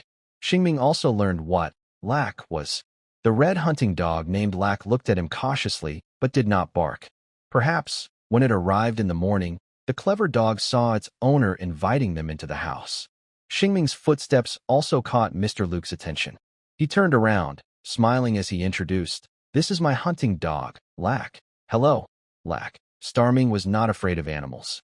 He greeted them and squatted beside Luke. Just as he reached out to pet the dog moved its front paw and reluctantly stepped back. Seeing this, he stopped. Luke smiled and said, "Lack is a very alert hunting dog. He doesn't like to be petted." Starming wasn't upset with Lack. Instead, he admired him. Lack is a great guard dog. Luke also liked his dog very much and was not modest. "Yes, Lack is excellent. With him around, my farm has never been invaded by wild animals.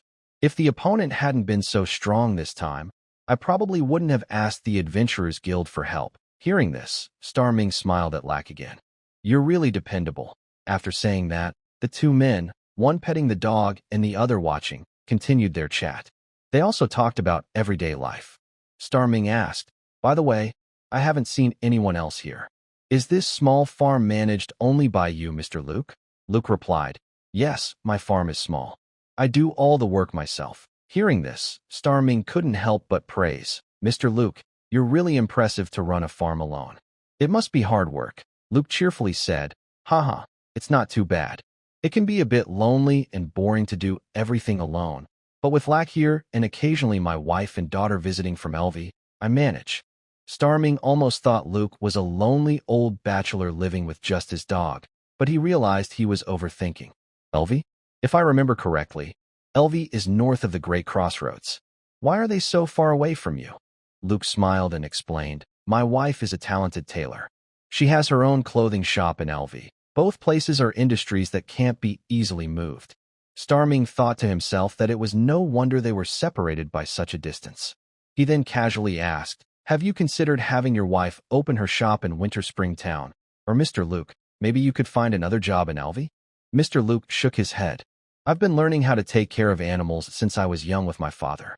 When I got to Elvie, I didn't know what to do. My wife also thinks there isn't much business here." Starming clicked his tongue and said, "I see." After talking for a while, he imagined a person working here. The more he thought about it, the more he felt sad. He couldn't help but ask, "What if you get sick? Do you just tough it out?" Mr. Luke smiled and said, "If I get sick, I usually ask the innkeeper in Winter Spring Town, Howard, to help me take care of the farm for a couple of days. I'm not strong enough to work while sick, and I'm not made of iron." Xingming smiled and said, "That makes sense." They chatted about everyday things. Mr. Luke stood up and smiled. "I'm going to work now. Take your time exploring." Xingming nodded and said, "If you need any help, just ask me." Ha ha. Mr. Luke's sausage-shaped mouth curved into a smile. No need to trouble you. You should rest well. You'll need to stay on watch tonight, and that's not easier than working on the farm. Xingming also smiled slightly and said nothing more. He watched Mr. Luke turn and walk toward the shelter. Then he got up and took a walk around Mr. Luke's place. Finally, he stopped at the place he saw in the early morning, looking around for footprints or anything unusual. But he found nothing. The strange things happening here still had no explanation. Xingming looked at the deep forest. As he watched, suddenly he felt like something deep inside the forest was also watching him. It was like staring into the abyss, and the abyss was staring back. This thought suddenly popped into his mind, making him shiver. He then activated his star eyes to look. There was still only darkness under the cloudy sky. He saw nothing unusual. It was just an illusion. Xingming shook his head and then circled around the fence to make sure there was nothing strange. He became familiar with the terrain. By this time, there was nothing more for him to do. As Mr. Luke said, he needed rest to prepare for a whole night of patrol. He then returned to the car and sat down. The sound of him opening the door caught the wolf girl hiding there, who squinted and looked at him quietly. Xingming saw she was sleeping soundly and quietly lay down on the bench to rest as well. It was a somewhat boring time. Xingming closed his eyes to rest, but didn't really fall asleep. He stayed like that until Mr. Luke called them for lunch, and then Xingming and Raphael woke up. I had a very simple lunch with Mr. Luke, chatting about random, unimportant topics. Afterward, Mr. Luke went upstairs to rest in the bedroom. Xingming and Raphael sat in the dining room for a while longer. They looked around curiously at the decorations and started talking casually. Raphael pointed at a large picture frame hanging near the fireplace and asked, "Is that a hero from this area?" The frame showed a middle-aged man in brown leather armor, tall and well-built, riding a black horse, shading his eyes with his hand as he looked toward the sun. Xingming said, "I don't recognize him. Could it be a young Mr. Luke? They both have thick beards and look similar, don't they?" Raphael thought that made sense. "You're right. He does look a lot like Mr. Luke." Xingming suddenly thought of something funny. If we're right, then Mr. Luke now is much shorter and much chubbier than before. Time really doesn't wait, and I wonder if I will change like that someday. Raphael turned to look at the still handsome young man and smiled. At least I can't imagine that day right now. Xingming took this as a compliment and smiled back. If that day ever comes, don't forget what I look like now. Remember, I was young once too. Raphael pointed at the picture frame and said, "Since you're so worried about that day, why not find an artist now or buy a photo crystal to keep your image? Record how you look now." Xingming laughed. "That's a good idea. If I get the chance, I will do that. I'll also get a big frame for my living room and tell every visitor that I used to be handsome." Raphael also smiled. "I didn't expect you to be so self-loving." Xingming shrugged. "It's about capturing the good moments in life. Don't you want to record how you look now?" Raphael bit her lip and thought for a moment. "Maybe I do want to record it." Xingming felt he had convinced her and said proudly, "I think we should take a photo together. When you're old, you can look at it and remember the adventures we had together." Lafayette still bit her lip, then thought for a moment, laughed softly. "I think the idea of taking a group photo is good, but I believe that when I grow old, even without a picture, I will remember you." Xingming leaned on his side and smiled, holding out a hand. "It's really an honor to be remembered by you, Captain Lafayette. You are the most outstanding soldier I have ever trained," Lafayette teased. Xingming replied, "You probably trained only me, right?" Lafayette nodded. "Seems like it." They both laughed at their own jokes, enjoying a moment of boredom. Lafayette laughed until the end, then stood up and stretched lazily, saying, "I need to sleep a little more for tonight's work." Xingming also stood up and said, "I'll go back with you." They went back to the car to rest. It was still morning, and Lafayette curled up and slept soundly. Xingming, who hadn't slept much in the morning, ended up taking a nap while lying down. When he woke up, he felt a bit restless, so he got out of the car, filled the water tank, and checked the car's structure. The sun was blocked by dark clouds all day, making time feel a bit unreal. When Mr. Luke called them to dinner, they still felt like they had just had lunch. During dinner, Mr. Luke wiped sweat from his forehead and cheerfully said, "Haha, another busy day."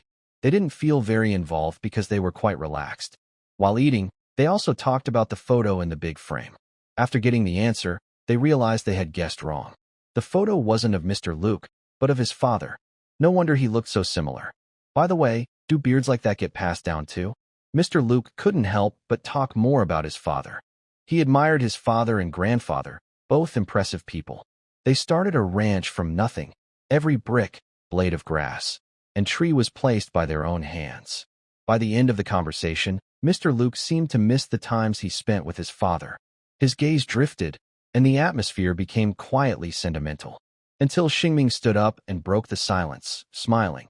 "Mr. Luke, we need to go check the area." Mr. Luke regained his senses and smiled, saying, "Thank you for your hard work." Lafarelle, who had slept for a very long time, now felt a little more alert.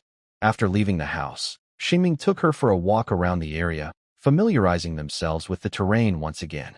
They also divided their work. One person guarded the northeast corner of the pasture, and the other the southeast corner. For communication over some distance, they borrowed 2 whistles from Mr. Luke. If any problem arose, they would whistle to call the other person immediately. Because of the weather, night fell very early. The two quickly separated, each took a chair, wrapped in thick leather cloaks, and stayed in their assigned corners.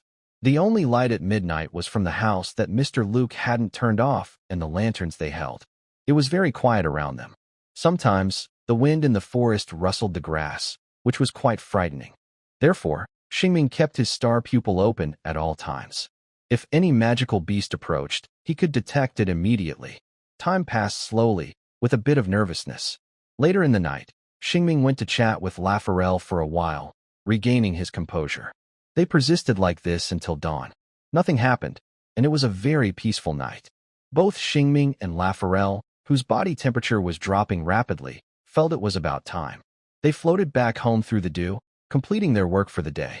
They returned to Mr. Luke's restaurant, floating as they drank hot milk and ate breakfast, briefly talking about how nothing unusual had happened last night.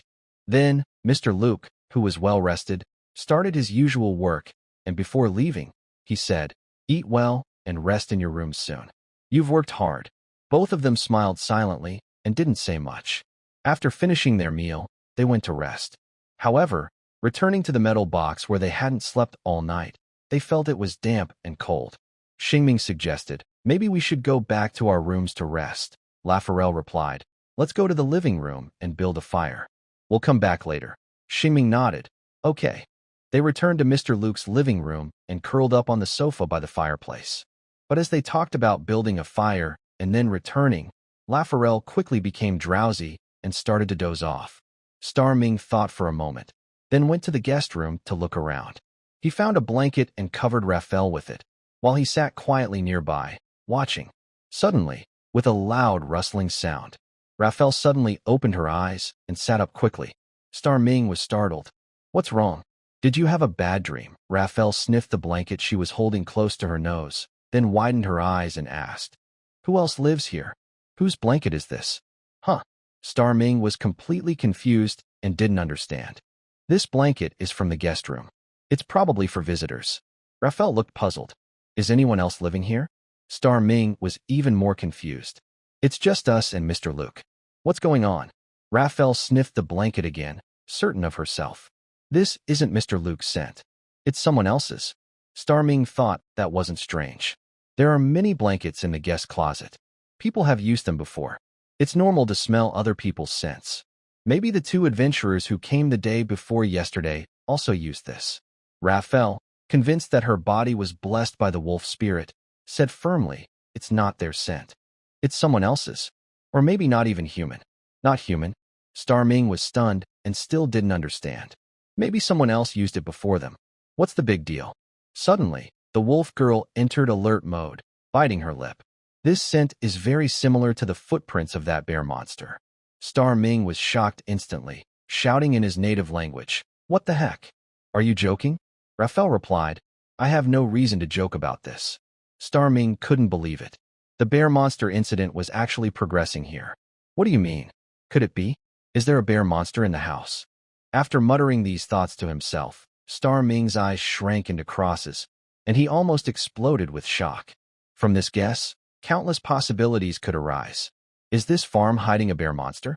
Or harboring one secretly? Each idea sounded more believable than the legendary monsters. Raphael also drew her short knife from her waist and looked sideways at Mr. Luke, who was walking across the farm. Starming understood what was happening. The answer to this strange mystery is likely found right here. So, he took the blanket, and Raphael held the knife. The two of them slowly moved outside. Soon, they stepped onto the dark, dull grass and arrived behind Mr. Luke. Xingming spoke. Mr. Luke. The round, plump Mr. Luke, carrying a wooden bucket, turned around. His small eyes behind his beard were full of doubt. Is something wrong? Raphael asked. Has anyone used this blanket recently? Mr. Luke just glanced at the blanket and replied, This is Howard's blanket. He stays in the guest room. I don't know if anyone else has used it recently. He answered so straightforwardly that it surprised them, easing some of their strange thoughts. Xingming felt he had heard that name before. Raphael, who didn't understand, asked, Howard? Who is he? Although confused, Mr. Luke answered quickly, He's a worker at the Winter Spring Inn. Sometimes he helps me with the farm when I'm busy. That's why he has some things here. Xingming remembered something, and Raphael, having gained important information, continued to ask, When did he come last time? Mr. Luke thought for a moment and said, It was probably last month, when I accidentally hurt my leg. Raphael asked again, Is he a human? Mr. Luke was more confused and even started to sweat. He should be human. No, he definitely is. The fierce wolf girl patted Xingming's shoulder and asked, Just like you. Xingming, is he an ordinary person? Mr. Luke was sure. Howard is definitely human. After hearing this, the very confident Raphael said, Although you might not want to believe it, this person visited your farm the day before yesterday. He disguised himself as a bear monster. As for why he did this, I can give you some time to think. I hope you can give me a reasonable answer. For some reason, her words sounded very firm. Mr. Luke, who should know the truth, was now the most confused. He stammered, Huh? Are you joking? Howard, he disguised himself as a bear monster and came to my farm. Why? Why did he do this? He is a good young man. He has no reason to do such a thing. Seeing that he didn't understand, Raphael reminded him, Did you offend him? Is your relationship really as good as you think? Luke was sweating heavily. This shocking news made his thoughts slow down. I probably haven't offended him, right? Xingming suddenly asked, Is he very thin? About the same as me. Mr. Luke was stunned. How do you know that? Xingming knew how Raphael figured out that the bear monster was disguised as a human, because the depth of the footprints was similar to those Raphael made. Someone wearing bear skins or bear paws. As for why the bear paws would have his scent, it's like those who like to hang a full bear skin at home. He had just sold one. Let Mr. Luke hold the dog and calm down for a while, think for a bit. Xingming and Raphael didn't need to worry about external threats right now. They just sat on small stools waiting for answers. However, Mr. Luke still hadn't shared any news about Huan. On the day the bear monster footprints appeared, if a bear monster really approached, why didn't the dog bark loudly? Maybe because it recognized Huan, who often came to the farm. Their relationship might be very good. They sat for a long time. Mr. Luke was still deep in thought. Seeing his face turn redder and redder, Xingming almost thought their guesses were wrong. Things had progressed to this point. If they still couldn't figure out who the enemy was, maybe there really was no enemy. Could they have been mistaken? Wrongfully accusing a good person? Xingming stood up and went back to the place where the bear monster footprints appeared. He deliberately looked for human footprints around. When he saw the footprints that day, they were messy. First, Mr. Luke's footprints, then the two adventurers' footprints, followed by theirs. The scene was already badly damaged. But if they had focused on the human footprints from the start, they might have found some clues. Along the fence, clear footprints of a sixth person can be seen. At the start of the Bigfoot tracks, there is also a trail of footprints leading outside the pasture. Initially, there was nothing flying. Because everyone was focused on the Bigfoot, they didn't notice these footprints. This might be a case of overlooking the obvious. When the two adventurers saw footprints nearby during their search, they probably thought they belonged to Mr. Luke. Mr. Luke, upon seeing the Bigfoot tracks, likely got scared and went back to call for help. Raphael thought the footprints were made by someone earlier. Xingming, being misled by the foolish legend of the beast, was distracted by the raptor. Having confirmed this clue, confident in their findings, Xingming turned around and headed back to the pasture. Meanwhile, Mr. Luke's face was almost turning purple with worry. Raphael tilted her head and asked, "What do you think?" Xingming pursed his lips and said, "You're right. There are footprints of a sixth person." Raphael never doubted herself. Mr. Luke, please think carefully. What is your relationship with this Howard? If you can't figure it out, just tell us, and we can help analyze. Desperate to remember, Mr. Luke stammered. Well, I first met him at the inn. I was about to go on a trip, so I asked him to watch over the farm. Over time, we became more familiar, and I often asked him for help. Then, that's about it. Last winter, I even invited him to our warm snow festival dinner. I think we have a very good relationship. Regarding human nature, Xingming might understand better. No hatred, only interests. So he asked, what kind of person is he? Is he greedy? Did he ever steal anything from your farm? Mr. Luke shook his head. As far as I know, he's not greedy. My family has never lost anything, especially under the protection of Riki. Xingming pondered, recalling a childhood friend Remigo's words. Let's look beyond appearances to the essence. He must have a reason for pretending to be a Bigfoot. I don't think he has a habit of scaring people as a Bigfoot. So he must have a goal or some benefit he wants to gain. Raphael and Luke both tilt their heads and ask, what benefits can we get from doing this? Xingming casually offers an idea. Maybe he's trying to steal your livestock and then pretend to be a bear monster to cover it up. Smack. Raphael slaps her palm and says, I think that's probably it. At first, we didn't even suspect it was people causing trouble and blaming the bear monsters. If we hadn't been stationed here recently, he might have already attacked the farm. Xingming then suggests another possibility. Recently, I delivered cows to another farm in Winter Spring Town. Could it be that they want to push you out of your farm and take over the milk business? They might have hired Huan, who knows your farm well, to do this, that. Mr. Luke also can't figure it out now. But as he can't understand, he suddenly seems to have an idea. He quickly stands up, his beard bouncing as he moves. Enough talking. Let's go now. Since you suspect Huan is behind this, we'll ask him face to face. If it's true, I won't let him off. I used to think of him as a brother. This is a good idea. Why think about it here? Just go and catch him. It's clear Mr. Luke is quite angry. He walks quickly, each step making the grass beside him sway. Mr. Luke leads them straight to the farm stable. Inside, there are two horses, a big one and a small one. Mr. Luke, round and plump, rides the small horse, while Xingming and Raphael ride the big horse. Xingming is worried about thieves, but Raphael is quick to take control of Mr. Luke's belongings, grabbing the reins. However, Mr. Luke swings the reins and shouts, Rack, your job is to watch over the place. If Huan dares to come, bite him. Woof woof. The clever hunting dog barks to show it heard. Then Mr. Luke looks back at them, nods, and rides his horse out. Xingming and Raphael follow closely behind. This is the first time Xingming rides with the large Raphael. The saddle, which used to be comfortable, now feels a bit crowded. When Raphael leaned against his chest, she could feel his weight clearly. The arms around her waist also felt like they had gained some flesh. Additionally, two ears appeared in her view. As they hurried along on their fast horse, Raphael's ears would sometimes press against his lips, which felt very ticklish. It seemed Raphael also found it ticklish, so her ears quickly flattened. This trip was not a simple journey but a chase after a suspect. They hurried along, kicking up a faint trail of dust. Their ranch was not far from the town of Winter Spring. Soon, they approached the small town under dark clouds, rushing through the welcoming arch and arriving at the town square. Their hurried appearance drew curious looks from the people. Mr. Luke dismounted quickly in front of a two-story building with a moon-shaped sign hanging, storming inside with a strong presence. Raphael wanted to say, "Don't make a fuss," but the inn's door suddenly slammed open. Mr. Luke's loud voice rang out. Joan. Seeing this, they hurriedly followed Mr. Luke into the inn, unable to tie their horses' reins properly in time. Many people were confused at this scene.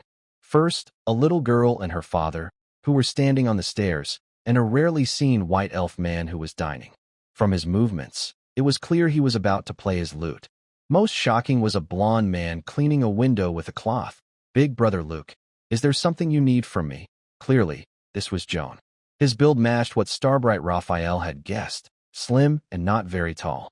The other was a bit frightened by Luke's fierce attitude, with his already slightly protruding eyes nearly bulging out. Mr. Luke pushed through the tables and chairs, standing in front of him to block his way, and asked directly, "Why are you pretending to be a bear monster on my ranch?" Hearing this, Joan shivered hard. This was no small movement. Anyone could tell he was hiding something. But as usual, he stubbornly insisted. Big brother Luke, what are you talking about? Me? Pretending to be a bear monster? That's nonsense. Are you mistaken about something? At this moment, Mr. Luke slapped his palm loudly and introduced the two arriving stars. This is the adventurer sent by the Adventurers Guild to help me solve the trouble. They tracked you through the footprints of the ogre monster you left behind. Seeing that the capable-looking Raphael had already drawn her twin daggers and was playing with them, the threat was clear. Yes, it's you. I still remember your scent. Under the gaze of the crimson beast eyes, Juan's legs trembled a little, and he immediately gave in. I told you I can't do this kind of thing. Since he had already been caught, things became much easier. Raphael, still not holding back her fierce attitude, asked coldly, Speak. Why did you do this? If eyes could shoot sparks, Mr. Luke's beard would be burning fiercely. It really was you. Why? He might have been trying to reminisce. But those warm moments he thought were touching could no longer stir emotions now. Mr. Luke suddenly stepped forward, grabbed his apron, and asked sternly, Tell me, why? Why did you pretend to be an ogre to harass my farm? Sweating profusely, Juan's feet almost left the ground. He felt even more uneasy, and his lips trembled as he spoke. I. Listen to me. This has nothing to do with me. I. Well, maybe a little. Stop wasting time. Speak. If it's not you, then who made you do this? Mr. Luke shouted loudly, almost pulling Juan's hair out. That lively, cheerful, chubby uncle now looked like a big lion. Juan waved his hands frantically in front of his face. I can't say. With things at this point, what's the use of saying you can't? No matter how powerful his backing was, he had to say something today, and he had no choice. Mr. Luke raised his fist as big as a sandbag, gritted his teeth, and issued a final warning. Tell me. Who was it? Xingming also spread his hands and said, If you don't tell us, you'll get a beating and be taken to the Knight's Order. It's better than suffering some skin and flesh punishment, isn't it? Lafayette was still admiring the back of his sword. Meanwhile, the chaos here was growing worse. The inn was surrounded on all sides, and Howard looked around helplessly. He quickly realized there was no way out of his current situation. Gulp, swallowing the saliva caused by his nerves, Howard finally tried to speak. I really can't say anything. Can we pretend this never happened? Please believe me, I mean no harm. Obviously, you can't, Xingming said, pursing his lips into a bridge shape. Angrily, Mr. Luke was also amused and said, I'll ask you one last time. Will you tell the truth or not? Hearing this, Howard softened like noodles soaked in hot water. He pouted and said, Let's find a quiet place to talk. Trust me, you definitely don't want others to know about this. Huh? Mr. Luke looked confused. Why does he want to find a quiet place? Is he planning to run away? Can anyone save him? At this moment, Xingming and Lafayette were also thinking about these questions. Xingming, who could control a sword, was already ready to cast a spell. If you don't tell, I'll just strike you down with my sword. Finally, Mr. Luke sternly said, Let's clarify everything here. Who made you do this? Hearing this, Howard felt very helpless. After thinking for a while, he finally leaned close to Mr. Luke's ear and whispered softly. This sentence made Mr. Luke look stunned, standing stiffly as if struck by lightning. He was frozen for a long time, unable to react. Everyone else scratched their heads, eager to ask if he could just tell us what he said. Howard took this moment to stand up, pat his apron, and wipe the sweat from his forehead. After a strange period of silence, confused, standing straight, suddenly, at a certain point, Mr. Luke, like a cooked noodle, softened again. The fierce lion had suddenly turned into a round, chubby man. A complete reversal. Now it was Mr. Luke's turn to wipe his sweat. He said, Let's find a quiet place to talk about this. Howard didn't refuse. Let's go to the empty room upstairs. With that, the two of them squeezed up the stairs in front of everyone, and many eyes watched them disappear around the corner of the staircase. Clang, the bard finally strummed the strings of his instrument. Xingming was confused. What's going on? He tilted his head to look at Raphael, who had already put away her short dagger and was resting her chin on her hand, thinking. Why? Xingming asked again. Yeah, why? Raphael looked up at Xingming and said the same thing. Let's go outside to talk. Huh? Xingming always felt like he was the only one unaware of the truth. But when he looked to the side, He saw faces full of confusion outside the door, and beyond that, even more puzzled faces. He knew he wasn't the only one confused. Then Raphael took his hand and led him outside, while the others seemed to be suddenly energized, rushing upstairs. What did Mr. Luke hear? If they didn't know the answer, they probably wouldn't sleep tonight. Xingming was pulled out of the crowd by Raphael into a small alley. He asked confusedly, "Do you know something? Why did we come out? If we had pushed a little more, we could have overheard better from the second floor." Raphael directly gave the answer. "I just heard Howard say that it was Mr. Luke's wife who told him to do this." He almost forgot that his partner had very sharp senses. Xingming's mouth opened wide in surprise. "Really? No. Is that true?" Raphael pointed to her ear. "Trust me, I couldn't have heard wrong." "Really?" Xingming was even more confused. "Why? Do he and his wife have a grudge?" Raphael helplessly spread her hands. "I want to know that too."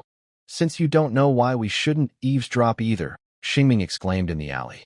"Knowing half the truth is just as painful as knowing nothing at all."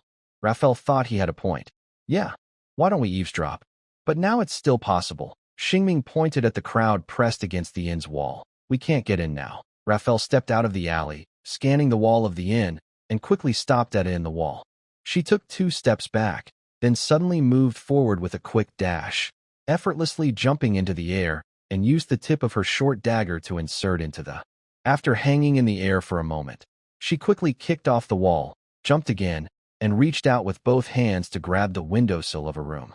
Then, the very agile wolf girl slowly pushed herself up and peeked inside from the window. Oh, it's an empty room. Next, she jumped again and landed on the next door, where she saw many people pressing their ears against the wall. Seeing this, she jumped once more. This time, she succeeded. After watching this wall-climbing performance, Starbright clapped loudly. People gathered below, not knowing what was happening, and also clapped for Raphael. Raphael turned her head in annoyance. "Shoo!" Everyone lowered their hands and kept quiet. A moment later, with a soft thud, Raphael jumped back to the ground, then gracefully retrieved a short dagger embedded in the wall, and slowly walked back to Starbright. Starbright asked eagerly, "What did you hear? Is Mr. Luke's wife planning to inherit his estate, or is she looking for a new partner?" Faced with these dramatic ideas, Raphael simply pursed her lips and said, "I still don't know." They finished talking, and I only heard the last sentence. Starbright asked, "What did she say?" Raphael repeated the complex words of Mr. Luke. "I might consider selling my farm." Hearing this, Starbright was even more confused. What does that mean? Why would he sell the farm? Raphael shrugged and mimicked Starbright's tone, looking beyond the surface to see the truth. Mr. Luke's wife wanted him to sell the farm, so she asked Juan to pretend to be a bear monster and cause trouble. Juan isn't good at doing such things, so he left a trail of very strange footprints. That explains everything that happened before. Now, all that's left is to understand why his wife wants him to sell the farm. After hearing Raphael's explanation, Starbright's mind started to turn. He knew some things and thought for a moment before saying, Let me think. I remember Mr. Luke once talked to me about his family when we were playing with dogs. His wife lives north of the Great Crossroads at Elvie, which is the city we initially wanted to go to the port. She has a clothing store there, and their daughter seems to live with her." After hearing these words, Raphael blinked and asked, "So, is there any connection between this information and his wife wanting him to sell the ranch?" Xingming's mind was full of dramatic thoughts, and he casually offered an idea.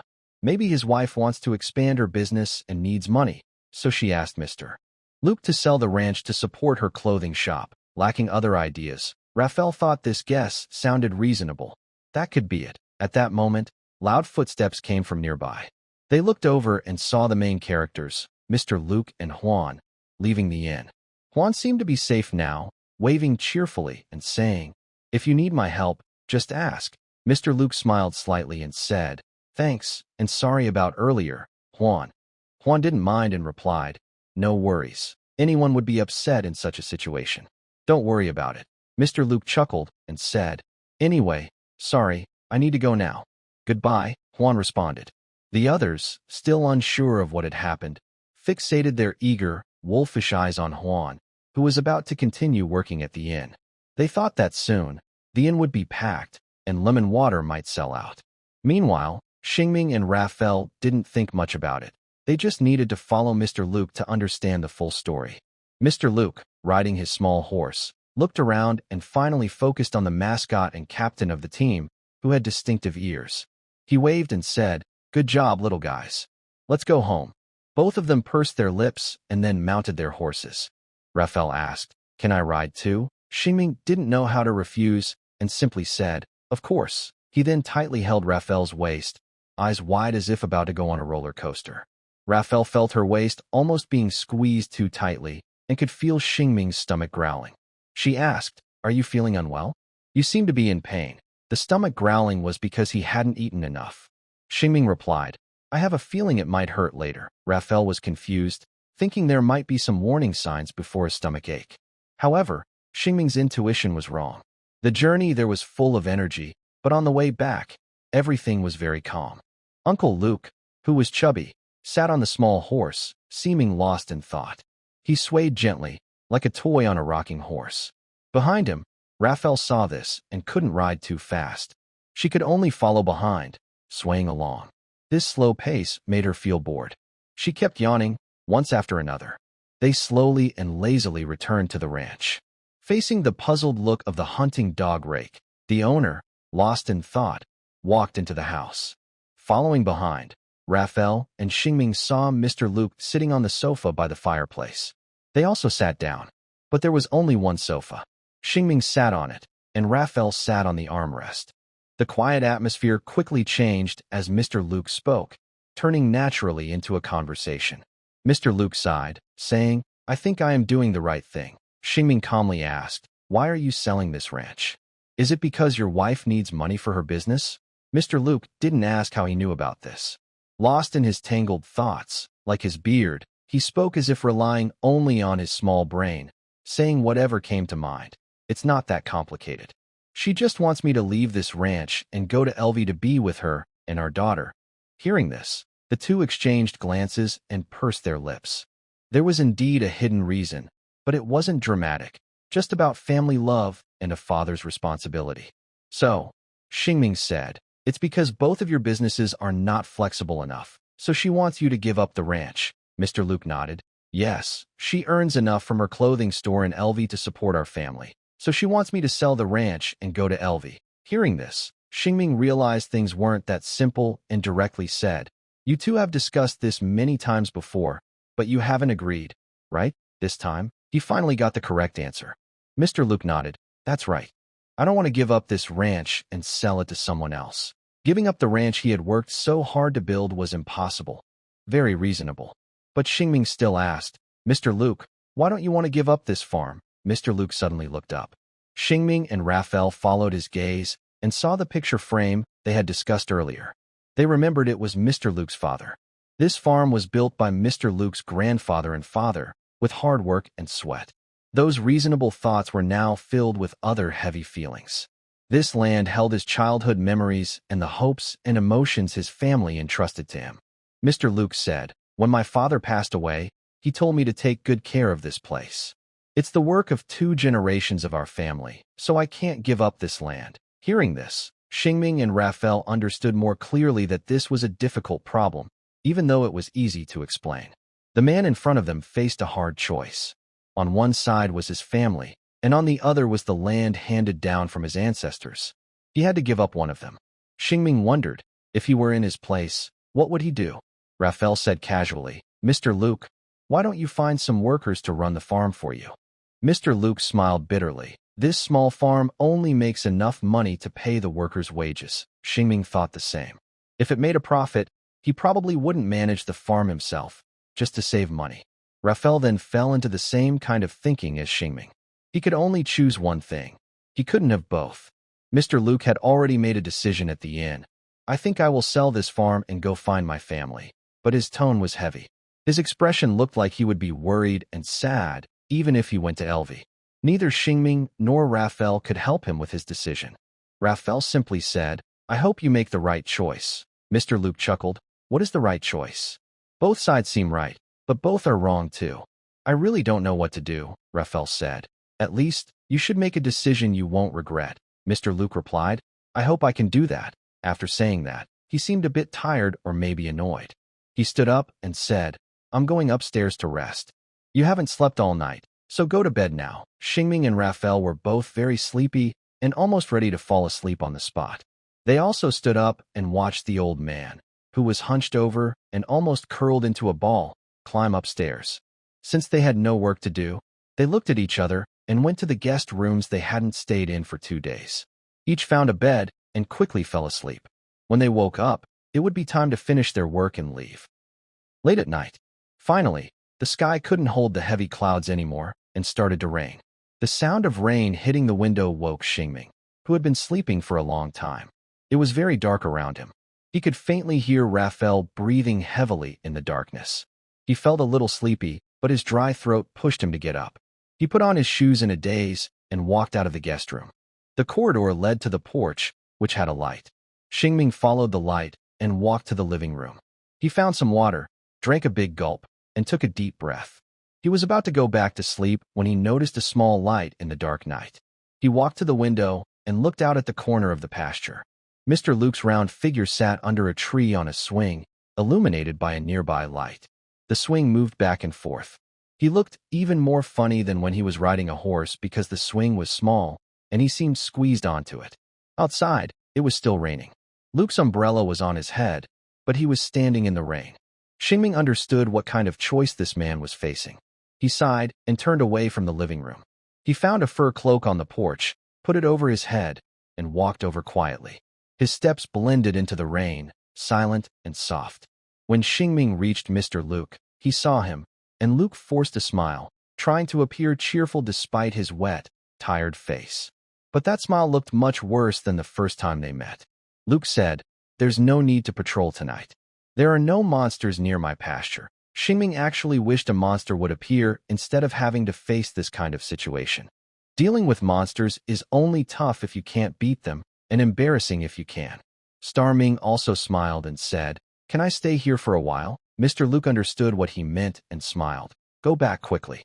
This is my matter." Starming still thought it would be better to talk to someone, so he asked, "So, have you made your decision?" Mr. Luke was silent. But after a moment, he said, "I've already made my decision.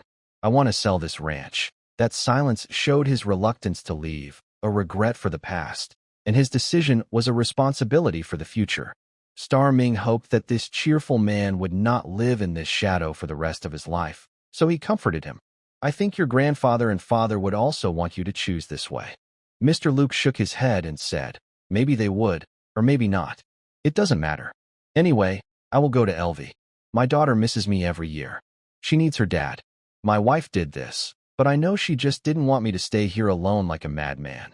So I will definitely leave." Starming still said, "No matter how important it is, your father and grandfather would definitely want you to choose this way." Mr. Luke asked, "Why do you say that?" Starming replied, "Although they might have told you to take good care of this ranch, their true hope was for you to be happy, not to die here. If this place made you unhappy, your father, if he were alive, would surely have driven you away."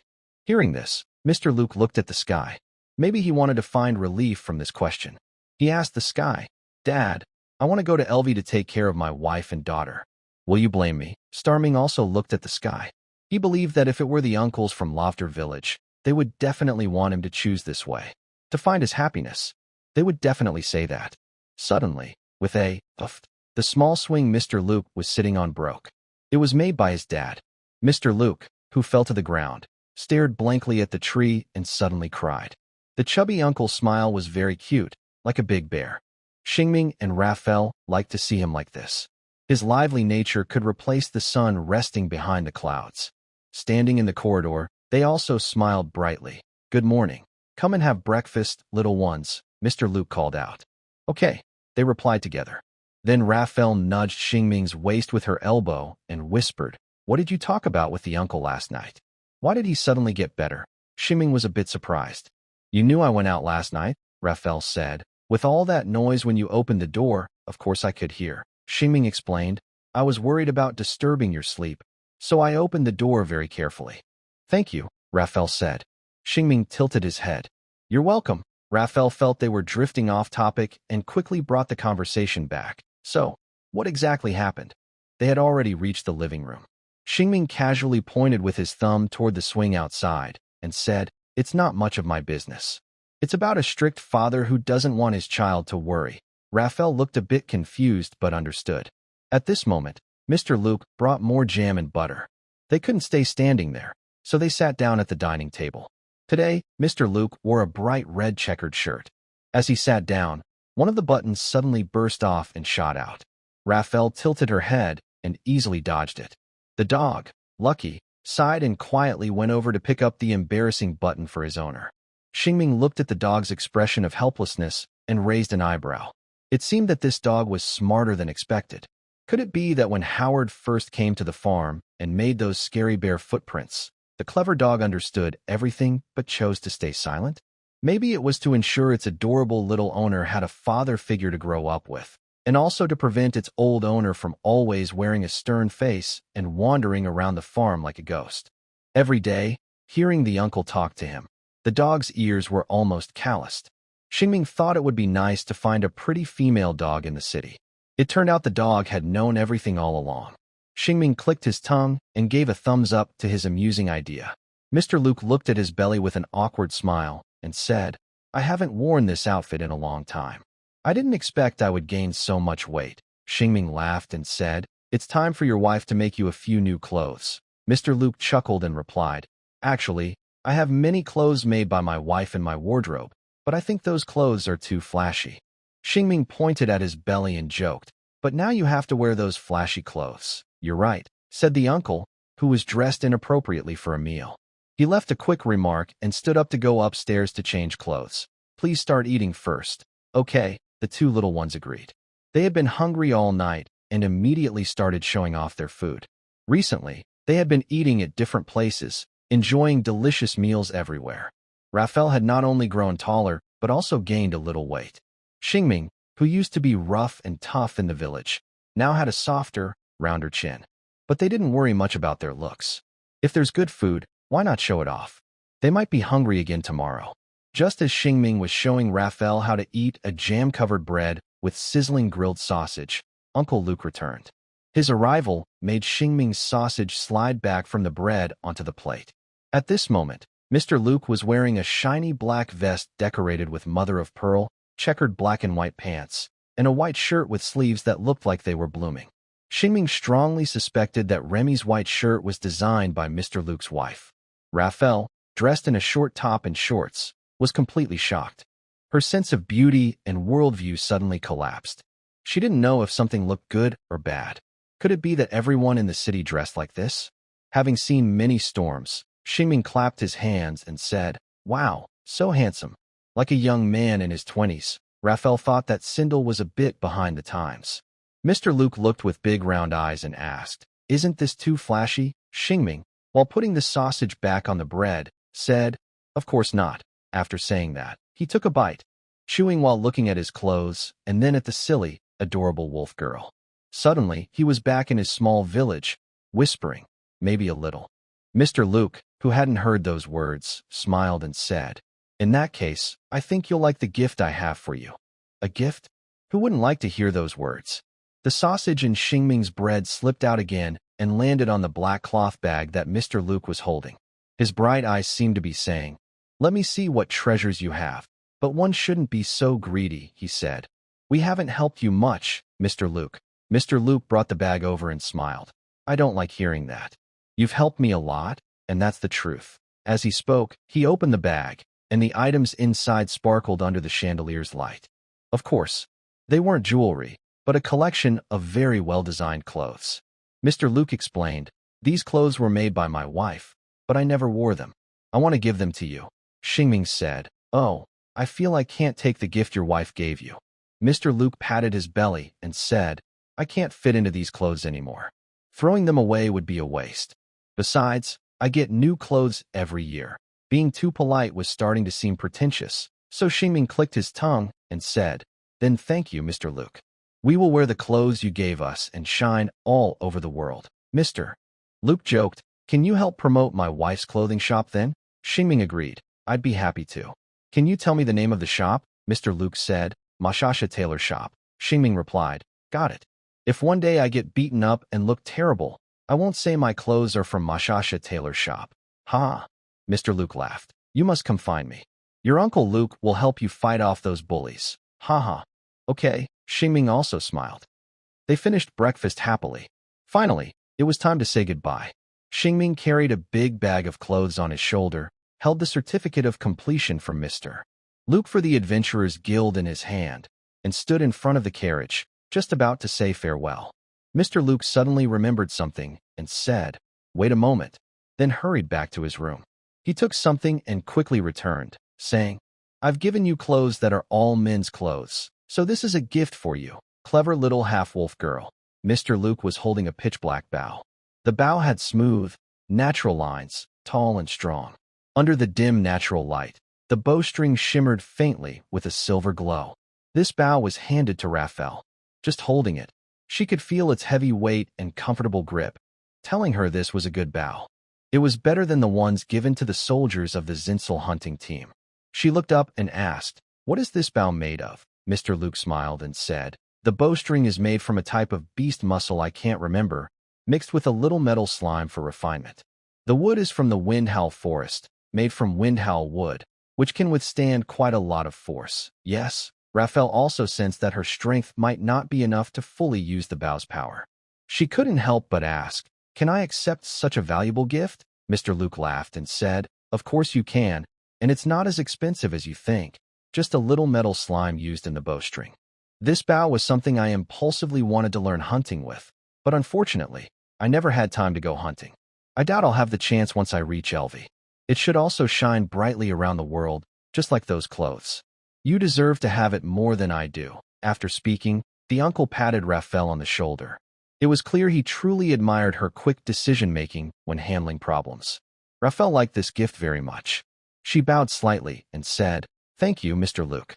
I will definitely cherish it." Mr. Luke nodded with a smile and said, "I hope this bow can help you overcome the difficulties on your journey." Xingming also bowed and said, "Thank you, Mr. Luke, for your hospitality these past 2 days." Mr. Luke placed a hand on Xingming's shoulder and smiled. "Thank you both for your company and for coming to talk with me last night." Finally, the lively uncle spun the two of them around like a top, then patted their shoulders. "Although I will miss you, it's time for you to continue your journey. Goodbye." Xingming and Raphael waved to the uncle. "Goodbye, Uncle Luke. If we ever go to Elvi, we'll visit you." Mr. Luke smiled and waved back. After saying their final goodbyes, they climbed back into their big cart and left the farm. Before leaving, they looked back one last time.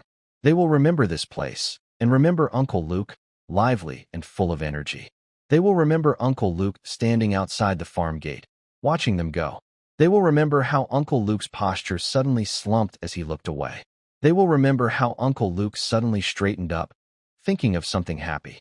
Raphael, driving the car, asked, "By the way, where are we going?" Xingming, admiring his new clothes, smiled and said, "Of course, we're going to Dongquan Town for a bath, and I also want to collect a star." Raphael nodded without objection and continued driving this fun vehicle. Suddenly, Xingming noticed that one of his cuffs was frayed. His shirt was bright pink. "This looks like what noble mages wear." Raphael glanced and said, "It suits you, and you're a spellcaster too."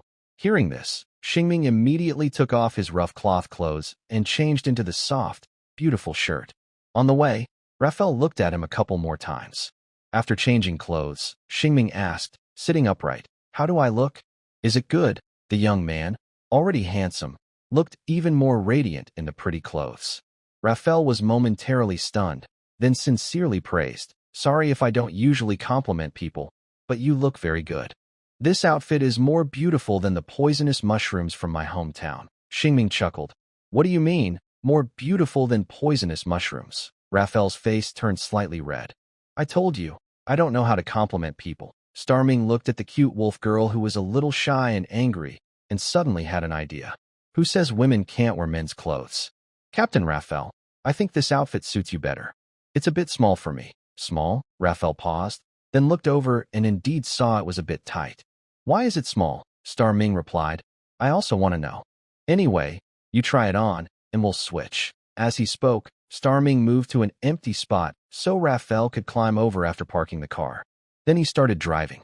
Raphael looked at the clothes, then at Starming focused on driving. After thinking for a moment, she decided to put it on directly, even though it felt unfair. Soon, the wolf girl dressed in a pink shirt appeared and asked, "Do I look good?" Starming glanced sideways and was caught off guard. The wild beauty of the wolf girl changed a lot after putting on this shirt. The color made her cocoa-colored face look even cuter, and she suddenly seemed like a noble lady from another country. She was here just for fun and travel, not for fighting. Star Ming stared blankly and said, "Yes, you look good, so beautiful that it's like." Raphael turned her face away from the compliment, but her eyes still drifted over and she muttered, "Really? Do I look good?" Star Ming retracted his half-finished sentence and sincerely praised, "Yes, you look great. This outfit was made for you." Raphael was so happy she blushed and said, "It feels strange to wear, not suitable for fighting at all." Star Ming smiled and said, "Life isn't just about fighting." "That's true," Raphael said, then suddenly changed the subject. "Earlier, you wanted to say I look beautiful like what?" Star Ming wiped the sweat from his forehead and said, "We're almost at Winter Spring Town. The hot springs are really nice." Hot springs. Raphael was amused and reached out to pinch his waist, asking, "Star Ming, you haven't answered the captain's question yet." Star Ming silently drove the car and stopped at an open space outside Winter Spring Town. They had rested here for a night before. "By the way, Captain, aren't you sleepy?" "No, I'm not," Raphael said, still pinching his waist fat, smiling as she asked. "Don't change the subject, Star Ming." Ming helplessly said, "Captain, you're as beautiful as a wildflower at the village entrance." Lafarelle giggled happily. "You're worse at complimenting than I am." Ming shrugged. "I never said I was good at it. Is it really so hard to admit you lack culture?" "Apparently not." Amid Lafarelle's teasing laughter, Ming got off the carriage, and they both entered the town they had visited just yesterday. They passed through the square, went past the inn where Huan was staying, and climbed the long stairs. This short, happy time soon faced a small problem because they were about to reach the location marked on the star map. Why is it really in the bathhouse? Can't the star be seen from the women's bath? Ming muttered with a click of his tongue in front of the healing retreat in Dongquan Town. Entering the healing center, they saw a very spacious hall. Unlike the simple, elegant exterior made mostly of wood, the inside used many different materials and was quite colorful. Along the walls, every few meters, there were flower pots with pink buds on tall stems. On the carpeted floor, which was green like grass, there were stone display stands with various weapons. Ming casually stopped in front of one display case, looking at a rusty hammer and the words and handprints below. Arik the Skullbreaker, the hammer used to crush the head of a goblin during the first hunt. Since that day, I've loved the feeling of smashing enemies' skulls with one. Looking to the right, there was a huge black shield. Said the fireproof shield, it was originally silver, but was scorched after enduring dragon breath. Ming was surprised. Is it really that powerful?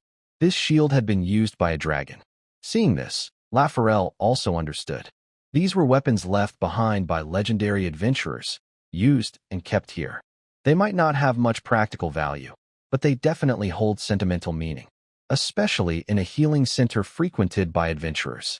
Having so many legendary weapons here makes the place seem impressive. So many strong people have bathed here, so it must be very effective. That's why the owner of the healing center bought these weapons. They continued walking, stopping to look around. Ming feels like he's walking through a museum, where many of the items left behind are quite interesting. For example, there's a dung fork. It has a note that says, "I was ambushed by an enemy while I was defecating, and I stuck this fork into their mouth. I dedicate this lucky item to you. May you always have a handy dung fork when you're ambushed while going to the bathroom." Ming accepts this blessing. Then he walks along the carpet to two receptionists dressed in white robes embroidered with snowflakes. One of them smiles and asks, "Would you like a private healing courtyard with a guest room, or do you prefer to rest in the healing hall?" Ming analyzes his words. Basically, he's deciding whether to go to a private room for hot springs or to sit down for a meal. But these details aren't very important. Ming points in the direction between the two receptionists and asks, "Is that the healing hall over there?" They all look at his finger and reply, "Yes." Seeing this, Ming says, "We want to rest in the healing hall. Please give us 2 tickets. One of the receptionists says, 2 healing tickets cost 1.5 silver lorents. If you're willing to pay another silver loren, you can stay overnight in a guest room at the healing center. We'll provide a hearty dinner, and you can come and go from the healing hall all day. If this isn't your first time here, you should know this is a good opportunity. If you come late or it's not winter yet, it's hard to get a room in the hall. Ming hesitates a moment and then asks Raphael, "Do you want to rest for a while?" Raphael squints and yawns, saying, "I feel great." Ming takes out his wallet, pulls out 2 silver coins, and searches for more, finally finding a half-silver coin. He says, "We want to stay here for one night." Raphael glances to the side and says, "I'm really not tired. I feel like I've already shaken off the exhaustion from accepting the power." Ming replies easily, "Seize the opportunity. It's not going to come again. Paying 1 silver liren for a day's stay and a meal isn't bad. Besides, we've been living a reversed day and night schedule lately, so it's time to adjust our routine." The receptionist smiles and says, "I believe you'll see soon how right your choice is." Lafayette pursed her lips, secretly hoping you didn't deceive us. Soon after, a staff member took out a set of keys and said, "Use this door over here. You can store your belongings in the 3rd room on the 2nd floor, then walk down the corridor on the 1st floor to the healing hall to rest." Ming nodded and said, "Okay." After chatting, they walked through the door on the left side of the hall into another room, where a faint smell of herbs was already noticeable. At the same time, Ming could see from the star map that his star was ahead. However, since he hadn't put down his belongings, he decided to go to the room first. This room had stairs leading upward on the left side. Ming and Lafayette first went upstairs, suddenly finding themselves in a suspended wooden corridor from a closed space. The wide view and fresh breeze made them pause for a moment. From here, they could overlook the entire town, see the distant river and mountains, and watch the forest turning golden. "This choice seems really good," Lafayette said with agreement. "Yes," Ming replied. While looking at the whole town, they walked to the 3rd room. Ming used the key to open it. It was a small room with 2 beds, a lamp, a wardrobe, and a small potted plant. Honestly, it was similar to a normal hotel room, but the view outside made them think this room was also nice. After entering, Ming and Lafayette looked around, then prepared to see what fun things or important matters were downstairs and to find the star. They put down their wallet and weapons. Ming and Lafayette locked the door again and returned to the 1st floor. They walked along the corridor for a while, then reached a fork with left and right paths. "All right, the men's side is to the left, the women's side to the right." Ming raised an eyebrow, looked at the star map, and saw his star straight ahead. "So, the question is, what is behind the door directly ahead?" Lafayette, with a playful smile, asked, "Could it really be on my side? Then you might have to give up this star." Ming pointed and said, "It's right in front." Hearing this, Lafayette also looked at the door, puzzled, then asked a staff member dressed in a snowflake-embroidered robe, "Where does this door lead?" "Thank you." Xingming immediately relaxed, almost thinking his intuition was right. Raphael chuckled softly and said, "Looks like everything's fine. Now you can go find your star." "See you later, warrior Xingming." Xingming waved and replied, "See you later." Just as Raphael was about to turn right, an employee stopped her and said, "Miss Halfwolf, you should go through the middle." Raphael was surprised. "Why?" The employee explained, "This is a mixed bathing area for humans and other races. It offers free bathing supplies for all your needs." Xingming raised an eyebrow, realizing it wasn't a gender-mixed bath. No wonder the door in the middle had a pair of ears drawn on it. Hearing this, Raphael had to step back, sighing.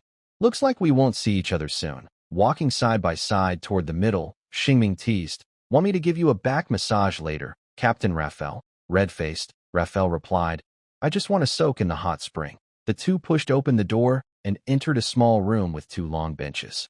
Inside, there were 3 very strict doors. Behind them was the changing room. The doors were labeled, men on the left, women on the right, and a mysterious symbol in the middle. Xingming felt like he was walking through a maze. Why does the mixed bathing changing room have 3 sections?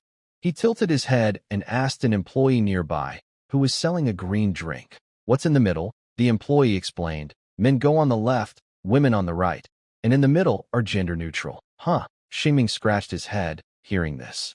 He thought mixed bathing was just about entering and washing, but it turns out there are 3 sections based on gender.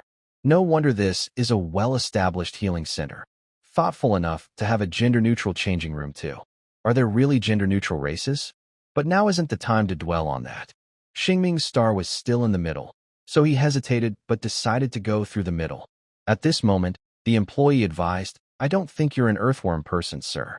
Please go on the left." Xingming showed a helpless expression and said, "May I visit the earthworm people's bathhouse?" The employee pursed his lips and said, "You can leave the changing room on the left, turn right, go straight, then turn left, and finally turn right to reach the earthworm man's mud bath. But I don't think you'll like it." Ming Xing didn't understand, but he knew that the front was just the changing room, and the bath was connected. It wouldn't delay his search for stars, so he said, "I think I won't visit anymore." After saying that, he and Raphael each went into the changing room, one on the left and one on the right. Since they arrived early, no one was there. There were many lockers along the walls, each with a wooden basket inside. The baskets held loose shorts for covering the body, a towel, and a pair of wooden slippers that made squeaking sounds when stepped on. Ming Xing took off his clothes and put on big shorts. With a towel draped over his shoulders, he walked out. He looked to the right, where there were 2 other doors. He waited there for a while. A brown wolf girl peeked out. She wrapped herself with a towel tucked under her armpits and was lowering her head to readjust the towel. Although she covered herself tightly, her silver tail lifted the white towel at the bottom, creating an alluring area. Since Ming Xing was taught to be a knight from a young age, he definitely wouldn't look. When her gaze met Ming Xing's suddenly, she looked away nervously for a moment, then confidently looked back and started walking. "Let's go." Raphael had already taken a step ahead, walking in front of Ming Xing. The silver tail, which was the cause of the towel lifting, swung back and forth in front of him. The absolute territory was no longer so absolute. But Raphael was also wearing shorts, which were naturally smaller than Ming Xing's big shorts. He could see her thighs, which had become fuller in the past 2 days, swaying as she moved. Her shorts were squeezed between her hips and thighs as she walked, then loosened again. Ming Xing's eyes followed the swinging tail, shifting left and right. When the tail moved right, he looked left. When it moved left, he looked right. Clearly, the tail was more attractive than the stars. While looking around, Raphael asked, "Ming Xing, where are your stars?" Coming back to himself, Ming Xing silently waved his hand in front of his eyes, summoned the transparent star map, and looked at it before replying. "They're still ahead." At this moment, the corridor had rooms marked with various symbols, such as one with a frog. It seemed to be a bathing room reserved for frog-like creatures. There were also rooms with wooden signs and flames. Star Ming glanced at one of the signs. "Warning, water temperature extremely hot." It looked like a special room for a race that prefers hot water. While he was observing this room, Raphael suddenly appeared from another room, carrying a large brush, and then hurried over. Walking to the end, he saw a curtain with a faint steam rising behind it. Next to the curtain was a sign with various symbols, including one that looked like a frogman emblem. It probably meant that frog people were not allowed to enter. At the same time, a staff member stood beside the sign. After looking at the 2 of them, he smiled and made a gesture inviting them to come in. Clearly, Star Ming and Raphael met the conditions to enter this mysterious space. Although Raphael might shed some fur, her skin was definitely not toxic. He pushed aside the curtain and finally saw a 9-square bath. Each square contained a tea-colored medicinal spring that looked like it could heal. The shape resembled a hot pot, which was strange but probably designed for easy water changes and collecting shed fur from the frog-like race. Star Ming activated his star vision and saw the star on the stone platform opposite the 9-square bath. Surprisingly, everything went smoothly. He followed the stone brick path between the squares to the other side, absorbing the spiritual energy from the hot spring into his body. With a little golden glow flowing around him, he was just 1 star away from reaching the 10th level. Feeling satisfied, he looked at the wooden wall in front, where a door had appeared again. How could there still be a door? Raphael also came over and asked, "Did it work?" "It went smoothly," Star Ming replied easily, pointing at the door. "What do you think is behind it?" Raphael demonstrated her answer with action. She walked over and pushed the door open, revealing a room with a long bench along the circle, radiating intense heat. Star Ming immediately recognized it. "It's a steam room." "That's a sauna." Raphael clicked her tongue and said, "Before taking a bath, we should steam ourselves first to detoxify our bodies." Star Ming said, "Good idea. I didn't expect you to be so knowledgeable." Raphael replied. Our tribe doesn't have a healing center, but we do have a private steam room to relieve fatigue and dampness. Starming thought to himself. I see. Just as he was about to step inside, Raphael called out. Warrior Xingming, are you okay? Feeling his pride as a man being challenged, Xingming was amused and said, I guarantee you'll come out before me. Raphael grinned and said, Want to make a bet? Xingming asked. What are we betting? Raphael thought for a moment, then raised her large brush and said, The uncles in our tribe usually bet on combing their tails. Xingming touched his tailbone and said, If I win, you give me a back massage.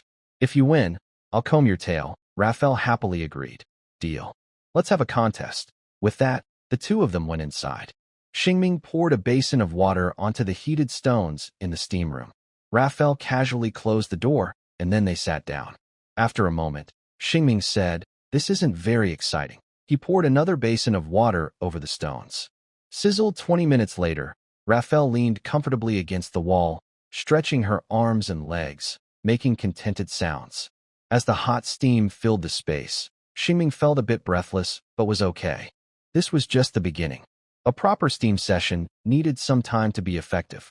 His mind was still clear. He mimicked Raphael, stretching his body, and sighed. It feels like the cold air from that night's watch is slowly leaving my body. Raphael showed her small sharp teeth and said, Yes, it feels so good. 30 minutes later, Xingming felt he had steamed enough and was ready for the next stage.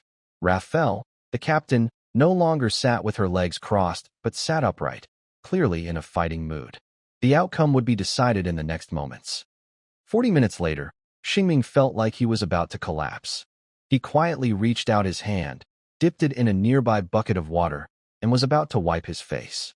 Farrell, who was relaxing with her eyes closed, said, Starbright warrior, doing that might make your body tense up as it detoxifies. Starbright calmly flicked some water onto the heated or with his finger. Crackling, I just feel like I have no strength. 5 more minutes passed. Starbright was losing consciousness. He even started thinking it wouldn't be bad to give Captain Farrell a quick tail comb. His furry tail must feel very nice. Farrell glanced sideways at the red-skinned duck sitting beside her and couldn't help but say, If you really can't stand it, just go outside. Starbright, with a flushed face, turned and said, I'm the one who told you that. Another 5 minutes. Starbright said, Captain, why is this room still spinning? Are you trying to roast us all around? Farrell, whose face was also flushed, paused and looked at Starbright, whose neck seemed to have no bones, and was turning his head left and right. Now he really looked like a red-skinned duck. Farrell covered her face and thought silently. His mouth was the only thing that was stubborn. She sighed and then stood up, saying, It's too hot. I give up. It's time to soak in the bubble water. The spinning red-skinned duck said just that. Farrell? As soon as she finished speaking, Starbright suddenly stood upright as if he had been resurrected, then froze in place. Farrell was startled and tentatively asked, Starbright, are you okay? Starbright mumbled 2 words, accept disciples. Farrell? As soon as he finished speaking, he suddenly fell backward with a thud, landing back in his chair. Farrell? Starbright. Starbright. Starbright. Are you okay? Starbright. Farrell ran over 2 steps, pulled open his eyelids, and saw his eyes rolled back. Farrell. Neither the wild boar nor the spider or the bear monster had knocked him down. It was his own mouth, or perhaps his pride as a man.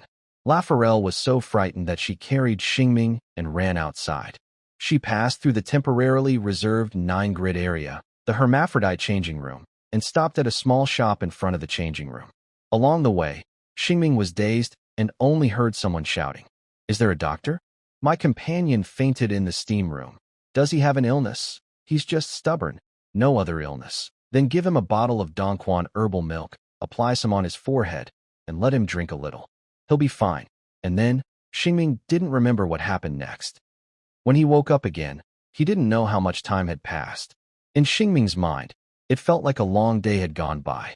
During this time, he felt like he was on a roller coaster at an amusement park, sometimes plunging down to a place where lava was splashing, sometimes soaring up into a starry night sky, with the moon blinking at him. At the end of the roller coaster was a building. The coaster crashed through a window, and a seat arm reached out, tossing him back onto the bed. His soul had returned. His senses gradually came back. He could feel the gentle breeze by his ear, the noise outside, and a faint smell of medicine. When he opened his eyes, he saw a pair of feet swinging in front of him, and he could also feel the warmth under his face. As he turned his face, the warmth turned into cool softness. He used a thigh's skin as a pillow, looked up, and saw Lafarelle with a faint smile. She held back her laughter and asked, "Feeling better?"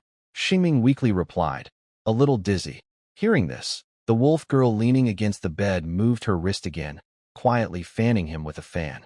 Xingming, lying on his side, turned his face and rested on her warm skin. Outside the window, ordinary clouds drifted across the blue sky, and 2 feet swung among the clouds. Gradually, more visitors arrived in Dongquan town. People talking, the sound of horse-drawn carriages. It was quite noisy, but the gentle sound of the fan's breeze was especially clear among these noises. It was rhythmic. Whoosh whoosh. During a pause, she softly said, "Let's rest a little longer. There's nothing urgent to do anyway." Yes, it was a peaceful and calm day of rest. Lian Yin asked brightly, "How much time has passed?" Raphael playfully rolled her eyes toward the ceiling and thought for a moment. "Half an hour," Xingming said. "I thought it was already afternoon. Time is passing much slower than I expected." Raphael casually said, "Isn't it better if it goes slower?" In this relaxed chat without a clear focus, the topics jumped around a bit. Xingming didn't think much and simply said what he felt. "Of course, that's good," Raphael smiled. Then Xingming continued to lie down. After a while, he felt it might be rude to keep sleeping on Raphael's lap, so he said, "I'm fine now. Captain, you can go back to rest." "Thank you," Raphael asked. "Are you really okay?" Xingming honestly replied, "I feel a bit dizzy," Raphael said. "Then you should stay lying on my lap. I'll fan you to cool down." Xingming pursed his lips. Sleeping on the captain's lap was very comfortable, and he rarely argued about it. "Then I won't be polite." Raphael smiled slightly and picked up a small bottle from a nearby cabinet. "But before you rest, can you sit up and drink a little of this?" Xingming turned his head back, got up, and took the small green potion. He drank a couple of sips quickly, then smacked his lips. The faint herbal scent mixed with the sweet, rich milk made it taste very good. From Raphael, he learned that this was a special milk drink from Winter Spring Town, which could help relieve mental stress and physical fatigue. The effect of Winter Spring's medicinal milk was quite good. As soon as Xingming lay down, he started to feel drowsy. While lying there, the sound of a fan fluttering became clearer in his ears. It was rhythmic. Whoosh whoosh. A cool breeze could quickly bring a person back to a carefree childhood. Did someone in that house full of old objects ever fan you like this? The refreshing wind soon made him fall asleep. The fan sound in his ears stopped shortly after. Raphael also leaned against her pillow and fell asleep. They only woke up when they were hungry in the afternoon. After waking, they wanted to find something to eat, but when they asked about the price of lunch, they found it was ridiculously expensive. Now, if they want to eat, they probably won't get a free dinner. They decided to save money and go back to the hot springs for a bath. However, they missed the best time, and their spot was already taken by a beast man with a fox face, a small deer that really looked like a beast, and a druid wearing a deer headpiece. Since they couldn't take a bath, they had to go home and wait for dinner. The free dinner was at the restaurant on the 3rd floor. The food was very fancy, and Xingming couldn't stop praising the noodles. They had eaten a lot after a whole day of hunger, filling their stomachs completely. Of course, after eating so much, they felt sleepy. But they forced themselves not to sleep, because missing a day at the hot springs would be a big loss. While eating, they heard about a game room, so they went there to pass the time. They randomly found some people to play a card game called Aya. Maybe not all of them were human. They played with a black deer that could speak human language, and another player was the druid. They played until late at night before stopping. Xingming and Raphael put on towels and went to the big bathhouse to soak. Their spot in the hot spring was empty at night. Outside the narrow window, they could hear the laughter of an older man from the neighboring men's bath, drifting far and making the place feel less lonely. Xingming looked around the hot spring and quickly chose a corner, greeting, "Raphael, this place is very clean, no hair, and it seems like the water was just changed." "Okay," she replied. Then Xingming stepped into the hot spring. Raphael sat down across from him. As the warm water spread over their necks, both of them let out a comfortable moan. "Ah." we're alive again. They both tilted their heads back and, after a moment, looked at each other. Maybe at the same time, or maybe just one of them smiled first. Ha ha, ha ha ha. Xingming didn't know why he was laughing, so he asked her, "Why are you laughing?" Raphael smiled and said, "I don't know either. Maybe because you looked like an old man just now." Xingming knew she was talking about him, saying, "We're alive again," and asked, "Then what should I say to sound young?" Raphael looked up and thought deeply, but she couldn't find an answer. The sound of water as Xingming got up from the pool interrupted her thoughts. Just as she was about to ask, "Is it just a short soak?" Xingming sat back down, submerged his body again, leaned back, and let out a sigh. "Ah, that was so relaxing. Ha ha ha ha ha." Raphael couldn't hold back her laughter. Xingming explained, "Isn't it right?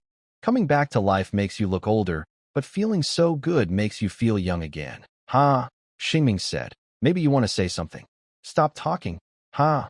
Raphael laughed so hard she couldn't stop.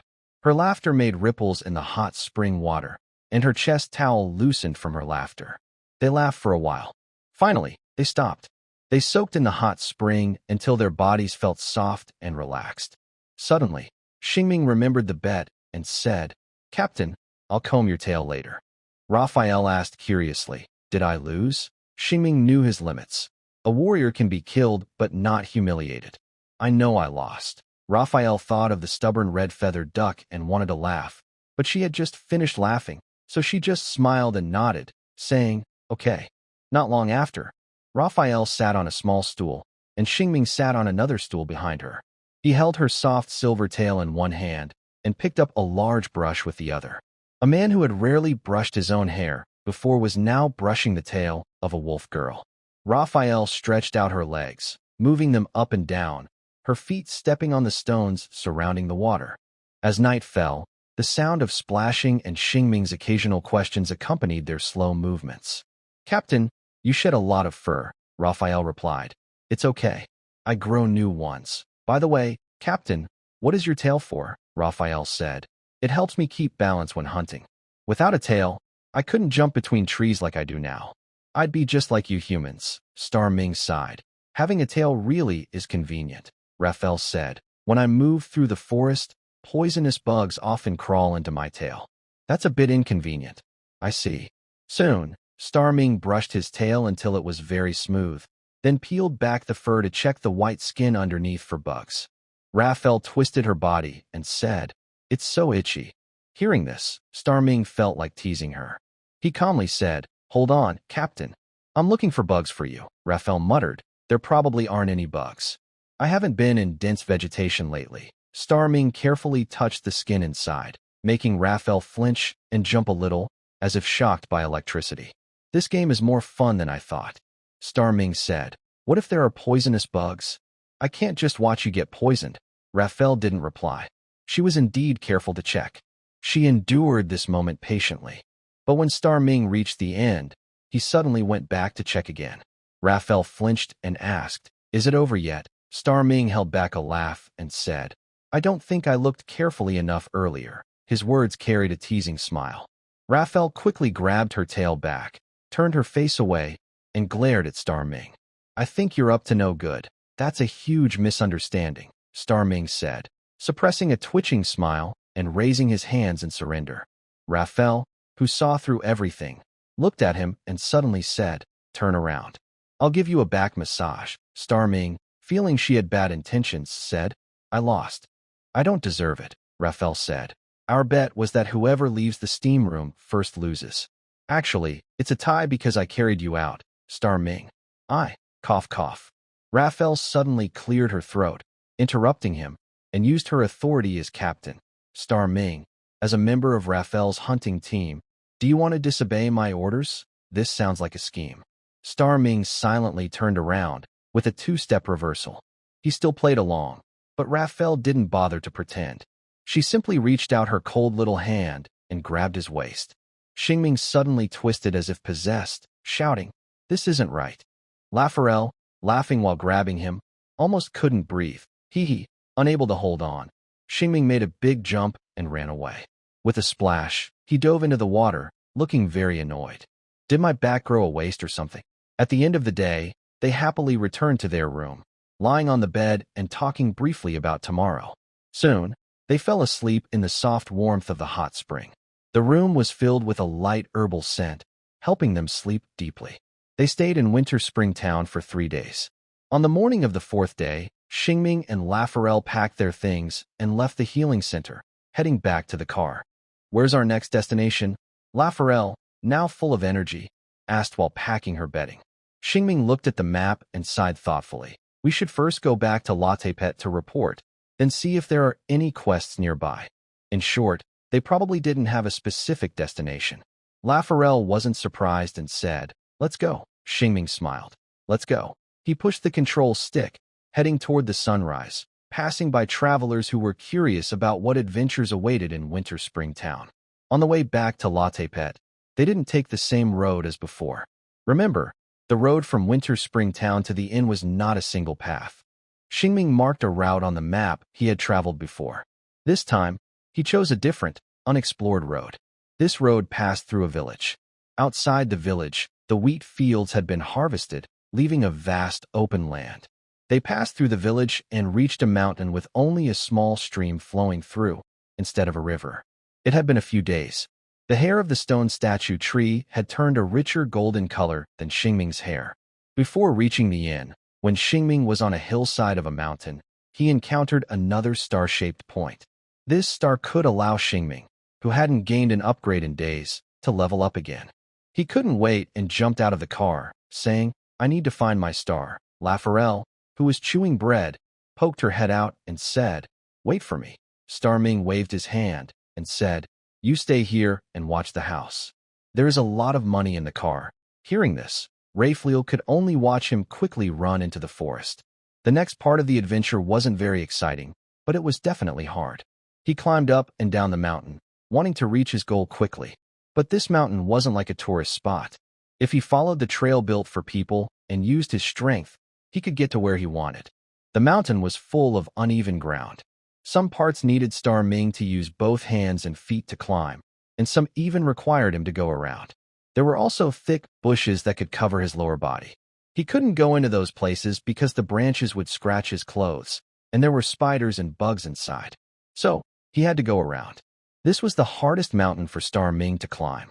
He zigzagged and jumped around for a long time. Finally, he saw the stars on the grass.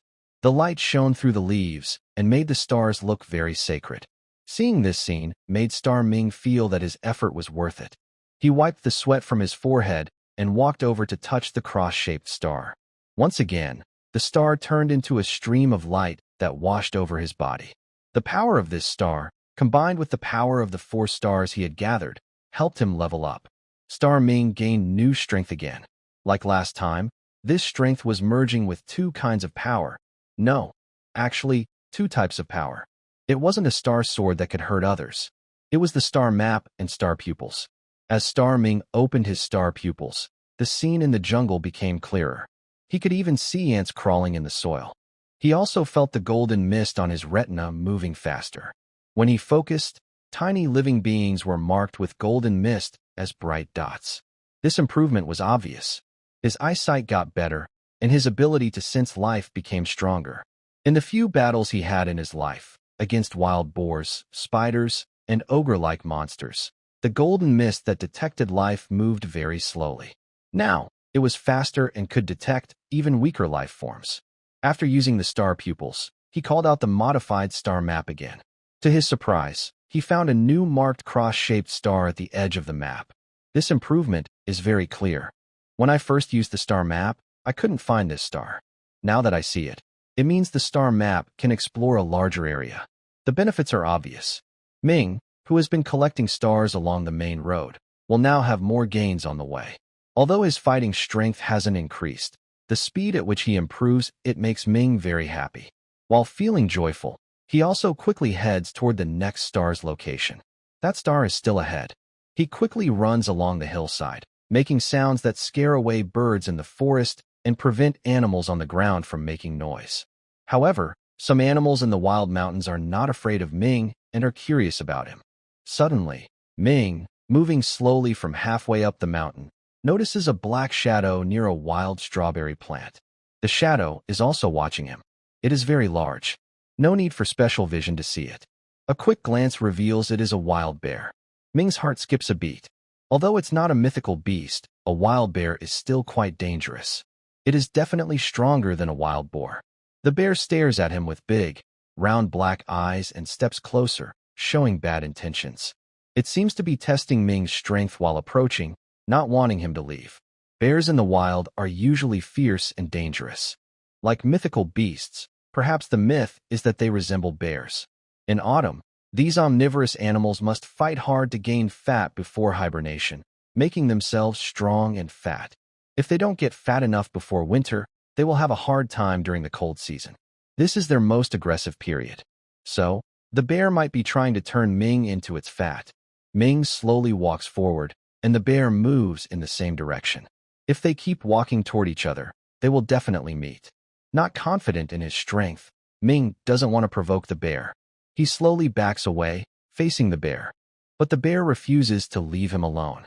As a magic user, Ming cannot move quickly through the forest nor change the terrain with magic. The situation has reached this point. Getting closer now would be the worst choice.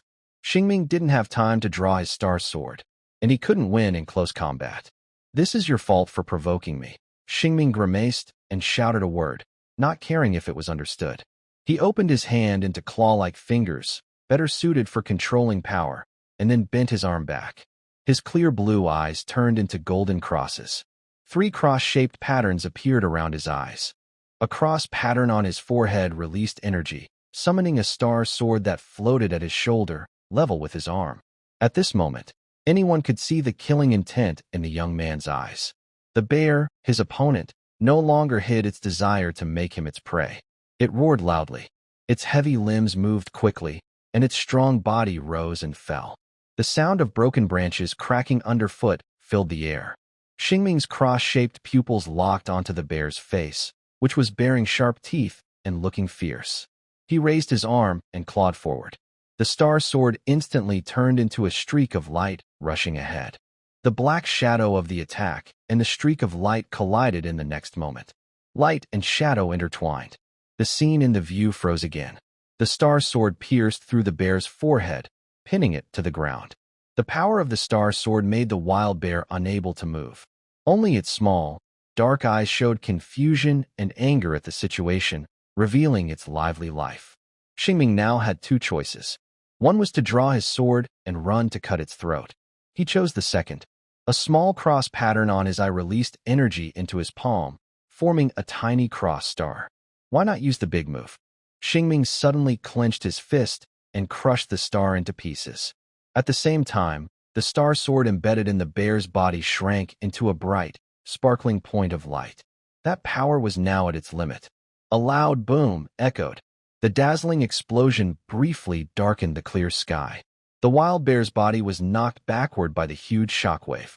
It couldn't even roar in anger before the explosion hit. The light came quickly and disappeared just as fast. The Tyndall effect in the shade of the trees once again showed a moment of calm. The gentle breeze around him recorded the recent commotion in the forest. Xingming looked at the bear lying sprawled on the ground, withdrew his hand, and his rapidly beating heart gradually calmed. Swallowing the saliva produced by his nerves, he calmly muttered the name of his big move, Star Explosion. Of course, he felt he might have remembered it wrong, but those were the only 4 words in his mind, so he shouted them out. Now was not the time to worry about that. Xingming drew his iron sword from his waist. Since he wasn't sure if his last attack had killed the prey, he didn't dare to act rashly. His caution was right. The sprawled wild bear suddenly trembled, then slowly turned its body, and with what looked like an extremely weak movement, tried to lift itself. Seeing this, Xingming immediately became alert, one hand holding the sword, the other ready to cast a spell to control the sword. When unsure, a sword strike was the best choice. It couldn't explode, but it could hold the beast in place for a moment. Whether to run or fight was up to him. After a while, thud, the bear that had just gotten up fell down again. This time, it was truly down. It couldn't get up anymore. Xingming kept a cautious watch for a moment. Seeing that the big bear's chest no longer moved with breath, he tentatively stepped forward, keeping a safe distance, and poked the bear with his sword. It was as dead could be. He let out a satisfying breath, realizing that in this narrow encounter, his skill had won the day with magic. This big move was really powerful. He thought to himself, although Xingming didn't get a scratch in this fight, he had given his all. He used 2 of his 3 stars to instantly kill the bear. If it had been a bear monster instead, who would have won? It wasn't certain. More stars would be needed to sustain his power. Xingming, with his starry eyes activated, looked around to make sure there were no other threats. Bears weren't like bear monsters. They are usually solitary animals with their own territory. This fight was exciting, but he couldn't let his guard down. He was worried that wolves or venomous snakes might come after him. Since he had just made a lot of noise, it was wise to stay alert and cautious. Looking around, I only saw 2 squirrels and no real threat. Ming then turned his attention back to the prey he had just caught. This prey wasn't as big as a bear monster, but it was definitely worth a few silver coins. Ming thought about taking the bear paw, bear bile, and bear heart. These items tied together could be worth 5 or 6 silver coins in a world where bears are common prey. He couldn't just leave the money here and behind. So, he decided to act immediately. He didn't plan to pick up all the stars and then come back, because he might not find this bear again. Ming drew his sword, spread his legs, and held the sword high, swinging it at the bear's paw. He used all his strength to slash, but only made a soft thud sound. The blade only slightly cut into the bear's joint. The bear was fine, but Ming's hand was a bit numb from the shock. He pulled his sword out, but the movement was stiff because his bones felt stuck, causing him to stumble a little. Ming's movements looked a bit clumsy, like he was inexperienced. It made him seem like a noble mage who didn't do much physical work. But in fact, Ming grew up in a village, running around and working hard since he was young. His physical strength was never a problem. This situation happened because his sword was dull and too light. If he had a sharp axe or a real good sword, even without much strength, he could easily cut through the bone. So, today's problem was mainly because Ming was poor. What to do when you're poor? Hunt and sell the prey. But what if you catch prey and can't carry the loot back? That creates a loop. Ming raised his sword again and swung, but missed his target. At this moment, he started thinking of the captain. Thinking of Raphael, this loop suddenly broke. Yeah, her nose is very sharp. As long as she comes back with me to find this bear, it'll be fine. Ming clapped his hands, feeling like a genius. He temporarily gave up bringing the loot back and turned around to continue his search for stars. He walked very carefully, holding his star, eye, and sword, afraid that being alone with just 1 star might bring more danger. People say, luck doesn't last forever. After struggling over mountains and valleys, Ming finally found a new star. Breathless, he hurriedly pulled himself into his body, suddenly sensing something strange. This was the first star he gained after his promotion, so he shouldn't have gained much power. Star Ming quickly checked to see what was different. Soon, after opening his star eyes and looking at himself, he noticed something unusual. Level 10, needs 10 cross stars to advance, 1/10. What is a promotion? Did I change jobs? Star Ming didn't understand, but he was very shocked. Reaching double digits didn't cause any big changes, but holding these 10 stars in his hand must mean something important will happen. After more than a month of struggling and learning, it seemed like he had reached a new threshold. Star Ming felt very happy. He looked back and imagined what he might become. After walking a few steps, he felt something was wrong. People don't always have bad luck, but sometimes trouble comes all at once. Star Ming looked at the forest, confused. Where did I come from? He remembered jumping around on the road, so he definitely didn't come straight back.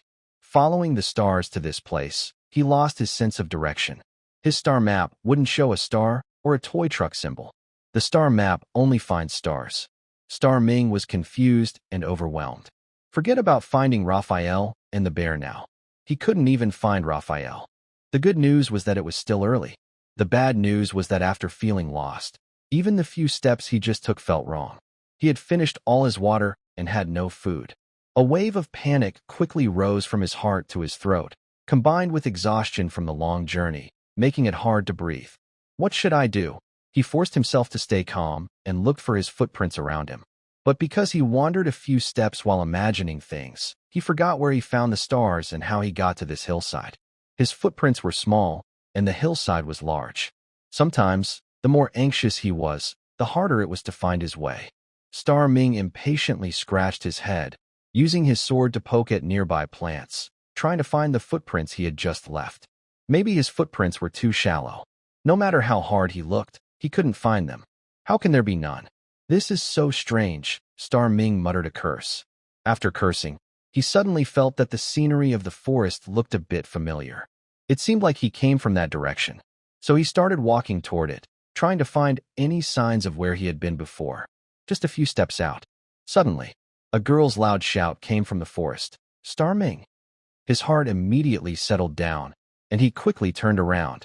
Facing the unfamiliar mountain area just moments ago, he shouted with all his strength. Captain, I'm here, here, over here. His shouts carried far and wide. Star Ming stayed still, not moving around.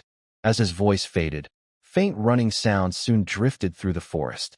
Before long, a pair of silver ears peeked out from behind a tree. Sweaty and exhausted, Star Ming relaxed instantly, and his panic disappeared. Oh, what a nice day with gentle sunshine and a cool breeze. Luckily, he had a captain with him. Otherwise, the forest might have stripped him of his clothes. He almost took a completely wrong path and ended up wandering aimlessly. The more he thought about it, the more scared he became. When Raphael arrived, Star Ming felt very wronged.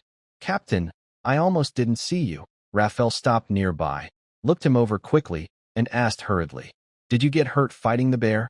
Star Ming pursed his lips into a slight smile and said, No, I just almost got lost. If you hadn't come to find me, I might have had to post a missing person notice at the Adventurers Guild. Luckily, you came looking for me. Raphael chuckled and said, I heard an explosion in the forest just now, and I caught the smell of blood in the air. I was worried, so I followed after you. Star Ming calmly wiped his sweat and said, Thanks to your sharp nose, Captain. That was really scary. Raphael crossed her arms and patted his shoulder. Don't worry. Even if someone tries to kidnap you, I can get you back. Next time, I'll go out with you so you won't get lost again. That really gave him a strong sense of security. Having a reliable partner really makes me feel at ease. Xingming turned his face and smiled again, saying, Okay, before I can handle things alone in the wild, I ask you to take me to find the stars. If I get kidnapped, I leave it to you. As a team leader, that's what I should do, Raphael replied with a smile. Then they resumed their walk. Xingming told Raphael about how he just met a bear and defeated it with a sword. Raphael clapped happily and praised him. Your magic is so strong. If I met a bear, I might need some time to deal with it, but you killed it with one strike. Xingming shrugged helplessly. Although I can defeat a bear, I still got lost. Raphael comforted him. That's normal. You're not a hunter. If I lost my sense of smell, I might also get lost like you.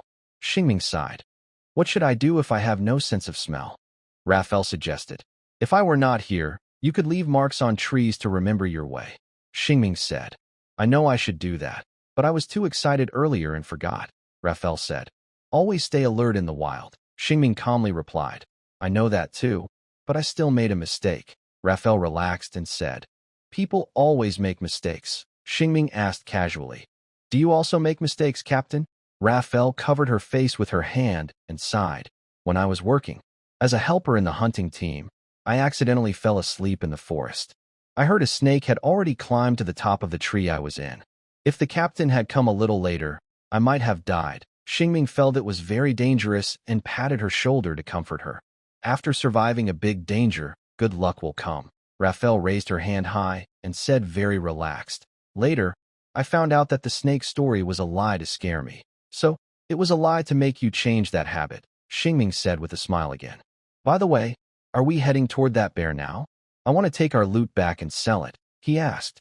Raphael replied. Of course. Following the lively steps of the wolf girl, she jumped and zigzagged around. Xingming struggled to keep up. Soon, they returned to the scene of the bloody, seven-orifice victim. Next was Raphael's work time. She skillfully removed the bear's internal organs. Then she found a large stone to support the bear's paw, and looked around for another big stone. She aimed the sharper end at the paw, then gently moved her delicate body to smash the stone down hard. With a loud thud, she broke the paw. Having learned a new skill, Xingming asked, Why not use a sword? Raphael explained. It's good to have a useful weapon, but our weapons are designed for quick stabbing, not for power. If we use our knives to cut, the the blades will break. Xingming took out his small iron sword to look at it. As Raphael said, it was already a bit dull. Next, Raphael went to smash the other paw. The fierce scene made Xingming lick his lips and think. Luckily, his fight with Raphael was just a quick spar. Thinking of the somewhat introverted captain. And now, Raphael, after finishing her work, wiped her sweat and gave him a playful smile. Xingming warrior, take off your clothes. The hunting team needs to use them. Xingming took off his shirt, revealing his strong, fair belly. After all the recent trouble, under the light and shadow, you could see his six-pack abs. Here you go, he handed over his clothes. Raphael took them, then wiped her hands, and with a cheerful smile, patted his abs, speaking in a tribal uncle's tone. Not bad, Xingming. You're becoming more like a warrior. Xingming smiled and flattered. It's all thanks to the captain's training. Before he finished, Raphael pinched his waist, making him twist like a snake. Captain, I just saw a bug on your tail. Hee hee. Laughing, Raphael took his clothes and ran away from his claws, busy with her work. I don't believe it. Unable to fight back, Xingming could only smile. When did we get so close? Starming can't remember exactly how it happened. It just naturally became this way. As for the joke about grabbing the waist, it clearly continued from yesterday's hot spring trip. Raphael packed up the bear's gallbladder, bear's heart, and bear paw, and set off on the return journey. Starming, shirtless and carrying a bear skin, walked behind, playing a game of tail grabbing. Raphael, like fishing, would sometimes stretch her tail backward, then pull it back in. This game was a bit childish for kids, but maybe just right for them. By the way, Captain, aren't you going to keep the bear's teeth as a gift for the wolf spirit? The wolf spirit doesn't like such small prey. In the bright afternoon sun, they left the shade of the trees, returned to the carriage, and threw their spoils inside to continue their journey. At a roadside inn in the afternoon, they ate very salty smoked salmon with carrots. Starming silently marked a crying face on the map, indicating that the inn's cooking wasn't very good. They faced 3 routes back to Latepet. One was blocked, another was traveled before, but Starming still chose the untraveled path. His improved star map brought him many gains. He earned a total of 3 stars. First one. Then, while collecting the second, he detected a 3rd star farther away. By the time he found the 3rd, the sky was turning yellow. Exhausted Starming and relaxed Raphael hurried into the city as the last light faded. First, they sold the bear's gallbladder to a local pharmacy, then went to report to the Adventurers Guild. The clerk listened to their story and paid them 2 days' wages, a total of 12 silver coins. Then she looked at the bloody package in their hands and curiously asked, "What is that?" Starming replied, "We encountered a bear in the wild. This is its paw and heart." Hearing this, her eyes lit up. Want to sell it to the guild? Some uncles are calling for it as a snack tonight. Starming had no objection, opened the package, and said, "See how much it's worth." The clerk picked up the bear paw, weighed it, and offered a price, for silver coins. Starming immediately handed over the money and took the goods, then asked, "What about the bear skin?" The clerk smiled and said, "We don't make leather." They sold their loot until only a bear skin remained, then turned around and went to the fur shop. Mrs. Daisy, about to close, saw Lafell and Xingming come in and immediately greeted them with a warm smile. "This lovely half-wolf lady, would you like to pick something?" Lafell, wearing a bright pink shirt, immediately pouted. Xingming went straight to the point. "I have a bear skin here. Would you like to buy it? Autumn is a good season for making leather." Mrs. Daisy stepped forward to examine the bear skin that the young man laid down, looked it over carefully, and then offered a price. "I'll buy this bear skin for half a silver coin." This price was lower than expected. Xingming pursed his lips and looked at the price of a finished bear fur coat. 10 silver coins." Xingming tentatively asked, "Can you add a bit more?" Mrs. Daisy, sharp and quick to catch his hint, frowned and waved her handkerchief. Bear skins are hard to process. Making a fur coat takes many steps. Young girls nowadays prefer small rabbit fur jackets, so bear fur coats are hard to sell, which is why the price is low. Xingming didn't know how to argue, so he shrugged and said, "All right, deal." She quickly took half a silver coin from the counter and handed it to Xingming. All the loot was sold, and he felt relieved. Since he was here, Xingming didn't forget to browse around and casually asked Lafell, "The weather will get cooler in a few days. Want to pick out some for clothing? Lafell, standing at the door, snorted. I don't want anything for now. Xingming, let's go eat. Xingming, who had brought winter clothes, didn't linger when she said she didn't want to buy anything. He turned and left the fur shop with her. Their last stop was the Merchant Guild. As they walked, Xingming asked, "What do you want for dinner?" "I think that crispy meat pie looks delicious." Lafell muttered, "I'm not hungry." Xingming paused and looked at her, noticing her cheeks puffed out like balloons, and asked, "You just said you wanted to eat, didn't you?" Lafell shot him a quick glance and said, "Did I say that?" She quickly remembered and answered herself, "All right, I think I did say that. By the way, that old witch at the fur shop is terrible at business." Starming found it a bit funny. "I also think that a bear skin costing half a silver coin is too cheap." Raphael muttered, "Indeed. Also, I want to ask, do I look very old?" Starming was confused. "Of course not." Raphael, arms crossed, stood firm and pouted. "So, that shopkeeper doesn't know how to do business." "She actually called me madam." Starming chuckled. "Maybe it's because your clothes make you look mature, so she called you that.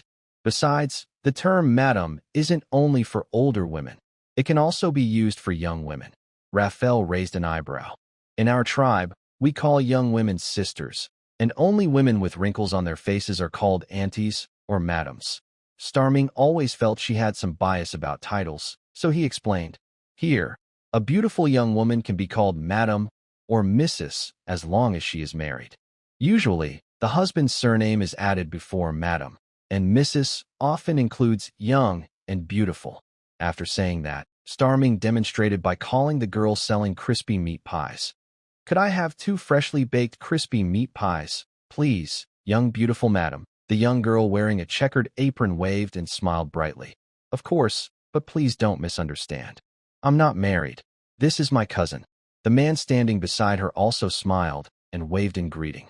At this moment, Raphael suddenly understood. So here, unlike in Sincile, madam doesn't mean the same as Andy, but is the same as wife. Starming tilted his head. "It seems pretty similar." Realizing this, Raphael's cheeks smoothed out, and she whispered, "So, I was mistaken in thinking we are married." Starming smiled. "Exactly." Raphael glanced at the young man beside her, arms crossed again. "Is it really that similar?" Starming thought for a moment. "Maybe quite similar. After all, people who shop for clothes together often look like a couple. And there's another possibility. It might also be a kind of marketing trick. If I were the man pursuing you, hearing that might make my heart flutter. The chances of buying 2 fur coats greatly increased." Raphael huffed. "Really sneaky." Xingming thought of something fun. "Fortunately, our customs are different, so we weren't fooled by her sweet talk. By the way, is it possible that the way you call Cinther is the same as ours, but you just don't know?" Raphael confidently said, "Ma'am is how you call an older woman."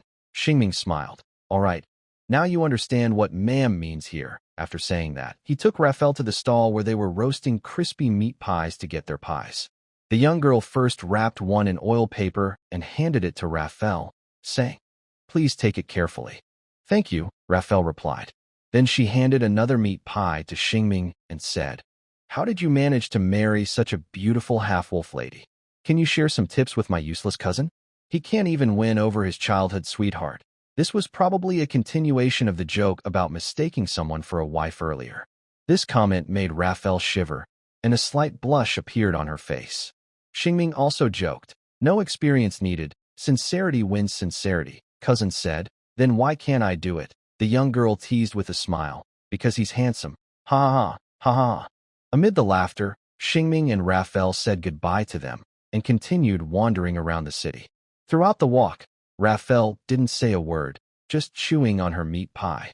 Xingming noticed something was off and asked, "Captain, are you angry?" "I was just joking earlier." Raphael, avoiding his gaze, kept chewing her meat pie and said, "It's just that the pie is too delicious." Xingming tentatively asked, "Really? Really?" Raphael muttered, "I'm not angry." Xingming, "Really, really?" Raphael put down her pie, grabbed Xingming's waist, and made him wiggle. "Stop, stop, Captain."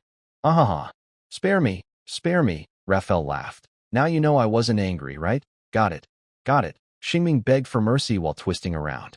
They happily arrived at the Merchant Association. Starming hurried inside just in time and handed over his proof of commission. The money had already been paid by the rancher earlier. His experience transporting young cattle also improved his skills as a driver. Star Ming admired his professional certificate and asked, "How much longer until I can upgrade to silver level?" The clerk took his certificate to review it again and muttered, "Grain, shield, 2 furs, wheels, steel, young cattle." Although the commissions are few, they are large in size, and there haven't been any losses. A very good record. Hearing this, Star Ming felt a bit happy inside. It seemed like he was about to be promoted, not that he needed to do 4 or 5 more trips as he had imagined. The cheerful clerk, just about to finish work, asked, "Can I take a look at your carriage?" Star Ming happily agreed. Of course, though unsure of what she wanted, they still escorted her to his magic-powered truck. The clerk exclaimed, "No wonder you can carry so much and still move so fast. It's a magic-powered machine." Star Ming chuckled. "Yes, it's great." The clerk looked around, then asked a few questions. "When was this big vehicle built?" Star Ming answered, "It was assembled this spring and arrived in our city by boat in the fall." She recorded this and then asked, "How long has it been working?" Star Ming replied, "About a month." "It's very new," she continued. "Has it ever broken down?" Star Ming patted its sturdy body. "No, it has never had any problems." After inspecting the vehicle, the clerk circled around, tapped and looked at it carefully, then stood still with a smile. "I think this magic-powered carriage is very sturdy, and your driving skills and transportation efficiency are good enough for silver-level commissions." Star Ming was very happy and quickly asked, "Can I be promoted now?" The clerk smiled. "No, you cannot." Star Ming nearly sprained his waist when he heard that. "So what was the point of what you just said?" Then the saleswoman said, "But now you can start your internship for promotion." Star Ming was surprised. "How is it an internship? Do I need to take the 3rd test?" The saleswoman tilted her head and asked, "What is the 3rd test?" "Our promotion internship requires you to complete 3 silver-level transportation tasks." Star Ming replied, "I was just joking earlier. If I do 3 silver-level tasks, can I get promoted? Then I want to do the internship." A bad news, similar to what I expected, I still have to do a few jobs. Good news, I can start accepting silver-level tasks now.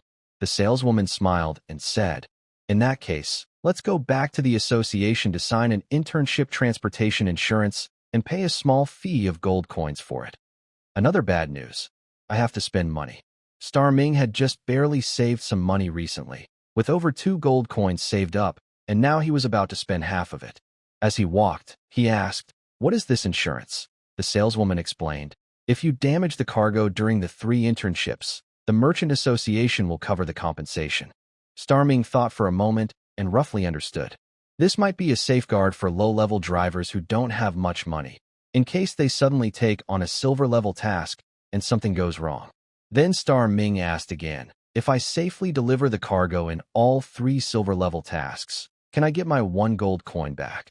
Before stepping over the threshold, the saleswoman smiled slightly and said, "No, but you will receive a beautiful silver badge and free transportation insurance for the next month. Oh, and if a major accident occurs during the 3 internships, your promotion test will be canceled. Also, this failure will be recorded on your trust record, which will negatively affect your next promotion." In short, this means you can't get your money back, but you get transportation insurance. If something goes wrong, you have to start over, but you can't just redo it directly because of the negative trust record. You need to do more work to prove your ability. Star Ming could only be careful and complete the task successfully. He followed the saleswoman back to the 1st floor hall. In a world where printing technology hadn't advanced much, the saleswoman picked up a pen and quickly wrote on a piece of paper. Soon, an insurance document was created. After reading the document, Xingming signed his name, pressed his fingerprint, and paid a gold coin. This was the most expensive signature he had ever made. The saleswoman took it and stored it carefully, smiling. "Now you can look at the silver-level tasks you might want to do." She then took out a notebook, opened it, and placed it in front of them. "Any tasks not crossed out are available for you to accept." In the past, bronze-level tasks were given verbally, but with this silver-level notebook, everything became clear. Wow! Suddenly, everything became much clearer. From Latte Pet to the coastal city of Elvi. From Latte Pet to the Wind Howl town near the Great Forest. And long-term tasks. From Elvi to the city of pure water, dealing with silk and fur. and from the main city of the Lorraine region, Mingzhu City, to gather food, to the place where his magic energy truck was made, Cermes, to bring back magic stones. How long would these trips take? Xingming was stunned. Can I really accept a task to Cermes with a silver level? The saleswoman explained. This route for transporting magic stones has been traveled many times, so it's quite smooth. Just follow the map, and it's usually safe. If you take other international tasks, you might face many difficulties, and usually, a silver-level driver isn't hired alone. If you want to go on a long trip now, I suggest you buy some fresh things from Cermes when you arrive. You can sell them in Lorraine for a good profit. Xingming scratched his head. As a new silver-level driver, is it really okay for me to go so far? The saleswoman said. The goods there are not easily damaged, and it's quite safe. Xingming hesitated. I also want to go to the market in a few days. The saleswoman smiled. In that case, you should find a nearby task. How about this one? Deliver some cabbage to the cold cellar at the big crossroads within 2 days. Before the harvest market opens, they need food there.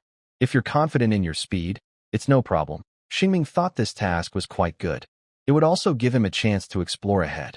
All right, I'll take this one. The saleswoman continued. With 2 carts worth of goods, your vehicle should be able to carry everything.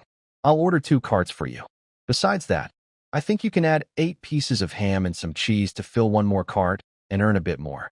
However, these ham and cheese are bronze-level requests and don't count toward your internship quota. Xingming had no objections. Okay, I'll take these 2 requests. Thank you. Sign here, said the saleswoman. So he received 2 requests. One was a time-limited order for cabbage, and the other was an order without a time limit for food. The cabbage was worth 17 silver coins per cart, totaling 34 for 2 carts. The ham and cheese could earn 10 silver coins. It seemed that reaching the silver level didn't allow him to take on particularly profitable goods. It was still about what his vehicle could carry, so he made money that way. In fact, the pay for bronze and silver requests wasn't very different.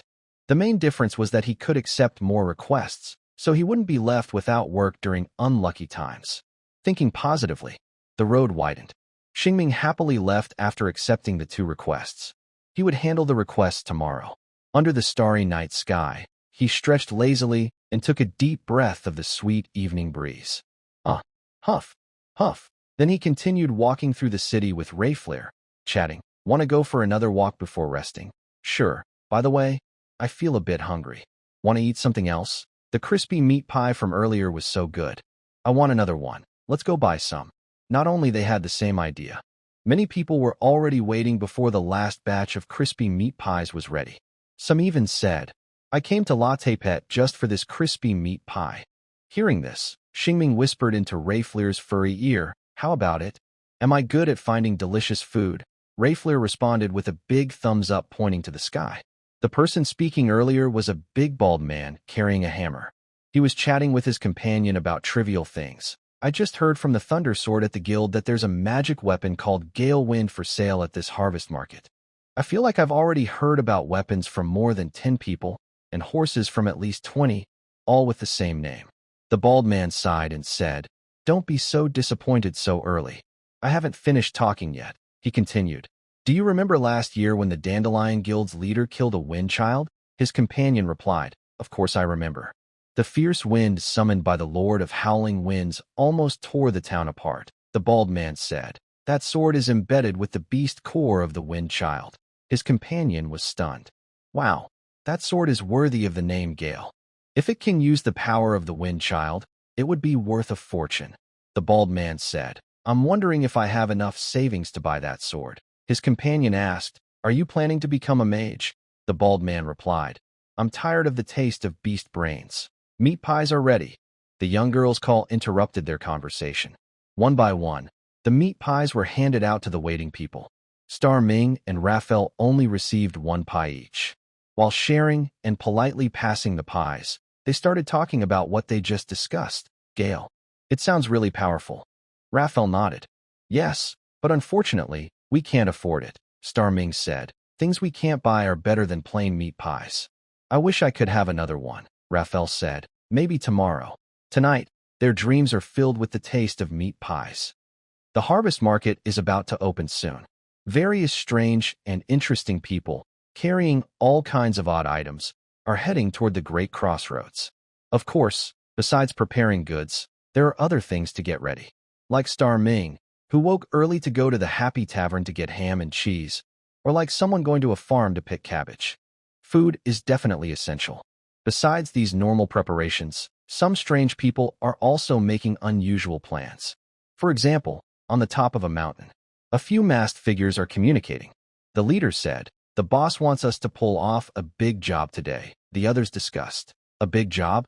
The boss always told us to choose targets that look easy to scare, so today feels strange. Who knows? Maybe he wants us to save some money for shopping. Why bother? I want to do something big. Since the bandits are acting so bold lately, we can blame them for any trouble we cause." The leader said, "Oh, I forgot to mention, the boss said after this job, we'll meet up with him. This is the last one. In a couple of days, the roads will get busier." The others said, "All right then. For this big job today, make sure you do your best. Can we choose anyone?" The man in charge replied, "The boss said the bigger, the better. Just make sure you stay safe and run quickly. Sometimes, money isn't the most important thing." The others said, "Huh, then today we'll go after the biggest prize." After that, the group leaned against a large rock tied with ropes on the hilltop, using binoculars to watch the road below. Their plan was probably just to gather more money from shopping. As the saying goes, the early bird catches the worm. Soon, they spotted a merchant caravan that had arrived early this morning, after resting somewhere last night. They whispered to each other, "Do you think they have money? I think so. Let's go for it. Wait, I know that coachman. A few days ago, he was arguing with his boss at the tavern. Then let's wait a bit longer." So, they stayed hidden on the hilltop. After a night's rest, Xingming, full of confidence and energy, watched all the cabbages being loaded onto the cart. He couldn't wait to say goodbye to the farm owner and start his first silver-level mission. Captain, let's go quickly so our beloved cabbages don't spoil." He pushed La Fel's shoulders. During the boring wait, La Fel was practicing archery with her new bow, letting him push her along, smiling. 2 days isn't that urgent, right, warrior Xingming? Xingming said, "What if something happens?" La Fel replied, "Good point. Always staying alert is a good habit." They got into the cart and headed north again. Star Ming turned his car off the farm road back to Latte Pet, then headed north along the main road. The road was wide and seemed endless. Many people were heading out of town in the morning. Some rode horses, some traveled in carriages, and others in ox carts. Some like him were hauling goods, while others were transporting people. The farther north he went, the busier it became. Raphael hadn't seen such a lively scene in a long time and sighed. "This reminds me of my childhood, when our tribe migrated." "Haha. Why did you migrate?" Star Ming asked with a smile. Raphael explained, "Because of water issues. Upstream, something happened, and we lost our water supply," Star Ming said. "The people upstream are really mean." They chatted casually as they traveled. Star Ming's car was fast, and he overtook many vehicles along the way. Soon, only 3 carriages remained in front of him, moving side by side, blocking his way. "Wonder what they're doing," Star Ming muttered, feeling helpless about the 3 carriages blocking the road. "Should I shout to ask them to move?" Raphael, sitting cross-legged on a bench, asked. "I'll do it," Star Ming said, also considering it. Even though the people in the first 3 carriages were clearly important, they shouldn't block the road. What if a vehicle from behind wanted to pass? How could he tell they were important? First, the carriages behind the first 3 weren't carrying goods, but passengers. One carriage had a metal frame covered with black leather, pulled by 2 powerful unicorn-like beasts with single horns. Another was a white carriage with gold thread, bearing the knightly shield and sword emblem, pulled by 4 tall, tough blood horses, with knights riding nearby for protection. Inside, there were either high-ranking knights or city officials. The latter was more likely, as a knight commander wouldn't usually travel in such a carriage. The third carriage was simpler than the first 2, but still had beautiful carvings, suggesting it might hide something special inside. It was also guarded by a sword-wielding guard. While Star Ming was thinking about how to politely ask them to make way, he considered what words to use. The 3 wagons suddenly came to a stop. Xingming saw this and had no choice but to pull the brake lever. This time, he couldn't ignore it.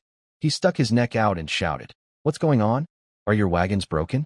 Do you need help?" At that moment, Two people got off from the wagons on the left and right sides. One, dressed in a white shirt, waved and replied, "Please wait a moment." The other, wearing a white robe, looked carefully at the scene and then called out cautiously, "Xingming?" Xingming was surprised. He quickly remembered the name that matched this person and responded, "Mr. McKin, good morning." This was the leader of the McKin trading group he met at the start of his journey. When he was a child, Xingming had bought a toy from him, and they had joked that day. He was a humorous, lively old businessman with lots of experience traveling around. Unlike last time, this time he was traveling alone. After saying a word to the man in the shirt, McKin smiled and started walking toward Xingming, probably saying something like, "Wait for me." Seeing this, Xingming politely got off the wagon. After not seeing each other for a while, their reunion was warm. McKin gave him a hug and gently patted his back. "How have you been lately, little guy?" Xingming smiled and said, "Pretty good.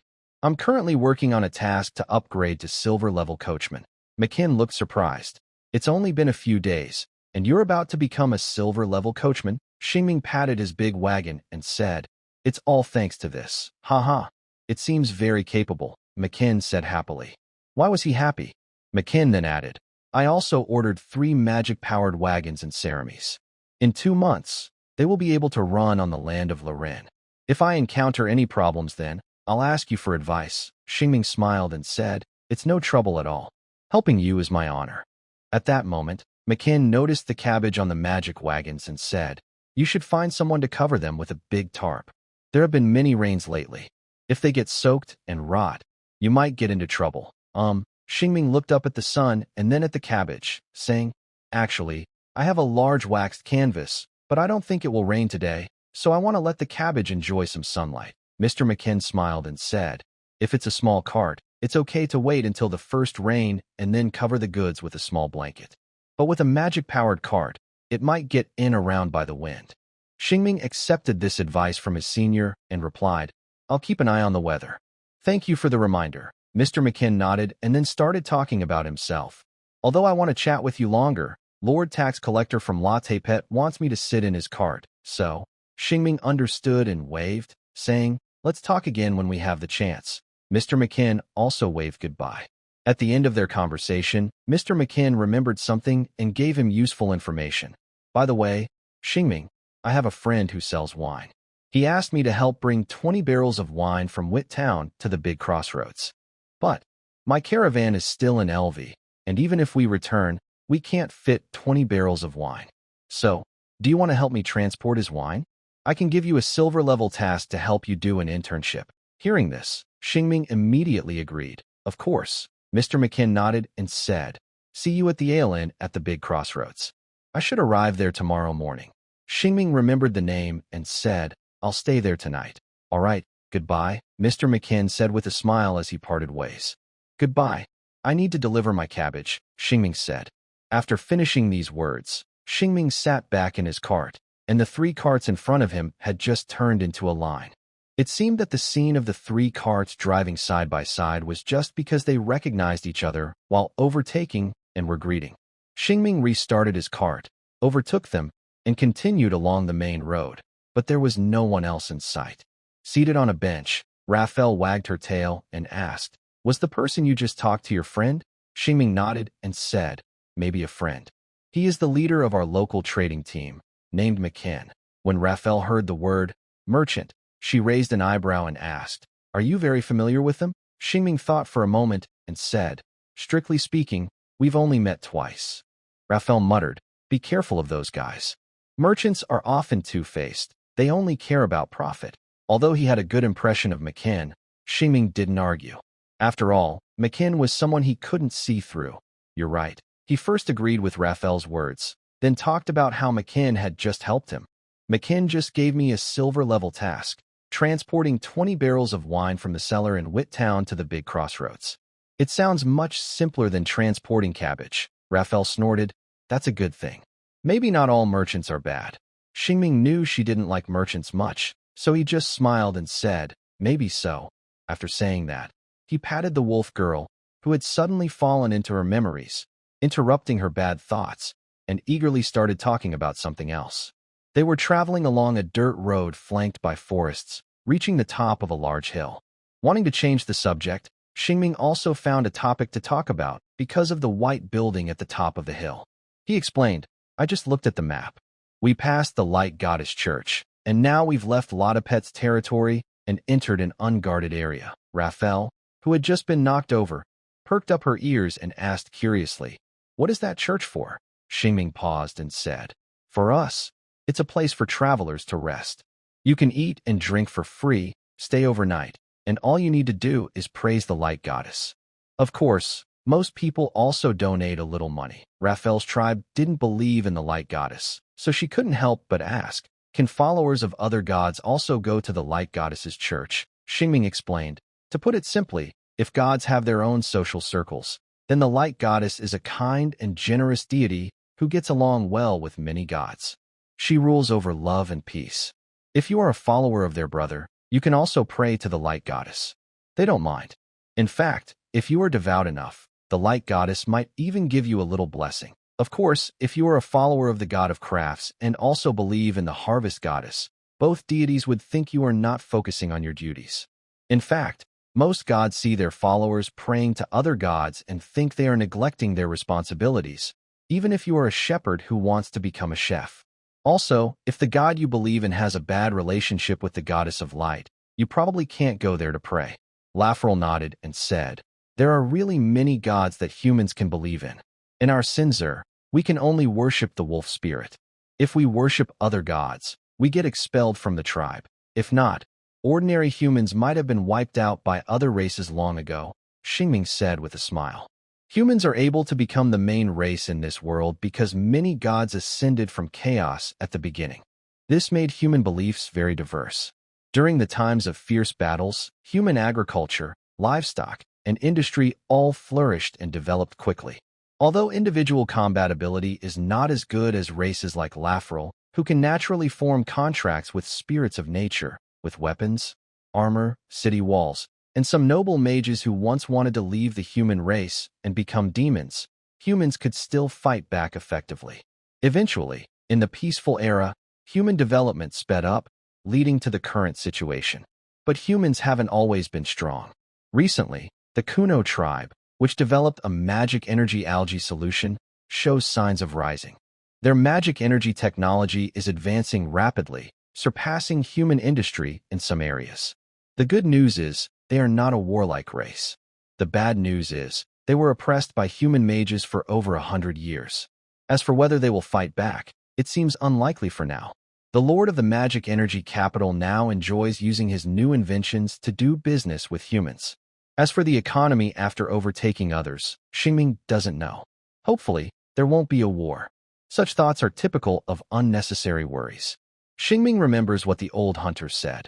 You're just a coachman now, pulling a cart of ordinary wheat, not the wheat from the famine years, nor the wheat that saved the world. Passing by the church of the goddess of light, he didn't stop. Xingming thinks Lafrel, who believes in the wolf spirit, cannot go to the church of the goddess of light to pray. Although they could stay without praying, they are not tired or hungry now. They are just passing by a hill where a church is located and continue moving toward the distance. On this somewhat high, the view is still wide enough. From here, you can see the border area with many mountains crossing each other. The road ahead is no longer straight. It twists and turns like a winding path. That land might have once had a village. But because there is little farmland and floods often come during the rainy season from the Realia River, the residents moved away from the big crossroads to various places. Now, it is an empty area with no people. While going downhill, Xingming and Raphael start talking about geography and culture. For example, they discuss the beliefs of the continent where Raphael is from. During their casual chat, they also look for some snacks. Raphael has become very familiar with this small hideout over the past few days. When Xingming is controlling the direction, she finds 2 pieces of bread from the cabinet. Just as she is about to give one to Xingming, she notices mold on the bread. Such a pity. I can't eat it anymore. Xingming also feels sorry. Lately, we've been eating at inns and taverns, so a lot of our stored food has gone bad. Frugal Raphael suggests, we should buy less in the future. Xingming agrees. Yes, it's better to prepare some easy-to-store emergency food. He then bites into the sausage that Raphael offers. Enjoying good food on the road, is only a small part of the whole journey. After eating, they continue to enjoy the breeze, look at the scenery, and chat. Of course, Xingming's stars are also part of the trip. After traveling for a while, they see their first star. At that time, they have already reached the foot of a mountain, and the star is inside the mountain. Xingming looks at the tall mountain, feeling a bit nervous, but to improve his strength, he decides to take Raphael into the mountain. Before leaving, he looks at the cabbage and ham cheese and asks, "Won't someone steal this?" Raphael glances around and says, "There are no people on the road. It should be fine, right?" Xingming replies, "There are no people now because we left the city early in the morning and we are among the fastest. Soon, others will catch up and some people resting at the inn will appear ahead of us." Lafayette sighed and said, "We should buy a hunting dog to guard our supplies." Xingming had the same idea early in the journey. "Actually, I initially wanted to buy a mount that could move quickly through the forest, but I couldn't afford it back then. Oh, maybe I still can't now." Lafayette thought for a moment and said, "When the harvest festival opens in a few days, we can try our luck." Xingming looked at the mountain again and sighed. "What should we do now?" Lafayette replied, "We probably just need to hurry and go." So, they moved forward toward the mountains. Fortunately, the stars didn't need to climb over the mountains as much as they imagined. They just walked around the base of the mountain and caught it in their hands. On the way back, the crowd that had been following them had caught up. Xingming kept walking ahead, leaving them behind, but when he saw the stars, he had to stop, and then they caught up again. That busy morning, Xingming found 2 stars. Just as he was about to rest and eat something, he saw a 3rd star. The terrain nearby was very complicated, with one mountain connected to another. They were just crossing one mountain and about to reach the next. To get to the path between the 2 mountains, they had to turn a nearly right-angle bend. Xingming slowly guided his magic-powered truck to turn left, sticking his head out to see if he would hit any trees. "I feel like we're going to fall into the ditch beside the road," Lafayette said, sitting up straight because of the sharp turn. "It's okay," Xingming comforted her. They successfully turned the corner without any problems. Ahead was another straight stretch of road, and the 3rd star Xingming found this morning was right in front of him on this straight path. When he finished this stretch, the only way to turn right into the mountain was ahead, and his star was still in the forest. Before turning another nearly right-angle bend, they found a relatively wide spot to stop by the side. Next, they would have to walk to find their star. This morning, Xingming had already done more exercise than usual. Before stepping onto the mountain covered with golden leaves, they talked. "After finding this star, we must find a place to rest. Starbright, your back is already soaked. Actually, we can rest now. I think I can hold on.